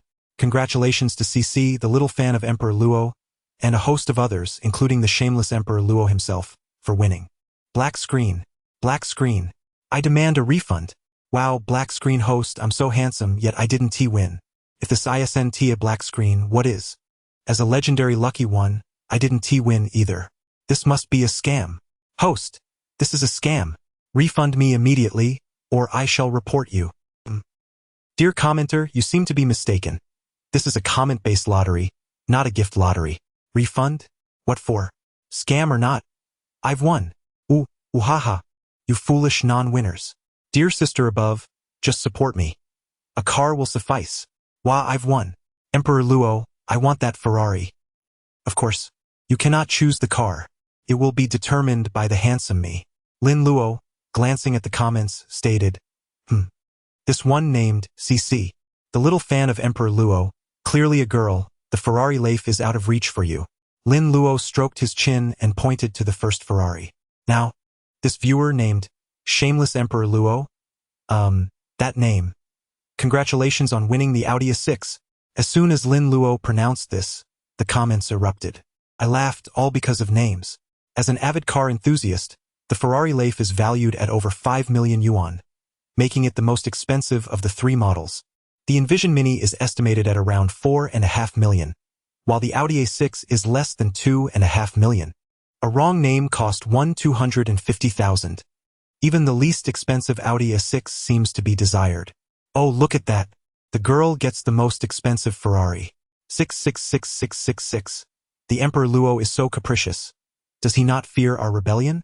The viewer named Shameless Emperor Luo was already sobbing in the restroom. How could that rascal Lin Luo do this? Wait, I must change my name. Capturing a winning viewer. But now it's too late to change names. Your Douyu ID reads, Kill the pervert Emperor Luo. So the Audi A6 is out of the question. Congratulations. Lin Luo quickly scanned the comments again, continuing to distribute prizes. Kill the pervert Emperor Luo. Gets the Audi A6. Magnificent Emperor Luo. Is a good ID for the Envision Mini? And Emperor Luo's harem fan Little She gets the Ferrari Leif. Wow, this is so unfair.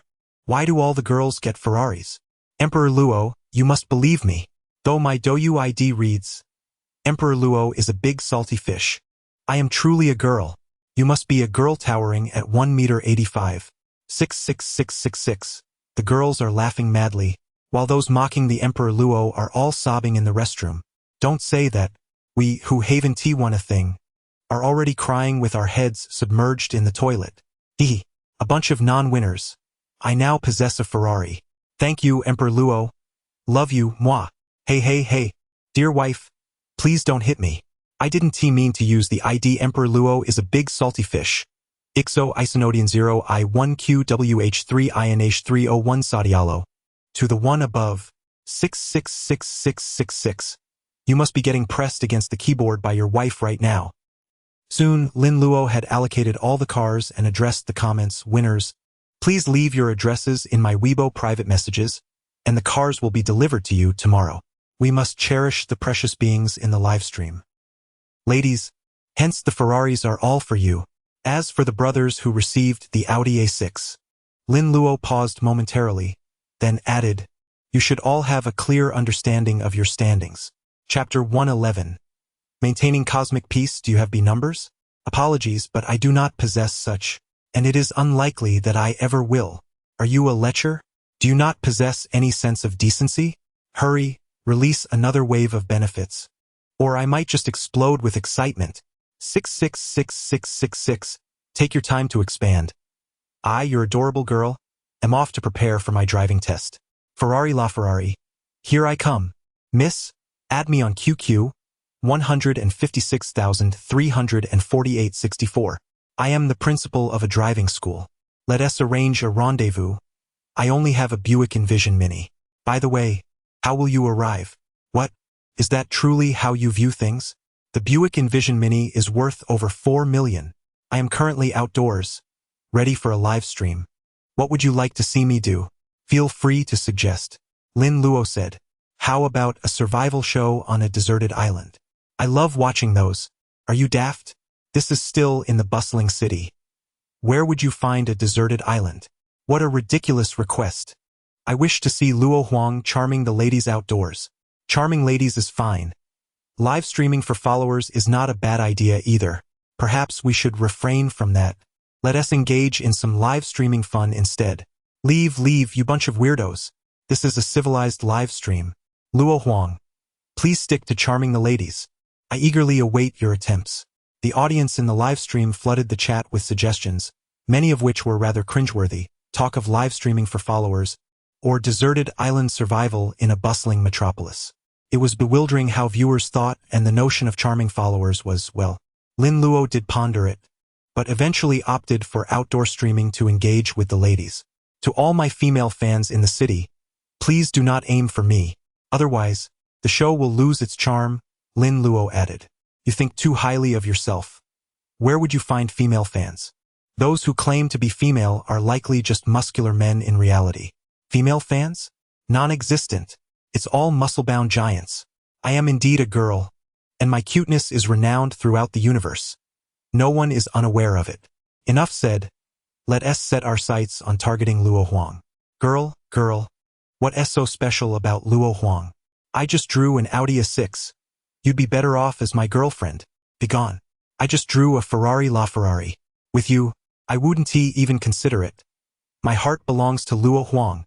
To the girl above, if you dare reveal your address, I assure you a lifetime of shadows.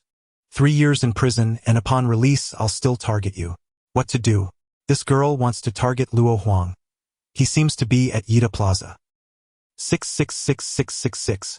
I simply wish to see Luo Huang fail at charming the ladies, to be slapped in the face. Only you unattractive souls would fail at charming the ladies. Luo Huang is so handsome. Let us take him away. Since Lin Luo had decided to charm the ladies, he certainly needed to find a location abundant with beautiful women. The amusement park at the center of Yida Plaza seemed perfect. He hopped into his Bugatti Veyron and drove towards the heart of Yida Plaza. Upon arriving, Lin Luo descended from his car. While there were many luxury vehicles at the plaza, none matched the elegance and quality of his Bugatti Veyron, which immediately drew gasps of admiration. As he reached the amusement park entrance, Lin Luo felt an inexplicable force tugging at him. Turning around, he saw a scruffy middle-aged man dressed in a tattered floral shirt, with unkempt hair, carrying a worn backpack that seemed to contain something precious. The old beggar guarded the backpack closely, as if concealing a treasure. "Excuse me, sir, is there something you need?" Lin Luo inquired, puzzled by the beggar's appearance. The elderly man, with a mysterious air, opened his backpack and said, "Young man, I see in you remarkable potential. You are exceptionally handsome and must be a rare martial arts prodigy destined to uphold justice and peace in the universe. I possess a long-lost martial arts manual, the divine palm of the Buddha. As fate would have it, I shall sell it to you for a mere 10 yuan. Lin Luo thought, why does this sound so familiar? Feeling a bit awkward, he waved his hand dismissively and replied, "No thanks, I'll leave it for someone else." As Lin Luo turned to leave, the elderly man grasped his arm and pulled out 5 books. Lin Luo focused and saw the titles: First Grade Chinese Textbook, First Grade Math Textbook, Second Grade Chinese Textbook, Second Grade Math Textbook, and, surprisingly, Plum in the Bottle. "Young man, do not go. I also have the 18 Dragons Subduing Palms, Frog Skill, 9 Manual, 1 Yang Finger, and 6 Meridians Divine Sword. If you buy 2, I'll give you a 99 discount, and if you purchase 5 or more, shipping is free. What are you waiting for? This opportunity is fleeting. Seize it while you can." The old beggar pointed at the books enthusiastically. Chapter 112. The Beautiful Maiden. As Lin Luo cast his gaze upon the books pointed out by the elderly man, a few beads of cold sweat trickled down his forehead. "Come on, Luo Huang, quickly take out some money to buy a copy.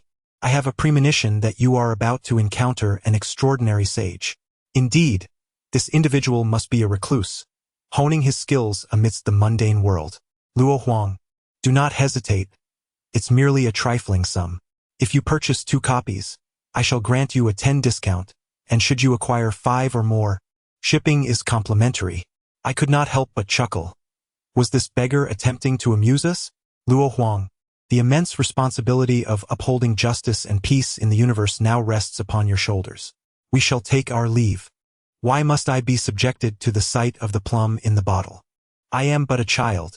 Do not expose me to such sordid material.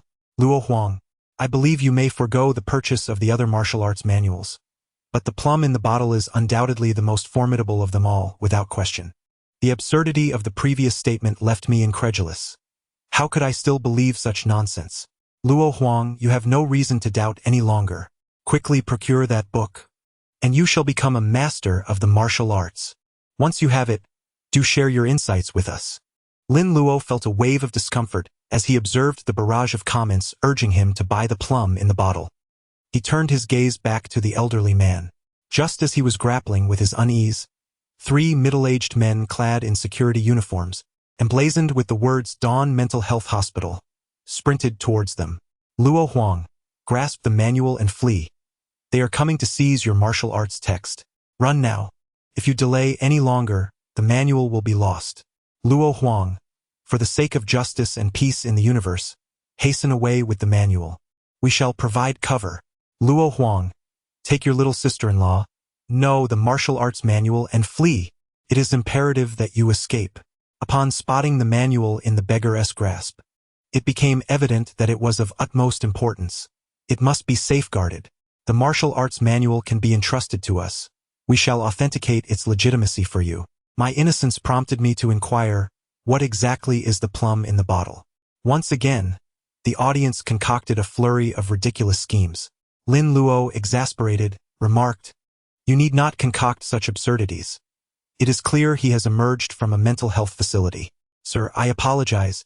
This individual is a patient from our Dawn Mental Health Hospital, perpetually fantasizing about possessing a plethora of martial arts manuals. We apologize for any inconvenience caused," stated the lead security officer. "It is quite all right.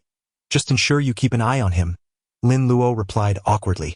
"My apologies for the disturbance." The lead officer bowed once more. "Please escort him away." After bowing, he gestured to the other 2 officers.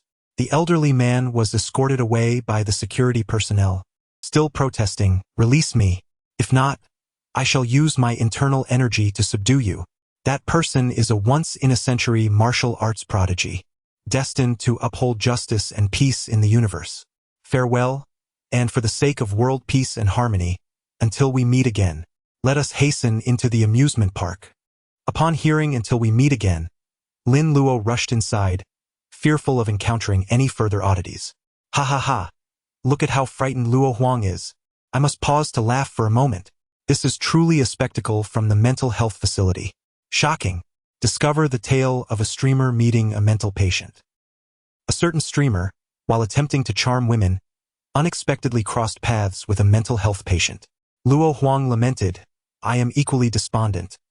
What else can I do? Furrowing his brow in fright, he hastily slipped into the amusement park. Inside the amusement park, couples and friends filled the area. Lin Luo searched diligently for a solitary maiden but to no avail. However, midway through, he encountered a solitary woman weighing around 200 pounds. Yet he hesitated, only to be ridiculed by his audience. Ding! Report to Luo Huang. A solitary beautiful maiden has appeared in his line of sight. Indeed, a lovely maiden stands alone at the 8 o'clock position, now heading towards the cotton candy stand. Report to Luo Huang. Fair-skinned and graceful, with an alluring figure and long legs, her measurements are estimated at 36-24-36. She is truly a paragon of beauty. Luo Huang, make your move. The comments flooded in. Impressive. To gauge her measurements from such a distance is a sign of expertise. We must remain humble.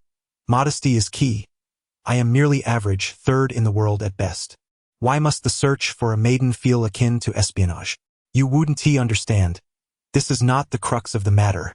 The focus is on the beautiful maiden. Lin Luo, intrigued by the audience's description of the exquisite beauty, turned his gaze toward the direction indicated by the comments. Chapter 113. It's the same when the lights are off.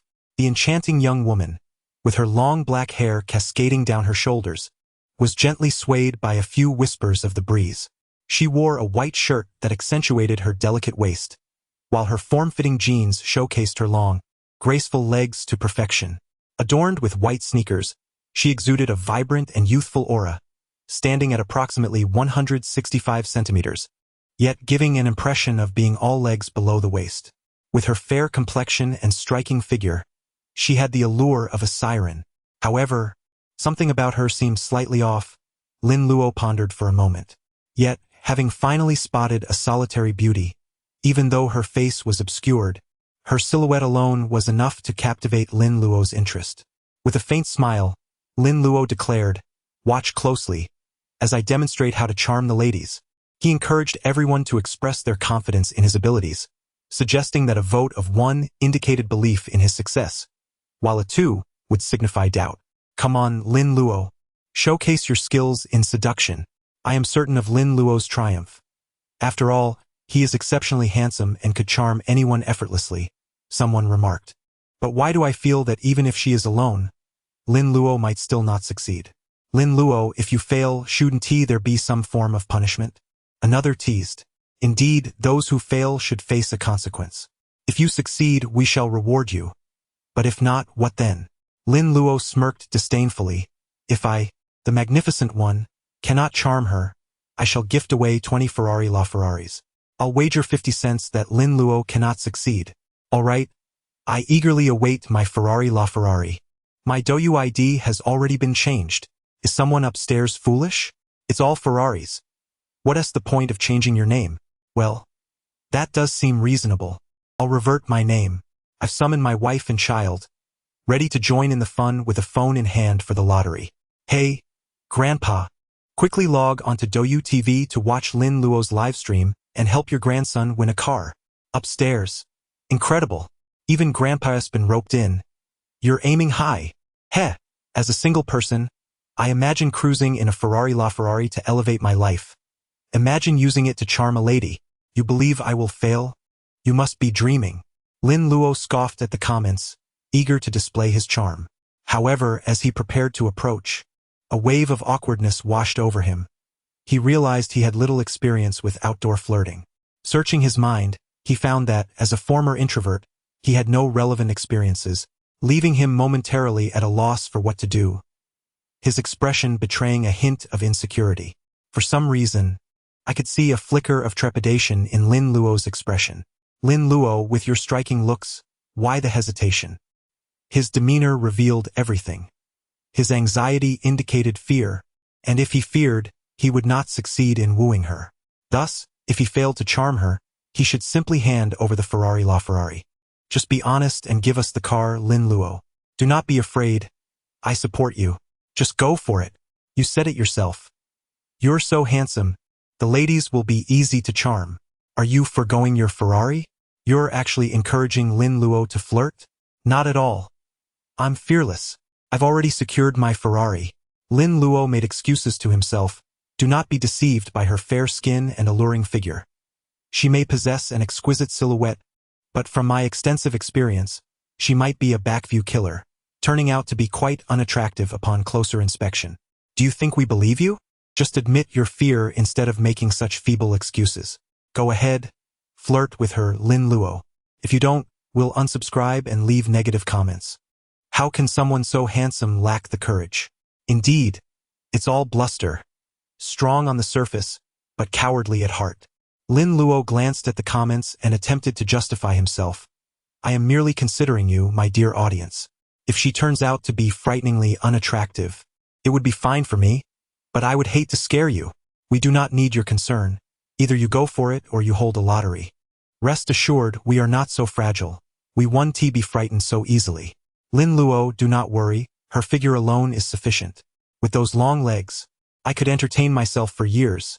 The face is irrelevant. It's the same when the lights are off. That's an absolute gem of wisdom. I must commend you on that. Indeed. Lin Luo, hurry up. With that silhouette and those long legs, this is a risk worth taking. Chapter 114. Transformation into an uncle. Observing the barrage of comments in the live stream, Lin Luo sighed. Well, I suppose I shall go. After uttering this phrase, he added, just know, if I frighten you, do not regret it. Regret is for the weak. Quickly, go ahead. Indeed, I shall eagerly await your humiliating defeat at the hands of the lovely lady. Let the lady descend and deliver a merciless beating to the Emperor Luo. Why are you still standing there? We are not afraid of being scared. You need not worry. Rest assured, Emperor Luo, I have procured insurance. Should I perish from fright, I shall still be compensated. Upon hearing this, others chimed in, contemplating the need for similar protection against the rumored backview assassin. Quickly, those who wish to purchase insurance, come forth. Someone is eager to buy. Insurance is available $3 each, or 10 for 3. Lin Luo steeled himself, gritting his teeth as he approached the cotton candy vendor, feigning interest in the sugary treat. Excuse me, how much for the cotton candy? $5 per stick, replied the vendor, diligently preparing the confection. I'll take one, Lin Luo said, producing a $100 bill. Sure thing. Please wait a moment, the vendor grinned, accepting the cash. Seizing the opportunity, Lin Luo turned to the striking silhouette of a lady nearby. Hello there. Might we become friends? However, upon closer inspection, Lin Luo was taken aback. The live stream had not captured the lady's face, leaving the audience only with a view of her back, igniting their curiosity. What is the matter with Emperor Luo? Could it be that he has encountered a troll? Such misfortune. First a lunatic and now a backview assassin. Shift the camera over. We demand to see Emperor Luo unveil the true visage of the backview assassin. We yearn to behold her true form. Surely she cannot be unattractive. If she truly is a troll, my heart shall shatter. Such a shame if the figure is indeed unfortunate. The audience marveled at her long legs, a source of envy for many. Lin Luo, with a slight stiffness, maneuvered the live stream camera to reveal a youthful, cherubic face, her features exquisitely delicate. Her attire exuded a vibrant youthfulness, yet her age appeared quite tender. A touch of awkwardness crept into Lin Luo's voice as he inquired, May I ask, young lady, your age? Me? I'm 15. She replied, her eyes sparkling as she revealed a set of adorable little fangs, pointing at herself with glee. Emperor Luo, I must say you are quite the beast for targeting a mere 14-year-old lowly. 13? Positively adorable. Enough of this. I shall report you for inappropriate behavior. In contrast to Timo's stature, this young lady embodied the essence of youthful innocence, exuding cuteness. Childlike visage with an endowment that defies belief. What a lucrative venture. Emperor Luo, provide your address. I shall come forth. Such a beastly host. Even the innocent are not spared. Yet I find it amusing. Oh dear. I can hardly contain myself. I have succumbed to the depths of lowly obsession. I must protect the lowly from Emperor Luo's vile intentions. The audience hastened to the scene, determined to safeguard their adorable young lady. Beastly Emperor Luo, quickly inquire her name. I am eager to learn of this delightful lowly. Lin Luo, confronted by a barrage of comments labeling him a beast for pursuing a lowly, cast a resigned glance at the screen. Hello, little sister, he said, scratching his head in embarrassment. Hello, handsome uncle. Are you live streaming?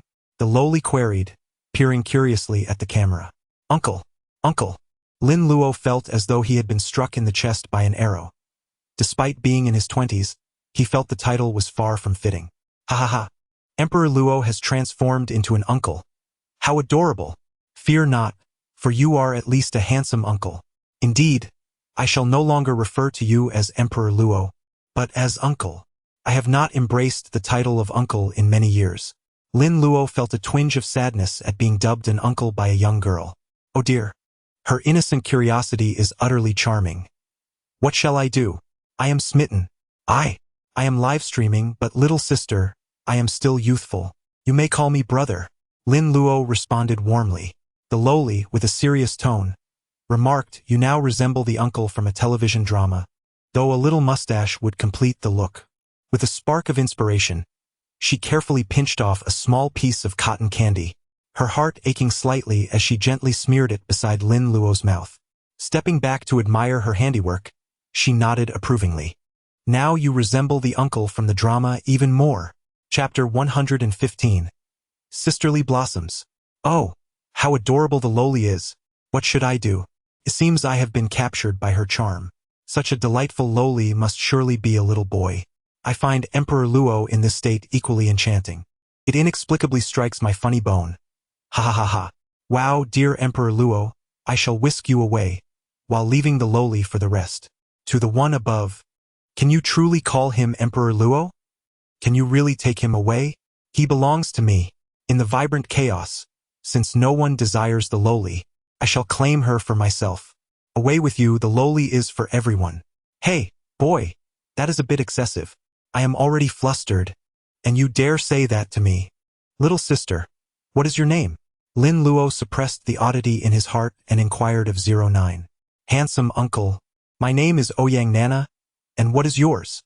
Ouyang Nana looked at Lin Luo and said, Ouyang Nana, I am Lin Luo.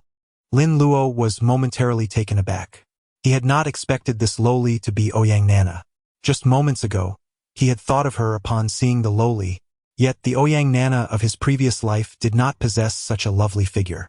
It seems that in parallel worlds, even physiques can differ. Wow! Not only does the lowly have a delightful voice, but her name is also quite charming. Haha! Handsome uncle, I find myself laughing every time I hear that from the lowly. Emperor Luo, you lowly enthusiast, keep your distance from our dear Nana. You lowly aficionado, step away. A tale of a handsome uncle and a little lowly in an amusement park. Nana's voice is so kawaii. Oh, I have fallen in love. Do not obstruct me. Lustful Luo, release that lowly. Allow me to take my turn. Seeing Ouyang Nana focus on the live stream, Lin Luo smiled and showcased the barrage of comments on his phone, revealing that they seemed to quite like you. Why not greet them? Haha.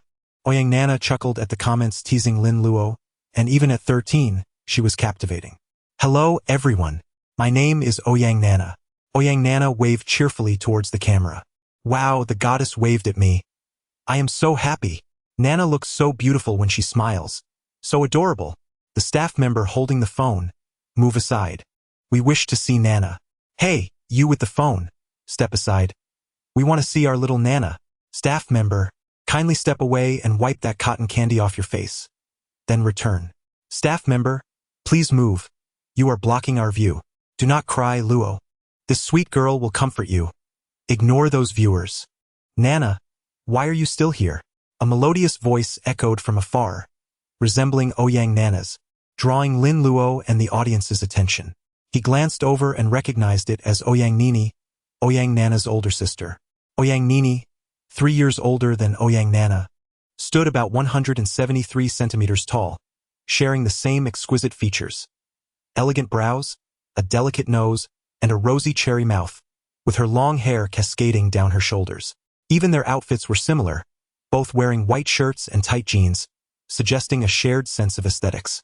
If one did not consider their heights, it would be nearly impossible to distinguish between them. However, Oyang Nini appeared somewhat more mature, though she was merely 16.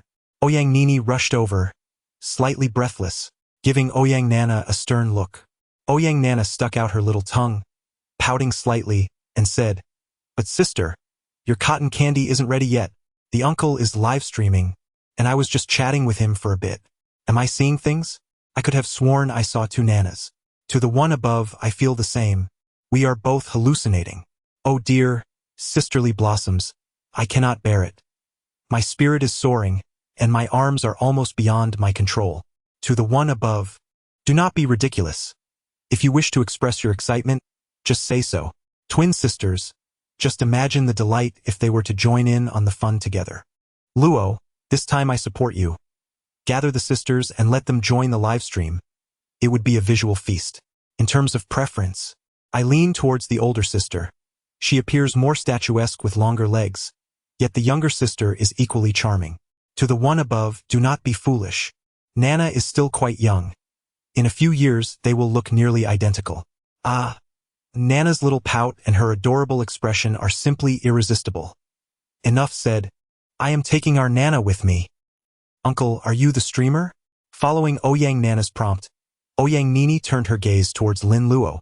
Hello, I am Lin Luo, a streamer. Lin Luo smiled warmly at Oyang Nini and extended his right hand. Chapter 116. The little fan as Lin Luo extended his right hand. Intending to shake hands with Oyang and I, she remained completely still, leaving Lin Luo's hand awkwardly suspended in the air. However, the audience in the live chat quickly expressed their discontent, flooding the screen with comments. Why is the younger sister so adorable? Yet the older sister is so rude. How impolite. Even if she doesn't want to shake hands, she should at least acknowledge it.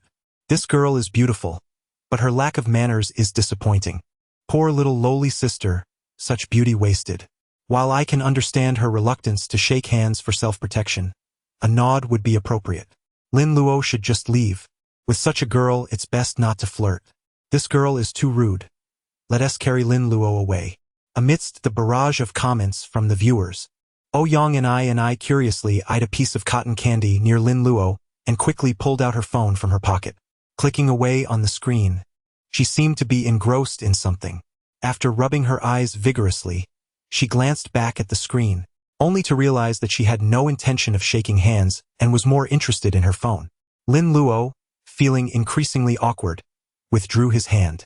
Suddenly, a loud exclamation broke the tension, startling both Lin Luo and Oyang Nana.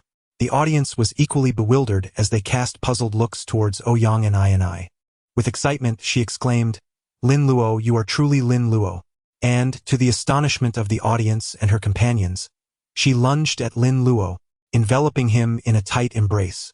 The viewers, including Lin Luo, were taken aback, while the innocent Oyang Nana tilted her head in confusion, unable to comprehend her sister's sudden outburst of enthusiasm. Clearing his throat, Lin Luo, feeling the softness of Oyang and I in his arms, experienced a moment of enjoyment, but with so many eyes upon them, plus the vast audience tuning in, he gently pushed her away. What is happening? Can someone explain this situation to me? I'm utterly bewildered. This girl suddenly lunged at Lin Luo. Oh no, Lin Luo has been assaulted, and I'm not happy about it. Let her go. Come to me instead. Lin Luo wouldn't have slipped her something, would he? Just moments ago, she refused to shake hands. Those who spread such nonsense. Our Lin Luo is naturally charming, captivating thousands of young girls. New viewers entering the stream, please explain what is going on. Quickly, run. The audience here is filled with strange people. I'll cover your retreat. Oyang and I waved her phone in front of Lin Luo, revealing that it displayed his live stream. With a playful pout, she pointed to her Douyu ID and said, Lin Luo, I am Oyang and I, your moderator, and my Douyu ID is Lin Luo's little fan, and I. Lin Luo recognized the ID. She was one of the 10 female moderators he had chosen, a generous supporter who had gifted him various items, including shark fins, rockets, and super rockets. A true little rich girl. Both Lin Luo and the viewers suddenly understood why she had been so stunned earlier, not shaking hands but rather confirming the reality of Lin Luo's presence in front of her. Apologies, and we misjudged you. We owe you an apology. We won't act like that lecherous Lin Luo. We admit our mistakes. Yes, unlike him, we will apologize when wrong. I'm sorry, we were mistaken. From now on, whoever speaks ill of moderator and will face my wrath. Count me in. I shall be part of NI's support team. Even Lin Luo won't be spared. Hold on. Let us get Lin Luo away first. Both Ni and her sister Nana are in danger. Lin Luo, please leave. We don't want to see you flirting anymore. Just go. Lin Luo, I beg you. Spare our Ni and Nana. In the midst of confirming Lin Luo's identity on her phone, Ouyang Ni had also seen the disparaging comments about her in the chat. Now, witnessing the audience's remarks, she felt displeased, raising her chin with a playful tone.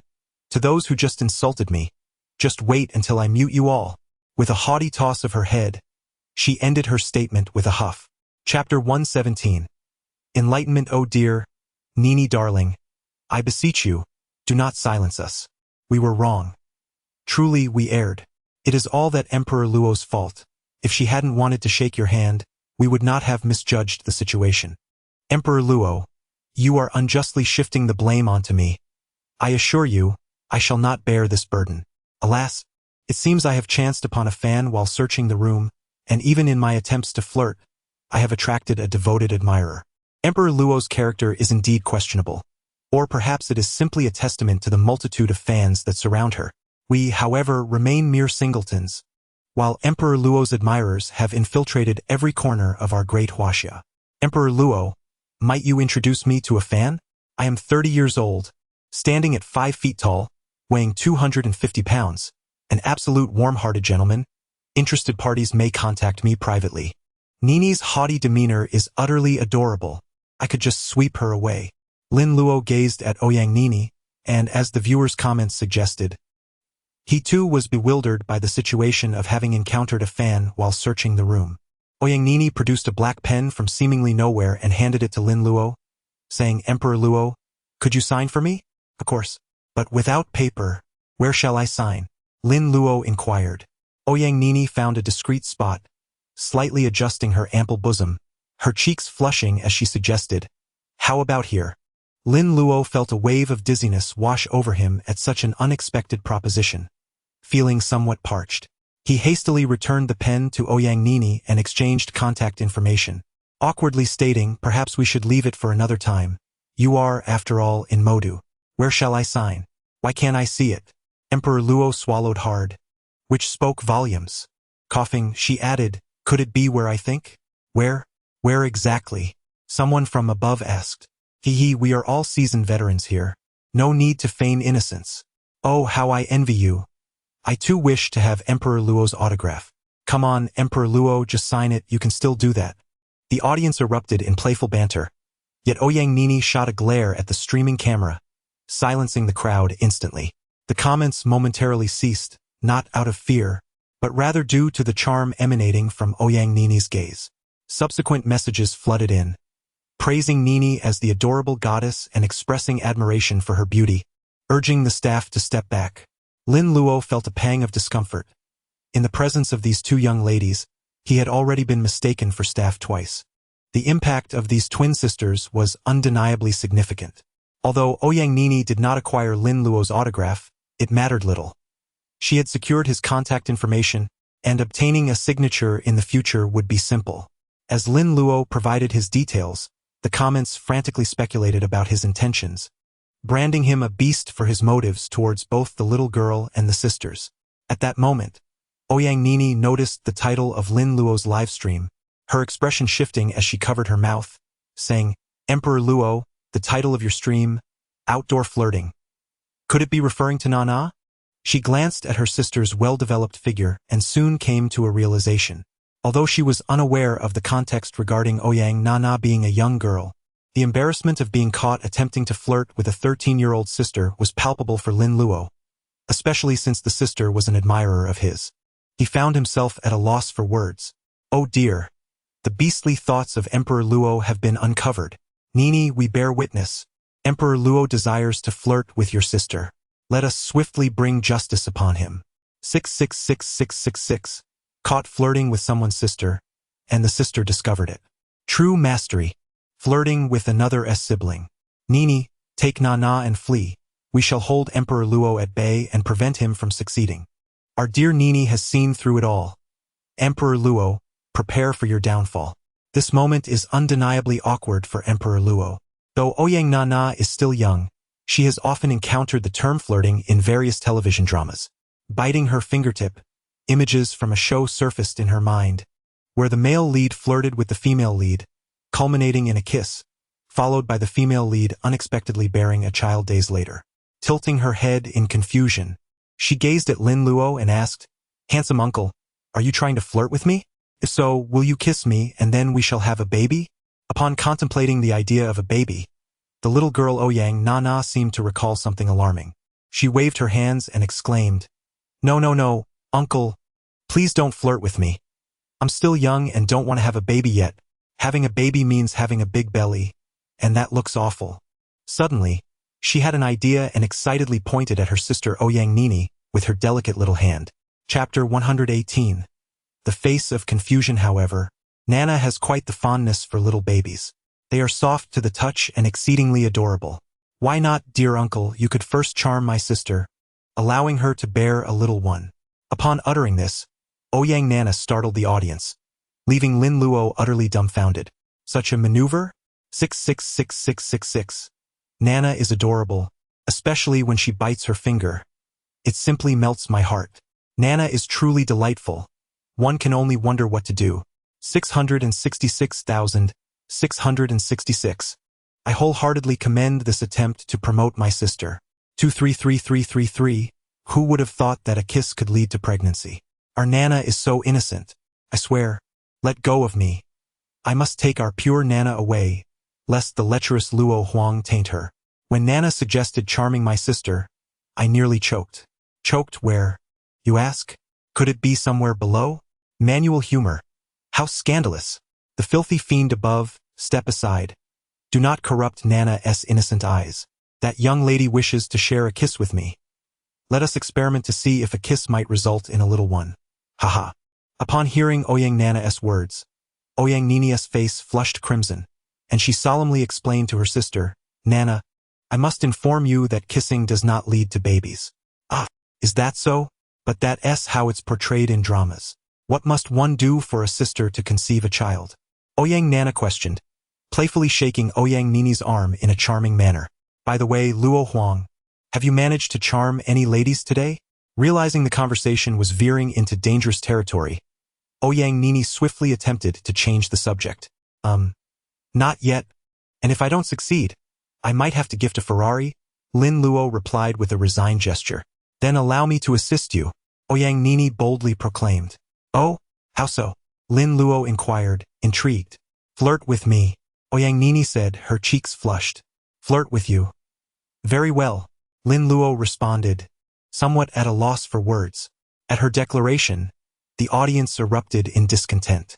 A dark cloud of dismay loomed, as viewers prepared to report the incident, aghast at the notion of a streamer resorting to such tactics to avoid gifting a Ferrari. Nini, no, I cannot bear another heartbreak. 666,666. The streamer ventured out to charm ladies, only to find the lady herself requesting his affection. Oh, my Ferrari, my dream. You wretched streamer, how could you? 233,333. Who would have anticipated such an occurrence? Live streaming while attempting to woo his own fan. Is my Ferrari destined to become a mere illusion? After a moment, Ouyang Nini noticed Lin Luo standing awkwardly and, with a hint of concern, asked, What is wrong? I don't know how, Lin Luo stammered, struggling to articulate his embarrassment. I burst into laughter. Luo Huang, you are truly remarkable. A renowned streamer attempting to flirt, yet unable to seize the opportunity before him. Ha ha ha, it's utterly amusing. Luo Huang, while I respect many, I must say, One who cannot flirt live on air is quite a rarity. Perhaps I've stumbled upon a false flirtation streamer. Luo Huang, an entertainer misled by scientific pursuits. 666666. This is quintessential Luo Huang, an unintentional charmer. It seems Luo Huang's 20 Ferraris are as good as given. We await their arrival. Suddenly, Ouyang Nini's eyes brightened. Luo Huang, let me teach you how to charm me. Determined not to be embarrassed on air, Lin Luo resolved to charm a lady, for a fan is still a lady. Ouyang Nini instructed, "First, Luo Huang, you must embrace me." After a moment of hesitation, Lin Luo gently wrapped his arms around Ouyang Nini. She slowly closed her eyes. Lin Luo, confusion abounds. In the midst of the situation, Lin Luo remained oblivious to Ouyang Nini's intentions, while the audience comprehended the unfolding scene with clarity. Luo Huang, are you daft? Just kiss her. I now harbor deep suspicions about how Luo Huang's admirers came to be. My doubts are mounting exponentially. Watching Luo Huang attempt to flirt in this manner leaves me anxious. Kiss her already. I suddenly wish to swap places with Luo Huang. Luo Huang, perhaps you should reconsider. With this approach, you might as well send off those 20 Ferraris sooner. Chapter 119. The rogue woman, come kiss me. Ouyang Nini opened her eyes and said to Lin Luo, then closed them once more. One must seize opportunities, Lin Luo thought, pausing for a moment before leaning in for a kiss. However, Ouyang Nini unexpectedly pressed her small lips against his. Ouyang Nana, standing nearby, gazed at the scene with wide-eyed curiosity, contemplating whether her sister's belly might suddenly swell in a few days, heralding the arrival of an adorable little baby. All right, you kissed me. Now you must take responsibility, Ouyang Nini declared, her cheeks flushed with embarrassment. Lin Luo felt a tightness in his chest, nearly choking on his breath. What on earth was happening? Who was truly flirting with whom? How cunning our Nini is, forcing a kiss on the illustrious Lin, commented one onlooker. You kissed me. Now you must take responsibility, echoed another, expressing mock sympathy for Lin Luo. Oh dear, the esteemed Lin has been outwitted. I also wish for a kiss from him. Lin, I'm feeling a bit jealous. Come comfort me with kisses and hugs, and perhaps a little baby too. Is it true that just a kiss could lead to a baby? Another chimed in, finding the whole situation amusing. Lin Luo gazed at Ouyang Nini with a bitter smile, feeling a mix of emotions but secretly pleased. After all, who wouldn't he feel joy when flirted with by a beautiful girl, even if she was still a minor? Suddenly, Ouyang Nini's phone rang, and upon seeing the caller ID, she answered urgently. Moments later, her expression turned serious. I'll be right back, she said into the phone, glancing at Lin Luo before taking Ouyang Nana by the hand and rushing off while saying, Lin, there's something at home. See you next time. What just transpired? Lin Luo accepted the cotton candy handed to him by the vendor, watching the two graceful figures vanish into the distance. He touched his lips, reminiscing about the sensation of being kissed by a rogue girl who then fled. She kissed and ran, never looking back. Lin, you savored that moment, didn't you? It was quite delightful, the crowd teased. But wait, Lin, that doesn't count as you charming a girl. No, it was she who charmed you. Indeed, it was a reversal of roles. Lin, you ought to stick to delivering 20 LaFerraris. Flirting is not your forte. They continued, bantering with him. All right, I'll send you the LaFerraris. Shall I? Lin Luo replied, exasperated by the comments. As he approached the entrance of the amusement park, he noticed a large crowd gathered not far away, numbering at least in the thousands, a sea of people. Initially indifferent, Lin Luo was persuaded by his audience to investigate further. Using his extraordinary physique, he maneuvered to the front and witnessed a young man being held by two burly men, while another man from a certain country was mercilessly kicking him, shouting incomprehensible words. Nearby, a frail elderly man lay on the ground. The bystanders merely pointed and gawked, but none intervened. Lin Luo furrowed his brow and pulled a passerby aside, inquiring about the situation. Look at those foolish girls. Someone tried to help but was attacked by them, ending up with a disfigured face and sent to the hospital, the passerby explained, glancing at the group of young women surrounding the assailant, who were all mesmerized by the scene. Oh, how handsome he looks while hitting. One girl gushed. He exudes such manly charisma. Lin Luo surveyed the chaotic scene, aware that he could not simply stand by and watch. Chapter 120. Sense of oppression. Lin Luo's pupils constricted in disbelief. To his astonishment, these women, all compatriots, fervently defended the celebrities from the Korean entertainment industry, even encouraging them to assault their own countrymen, exclaiming how handsome it was when they struck others. They were nothing more than mindless fans. Just as Lin Luo contemplated intervening, Jin Chongbing ceased his assault. However, the ensuing scene made Lin Luo's teeth grind in rage, his eyes bloodshot. Jin Chongbing stopped, spat at a man, and instructed his bodyguards to hoist the man up, preparing to showcase a taekwondo spinning kick, seemingly eager to flaunt the prowess of their national sport. In Lin Luo's live stream, countless viewers echoed his outrage, urging him to intervene. Lo Huang, quickly call for help. At this rate, that young man will be killed. I can't believe we have such foolish fans in our country. Lo Huang, we don't need a Ferrari Leif anymore. Please stop this. Lo Huang, hurry and call someone to help. Yes. Lo Huang, please call for assistance. We will shower you with gifts. Alas, if only the bodyguard were here. Her skills could have made a difference. Such is the state of modern China, overshadowed by Korean stars. If only our nation produced better films and television. Would it have come to this? The entertainment industry has lagged so far behind that some misguided women have grown overly enamored with foreign idols. In truth, Lin Luo could no longer bear to watch. With a voice like thunder, he saw Jin Chongbing leap into the air, executing a spinning kick aimed at the young man. Damn it! A blur appeared where Lin Luo had just stood, as he accelerated to his utmost speed. In an instant, he launched himself forward, sending Jin Chongbing flying several meters before crashing into a wall, blood spewing from his mouth as he lost consciousness. Ah! Chongbing! Shrieks erupted as Jin Chongbing's manager rushed to assess his injuries. The commotion snapped the two burly bodyguards out of their stupor, and they lunged at Lin Luo in fury. Lin Luo struck each bodyguard with casual precision, sending them both sprawling and unconscious. He assisted the elderly man on the ground and lifted the nearly unconscious young man, calling for an ambulance. Among the onlookers, the more rational female fans recognized Lin Luo, while the less composed ones charged at him. Lin Luo's eyes, filled with icy fury, emanated an oppressive aura that left them momentarily paralyzed with fear. Step aside. His voice resonated like a clap of thunder, and the crowd parted. Lin Luo helped the young man into the ambulance, both departing into the distance. After a time at the hospital, Lin Luo smiled down at the young man as he regained consciousness. Well done, young man, Lin Luo exclaimed, giving a thumbs up.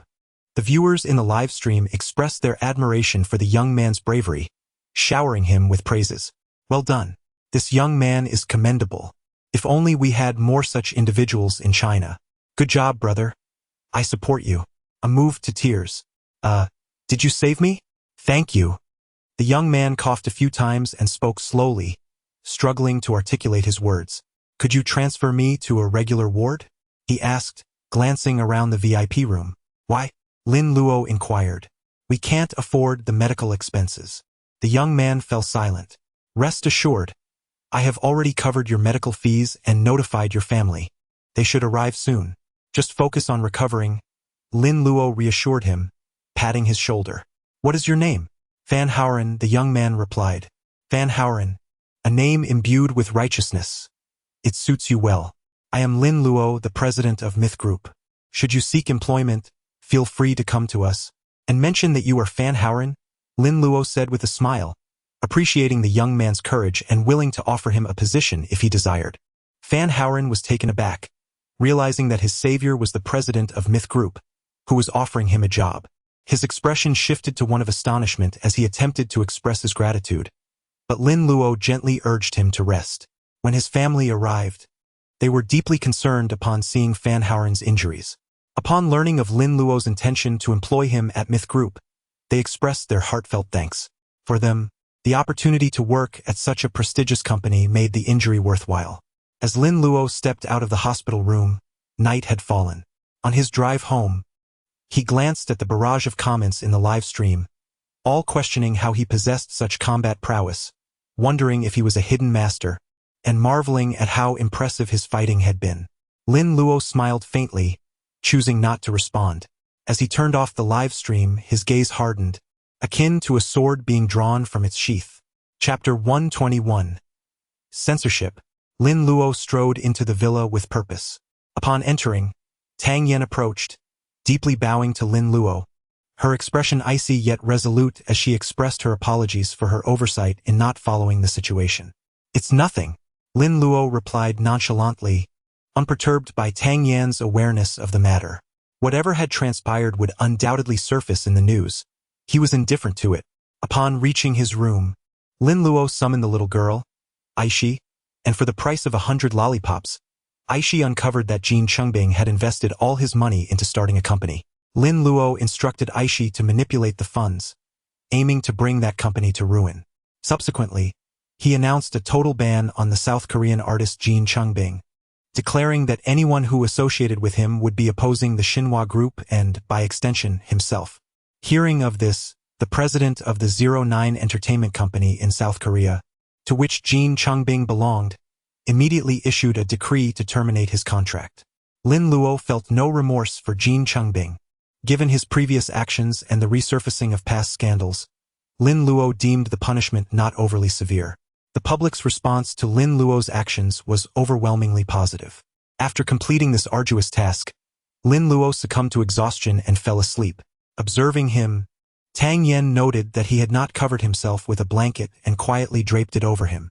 As she gazed at the slumbering Lin Luo, recalling her superior's instruction to submit herself to him, a blush crept across Tang Yan's otherwise cold visage. Lin Luo's patriotic display that day had significantly increased her admiration for him, prompting her to slip into bed beside him. Meanwhile, in an ordinary hospital room in the bustling metropolis, Jin Chungbing lay in bed, slowly awakening to a wave of pain. Seeing his weeping assistant by his side, he furrowed his brow and demanded, "Cough, cough. What? What happened? Who attacked me? I will make them pay. Where are those useless bodyguards? What are they doing?" He continued, "And why am I in a regular hospital room? I demand a VIP suite." His assistant, still sobbing, revealed that the 09 Entertainment Company had terminated his contract due to his disrespect and insults towards the Chinese people. Jin Chungbing, bewildered by this decision, pondered how the company could dismiss him. He was their prized asset. Yet, he dismissed the matter, thinking he could easily find another company, and that this had nothing to do with his current hospital predicament. However, what his assistant divulged next struck him like a bolt from the blue. The incident where he had assaulted someone had been witnessed by the president of the Shinhwa Group, who was indeed the one he had attacked.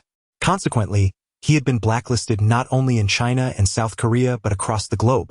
Hearing that the person he had assaulted was the head of the Shinhwa Group left Jin Chungbing momentarily dazed, struggling to maintain his composure. The enormity of the Shinhwa Group was evidently far beyond his reach. He glanced at his assistant with a flicker of hope, saying, "Fortunately, I still have my small real estate company. If worst comes to worst, I can sell it and we can escape to the U.S. After all, I've earned millions in China. That should suffice for a lavish life."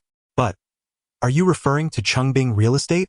It has already been bankrupted by the president of the Shinhwa Group, and we owe tens of millions," his assistant lamented.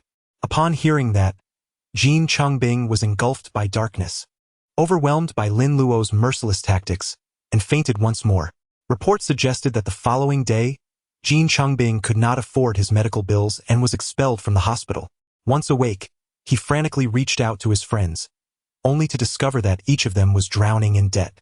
Jin Chungbing and his assistant found themselves homeless. In desperation, he sought wealthy women to support him, believing his handsome appearance would easily attract a benefactor to clear his debts. However, he tragically realized that no affluent woman dared to take him in, fearing repercussions from the Shinhwa Group. Jin Chungbing witnessed firsthand the terrifying influence of the Shinhwa Group. In a moment of desperation, he considered selling his assistant into a degrading situation, but she, disheartened by his actions, abandoned him to seek a wealthy benefactor instead. The saying, "When the wall falls, everyone pushes," rang true. During his prosperous days, he had acted without restraint. But now, with his company in ruins and his reputation in tatters, a deluge of negative news regarding his mistreatment of Chinese people flooded the media. Jin Chungbing became a pariah, a veritable outcast, reduced to begging without even a single soul willing to offer him aid. He contemplated pleading with Lin Luo for mercy, but found himself unable to even catch a glimpse of him. Meanwhile, Lin Luo, absorbed in a deep sleep after a long day, awoke early the next morning, drawn by an alluring scent. As he turned over, he sensed something beside him. Curious, he reached out to touch it, soft, fragrant, and yielding. It seemed to be that thing. With a sudden exclamation, Lin Luo distinctly heard the sound emanating from beneath the covers. Chapter 122. Am I dreaming? Upon hearing a piercing scream, Lin Luo quickly lifted a corner of the blanket and peered inside, only to find himself utterly astonished. Tang Yen lay nestled beneath the covers, her delicate features radiant, with striking eyes and elegantly arched brows framed by cascading black hair, exuding an enchanting allure. Her skin appeared flawless, and as she languidly reclined on the bed, a faint blush adorned her exquisite visage, complemented by a blossoming smile. Upon noticing Lin Luo's gaze, she slowly sat up, her stunning face illuminating with a triumphant grin as she declared, "Lin Luo, from this day forth you are mine, and I shall take responsibility for you." Lin Luo was left utterly bewildered, staring blankly at the exuberant Tang Yen. What on earth has transpired? I have become Tang Yan's possession? How was I unaware of this? Observing Lin Luo's dazed expression, Tang Yan's captivating eyes narrowed slightly, a hint of anxiety creeping in as her cherry lips parted to speak. For the past few days, I have been engrossed in a television series where a person enters another's bed, and the following day, they must take responsibility for them. Isn't that the case? Lin Luo surveyed himself, fully dressed and tidy, clearly indicating that nothing had occurred the previous night. He gazed at Tang Yen in disbelief.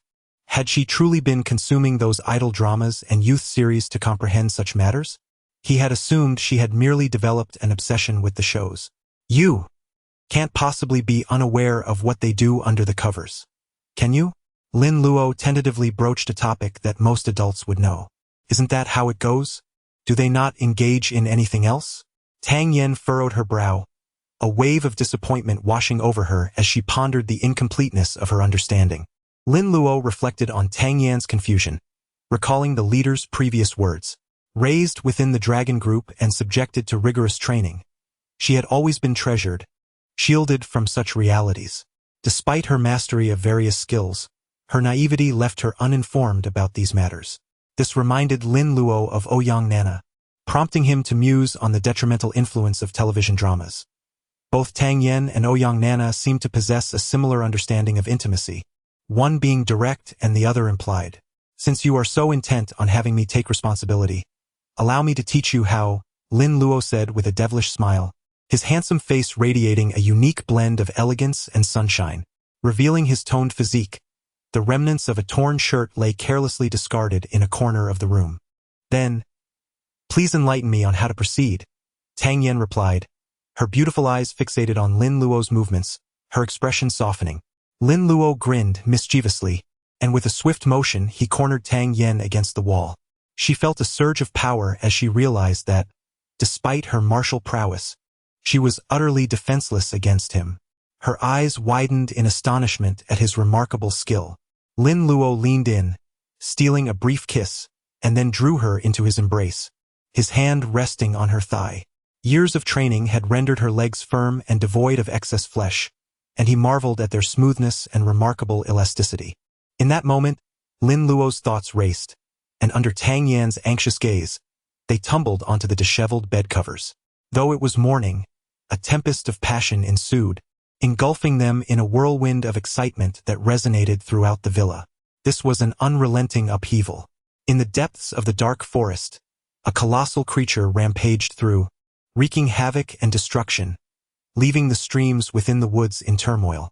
After a couple of hours, the behemoth seemed to tire, panting heavily as it ceased its rampage, restoring tranquility to the surroundings.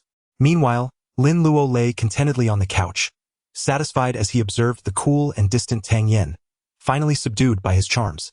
Yet, when he glanced towards the kitchen, where Tang Yen was energetically preparing breakfast, his expression faltered, casting a perplexed look at her graceful silhouette. Could it truly be her first time? Was Li Hao Hai imagining things? However, the trace of blood on the sheets bore witness to the truth. Their fierce encounter had left its mark, Tang Yen, a testament to her rigorous training, exhibited extraordinary physical prowess. The villa, from the bedroom to the living room and beyond, was marked by the evidence of their intense struggle. As Lin Luo watched Tang Yen in the kitchen, clad in an apron and diligently cooking, he marveled at the rapid shift in her demeanor towards him. Captivated by her figure, he stealthily approached, intent on surprising her. Chapter 123. The submissive one in the kitchen. Lin Luo found himself relishing another moment with Tang Yen. She, drenched in fragrant sweat, embraced Lin Luo, her eyes widening in disbelief as she observed the toxins expelled from her body. Despite her usual vanity, she was taken aback, especially now that she had become Lin Luo's woman. What is happening? Tang Yan's complexion turned pale as she uttered these words. Lin Luo, speechless, elaborated once more on the effects of Bloody Mary. Tang Yen, skeptical yet intrigued, decided to take a shower, but Lin Luo swiftly grabbed her arm. What's wrong? Tang Yen queried, her brows furrowing in confusion. You are now my wife. We must bathe together, and I am quite dirty myself, Lin Luo replied with a warm smile. Together? Tang Yan's face reddened. You mean bathing together? How could that be possible? She was accustomed to bathing alone. The thought of sharing this intimate moment with him felt mortifying. Very well. Ultimately, Tang Yen, lacking understanding of such matters, followed Lin Luo inside. As they bathed, Lin Luo unabashedly took advantage of the moment once again. Tang Yen, overwhelmed with embarrassment, shot him a fierce glare but offered no resistance. After rinsing off, her expression transformed into one of delight, not due to her now flawless skin, but because her strength had significantly increased. It must be said, her priorities were uniquely hers. While others might marvel at their complexion, she was preoccupied with her newfound power. Luo, I want more, Tang Yen cooed, clinging to Lin Luo. The way she called out his name took Lin Luo by surprise. It was the first time she had addressed him like this. After a brief pause, he explained, this effect only occurs once. Seeking it again would be futile. I don't care. I want more. It felt so good. Tang Yen insisted, her fragrant presence enveloping him. Yet Lin Luo, feeling somewhat puzzled, playfully pinched her.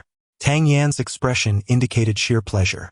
Lin Luo began to realize that this girl harbored a submissive inclination, a true masochist. No wonder the dynamics between them had shifted so drastically. She had been tamed by him. For an entire day, Lin Luo reveled in the sweetness of Tang Yan's company, right up until evening. Apart from Tang Yan preparing meals, they remained inseparable. While her cooking was undoubtedly delectable, Lin Luo found himself savoring her presence even more. By the end of the day, his legs felt weak, a testament to the overwhelming power of her submissiveness. Casting a glance at his neglected phone, he noted it was already past 6. Today marked Mrs. Birthday, and Lin Luo hurriedly dressed, preparing to step out while reminding Tang Yen to take care of herself. Tang Yen clung to him, desperately pleading to accompany him, which prompted Lin Luo to hastily flee to his car. He could hardly withstand the charms of this beguiling little sprite. Half an hour later, Lin Luo arrived at Mrs. Residential Community in his Bugatti Veyron. With the guidance of an enthusiastic elderly lady, he quickly found himself beside Mrs. Home. As he stepped out of the car, a Ferrari came to a halt alongside him, its appearance reminiscent of his own vehicle. To the untrained eye, they might be mistaken for a couple's cars. The ordered Ferrari LaFerrari limited edition had also arrived. Suddenly, a woman in a striking red gown appeared before Lin Luo, her shoulder-length black hair cascading elegantly. The gown exuded an air of nobility intertwined with a hint of seduction. With a graceful stride, she approached Lin Luo and wrapped her arms around his, revealing herself to be Mu Shihua, who had personally delivered the car. The saying goes, a day apart feels like 3 seasons, and Mu Shihua, missing Lin Luo, had taken it upon herself to make this delivery. Otherwise, as the owner of a dealership, she would have sent someone else. Observing the transformation in Mu Shihua's demeanor, which now radiated an ancient charm, Lin Luo felt the stirrings of a beast awakening within him. Realizing that the car was meant as a gift for Miss, Lin Luo refrained from any impropriety in the LaFerrari. Instead, he pulled Mu Shihua into his Bugatti Veyron. Ah! Luo, what are you doing? You naughty boy! Mu Shihua's startled shriek echoed within the confines of the car. Being in a residential area, Lin Luo quickly activated the soundproof feature of the Veyron, and under the soft glow of the moonlight, the vehicle began to sway rhythmically, devoid of any discernible pattern. The vibrant colors of spring could not be concealed. Even the flowers in the roadside garden shyly leaned in closer. An hour later, silhouettes emerged from the Bugatti Veyron's windows, as Mu Shihua and Lin Luo descended from the vehicle.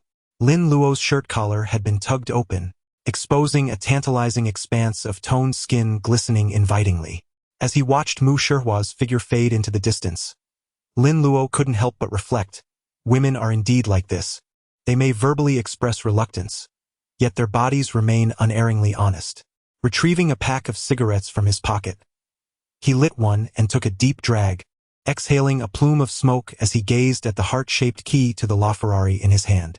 He then pulled out the Ocean's Heart from the car and, placing it in his pocket, made his way towards the building where Miss resided. Chapter 124. Candlelit dinner in the home of Miss. She stood before a mirror, meticulously adorning herself. As she prepared, she frequently cast her gaze towards the door, her heart racing like a little rabbit nestled in her embrace. Once she completed her preparations, she approached the dining table, opened a packet of white powder, and poured it into a bottle of Roman e Conti red wine, gently shaking the bottle while glancing around with a hint of trepidation. Unable to quell her nerves, the sound of her restless pacing echoed throughout the room, betraying her tumultuous emotions. Suddenly, the doorbell rang. Miss swiftly composed herself and walked to the entrance. With a creak, the door swung open, revealing Lin Luo standing before her. They observed each other, taking in their carefully curated appearances. Lin Luo's chiseled features were striking, his black shirt slightly unbuttoned, revealing a well-defined chest. A smile graced his lips, reminiscent of a gentle spring breeze, while his deep, dark eyes sparkled with an intoxicating allure and a hint of rebelliousness. He exuded an ineffable charisma, a commanding presence tempered by an inviting warmth, leaving Miss spellbound by his handsome, slightly tousled hair. Lin Luo's gaze brightened upon seeing Miss, who was adorned in a stunning white strapless dress. The exquisite lace accentuated her fair legs, perfectly outlining her graceful curves without any excessive decoration. Her hair was elegantly styled in an updo, held by a striking crystal hairpin, with tendrils cascading naturally over her ears. The faint glimmer of small earrings adorned her delicate left ear, and amidst the dimming light, her face bore a subtle, enchanting smile, accentuating her bright eyes and pearly white teeth. No matter how she dressed, she possessed an ethereal quality akin to a celestial being. "Ah Luo, you've arrived," Miss said sweetly, approaching Lin Luo, though her eyes inadvertently darted towards the bottle of Roman e Conti red wine. In a moment of distraction, she wrapped her arms around herself, her long hair brushing against his fingers, leaving behind a trace of its delicate fragrance. Lin Luo inhaled the captivating scent enveloping Miss, smiling as he did so. He soon led her into the living room, where an exquisitely arranged fusion of Western and Eastern cuisine awaited them on the dining table, accompanied by an opened bottle of red wine and 2 flickering candles. Lin Luo understood that the dimming light was due to the candles, evoking the essence of a romantic candlelit dinner. "Just the two of us?" Lin Luo surveyed the surroundings, noting the absence of anyone else. "Yes, I only invited you today, so it's just us," Miss replied, her cheeks flushing crimson to the nape of her neck as she shyly lowered her gaze, avoiding Lin Luo's eyes. "Ah Luo, what do you think of the dishes I prepared?" She quickly changed the subject. "Did you make all of this? It looks wonderful." "You're quite talented," Lin Luo remarked, his surprise evident as he examined the culinary creations before him, initially thinking they were takeout. As Miss watched Lin Luo's actions with bated breath, he picked up a pair of chopsticks, reaching for a vibrant dish, gently lifting a piece to his mouth and savoring it. "Well, is it delicious?" Miss inquired eagerly, watching intently. "Indeed, it's quite delightful," Lin Luo praised with a smile. Receiving Lin Luo's compliments felt like sipping honey, and Miss S' face radiated with sweetness, blooming like a rose. The candlelight enhanced her enchanting smile, and Lin Luo found himself captivated by her, his mind swirling with countless thoughts as his feelings deepened. After they had shared a meal, Miss poured the Roman e Conti red wine into glasses before them. Lifting her glass with a smile, she said, "Aluo, let us toast." Both took a small sip, and seeing Miss S' cheeks flush with a hint of intoxication, Lin Luo sensed the atmosphere was just right. He produced a delicately crafted box and, with a teasing smile, said to Miss, "Here, open it and see." With eager anticipation, Miss opened the exquisite box, revealing a heart-shaped car keychain attached to a key. Lin Luo took Miss's hand and guided her to the balcony, where she leaned over to gaze below. A limited edition Ferrari LaFerrari sat parked, and though she was unfamiliar with the model, her blush deepened from the wine, intensifying her allure. She caught sight of Lin Luo's personal vehicle, a Bugatti Veyron, and then glanced back at the Ferrari LaFerrari, noting how well the two cars complemented each other, akin to a pair of lovers. Chapter 125. Breathless Lin Luo presented another box, smiling as he gestured for Miss to open it. Upon lifting the lid, tears began to flow uncontrollably from Miss's eyes. Inside lay the exquisite sapphire necklace, the heart of the ocean, shimmering with a radiant blue glow under the flickering candlelight, illuminating Miss's face. "It's so large, so beautiful." Miss gazed dreamily at the sapphire necklace, the heart of the ocean. This magnificent piece featured a vibrant, deep blue transparent diamond weighing 52 carats, possessing an exceptionally rare hue. "Aluo, what is its name?" Miss inquired, cradling the heart of the ocean in her hands. "The heart of the ocean," Lin Luo replied, a charming smile gracing his face as he looked at Mississippi gradually. Miss emerged from her astonishment and hurriedly placed the heart of the ocean back into the box, shaking her head and insisting, "No, no. Aluo, this must be incredibly expensive. I cannot accept it."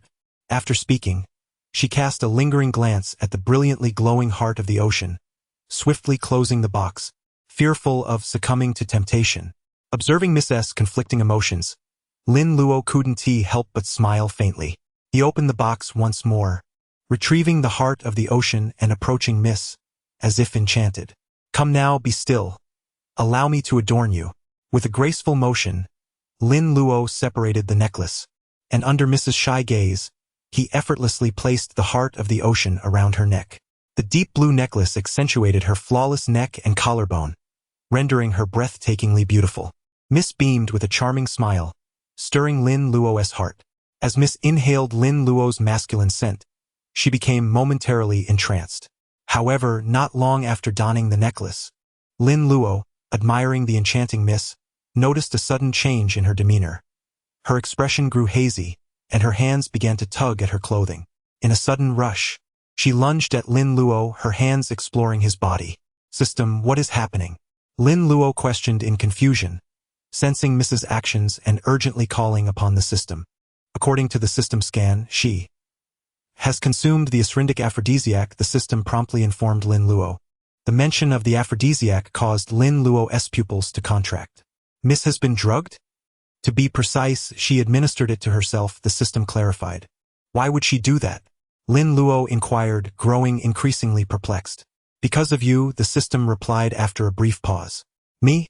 Shouldn't it have been for my consumption?" Lin Luo was utterly bewildered. "The drug was in that bottle of Roman e Conti wine. However, you consumed the Bloody Mary, which rendered you immune to its effects," the system remarked dismissively regarding the aphrodisiac. Lin Luo. Realization dawned upon Lin Luo. It was not someone else who had drugged Miss, but rather she had intended to intoxicate herself. Unfortunately, she had inadvertently consumed the Bloody Mary, which rendered her immune to its effects, leaving her in this absurd predicament.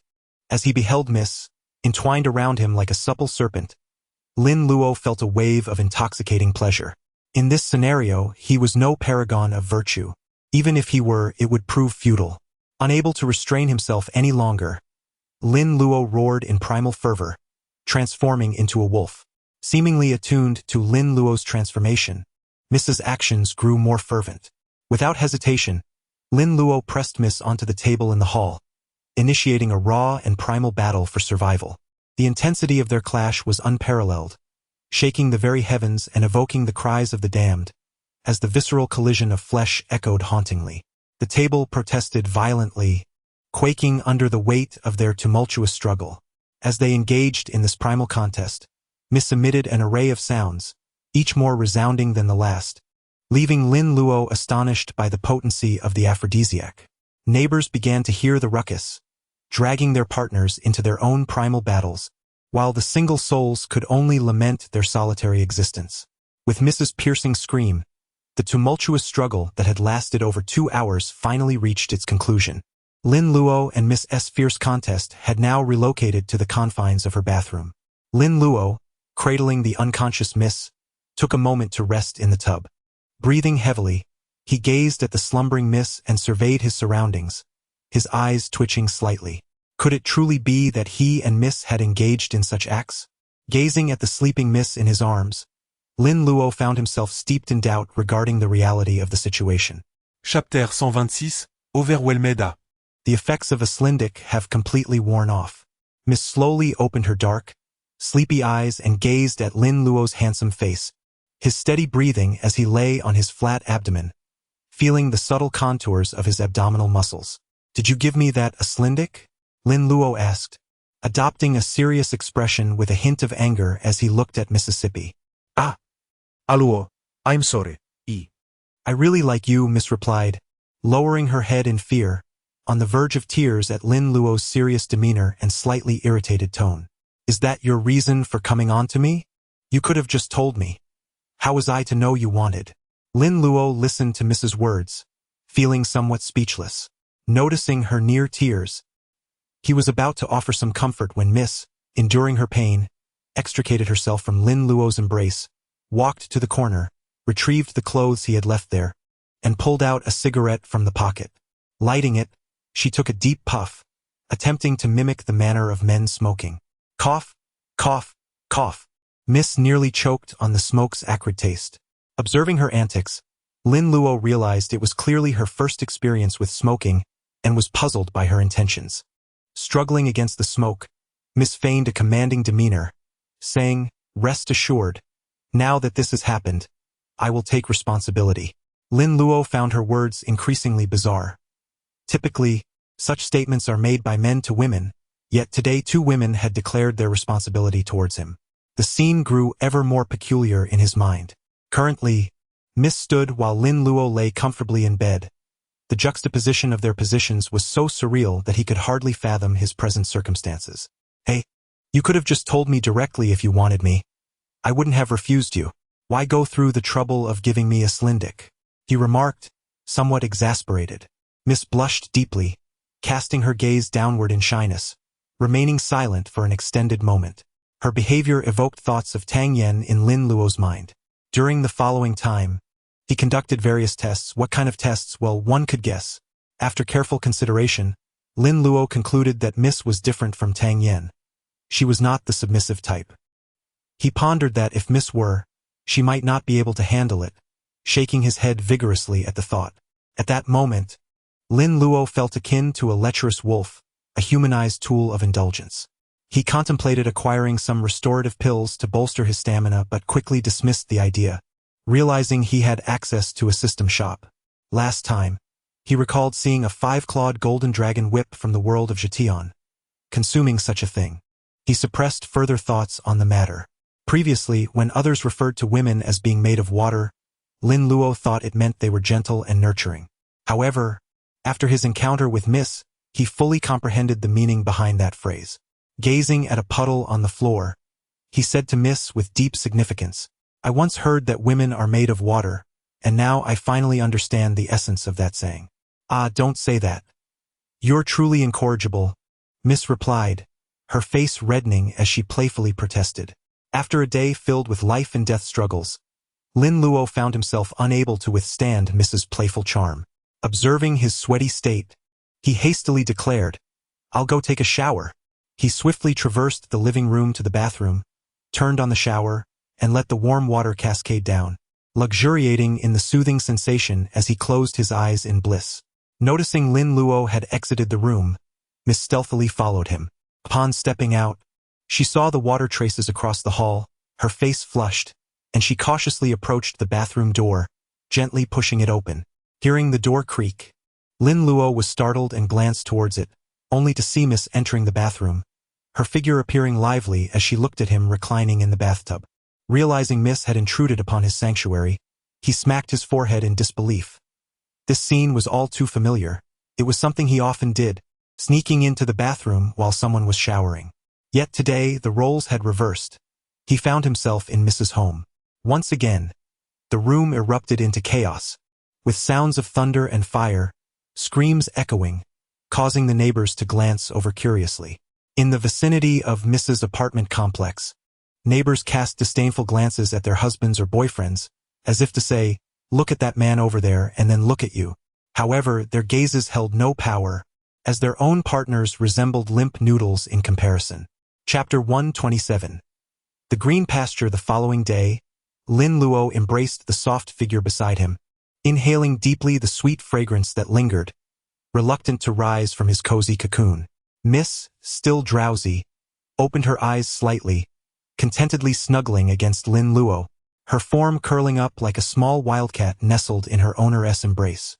Whether by chance or design, her hand brushed against him ever so lightly. Lin Luo found himself somewhat at a loss regarding Mrs. desires. Were he an ordinary man, he would surely be incapable of satisfying her. He narcissistically mused that only a man of his enduring vigor could do so. After 20 minutes had passed, Lin Luo remained tucked beneath the covers while Miss continued to huddle close. With a playful growl, he declared, "Today, I must teach this little wildcat a lesson." To his surprise, Miss responded with a playful meow, further igniting Lin Luo's desire to impart a vigorous lesson. Their morning frolic sent the neighboring residents into a flurry, hastily departing for work. An hour later, as the rain began to subside, Lin Luo lay beneath the damp sheets. Noticing his coat haphazardly discarded on the floor, he picked it up and draped it over Miss, exchanging a knowing smile with her. Given Miss's remarkable resilience and sensitivity, Lin Luo deemed it necessary to procure a unique villa for her, preferably in a more secluded area. After some contemplation, he decided to invite Miss to relocate to his own villa district, where numerous properties awaited her. He planned to select a villa not too distant from his own. Lin Luo drove his Bugatti Veyron, with Miss following closely in her limited edition Ferrari LaFerrari. Due to his status as the owner, one of the villas in the district was quickly transferred to Miss's name, thanks to the efficiency of his staff, all completed in under 20 minutes.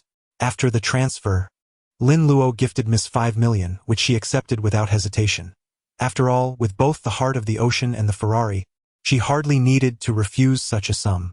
Moreover, the items in her home bore the marks of their numerous escapades. Even the live-streaming equipment was stained, necessitating complete replacements. Thus, the 5 million would suffice for updating her furnishings, with ample funds remaining for her expenses until her salary was disbursed. While Lin Luo and Miss busied themselves with the villa, the Demon King, accompanied by her friend, arrived at Lin Luo's residence. Dressed in cosplay as Caitlin, the sheriff of Piltover, her blue hair cascaded over her shoulders, accentuating her exquisite figure adorned in a blue low-cut top and a matching short skirt. She exuded a captivating allure, her features delicately sculpted, donning black sunglasses, a black tie, knee-high boots, and leather gloves, embodying a real-life version of a Piltover sheriff. Her friend, dressed in a male cosplay as Yasuo, radiated a rugged charm, her striking eyes gleaming with confidence. "Allo, are you there? I want to introduce you to my friend." The Demon King called out repeatedly, but silence enveloped the villa. No one responded, not even Lin Luo's bodyguard, Tang Yen. After confirming their solitude, the Demon King smirked mischievously and led her friend into Lin Luo's room. With a glint of mischief in her eyes, she playfully lifted her friend's chin, exuding an alluring charm that captivated them both, igniting a moment of undeniable passion. Meanwhile, Lin Luo returned home in his Bugatti Veyron, while Tang Yen, in her enigmatic manner, mentioned needing to attend to some matters. Lin Luo welcomed the solitude, feeling utterly drained from the previous days. Upon parking, he opened the villa door and strode toward his room. Upon entering, Lin Luo was taken aback, his mind racing with a myriad of thoughts as he exclaimed, "What on earth is happening?" Observing the scandalous scene before him, Lin Luo felt an unexpected calmness wash over him. Indeed, he felt no disturbance at all. He even contemplated composing a social media post. "What should I do? My wife and her friend are engaged in such activities. and I find myself in a rather precarious situation. I've been cuckolded, and I'm in urgent need of advice. Chapter 128. Yen Sheng. The exquisite features of the Demon King's confidant, coupled with her soft facial contours and flowing black hair cascading down her back, created an alluring sight. Her curvaceous figure adorned in a Yasuo cosplay outfit made Lin Luo momentarily question his fidelity. At that moment, the Demon King's confidant appeared as a valiant knight, galloping across the Demon King's form. The handcuffs, a part of her police cosplay, were clasped onto the Demon King's wrist. Both the Demon King and her confidant shrieked upon noticing Lin Luo's entrance, and he finally discerned the true identity of the Demon King's companion, none other than Yen Sheng, his partner from a previous Life's livestream. Many had speculated about the Demon King's bisexuality, which Lin Luo had initially dismissed as mere performance for the audience. He was now taken aback to find it was, indeed, the truth.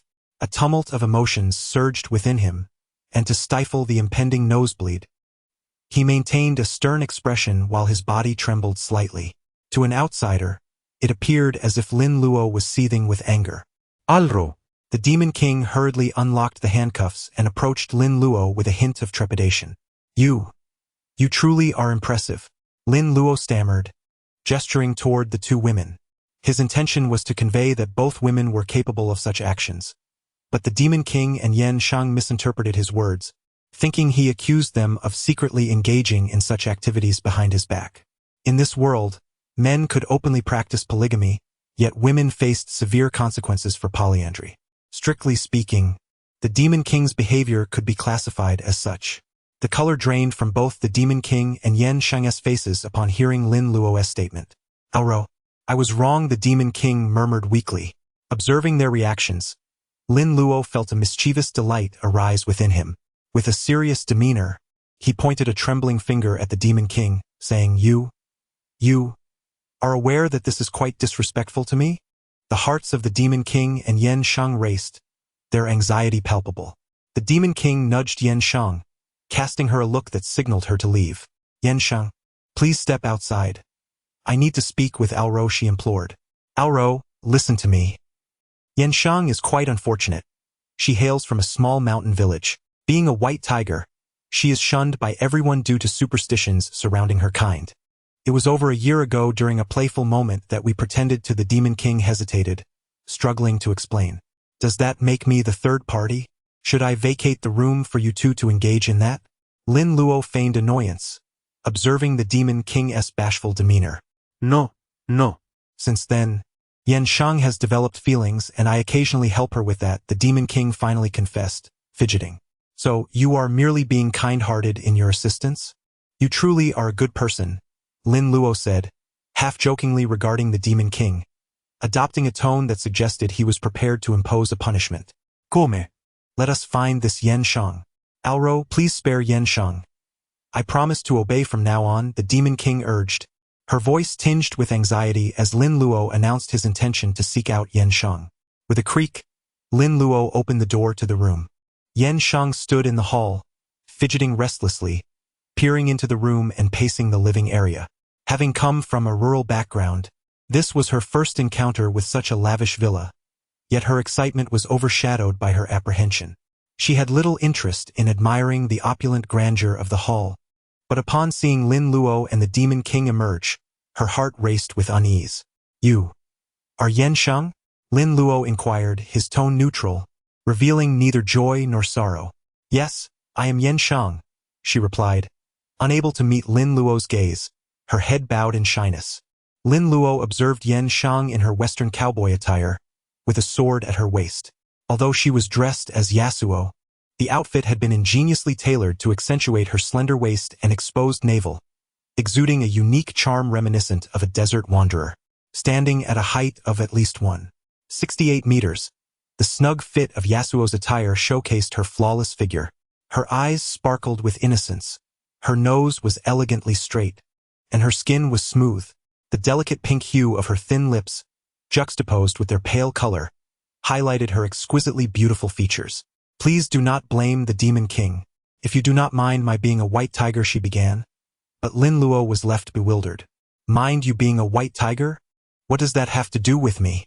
he thought, Feeling exasperated, it became clear to Lin Luo that, as the Demon King had suggested, Yan Sheng harbored some superstitious beliefs. In truth, a woman's nature is simply a reflection of her constitution or character. It does not dictate her ability to hold a husband. Chapter 129. The 5-speed fan. As Lin Luo was about to inquire what Yan Sheng's indifference had to do with him, Yan Sheng unexpectedly began to gently remove her Yasuo cowboy cosplay attire. What on earth is happening? Who am I? Where am I? What does she intend to do? Lin Luo found himself momentarily dumbfounded. He had merely wished to jest, yet Yan Sheng had taken such an unexpected turn. While Lin Luo was lost in thought, Yan Sheng had nearly undressed, only modestly covering her vital areas. She softly addressed Lin Luo, pleading, "Please don't make it difficult for the Demon King. This is all my fault." Lin Luo involuntarily swallowed, his thoughts racing. This was undeniably enticing. His wife and a girl indulging in a Yuri moment, and now the girl was approaching him. Yan Sheng possessed delicate features, her facial contours gentle, with a pair of eyes as clear as morning dew, a noble nose, and lips as tender as rose petals. Her fair skin seemed as fragile as an eggshell, and her lips were red and teeth white, exuding an icy allure. The half-covered appearance was exceedingly seductive. Lin Luo's lips curled into a mischievous smile, reflecting a rebellious charm. Faced with this unexpected delight, he hesitated for merely a fraction of a second before deciding to embrace this serendipity. Who would pass up such an opportunity? With a swift stride, disregarding the Demon King behind him, he enveloped Yan Sheng in his arms before she could react, raising his chin slightly. "Since you've said that, I shall certainly forgive you." With her soft, white skin pressed against him, Lin Luo felt a surge of exhilaration. Regardless of the presence of the Demon King, Lin Luo transformed into a valiant knight, wielding his lance, but this time not in a forest, rather in a vast desert, wreaking havoc and conquest. The knight's journey seemed weary as he spotted a water source ahead, savoring a sip to rejuvenate himself before continuing his quest. In less than an hour, the desert had nearly succumbed to his onslaught. Yet, in this brief span, the knight within Lin Luo remained unsatisfied, his murderous intent still palpable. He summoned the Demon King to his side, embarking on a journey of destruction into a shadowy forest, crossing through a stream. An hour later, Yan Sheng rejoined the fray, bringing with her the remnants of the desert. Their battle echoed through the heavens, as the knight, armed with his lance, ultimately claimed dominion over the dark forest and the desert, leaving both weeping and pleading for mercy. "How about that? Do you still dare to tempt my wife?" After the fierce battle, Lin Luo reclined on the sofa and playfully slapped Yan Sheng's rear. "Yes, I still wish to entice. For such actions lead us to moments like this." Yan Sheng chimed joyfully, playfully. Lin Luo retorted, "I find myself at a loss for words." The Demon King remarked, "I might have a faux confidant." In the afternoon, following a meal with the two women, Lin Luo posted on Weibo, announcing a giveaway of 20 Ferrari LaFerraris, accompanied by a link to his live stream. Shortly after 3 o'clock, he commenced the live broadcast, altering the stream's ID to 20 Ferraris LaFerrari giveaway. As the stream began, Lin Luo's popularity soared, while that of other streamers plummeted, rapidly surpassing 100 million viewers. Engaging in light-hearted banter with his audience, he waited about half an hour until the viewer count began to plateau. Lin Luo casually uttered, "Screenshot for a chance to win." Simply type, "Luo Huang is the most handsome," to participate. In an instant, the chat exploded with excitement. Unlike his previous impromptu stream, this time he had made an announcement on Weibo, resulting in a viewership several times larger. A flurry of comments proclaiming Luo Huang is the most handsome filled the screen, exuding a commanding presence. Interspersed with occasional jibes like "Luo Huang, you shameless rogue." Overall, the comments remained remarkably cohesive. Lin Luo skillfully maneuvered the mouse, capturing a screenshot, as the chat transformed instantaneously. "I have a feeling that I shall win. Are there any ladies wishing to be supported?" "Absolutely not. Get lost or I'll end you." "Why do I have an ominous feeling, contrary to the previous comments? I shall definitely win this time. If not, I'll stream about 5-speed fans, for an angel revealed to me in a dream that today I would have good fortune. To the one above, I will remember your ID, Border Town Dog. eagerly awaiting the stream about 5-speed fans. An angel? Brother, you must still be dreaming. I look forward to your stream about the fan. 233,333. The thought of streaming about 5-speed fans sounds quite exhilarating. Whether it's exhilarating or not, just watch the stream. Chapter 130. The girlfriend-deflated Lin Luo gazed at the barrage of comments. As a viewer with the Douyu ID Bian Chang, Go joyfully declared, "Congratulations, brother Bian Chang Go. You can now realize your dream of a 5-speed electric fan. Although you did not win, I can assist you in setting up a live stream and boosting your popularity." The audience erupted in laughter. 6666666. I genuinely thought that Bian Chang Go had won, followed by a chorus of playful congratulations. Congratulations! You can now stream your 5-speed electric fan. 6666666. Luo Huang is truly a good person. While others are streaming their 5-speed electric fans, he is here helping others gain popularity. Bian Chang Go, brother, please share your streaming room number. We will come to watch you. Bian Chang Go quipped, "It's all a conspiracy. I actually won. Luo Huang is merely lying to witness my 5-speed electric fan." The audience roared with laughter. 6666666. Brother Bian Chang Go, you have successfully hypnotized yourself. Impressive. Lin Luo displayed the screenshot on his computer screen, and the viewers were captivated. A viewer named African Big Salted Fish Luo Huang gleefully commented, "Ha ha ha. I won. I'm not African." Another chimed in, "I envy the one above. If this ID had won in the past, I would have collapsed in the restroom." Fear not. This time, the 20 sports cars are all Ferrari LaFerraras. We fear nothing. A previous winner lamented, "I already collapsed in the restroom after winning. I envy you lucky winners. You can still cry in the restroom, while those of us who didn't win are already sharpening our knives, heading towards the Luo royal residence." I tell you, this is undoubtedly a conspiracy. How could a brother named African possibly win? An African winning? Impossible. Indeed, it's definitely a conspiracy. I, a pure-blooded European royal, did not win. Refund. Lin Luo glanced at the barrage and playfully remarked, "Congratulations to this African Big Salted Fish Luo Huang.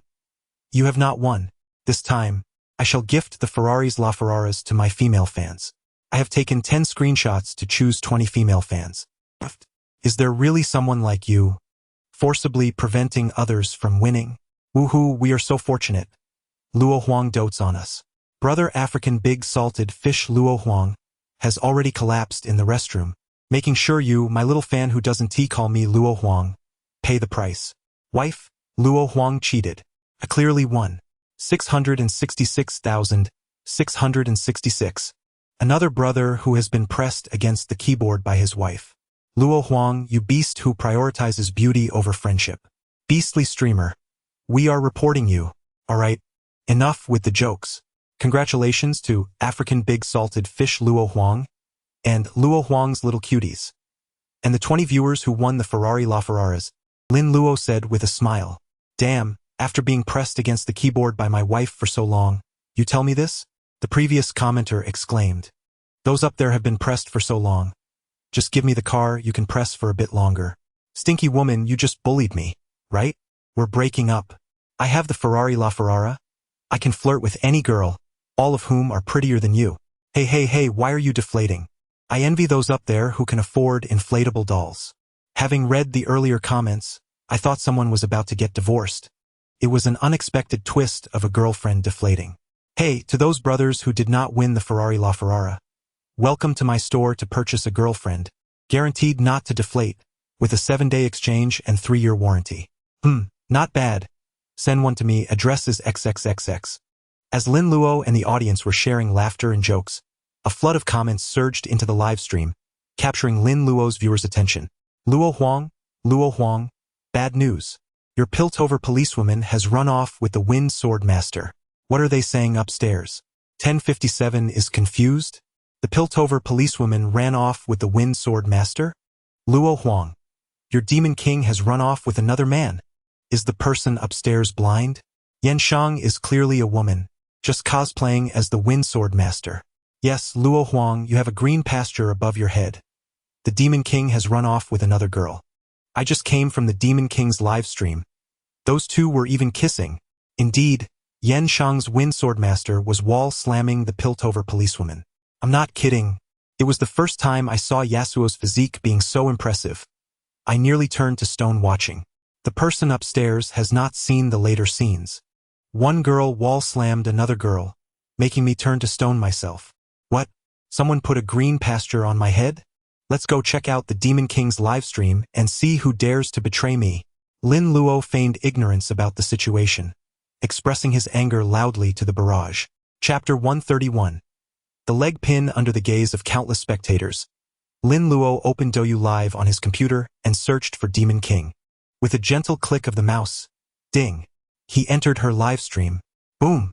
Lin Luo's account, adorned with a 9-clawed golden dragon, made a grand entrance, stirring up the chat. Welcome, Emperor, young Master Luo, has arrived on a 9-clawed golden dragon. The Luo army has descended upon the stream. Emperor Luo's forces are here to catch the affair. Emperor Luo's troops have arrived for a civilized viewing session. Damn, Yuri is so full of love. Emperor Luo, step aside, Demon King belongs to our Yenshing. 666666. This is insanely thrilling. 233333. Yuri is the best. Emperor Luo's head is crowned with a vast green prairie. Demon King and Yenshing noticed Lin Luo's account entering the stream and exchanged a glance. Almost in unison, they blinked playfully and cooed. "A Luo, you're here." Lin Luo's fingers danced across the keyboard as he typed. "I'm here to catch the affair. Heard you two were." Ahem. Damn. Why is Emperor Luo so calm? Where's Emperor Luo's affair-catching squad? Why does Emperor Luo seem so indifferent? WTF. How can Demon King and Yenshing still act cute so casually? This doesn't make sense. Weren't we catching an affair? Who cares about logic? Shut up and enjoy the show. True gentlemen watch in silence. Yeah, what affair? Isn't it better to see two girls like this? Manuel smirk. Catching an affair? You mean this? Yenshing smirked devilishly, pulling Demon King, dressed as Caitlyn, toward the wall and giving her a gentle push. 666666. I'm so hard. This is insanely thrilling. Doing this right in front of Emperor Luo. Damn, they even used tongue. WTF, I'm stunned. Emperor Luo, this affair can't be caught. They're outright ignoring me. Hey, Yenshing, aren't you being too bold? Emperor Luo came to catch the affair. Yenshing is so domineering. Live streaming a green prairie for Emperor Luo. 666666. If Yenshing is this fierce, why not go catch sheep on the prairie? You two little troublemakers, behave. I'm here to catch an affair. Lin Luo typed, stifling a laugh at Yenshing's antics. Why does it feel like Emperor Luo isn't actually here to catch an affair? Right? Emperor Luo doesn't seem fazed at all. Emperor Luo, what the hell are you laughing at? Get serious, you're catching an affair. Emperor Luo declares. Catching affairs? Let us embrace the Yuri way. Yenshing's cosplay is ridiculously hot. First time seeing an Ash with such assets. Everyone run. Emperor Luo has lost his mind.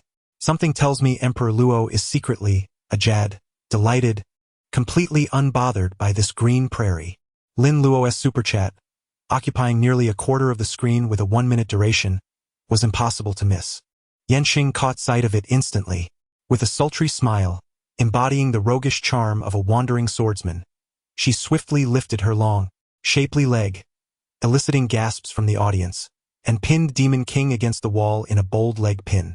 Then, cradling Demon King's head, she kissed her deeply. Pulling away, Yenshing licked her lips and taunted Lin Luo's super chat. "A Luo, welcome to catch the affair." The move left viewers in shock. Ah, my legendary arm can't take this. Even if I perish from overexertion. It'd be worth it. This is too damn seductive. Emperor Luo, go die. Yensheng and Demon King are ours. 666,666. If Yensheng leg pinned me, I could die happy. 233333. With legs like that, even a green prairie is worth it. After this leg pin, even I, a soft girl, have fallen for Yensheng. Affair catching session over. Emperor Luo, scram back to your stream. Emperor Luo, get out. From now on, we're staying in this Yuri paradise. No returning to your lame stream. Lin Luo, nearly spurting nosebleed at Yenshing's brazen display, pinched his nose to hold it in. His gaze involuntarily flickered toward the adjacent room, where Yansheng and Demon King were streaming. The urge to storm in and enforce justice on the spot burned within him. But with his own livestream running, he restrained himself. Little did he realize, his longing stare was broadcasted crystal clear to his audience. Chapter 132. Heart disease. Our dear Yansheng is truly remarkable. Even the Emperor Luo seems to be on the verge of a nosebleed. What does it mean that the Emperor's gaze keeps darting towards the wall on the right? Why does it feel like there's something peculiar about his expression? Have you all noticed that the backgrounds of the Emperor Luo's and the Demon King's livestreams are strikingly similar? Indeed, as mentioned earlier, the room's backdrop and dimensions are nearly identical, save for the fact that the Demon King's room is adorned with more dolls. Last night I, the fortune teller, observed the celestial phenomena, and it appears that the Emperor Luo's fated star is emitting a green aura. A subtle calculation reveals that the source of this green aura is located in the adjacent room of the Emperor. It seems that the Emperor has been aware of this all along, which likely means that Yansheng has fallen victim to his treachery. Alas! The beastly Emperor Luo has tarnished my goddess. One day, armed with a kitchen knife, I shall take vengeance upon him. Lin Luo, Yansheng, and the Demon King all noticed the barrage of comments. Yansheng feigned innocence, lamenting, "Indeed, a Luo, this beast does not spare even me. How could he deceive me?" Lin Luo's expression stiffened. What did she mean by that? It was clearly voluntary on Yansheng's part. Yet, it seemed as if she had initially deceived her. No, actually, the two had engaged in an affair first, and then she had been tricked. Naturally, Lin Luo dared not voice this. If she did, those two might rush over from the neighboring room, unleashing their fury upon him, leaving him lifeless on the spot. Who would he turn to for justice then? Lin Luo cast a guilty glance at Yansheng. The viewers in the chat began to understand, realizing that the Emperor Luo, this beast, would not even spare such a charming lady. The infamous reputation of Emperor Luo as a beast was indeed well earned. Our poor Yansheng had been lured into his trap. Oh, Emperor Luo, teach me your ways of charming young ladies. I wish to bring home a striking beauty as well. Reflecting on the last time Emperor Luo failed to flirt successfully and was instead teased by our dear Nini, I began to doubt how Yansheng had been deceived. Yansheng, quickly share the Emperor's address. I shall come to avenge you, and I promise to lead him astray. What could the upstairs girl be thinking? That cute girl should not attempt to deceive the Emperor. She stands no chance against him. Why not try to trick me instead? I am far easier to fool, being somewhat foolish and unrefined. As the chat continued to buzz with excitement, Lin Luo suddenly received a phone call. Checking his phone, he saw it was from Ouyang Nini.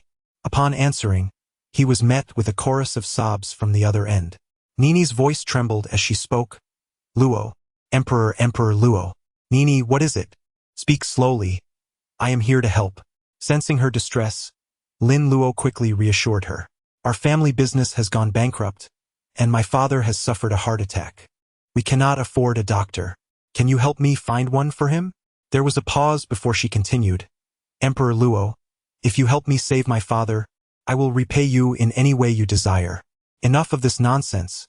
Just wait for me. Take care of yourself. A heart attack is not a trivial matter. Lin Luo admonished Nini seriously before hanging up the phone. Without a thought for the livestream, he abruptly ended it, leaving the viewers bewildered and speculating about the urgent call he had received. Disregarding the comments, Lin Luo quickly informed the Demon King and Yansheng that he needed to step out, not even bothering to put on his coat as he rushed to the door of the villa. Seeing Lin Luo's urgency, the Demon King and Yansheng wisely chose not to inquire about his intentions. Upon reaching the entrance, Lin Luo summoned the system, quickly help me locate Ouyang Nini's whereabouts. Understood. Within a second, the system provided a precise answer. Taiwan, Jilung City, Chengwang Hospital, General Ward 3601. A virtual map appeared before Lin Luo's eyes, marking Nini's location with a red dot. He paused, recalling that he had last encountered Nini in the Magic City. Suddenly, he remembered that, in his previous life, Ouyang Nini was indeed from Taiwan, likely visiting the Magic City this time.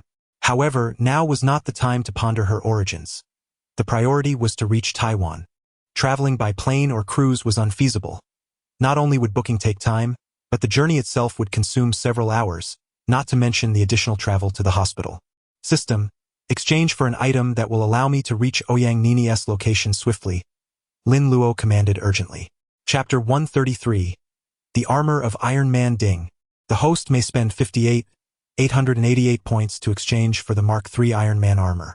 Mark III Iron Man armor function.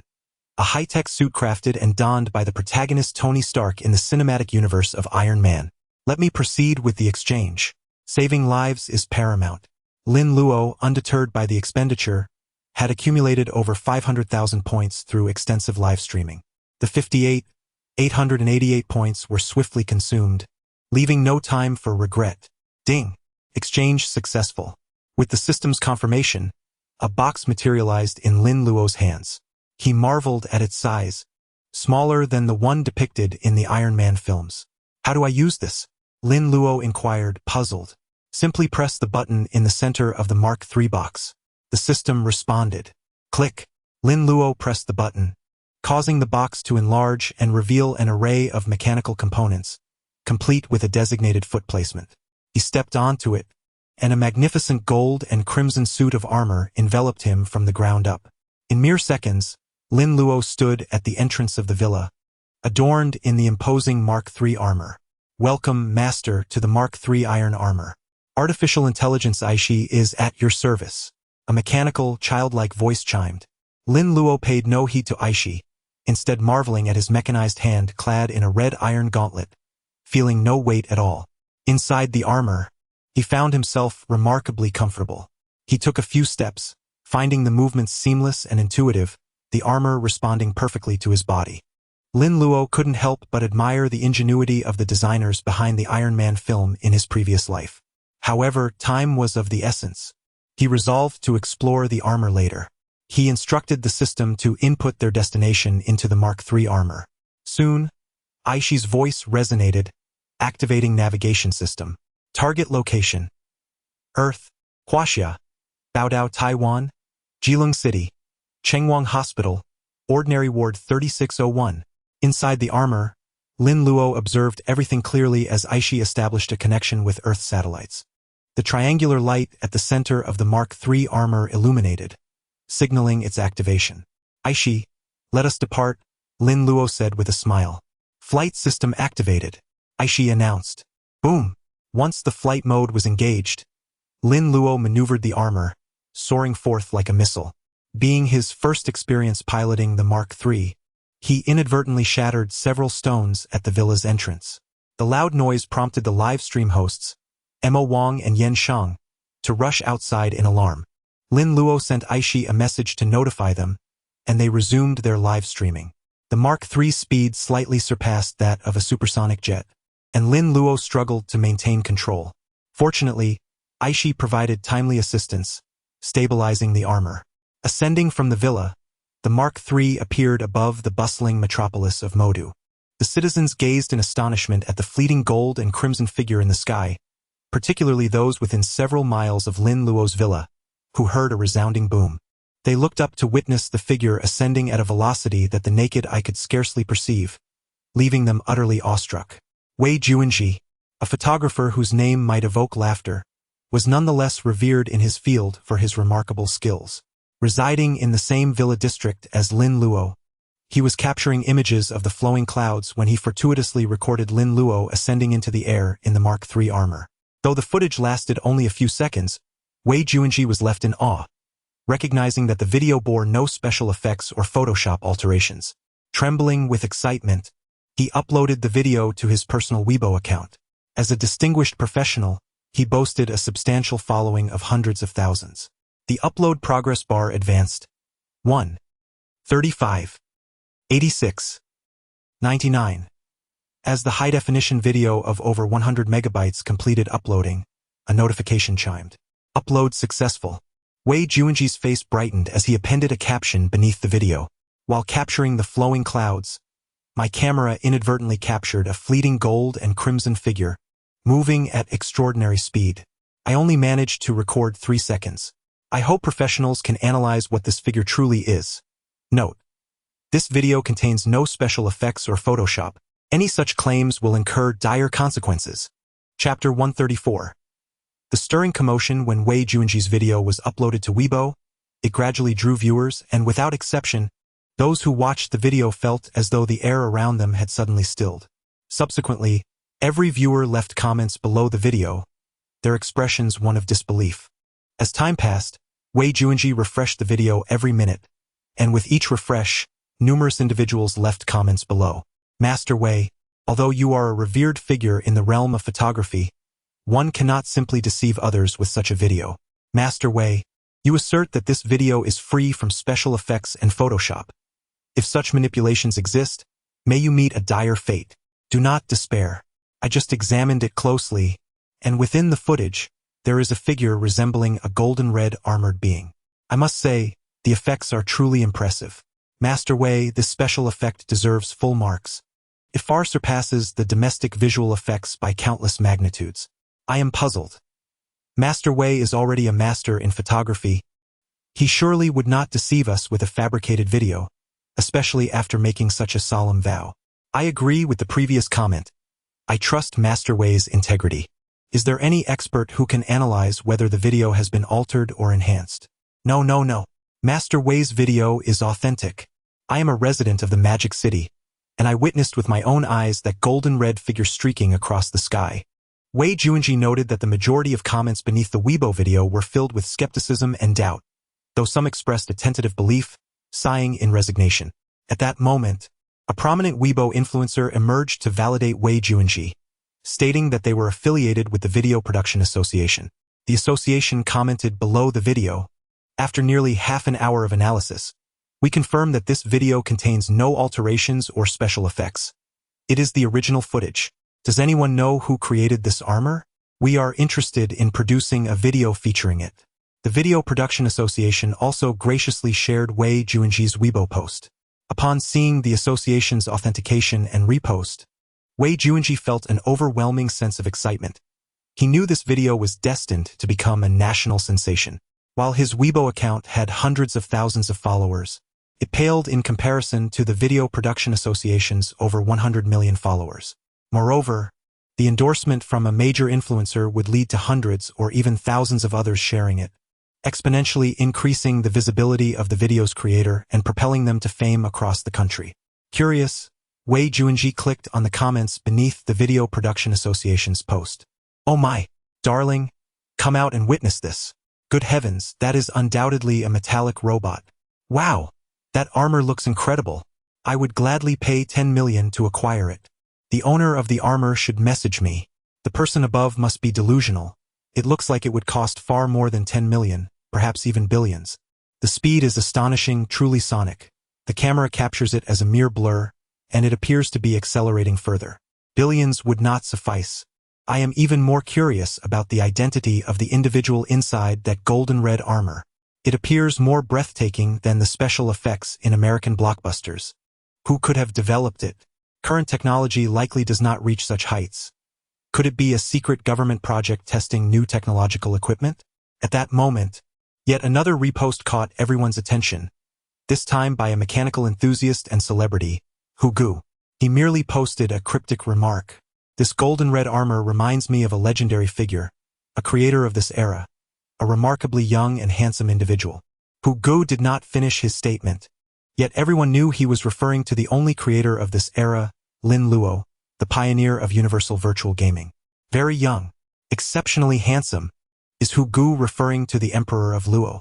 However, it was astonishing that Hugu even acknowledged the Emperor's handsomeness, prompting a wave of excitement. Indeed, Hugu has awakened us from our slumber. Who says our technology cannot reach such levels? The Emperor of Luo certainly can. After all, he has already developed virtual gaming and artificial intelligence. It is plausible that such armored creatures could also be created. I just noted the timing. Wei Juanji's video was uploaded scarcely 5 minutes after the Emperor of Luo's stream ended. Indeed, if it were not for the Emperor of Luo, technology would remain in eternal darkness. There is no doubt. The person within that armor is undoubtedly the Emperor of Luo, not merely a fan blowing air. To those doubting, your statements are futile. How could this armored being in the video not be the Emperor of Luo? It is undeniable that the Emperor of Luo is both striking and formidable. He has likely maxed out his technological prowess. Chapter 135. Quickly restrain that madman. These matters are but afterthoughts. With the assistance of Aishi, Lin Luo deftly maneuvered the Iron Armor Mark III, arriving at the hospital within mere minutes, unconcerned about being seen, and landed directly at the entrance. As the armor touched down, an eerie silence enveloped the surroundings, followed by a chorus of astonishment from onlookers. Curious gazes were fixed on the formidable Iron Armor Mark III, with a few children attempting to approach and touch the metallic behemoth, only to be pulled back by their parents. With a press of a button, the armored suit instantaneously transformed back into a mechanical box, revealing its true form. Ignoring the surrounding awe and curiosity, Lin Luo hastily entered the hospital. Upon reaching the third floor, he spotted Ouyang Nini, Ouyang Nana, and a middle-aged woman kneeling before a doctor, surrounded by a gathering crowd. The middle-aged woman was presumably their mother. "Doctor, please just save my father. I beg you." Ouyang Nini and Ouyang Nana, alongside their mother, wept profusely. The middle-aged doctor shook his head in resignation. "Your father's heart condition is too severe. Given the capabilities of our hospital, it is unlikely we can perform the surgery. We can only barely maintain his vital signs.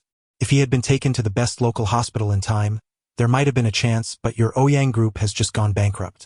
The hearts of the three women sank, and despite Ouyang Nana's youth, she understood that their father was on the brink of departure. Tears streamed down their faces uncontrollably. Lin Luo swiftly approached, pushing through the crowd. "Excuse me, please make way." As Ouyang Nini and Ouyang Nana called out to him, Lin Luo disregarded them and proceeded directly to the hospital room. There, he found an elderly-looking man lying on the bed, barely clinging to life. "System, is there any way to save him?" Ding. 2 options available for the host.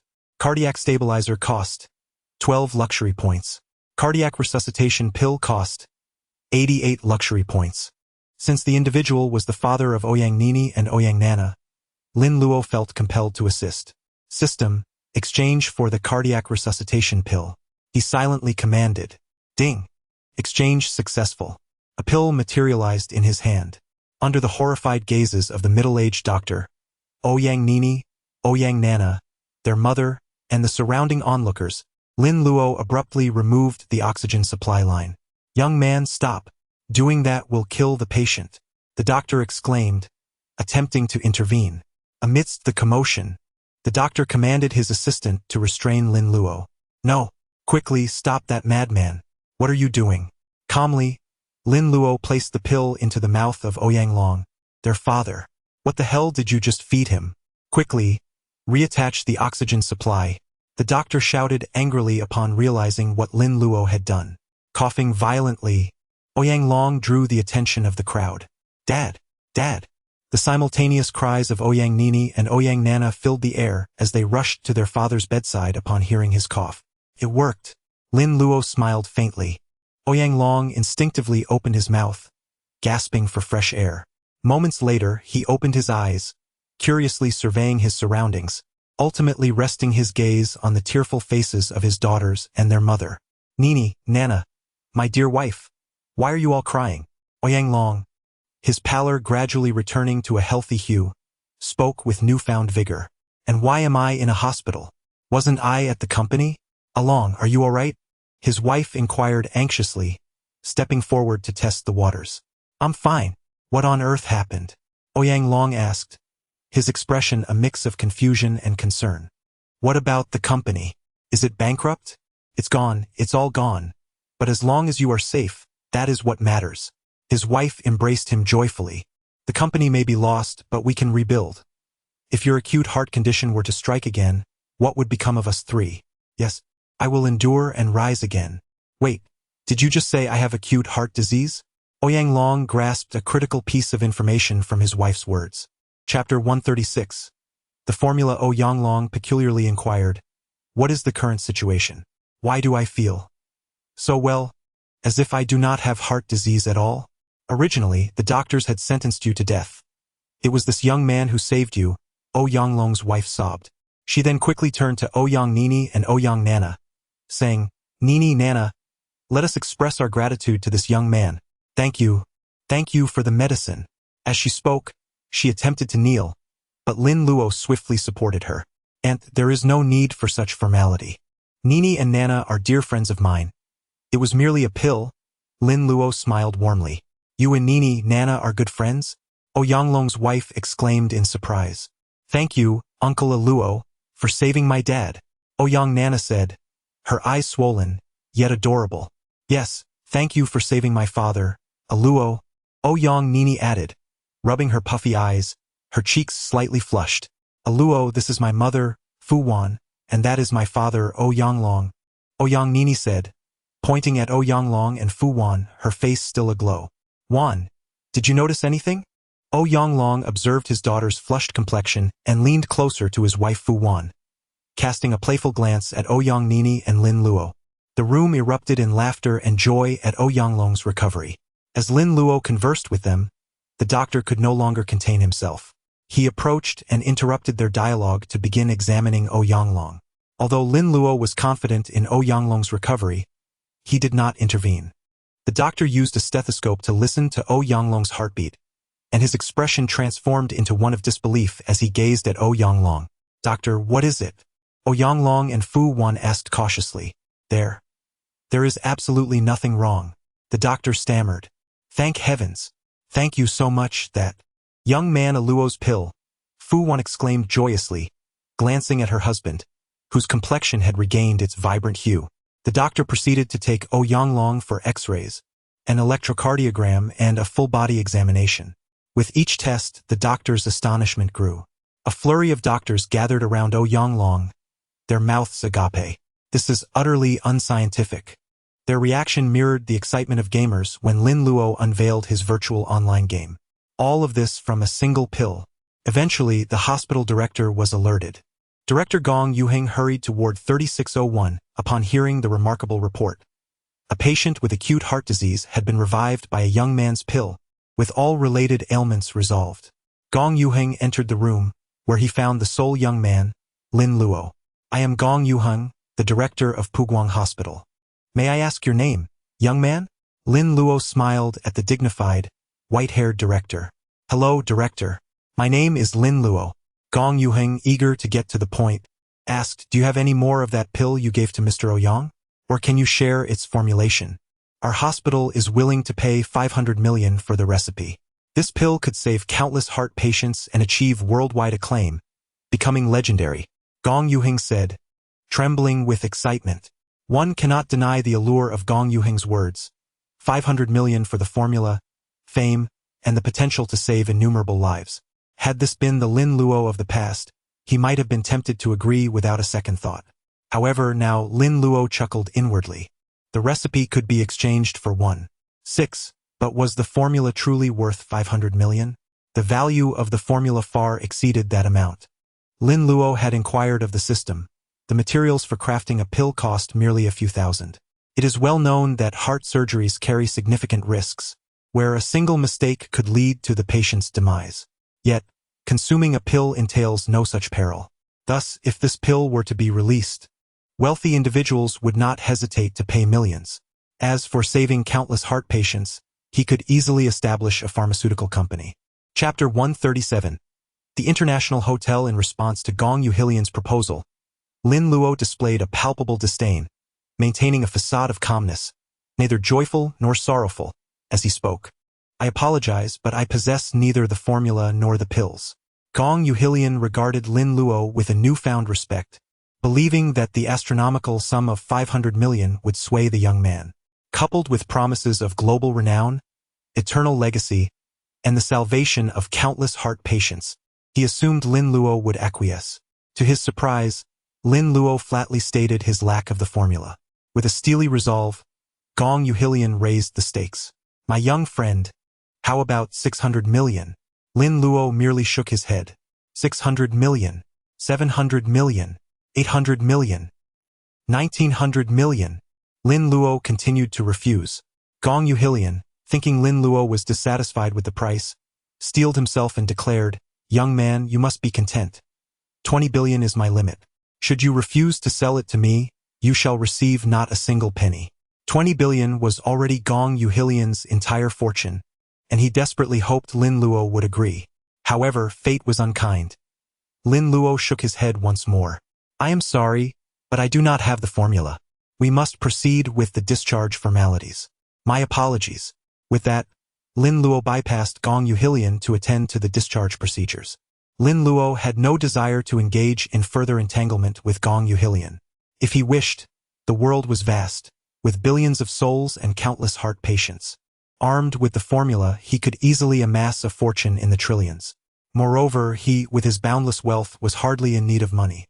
Ouyang Long's company had gone bankrupt, leaving him deeply in debt, necessitating the sale of his home, rendering him homeless. After completing the discharge procedures, Lin Luo took the Ouyang family to a 5-star hotel named Grand Cloud International. They booked 3 rooms, one for Ouyang Nana and Ouyang Nini, one for their parents, while he would remain alone in an empty room. Ouyang Long's company, though not large, had total assets exceeding 100 million, with liquid funds in the tens of millions. The presidential suite at Grand Cloud International cost approximately 100,000 per day, making it a place they had never frequented.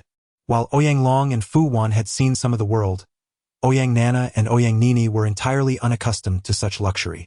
As Lin Luo led Ouyang Nana and Ouyang Nini into the presidential suite, the 2 girls eagerly explored their surroundings. The chandelier in the living room cast enchanting light, creating an ambience of exquisite beauty, akin to a dream. Under the soft illumination, Ouyang Nana and Ouyang Nini frolicked, appearing lively and endearing, with Ouyang Nini, the elder sister, still only 16 and very much a minor. Lin Luo observed the 2 girls, who resembled delicate fairies bathed in light, as he reclined on the sofa, a smile gracing his features as he savored the scene before him. Moments later, seemingly tiring of their play, the girls lay down on either side of Lin Luo. Ouyang Nini gazed at Lin Luo with admiration, about to lean against him when Fu Wan entered the room. Flushing, Ouyang Nini hastily sat up straight. Soon after, Fu Wan guided Ouyang Nana and Ouyang Nini to explore the 5-star hotel. Lin Luo proceeded to the adjacent room occupied by Ouyang Long and knocked on the door. Creak. The door swung open, revealing Ouyang Long, who welcomed Lin Luo into the living room. Xiao Luo, is it all right if I call you that? Ouyang Long inquired. Lin Luo smiled warmly at Ouyang Long. Uncle, it is perfectly fine. Call me as you wish. Ouyang Long looked at Lin Luo with gratitude. Xiao Luo, thank you for the pills and this room. This time you've truly gone to great lengths. Lin Luo dismissed the notion with a nonchalant wave. It's merely a small expense. I came to ask you a question, uncle. From what I understand, your company has had no significant projects lately. How did it suddenly go bankrupt?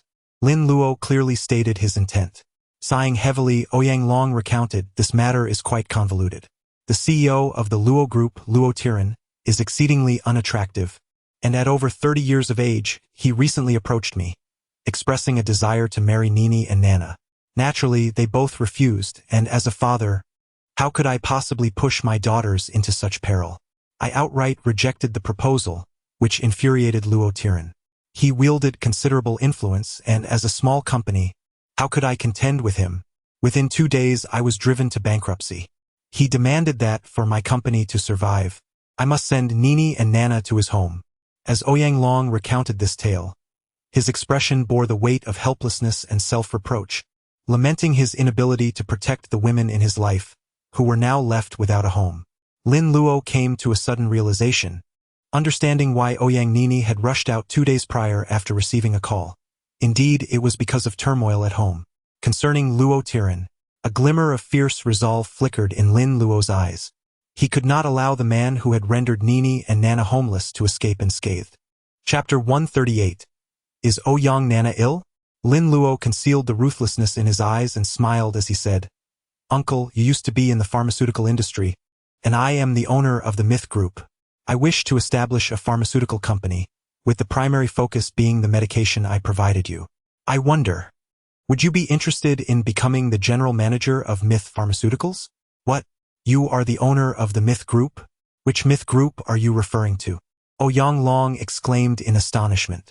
If there isn't a second Myth Group, then it must be the one you mentioned. Are you truly willing to entrust the prescription and Myth Pharmaceuticals to me? Ouyang Long asked incredulously. Indeed, Lin Luo affirmed softly, having exchanged 288 premium points from the system for the prescription, which he handed over to Ouyang Long. As for the possibility of Ouyang Long absconding with the prescription or selling it to someone else, Lin Luo harbored no concerns. He believed Ouyang Long to be a wise individual, and no company in the world would dare to challenge the myth group. After conversing with Ouyang Long for a while longer, Lin Luo exited his room and returned to his presidential suite.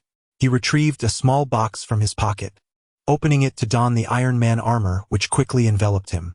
A cruel smile graced Lin Luo's lips as he issued a command to the artificial intelligence, AI Shi. After a promise to buy her 100 lollipops upon his return, AI Shi finally agreed to assist Lin Luo in orchestrating the downfall of the Roche group through the myth group. Lin Luo further examined the Mark III iron armor, diligently studying the manual. The system's Mark III armor was far superior to the Iron Man suit from his previous life, boasting an array of impressive features, including transformation into a spaceship and cloaking capabilities, leaving Lin Luo in awe. Just as Lin Luo Chapter 139. Champagne. Not long after Ouyang Nana departed, a graceful figure appeared, Ouyang Nini, her sister. Allo, did you come to find us so soon today? Dressed like that? Ouyang Nini said, holding her phone up to Lin Luo.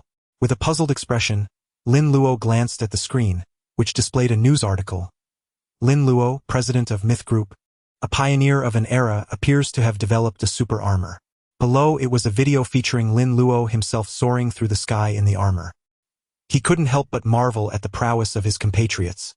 In an instant, they had captured such footage. Nodding, Lin Luo replied, yes, I arrived wearing this. Wow, Allo, can you take me to the sky with that thing? Ouyang Nini exclaimed, shaking Lin Luo's arm and playfully pleading. This? Well, alright. Although Lin Luo initially intended to decline due to the thin air at high altitudes, he remembered that the Mark III steel armor could transform into a UFO-like state, so he readily agreed.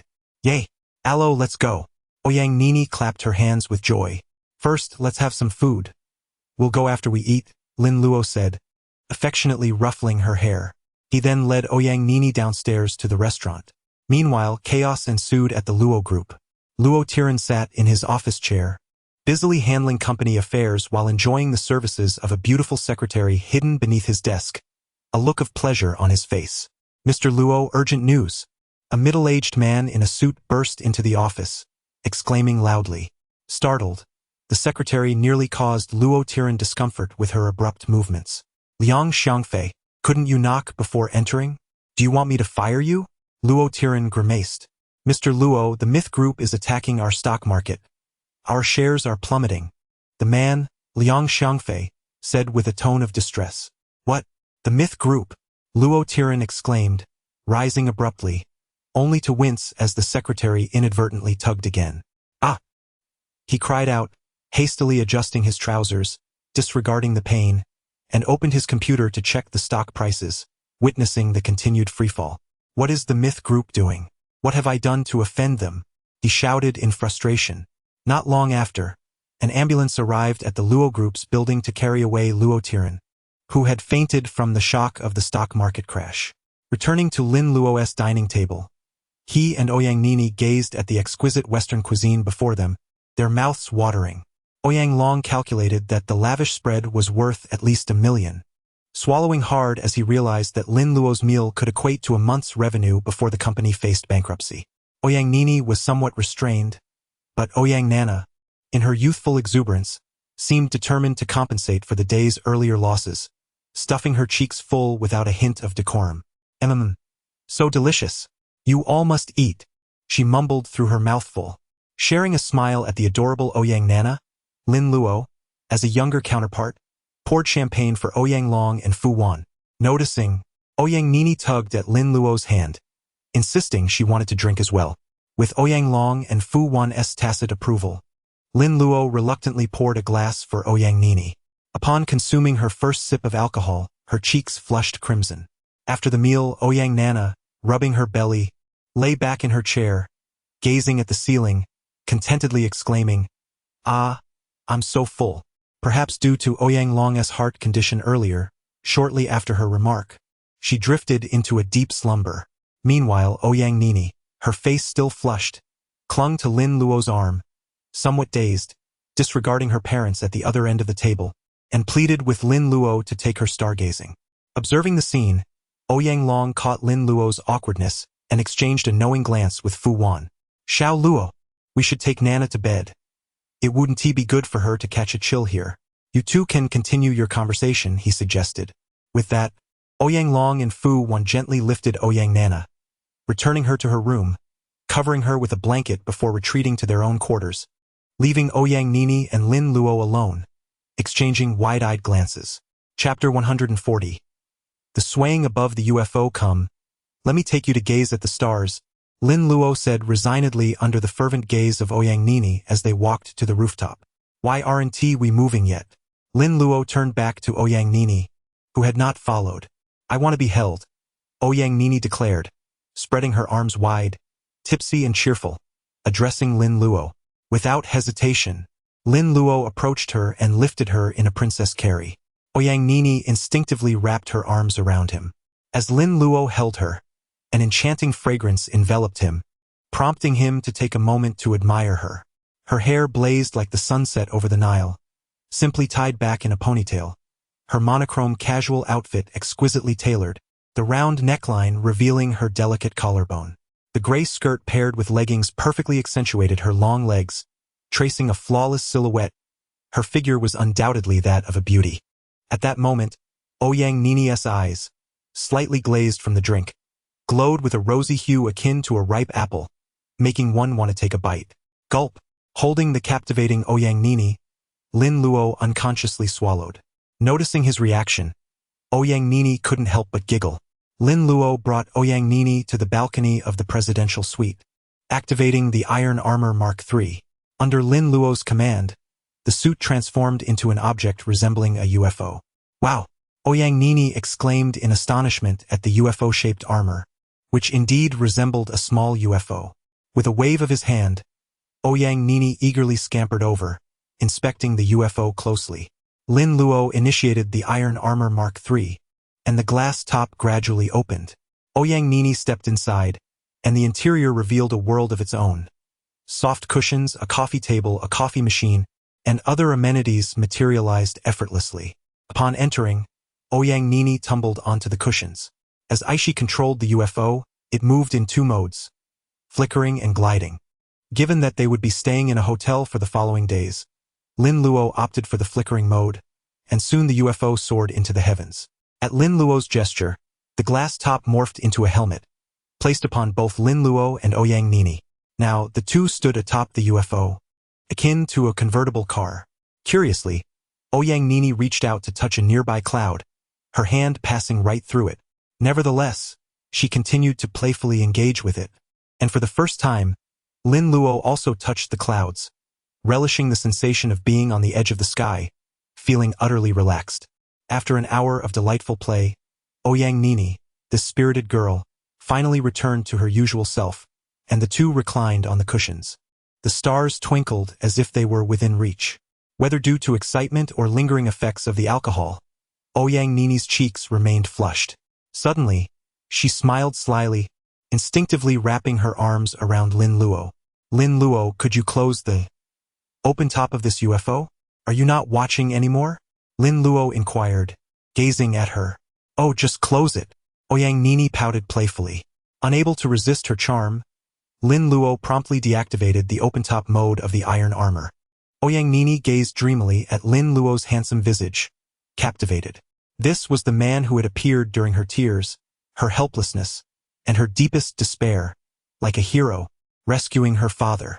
Suddenly, Ouyang Nini leaned closer, her cheek mere centimeters from Lin Luo's face, and as she spoke, she began to loosen her garment, saying, "You kissed me last time. Now you must take responsibility." Lin Luo's mind went blank. What was happening? It was clearly Ouyang Nini who, before he could finish his thought, a figure lunged forward. In that instant, a cacophony of thunder and tumult shook Lin Luo's iron armor UFO, swaying erratically between slow and fast. Inside the UFO, as the hatch closed, the external world fell silent, yet an array of voices echoed within. Hua Haoguang was a pilot flying from the bustling metropolis to the beautiful island of Taiwan. Habitually, he glanced out the right window of the aircraft. To his shock, he saw a UFO-shaped object appearing next to his plane, moving erratically. The aircraft swiftly passed by, and overwhelmed by astonishment, Huahaoguang momentarily forgot to control the plane, nearly overshooting the airport in Taiwan. It was only the co-pilot's reminder that brought him back to reality. Upon landing, he excitedly recounted sightings of UFOs and extraterrestrial invasions, but others dismissed his claims, believing he had been flying too long and was merely hallucinating. Consequently, he was ordered to rest at the hotel for a few days, and another pilot was assigned to his aircraft. Chapter 141. Electric shock. As Lin Luo and Ouyang and I engaged in a life-and-death battle, Ouyang Na, who had been peacefully sleeping in the Grand Cloud Sky International Hotel, suddenly awoke with a jolt, feeling a surge of inexplicable pain and letting out a startled cry. "Nana, what is wrong?" Fu Wan, hearing her daughter's shriek, hurriedly opened the door.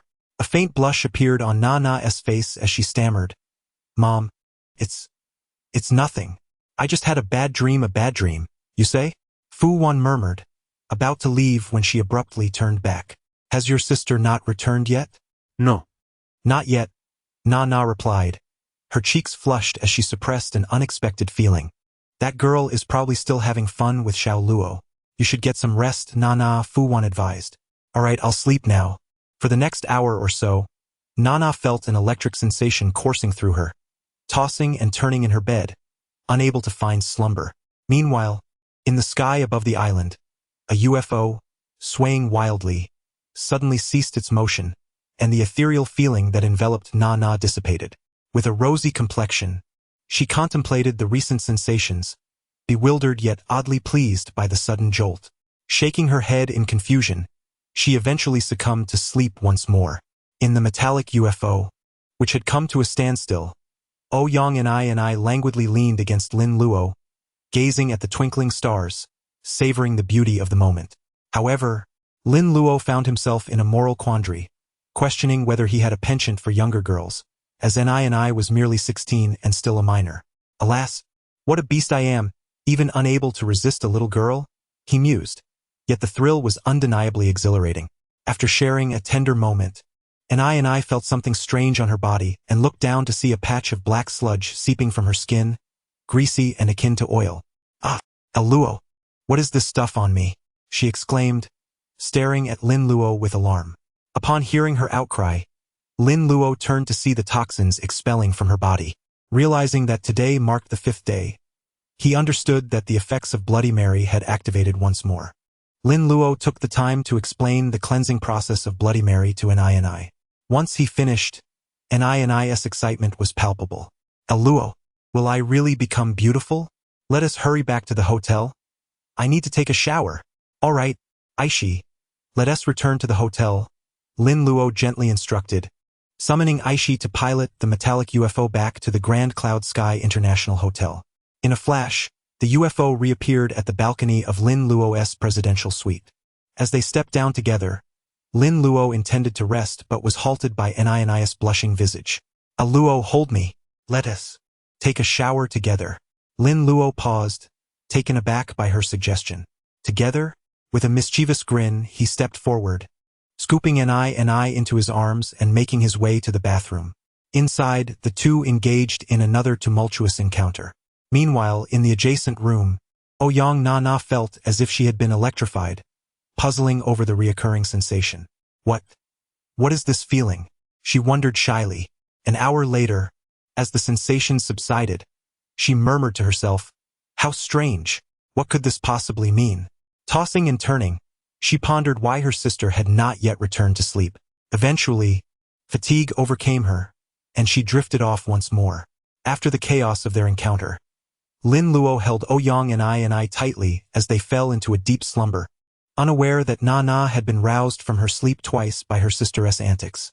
The following morning, Lin Luo awoke around 8, feeling a tickle in his nose. Frowning, he rubbed his eyes and slowly opened them to find the delicate face of Ouyang and I, who was playfully brushing his nose with her hair. "Little girl, what are you doing?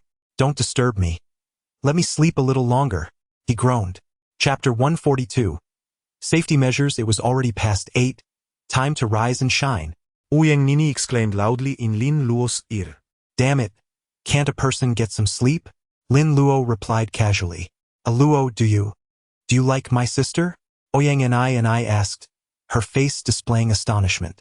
So it seems you were intentionally flirting with my sister that day. Lin Luo retorted. You little rascal, I can't let you off without a proper lesson. And he immediately sprang into action. Early in the morning, Ouyang Na entered the living room of Lin Luo's presidential suite, hoping to find her sister. However, as soon as she stepped inside, that ethereal sensation washed over her again. Ouyang Nana's legs felt weak, and she collapsed onto the floor. Lin Luo and Ouyang and I were engaged in a playful tussle, shifting from one spot to another, bedroom, bathroom, and soon they found themselves in the living room. Unbeknownst to them, Ouyang Na was sprawled on the floor. Ouch! Ouyang and I cried out, but at that moment, another voice echoed from behind the sofa. Ah! Lin Luo and Ouyang and I initially thought it was merely an echo. Yet, soon, two voices rang out in unison from the living room, and this time they realized it was not an echo but the voices of two individuals. Confused, they turned to see Ouyang Na lying on the ground. They hurriedly donned their clothing, and Ouyang Na wobbled to her feet. Na, what are you doing here? Ouyang Nini feigned nonchalance. I came to find my sister. She didn't come back yesterday, Ouyang Na replied innocently. By the way, sister, what were you just doing? Nothing. Ouyang and I stammered, blushing as she attempted to change the subject. Why were you lying on the floor? Oh, when I entered the room, I suddenly felt this overwhelming sensation and then just collapsed. Last night around 10 and again around midnight I felt the same way, waking up twice because of it. Ouyang Nana complained, pouting. Lin Luo and Ouyang and I exchanged glances, realizing that those times coincided precisely with their intense encounters. Suddenly, Lin Luo had a revelation. Sensory sharing. But shouldn't that phenomenon be limited to twins or multiples? After all, Ouyang Na and Ouyang and I had a 3-year age gap. Typically, it would go unnoticed, but those 3 time frames coincided with their passionate struggles. To test this theory, Lin Luo instructed Ouyang Na to sit on the sofa while he and Ouyang and I engaged in another bout of playful conflict. An hour later, Lin Luo and Ouyang and I emerged, fully dressed, only to find Ouyang Na sprawled on the sofa. Upon seeing them approach, Ouyang Na exclaimed excitedly, Uncle, sister, are you performing magic? Not long after you entered the room, I felt this delightful softness washing over me. Indeed. Upon hearing Ouyang Na's words, Lin Luo understood. It was indeed sensory sharing. However, it only occurred during their intimate moments. Could it be that he was truly drawn to this little girl? If he were to continue his nighttime bliss with Ouyang and I, would that not be jeopardized? Yet, Ouyang Na was only 13. The thought of Ouyang and I and Ouyang Na together sent Lin Luo's mind spiraling, prompting him to shake his head vigorously, striving to dispel such thoughts. He chastised himself for his wayward imagination. Ouyang and I was at least somewhat mature, but Ouyang Na was genuinely innocent. Having quelled his inner turmoil, Lin Luo led Ouyang and I and Ouyang Na out for a stroll. For the next 3 days, Lin Luo refrained from any nighttime escapades with Ouyang and I, resulting in her spending nearly all her evenings with Ouyang Na. As for Ouyang Long and Fu Wan, they were well aware of Lin Luo and Ouyang and I's relationship. They were not antiquated in their views. Upon seeing Ouyang and I's affections for Lin Luo, they simply accepted it. Fu Wan even pulled Ouyang and I aside, speaking in a hushed tone about a particular matter. What does your mother want with you? Lin Luo inquired, puzzled. She urged us to take proper precautions. I'm still young. Ouyang Nini replied bashfully, lojerin her gaze. Precautions Lin Luo contemplated, realizing that despite his efforts, there had been no signs of pregnancy, which left him perplexed. As he pondered this, the system's voice unexpectedly chimed in. Due to the violent factor of Bloody Mary, you cannot impregnate anyone, the system explained succinctly. What? Does that mean I can't have children? Lin Luo nearly exclaimed. No. There are 2 methods.